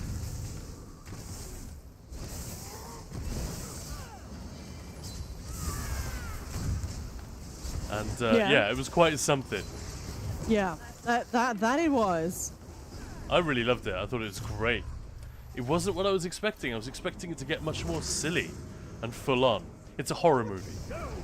But a very subtle horror movie. Anyone see it? Hail Hermamora, exactly. Him, shall I? Yeah, not gonna reveal like too much stuff, but oh my goodness, that was Did no one see the movie Raw? Alright, well then we move on. Because you can't really talk that much about it. Don't want to ruin it for anyone. There's No. several Hellsing animes. Been a while since I thought about it. didn't see it. No. Never mind then. Watch it. Have you ever seen Rubber, the horror movie about psychokinetic rubber tire that murders people? If you haven't, well, don't. For God's sake, keep away. that good, huh?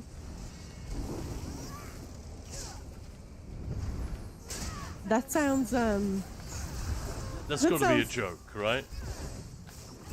I don't know. I mean, I would be willing to maybe that it's happened kind of thing. We did once watch a Japanese horror movie called The Wig, which was literally about a wig that would kill you when you wore it. Excellent! I was concerned. It was really weird. It wasn't quite as dumb as it sounds, but it wasn't far off. It was pretty dumb. They tried their best. I think it was a little bit like the movie adaptation of 50 Shades of Grey. They actually did a pretty amazing job at not being complete ass, but it was still pretty ass. Interesting choice of words when it comes to Yeah, complete ass. yeah. I think I chose my words carefully. But like famously, everyone expected the movie to be beyond awful because the novels are such drivel. But what's her name? Sam Taylor Johnson actually did a pretty nice job with it.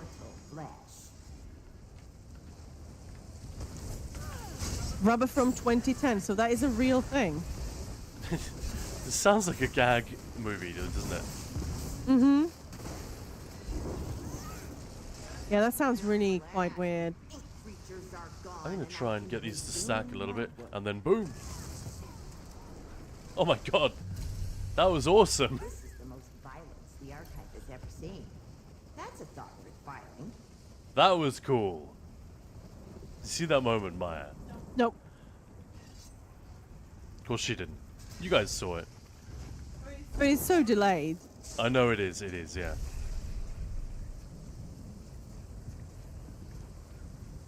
Chikufik? Is that, am I reading that right? Welcome on in. Pestilent host OP.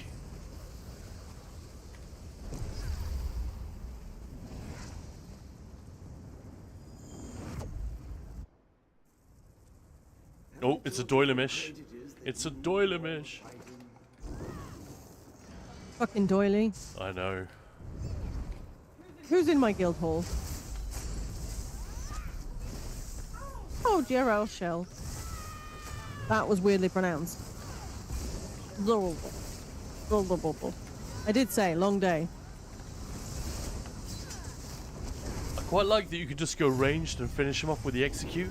That actually feels really good when you're playing solo, just to be able to back the fuck up as they're approaching 20% and then just hit him with a few wraths from a distance. I like that.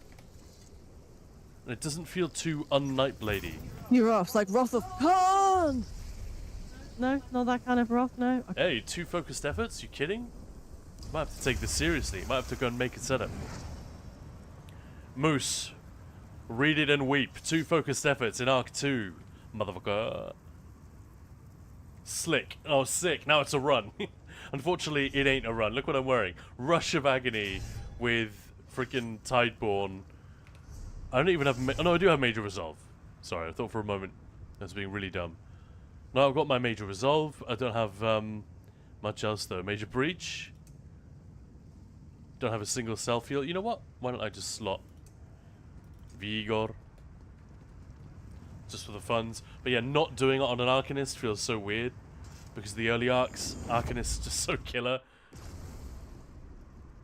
There's one from the 2000s, another one a decade later. Not Naruto level, fair enough. Nice, rushing and yeah. And something like Macabre might be cool.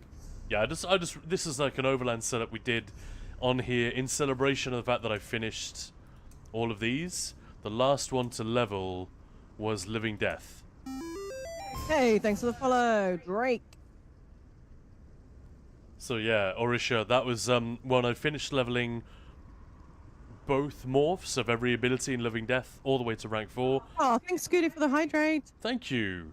We canned it and we decided to celebrate by making this character a new setup for just overland silliness. And we thought Drake's for the lols. It doesn't really work though, because usually when it pops, everything's already dead. So actually not a very good choice. And Tideborn, because that's an obviously good call. And then with Assassination, because this is my main, it's a Nightblade. Adric Spear Storm Calling. That's why this setup exists. It's not intended for Infinite Archive, like, at all. I just came in here for the Endeavor. And so far, I'm sticking with it.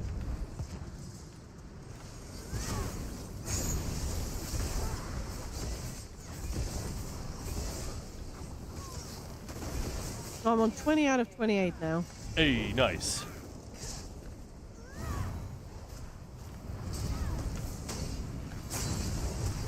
That is a pretty nice stack. Hell yeah. Oh, it's always one, isn't there? You absolute.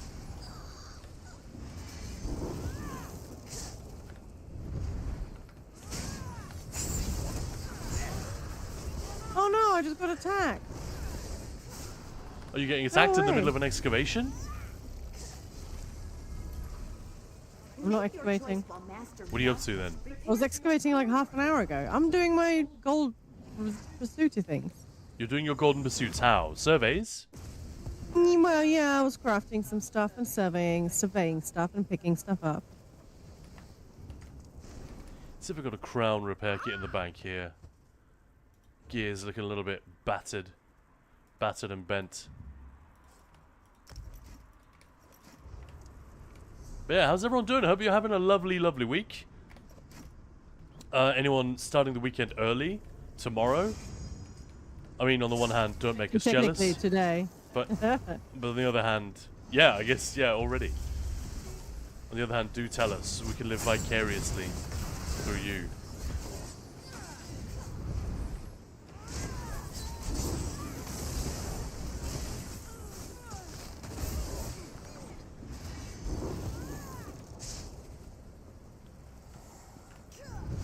Oh, come on, you bastards.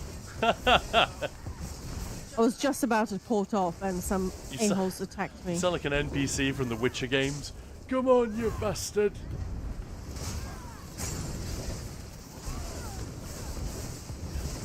Go away. I love when they are still running after you, but then...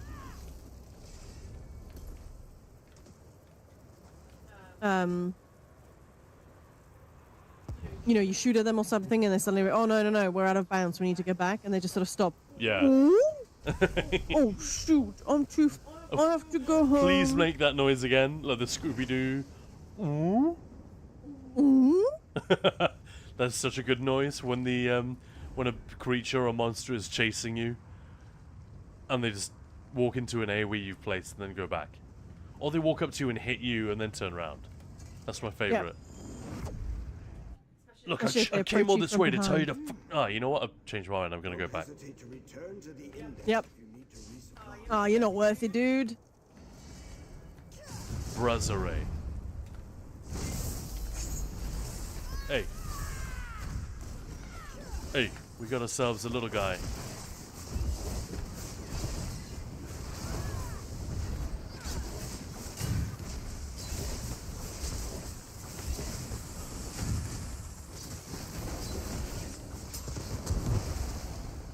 This is fun. Tell you what, the early arcs, this is actually a really fun. There's just enough of a rotation about it. It's not like Arcanist where you just like you got two buttons. Hey, Neo basically. Tempest, thank you so much for the follow. Yeah, thank you. You're much better than the old Tempest. Didn't like him. Well, I don't know. I like the old Tempest, but Neo Tempest has got it going on. Geekmutt, thanks for the Geekmutt. follow. Nice name. Much better than Cool Mutt. I'm gonna stop now. Yeah. Only other Tempest is me. I'm the storm. Nice.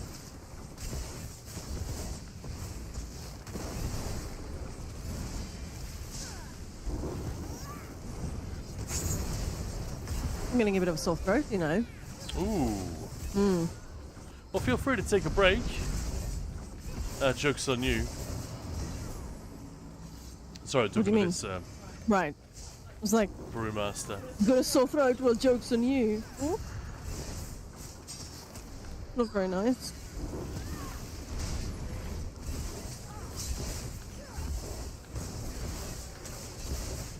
Hey Maya, have you got the Snow Warden Bear yet?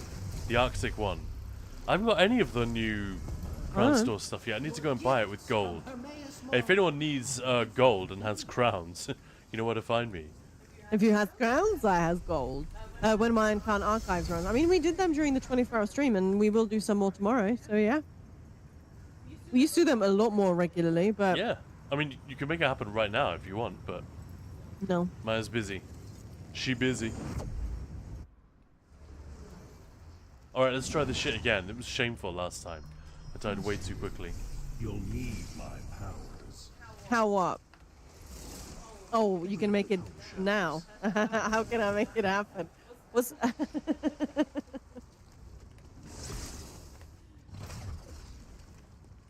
Where the hell is that one? How do I get to it?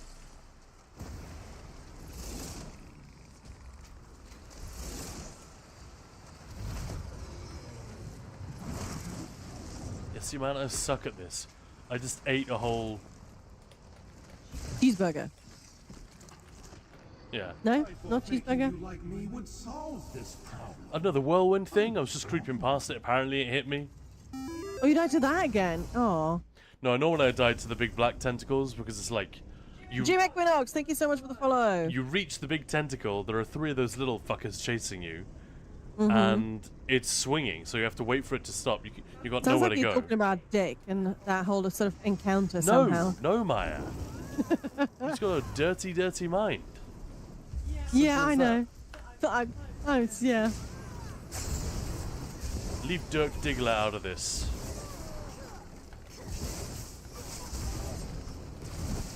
I can't believe no one here has seen Raw. That is... I mean, until yesterday, you also hadn't seen it. No, but... you know that no one... I've been Right, wanting to see yeah. it in years. 4 years, rather.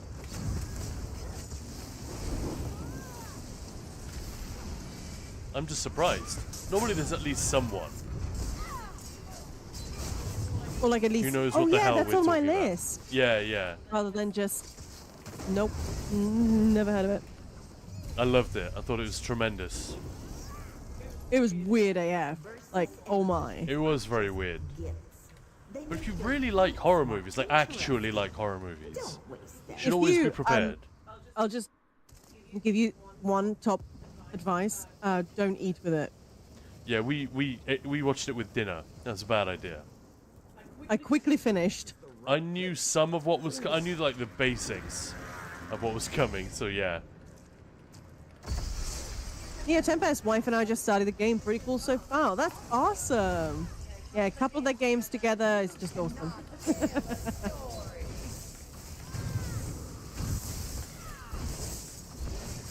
Well, if you or anyone is ever looking, oh, what did I just do? For a cool community to hang out in, and you know, if you have any questions, we're always happy to answer. Just join our Discord, and I'm trying to type in chat. There we go. And that's not working either. Oh, it is. I think. Flops for that. You're fading in and out a little bit. You'll have to Sorry, I was just trying to think. I was just posting. Yeah, we've got a nice big Discord, and you can ask us anything, anytime. And there are lots of other awesome Yeah, mine's got a players that are PhD. happy to A help. pretty huge Discord. Yep. Thank you for that. Yeah. And all our updates and everything, what's happening, is always posted there as well. Could be hundreds of Thoat Replicanum. When you're finished here, meet me back where I we can't wait met. for that reroll. That's going to be great. There are more Maligraphies and other Thoat Replicanum in the archive. I'm just going to keep going. I'm definitely going to start dying to just regular ads. I just don't have the healing really to carry this off, but fuck it. Alright, I'm gonna just go and curious. feed the fluffy bum. You're going to feed the kitty. No, that's already been fed. Yeah, she knows. Yep, that's me. Oh, she's so sweet. Yeah, anyway, I'm gonna go and feed that one. And make myself a cup of tea, because sore throat. Nice, okay. I'll be back.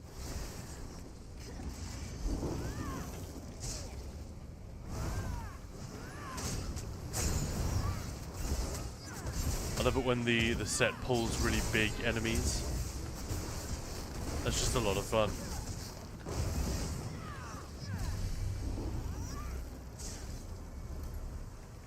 Yeah, it's a totally different feeling to an Arcanist, isn't it, when you've got an actual rotation? I quite like Arcanist. I'm not one of those haters. Hey, Zeitlos. Thank you very much for the follow. It's a very nice thing to do, to follow a streamer. You might say it's a timeless gesture. Welcome on in, Zeitlos. Hope you're doing well.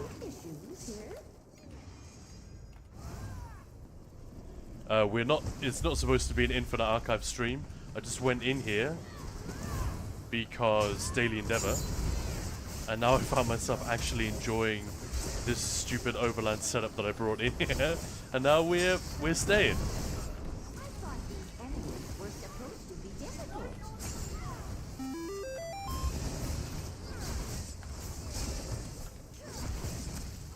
Is that Jane Svet or Jane Svet? Welcome on in either way. Thank you for the follow. Hope you're having a lovely Thursday. I need to slot like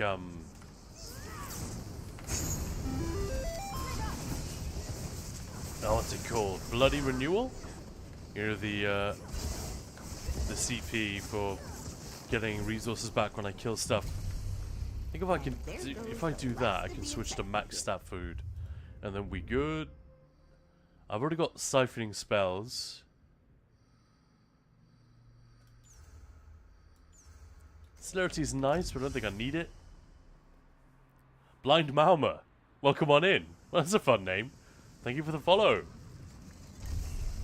How are you guys today? Well, hope you're well.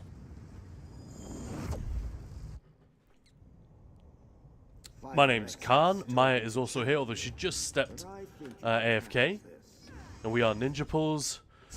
If you don't know, Ninja Pulls is a YouTube channel. It's a guild and a Discord in-game as well. The PCNA and PCEU. We do teaching trials. We basically help people out with PvE mostly. But we do a lot of PvP stuff as well. Mostly we outsource that to our friends, like Kamul, who's in the Discord, and a couple of my other buddies who will answer questions on all of that stuff and come up with custom builds for people. That's the kind of stuff our community does. And yeah, it's a lot of fun. If you, there are definitely others like it around, but if you haven't found one of those yet, and you play on EU or NA PC servers, then by all means, feel free to stop on by. This fragment. Nothing to see here. Or just hang out here in the Discord. Sorry, in the Twitch.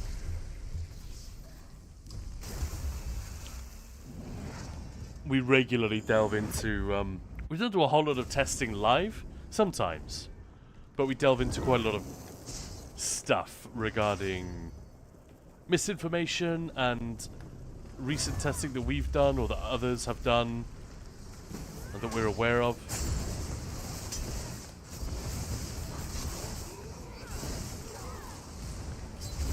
Ugh, it's a marauder. I may as well just let it kill me immediately. I'm not gonna...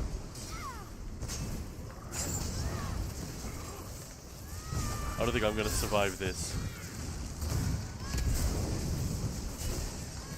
Especially if I forget to put Major Breach on it.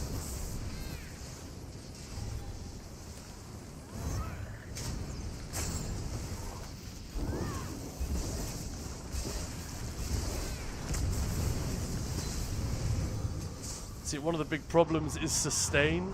Oh dear.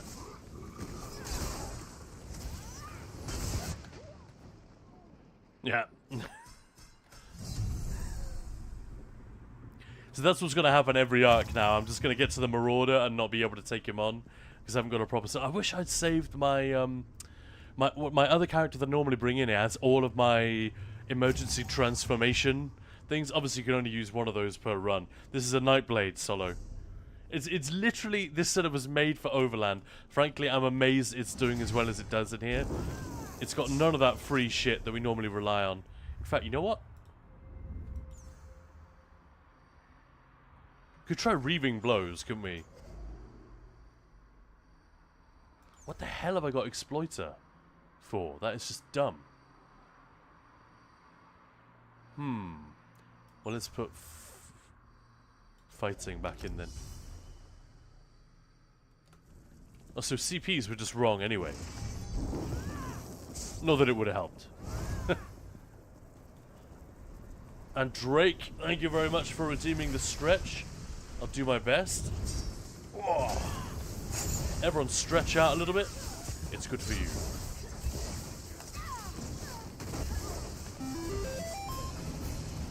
Hey, Conveneer, thank you very much for the follow. Welcome on in. I hope you enjoy the stay. We actually released a video early today. A new one. It's for beginners or new players. Probably some stuff in there that you might not know or that might be helpful, but sadly not one for our regular viewers that they're just going to lap up. That was a pretty nice stack. This is the perfect spot to create the next portal. It has But yeah. the best temporal One of the elasticity. biggest time wasters you can get in this game is starting out wrong. Oh, you know what? I'm not even going to bother with this bitch. Just forget about it. I'm just going to walk. A Hydrate. SM Drake, thank you very much. I'll grab that one. I want to have a stretch. Stretch your shoulders. That could be a problem. Just sitting gaming all day like I just did. But thank you for the Hydrate. Much appreciated.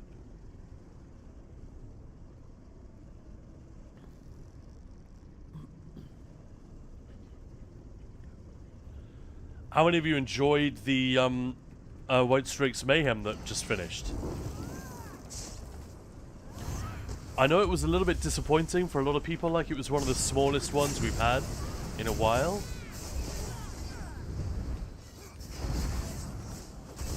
For various reasons, but primarily because, what's it called? We just had the Vengeance campaign 2.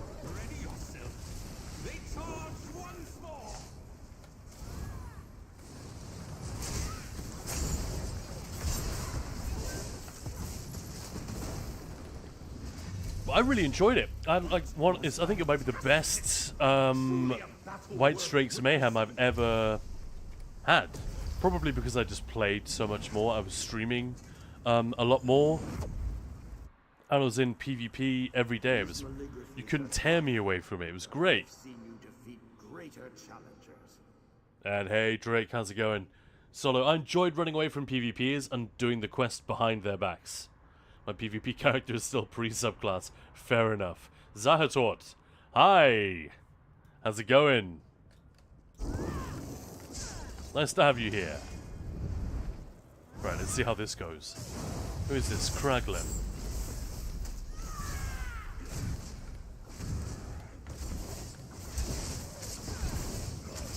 Whoa, he hits pretty hard. Oh, he still does that mechanic? Well, that's boring.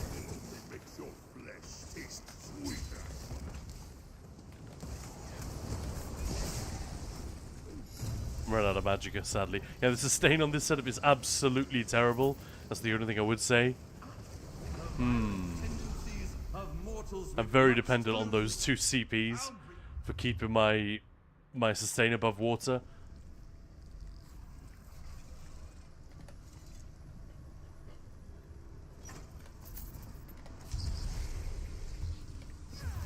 I'll probably bail soon enough. What are we, like halfway through? Not even halfway through Arc 3. I was just supposed to be in here for a few minutes. Getting quick endeavors before we finished up.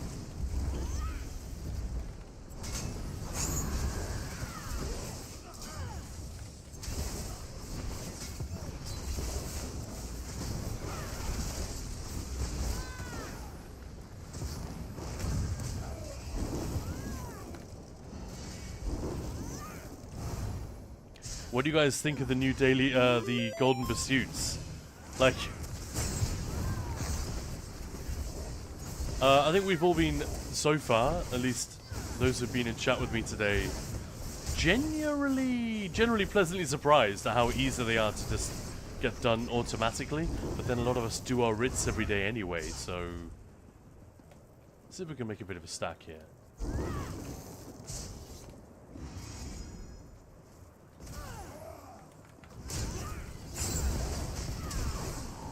That's a juicy one.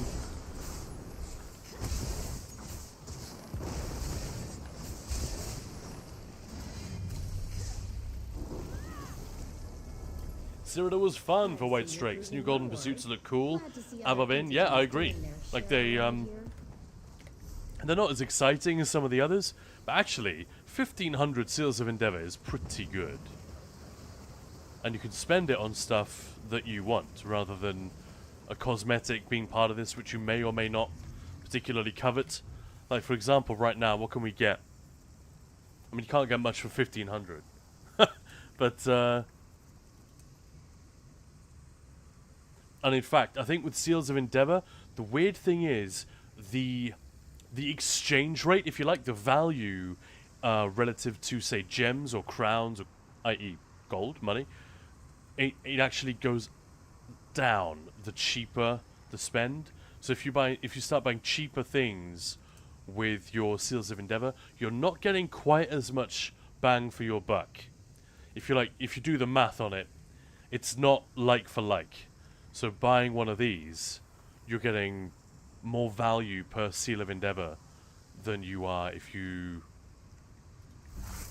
get something cheaper. You know, if you buy like these ones.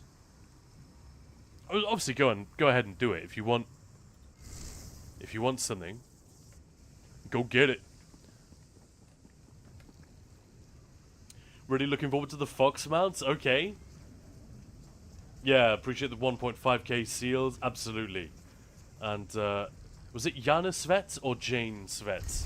I want to make sure I say that right. I mean, chances are you'll be back here in a few days, and I will have forgotten, for which I apologize in advance. But I like to check these things, if that's all right.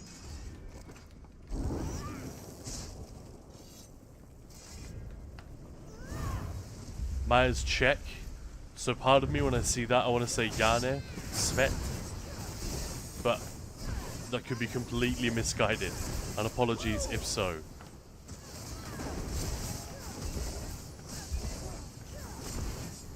I messed up my field of view, haven't I, by looking at furnishings. Arisha, are you seals for expensive stuff and gems for lesser? See? Smart, that's exactly what I do. But if you don't have gems, then I get it, you know.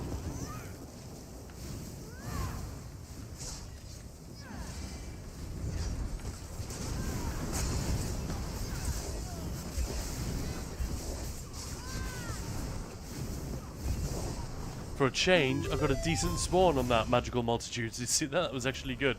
Is it just me, or does anyone else have it that they just spawn, like, way over here, randomly? And Zenora, welcome on in. And Miranig.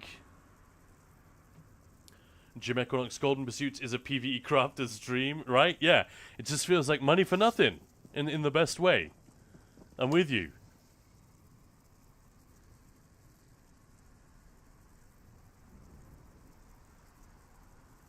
Hey, Ninja Love. Hey, Zenora Love. Welcome on in. How's everyone doing? Again, I'm not really sure why I'm in Infinite Archive. A couple of endeavors. There, two verses. I'm way past that. I haven't been in here with this character for a long time. Never used this setup in here. It's not really appropriate, but it's kind of working on everything so far but the big boys. Why am I Dawnbreakering so early? Why do I even have Dawnbreaker slotted? Oh, now I'm glad I slotted something as a self-heal.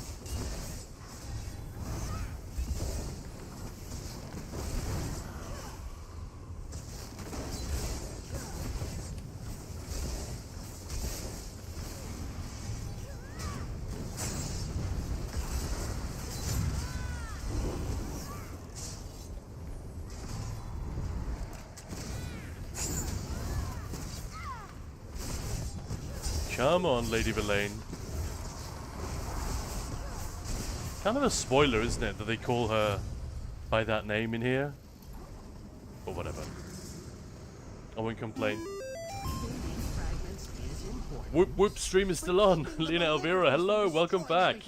Yeah, we are just about still going strong here. 8:15 UK time. I've been going since 11 this morning. It's been quite a long stream now. Can finally afford those storage chests in EU? Maybe. Zaymal, thank you very much for the follow. Welcome on in, everybody. We are doing a bit of a weird stream today. Been a very long one. We got a 12-hour stream planned for tomorrow. So swing by that one if you like the tone. And I don't pay too much attention to the gameplay right now. Normally if we come to Archive, I'm with a buddy. Maya and I will do it together. I don't usually do it by myself. Certainly not on a character which is completely inappropriate for it. I'm doing exactly what I've advised everyone not to do. In this environment.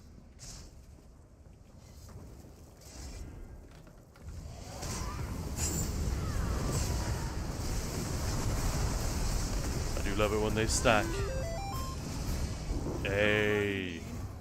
Chkufik, I'm still not sure if I'm saying that right. Apologies if not. But thank you very much for the follow. Oh. Oh. You can die next, Sunita.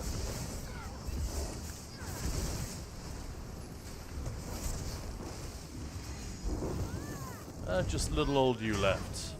Bonk.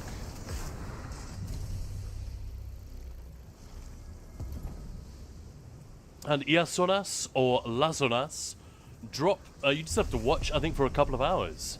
It's not just this channel. There are a bunch of participating channels, but they had to sign up to get the special drop. So we got a Robberous crates. I think they're for everyone, and the pup. There's a new pet. Puppers! Yeah, welcome back, Maya. Hello there. It's a puppers. Puppers. Nah, it's fine to say What's wrong puppers. with it? It was just the other day when like everyone was saying puppers, puppers, puppers instead of dog. Like, I don't know. I say puppers though. I'm not going to stop saying it. I'm say puppers. That's fine. Of course it is. Yay, Maya! Maya will be here. I will be here even. for the full 12 hours tomorrow. It's gonna be amazing. Blue blood frog hound pup. Or puppers. Hiya Ninja Love it. So fun. Hey, thanks for the follow, Fireback. Woo woo! Oh shit. Is Scan gonna die? Has he died? Is he dying? Yeah. That was just too much. That venomous arrow dot is nasty. Still, look. I'm almost at the end of Arc 3. I didn't think I'd make it anywhere near this far with the squish.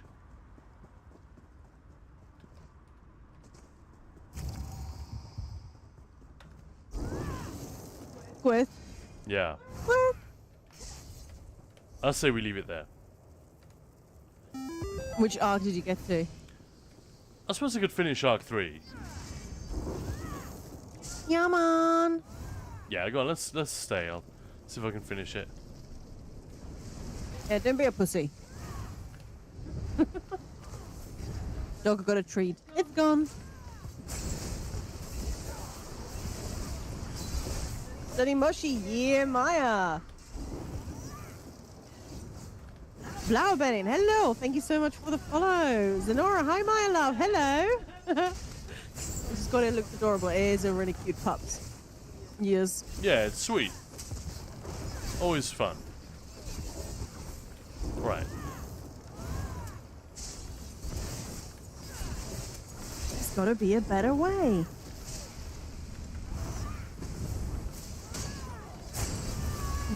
There it is. That's better. Just able to take out all the small trash.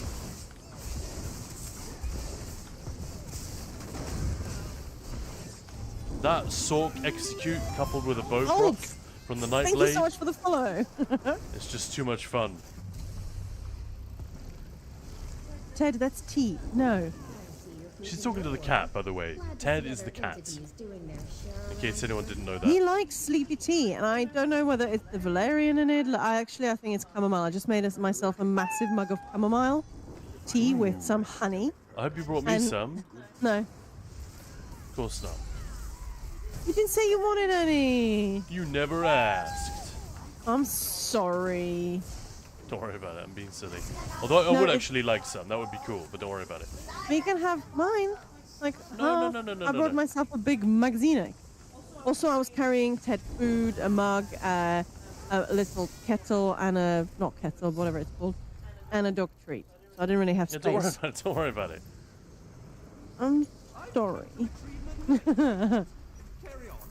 Okay, next time I'm gonna take orders for everyone. So what does everybody drink? Tea, coffee, beer? Oh, don't talk about beer, that's rude, man. We're talking about great food earlier, now you're gonna talk about booze? I mean, What are you doing to me? You're killing me. You're breaking my balls. it's not that difficult to get anything around here, you know? Nah, but I'm not going shopping for beer at this hour. What hour would you go shopping You at? know what I mean, 9 like- a.m. Yeah, dear.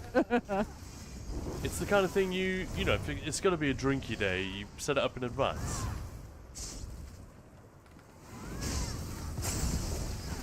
Set up for tomorrow starts with the beers at 9 a.m. Yeah, exactly. A particular brand of lemonade with 3 ice cubes. Cool. Which brand? 3 ice cubes. I like that. So people gotta be precise, because if you like something, might as well just ask for it, right? Because then you get the wrong stuff, and it's silly. I used to have a cat that would dip her paw for a drink into an unattended coffee she could find us. Brilliant. I love it. That's brilliant. Was it to taste, or was it to be like, well, now there's poo, cat poo in your coffee? Oh, grim. Ah, you're breaking my balls, is what my husband said when I asked him to get me some Doritos yesterday. I just remember from South Park, there are like a few eps in a row where Cartman does that repeatedly. Ah, you're breaking my balls. And that's like his one negotiating tactic. It's all he's got. Like- ah, shit. I was hoping it was thaw-out time. Of course not. Let me just hide behind my little circles of shrinkage. I know that brand, Pines Art. Where do I know that from? Ah, you son of a... You son of a... Son of a Thing. sausage. Is it French? Verum Voratus. Welcome to the channel. Oh my god, my brain is completely melted. Huh? And I made myself chamomile. That's going to be interesting. Solo, since you're asking for orders, I'll have Yoko Ono's order from The Simpsons. Single plum, floating in perfume, served in a man's hat. Oh. Oh, Yoko Ono is always such a, you know, She's such a meme yeah. in a slightly unfair way. I love the one, oh shoot, I can't actually remember who the singer is, but Lennon, her, and this, it's a famous singer there singing, obviously, but she's singing, and the guy who is with them, his face, the grimace, is like, oh no, oh. Harsh. Needs to sell a mojito flavored one, but they stopped selling it? Oh, swears. Mojito flavored like lemonade style. Oh, that would have been fun. So like minty with a bit of sweetness to it. Oof, yum.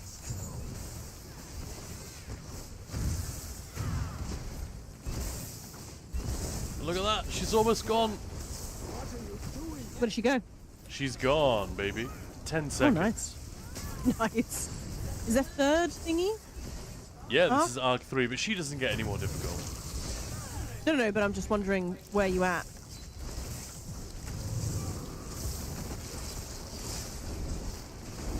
I'll tell you what, the setup's really good in here, except for, yeah, anything that requires tankiness, I just don't got it, you know?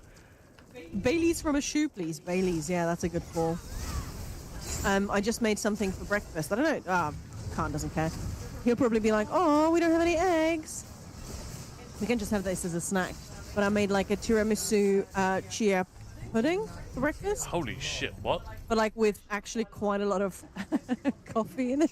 Oh, that's gonna have it now? God damn it, why are you telling me No. this? But I was kind of thinking that with Bailey's could be fun. Like around Christmas or something. Just have a chia pudding but with a fuck ton of Bailey's in it. Maybe not for... Oh, yeah. Yeah, for that would be breakfast. amazing. Screw it. Yeah. Baileys is like a naff, tacky thing, but every now and again, whoa, Yeah. hits the spot, baby. If anyone doesn't know, this is Yeah. like a cream liqueur. Kind of gross. Like, it ought to be just horrible, but it's kind of awesome. Like I said, exactly. at the right time. Mojito lemonade needs to get cocktail diluting juices on Dragon's Den. Yes. I only ever heard of one John Lennon song with Yoko. I didn't understand her yelling, so I stopped midway. Ha! Conjured Samurai can't spell Gordon Ramsay without Maya. Ah, hell, that sounds like me drooling.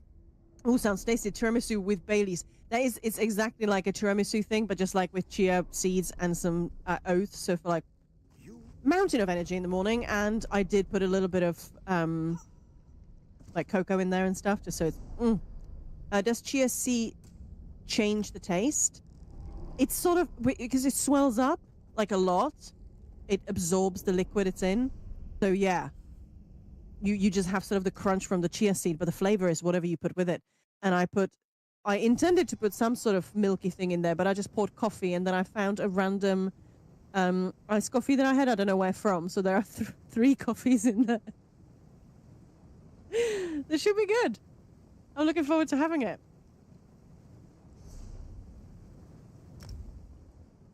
Yeah, I like that kind of stuff. Just the texture is just so different, and it can end up being quite indulgent without actually, like, it doesn't weigh you down. Can't go wrong with coffee. No, I did pour in a cold brew as well as like a frappuccino style thing. As I said, I don't know where. I think I just got that for like the team at work, and there was like a bottle that I had left over, so I brought it home, and I thought it's probably expired. Nope, still another 6 months. So that's in there as well. So tomorrow morning we'll be buzzing. Sounds amazing, dude. And that's for the start of our 12-hour stream in the morning. Yes, sir. Hell yeah. When I put chia seeds in water for some extra fiber, it tastes like cucumber. Yeah, I mean it is sort of that. Well, it's sort of gelatinous.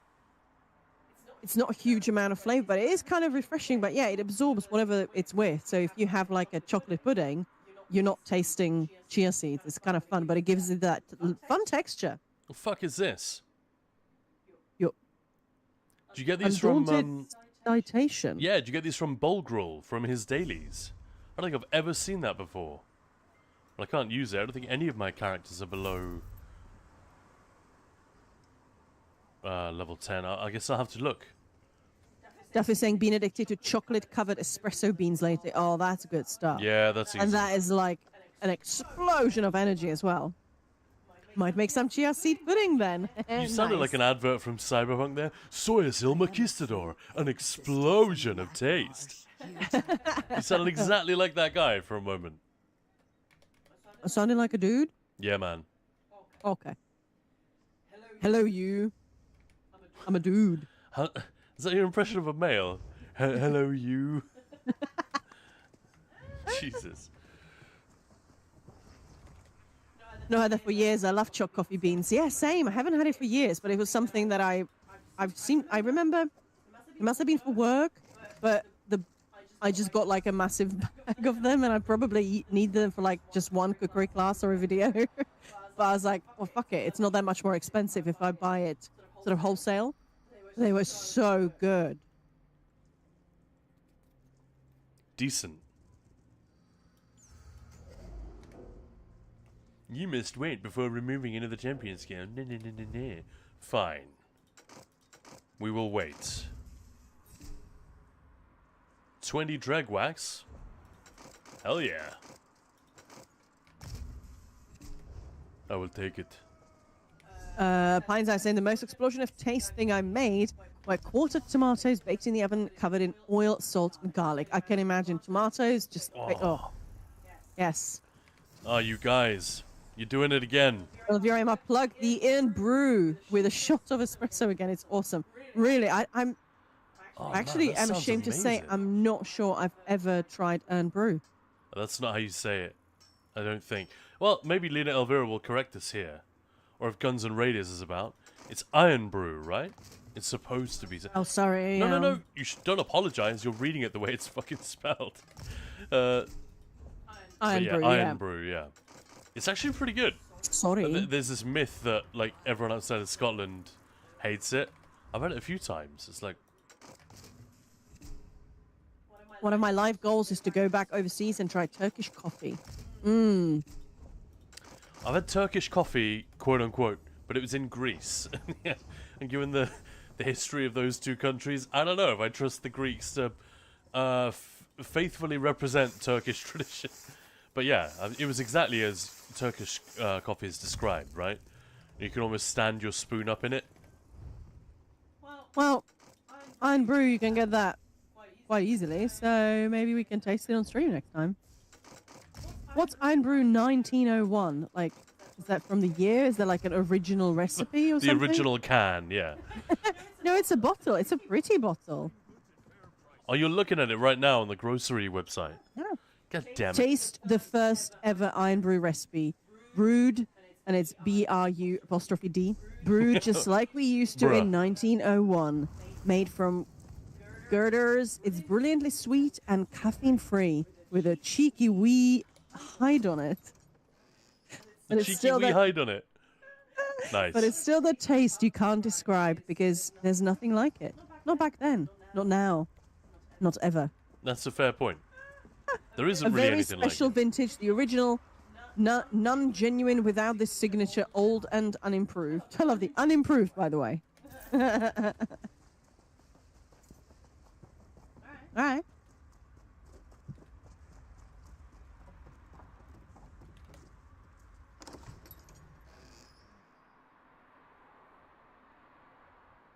Conjured Samurai, do the accent. No. I would offend everyone. Iron Brew. That's all you're going to get out of me.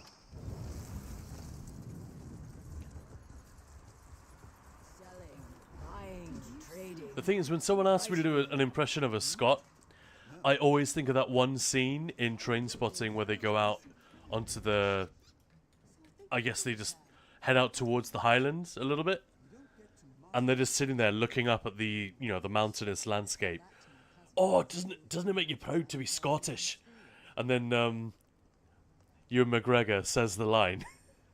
And so that is the first thing that jumps into my mind when someone asks for a Scots accent. Which is that's not what you want to say. What is it? It's shite being Scottish is the line. And he delivers it. You know that he delivers it really passionately and like really aggressively because he's had enough. Neo And he Campus, does- Merry Christmas. Thank you. It's a great scene, nice There you little go. speech, but it's not the thing you want to come into your head when someone requests a bit of the old accent. Like, my terrible accent is already going to offend anyone. So, yeah. Neo Tempest, thank you so much for the sub. Much appreciated. Whoa. Wow. Yeah, good old Airy nose. And it's a great little speech. It's like a cool moment in the movie. Merry Christmas, I get it. We wish you a Merry Christmas. No. I suppose you can sell these. Look at that. What the hell? I'm gonna list that. Let's go. The Red Mountain. Well, since we have so many of you here, we are in the middle of a little bit of a campaign to try and get Maya back on stream with us every day. So if anyone else has got subs lying around, that's ultimately how we make it happen. Not expecting anything. A lot of you came here from the raid. We do not take that shit for granted. That's amazing. We just want to give you an entertaining few minutes here and hope that you'll come back again. And massive hats off to... not heads off, We're in an but ad. something else. Alright. I missed it. But you know. Mad respect to Bislobo for that raid. That was cool. Everyone loves Bislobo. Ah, he's just great, isn't he? Your gold. Just a good hang. That's what Twitch is for, man. And he's got the advice on builds. And he genuinely tries to have these, like, interesting conversations. He doesn't just shut stuff down because the topic is a little bit tricky. Like, I totally understand the impulse to do that. But I prefer it when streamers don't, when they try and actually navigate those waters with chat a little bit. It's not that difficult if we stay sharp and respectful, you know? Neo Tempest came for the doggo drop, stayed for the company. Oh, thank you. Thank you. Hello, hello, back from dinner. Hello, grenade. Base bolo banana beer. Okay.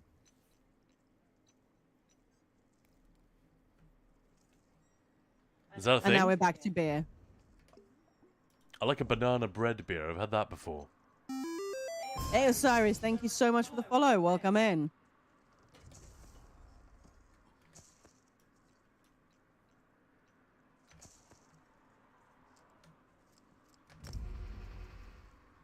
Hey, Vezok, thank you. Lena Elvira, my husband's asking if there'll be ratings, I'm guessing readings, of The Last Argonian again. Well, Ahelt was here earlier promising he was going to give a trailer voice. Channel Point Redemption tomorrow, and he was going to request a movie trailer in the style of The Last Argonian made. I don't know, I'm going to have to come up with something. Best emoji ever. That is a fun one, isn't it? Banana bread beer from Portugal. Okay. You know what? So I'm guessing it's Base Bolo. Banana beer. I would love one of those right now, man. I would pay £30 or maybe even 50 for something like that chilled in my hand right now. Just because you brought it up. And I haven't had a beer like that in a long, long time. And my buddy Max and I used to get banana bread beer. It wasn't like a regular thing. But none of our other mates were really into interesting beers. It was just, you know, give me a lager or give me like a rum and coke. You know, those kind of guys. Yeah, Whereas- Grenade is like, oh wow, my 50 bits don't count if I gigantify an emote. I know, it's really annoying that this widget does not take that into account. That's so dumb. Yeah, that But is a thank little bit. you. And thanks for the follow, Wayfarer. Thank you. And yeah, sorry the blurp isn't working. I don't think it's anything to do with us. Apparently blurp just isn't working at the moment, which sucks. But hello there. How about that? There we go. Nice. Am I anywhere close to it yet, Maya? Yes. Cool. Yes. Sounds like I'm kind of, but not really. Based No, on it's just that one was not your usual good one. Hello there. Come here, my little friend. Don't be afraid. Yeah. There we go. So I hope that was okay, Wayfarer. Wrong Obi-Wan, but whatever. I mean, Either both. how can Alec fucking Guinness be the wrong one? Be the wrong, yeah.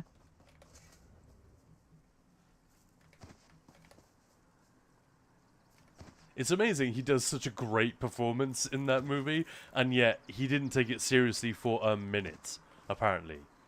Like, he's a stone cold pro, so, you know, he did the job, he did the work properly and everything, but he wasn't, apparently, I don't know if this is correct, but apparently he wasn't even sure it was ever going to be shown in cinemas, because the whole thing was so, they could barely afford the guy.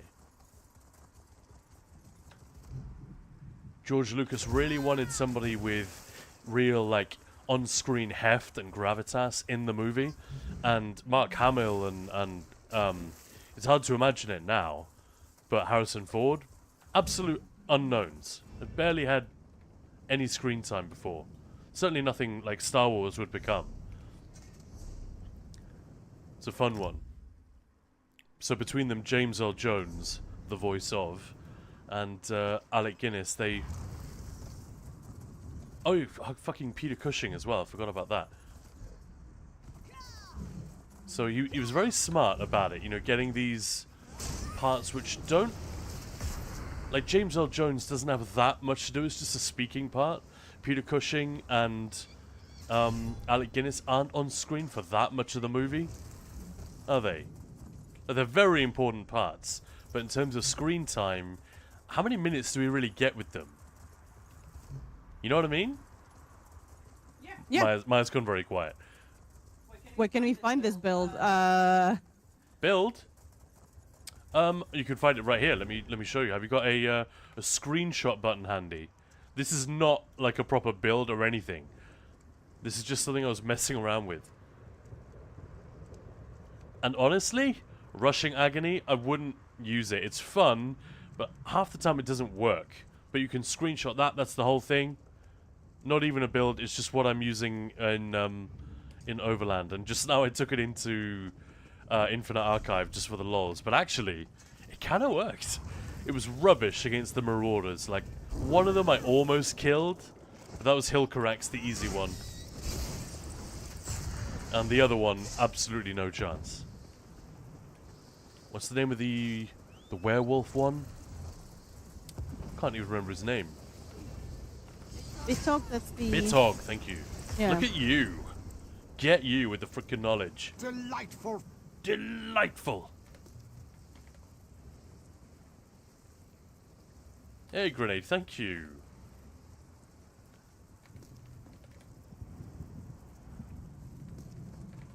Do I say clovers or shamrocks? Is that right?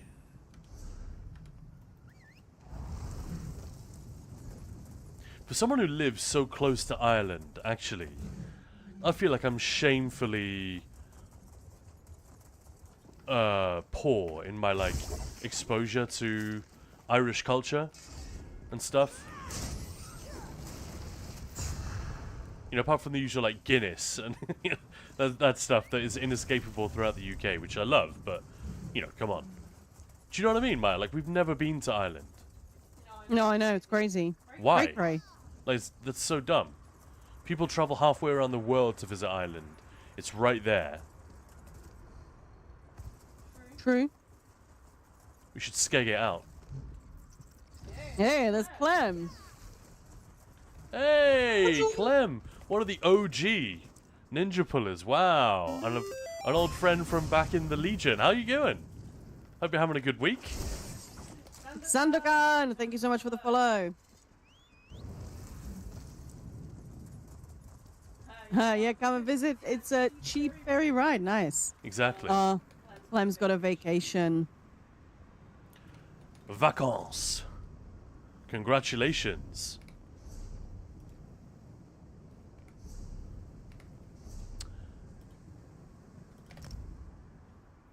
What was the name of the Irish movie we just watched? Sing Street. Oh, yeah. That was fucking awesome, wasn't it? a little bit behind the times. It's like 6 years old. And thank you so much this for the point. biddies there, Grenade. Thank you so much. Exactly. Back to brats in a month, though. Clem's a teacher, for anyone who hadn't figured that out. How's it going with all that, Clem? Still teaching the same age group, or have you like moved up or down in age in terms of kids that you're teaching? Are you aging backwards? Yeah, exactly. Because I don't know, I've got a couple of my sister, really not really friends of mine, but they you know, they're teachers, and it's a thing that teachers talk about. Oh no, I've got to teach this age group, but they're the worst, and it's like that Still middle debate. school. Still middle school, nice. Apocalypsa, greetings. And Duff is saying, yeah, I've been twice to Ireland and I'm from the US. Yeah, there we go. Embarrassing. Grenade, I'm so uncultured. I don't think I've even heard of that movie. Oh, I don't. I think it's quite a. It wasn't like a big hit or anything. No. But it was fun. It's really good though. Like it wasn't like a Billy Elliot type hit, but I think it should have been. It's fucking great. It's it depends how old you are. Maybe we are a little bit too young to get like the full measure of the charm, because it's set in the early 80s, which obviously we weren't born then, and it's about just a bunch of kids who want to try to form a band. Basically, one of them wants to get with a girl, and he tries to impress her by saying he's in a band. So then he walks back to his mate across the road. It's like, shit, we got to make a band. And that's literally the premise of the film. And it's really funny, and they do the whole thing. They do like grunge, goth, Duran Duran, you know, all that kind of different styles. The crazy mix that was the early 80s. Yeah, I really loved it. It was great fun. It wasn't like brimming with Irishness, but it was quality. And nice to see Tommy Carcetti, what's the name of that actor, actually playing an Irish character, because he's always known for his American characters. I feel like Hugh Laurie now is more famous for House than he is for anything else.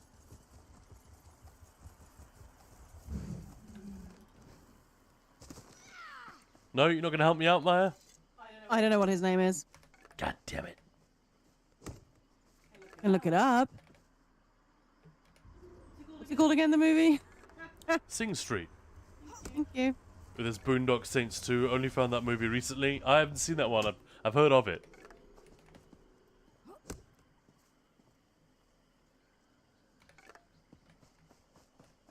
But yeah, it's been lovely. We've got better recently at making time for movie night here and there, which has been awesome, because we are movie mad.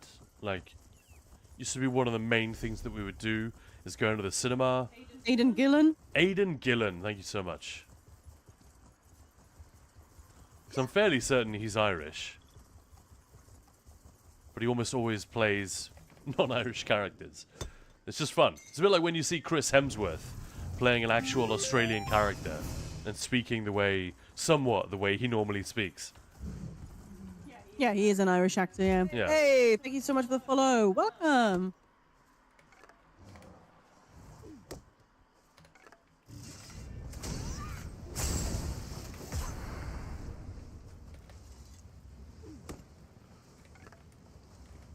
Never watch movies, only get around to them when someone forces me to watch something. Yeah, we were getting a little bit like that. That's the thing. We got so heavily into gaming during lockdown. And, you know, in a great way, in an awesome way. Like, this game and the community that came with it saved our asses. Like, we were already luckier than most. We had a bit of a nest egg we could just dig into when all of our business was, like, put on ice. And we found this community just when lockdown was about to start, and I was literally talking to my friends who were like, they were all complaining about how the wives are starting to get on their nerves, and oh, I love her and she loves me, but man, this is tough. Like, just being on top of each other, in each other's faces all the time, and you know, not in the good way. And I remember showing Maya that message in my mate's WhatsApp chat and just being like, yeah, we kind of have skipped all of that because we've got this thing that we can do together, which involves other people as well. Yeah, so it was fucking awesome. So we really dived deep into video games following that. I watched a lot less cinematic stuff than we used to. So it's been fun to get back to it, right? Yeah. And my heart sinks a little bit Hey, Monkfist, thank you for the follow. because obviously we're all gamers around here. But there are loads of people in the guild who are super into movies as well, especially, you know, genre like horror, sci-fi, and stuff like that. But there are also plenty who love the storytelling in games and are massively appreciative of like narrative and all of that kind of stuff. You know, you'd think they'd be massive movie fans, but whenever films come up, they just I can count on one hand the number of films I've seen in my life. It's like, oh, come on, how can that be? So yeah, it's fun to get back to it. Monkfist saying hello. Yep, you found where Solo hangs out. Welcome on in.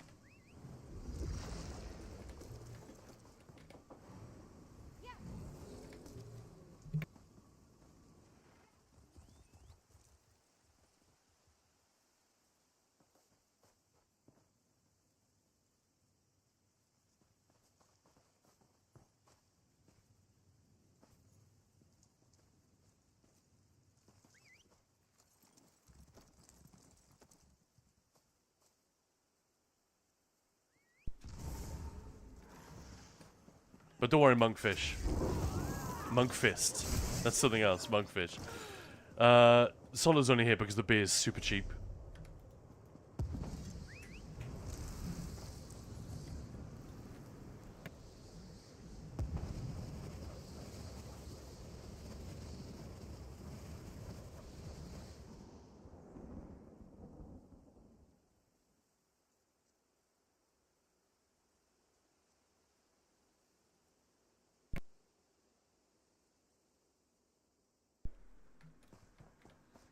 Grenade. I keep wanting to watch movies, and then when I crochet, I just end up sticking music on and staring at what my hands are doing. Or I click into YouTube videos, get bored of them halfway through. Yeah, sorry about that. I'll try to make them more interesting. Grenade. I have the attention span of a gnat. I think it's probably quite normal. And if you're not in the cinema, you kind of have to make an effort with films sometimes, I feel like. Like, dim the lights a little bit. Everyone shut the fuck up and let's watch this thing. And the busier your household, the harder it is to do that. Yeah, what I like, sorry, talking about the new Naked Gun, I saw a little, I didn't see the whole interview, but just a little bit with Liam Neeson. And he said the one thing I was told immediately, don't try and be funny. Don't be funny. Just like, so he's like, yep, so I'm just playing it completely seriously. Just like Well, that is what the OG. Nielsen did. Yeah, that's exactly. true. So, yeah. That's what I miss from my studying year. Movies, I can't stand French dubs. There's only that where I am. Yeah, Czech Republic, same thing. Nah, not your videos, but yeah, when I watched Queen of... Thank the damn 4 times in a row, I had the Kalex light in here turned to red.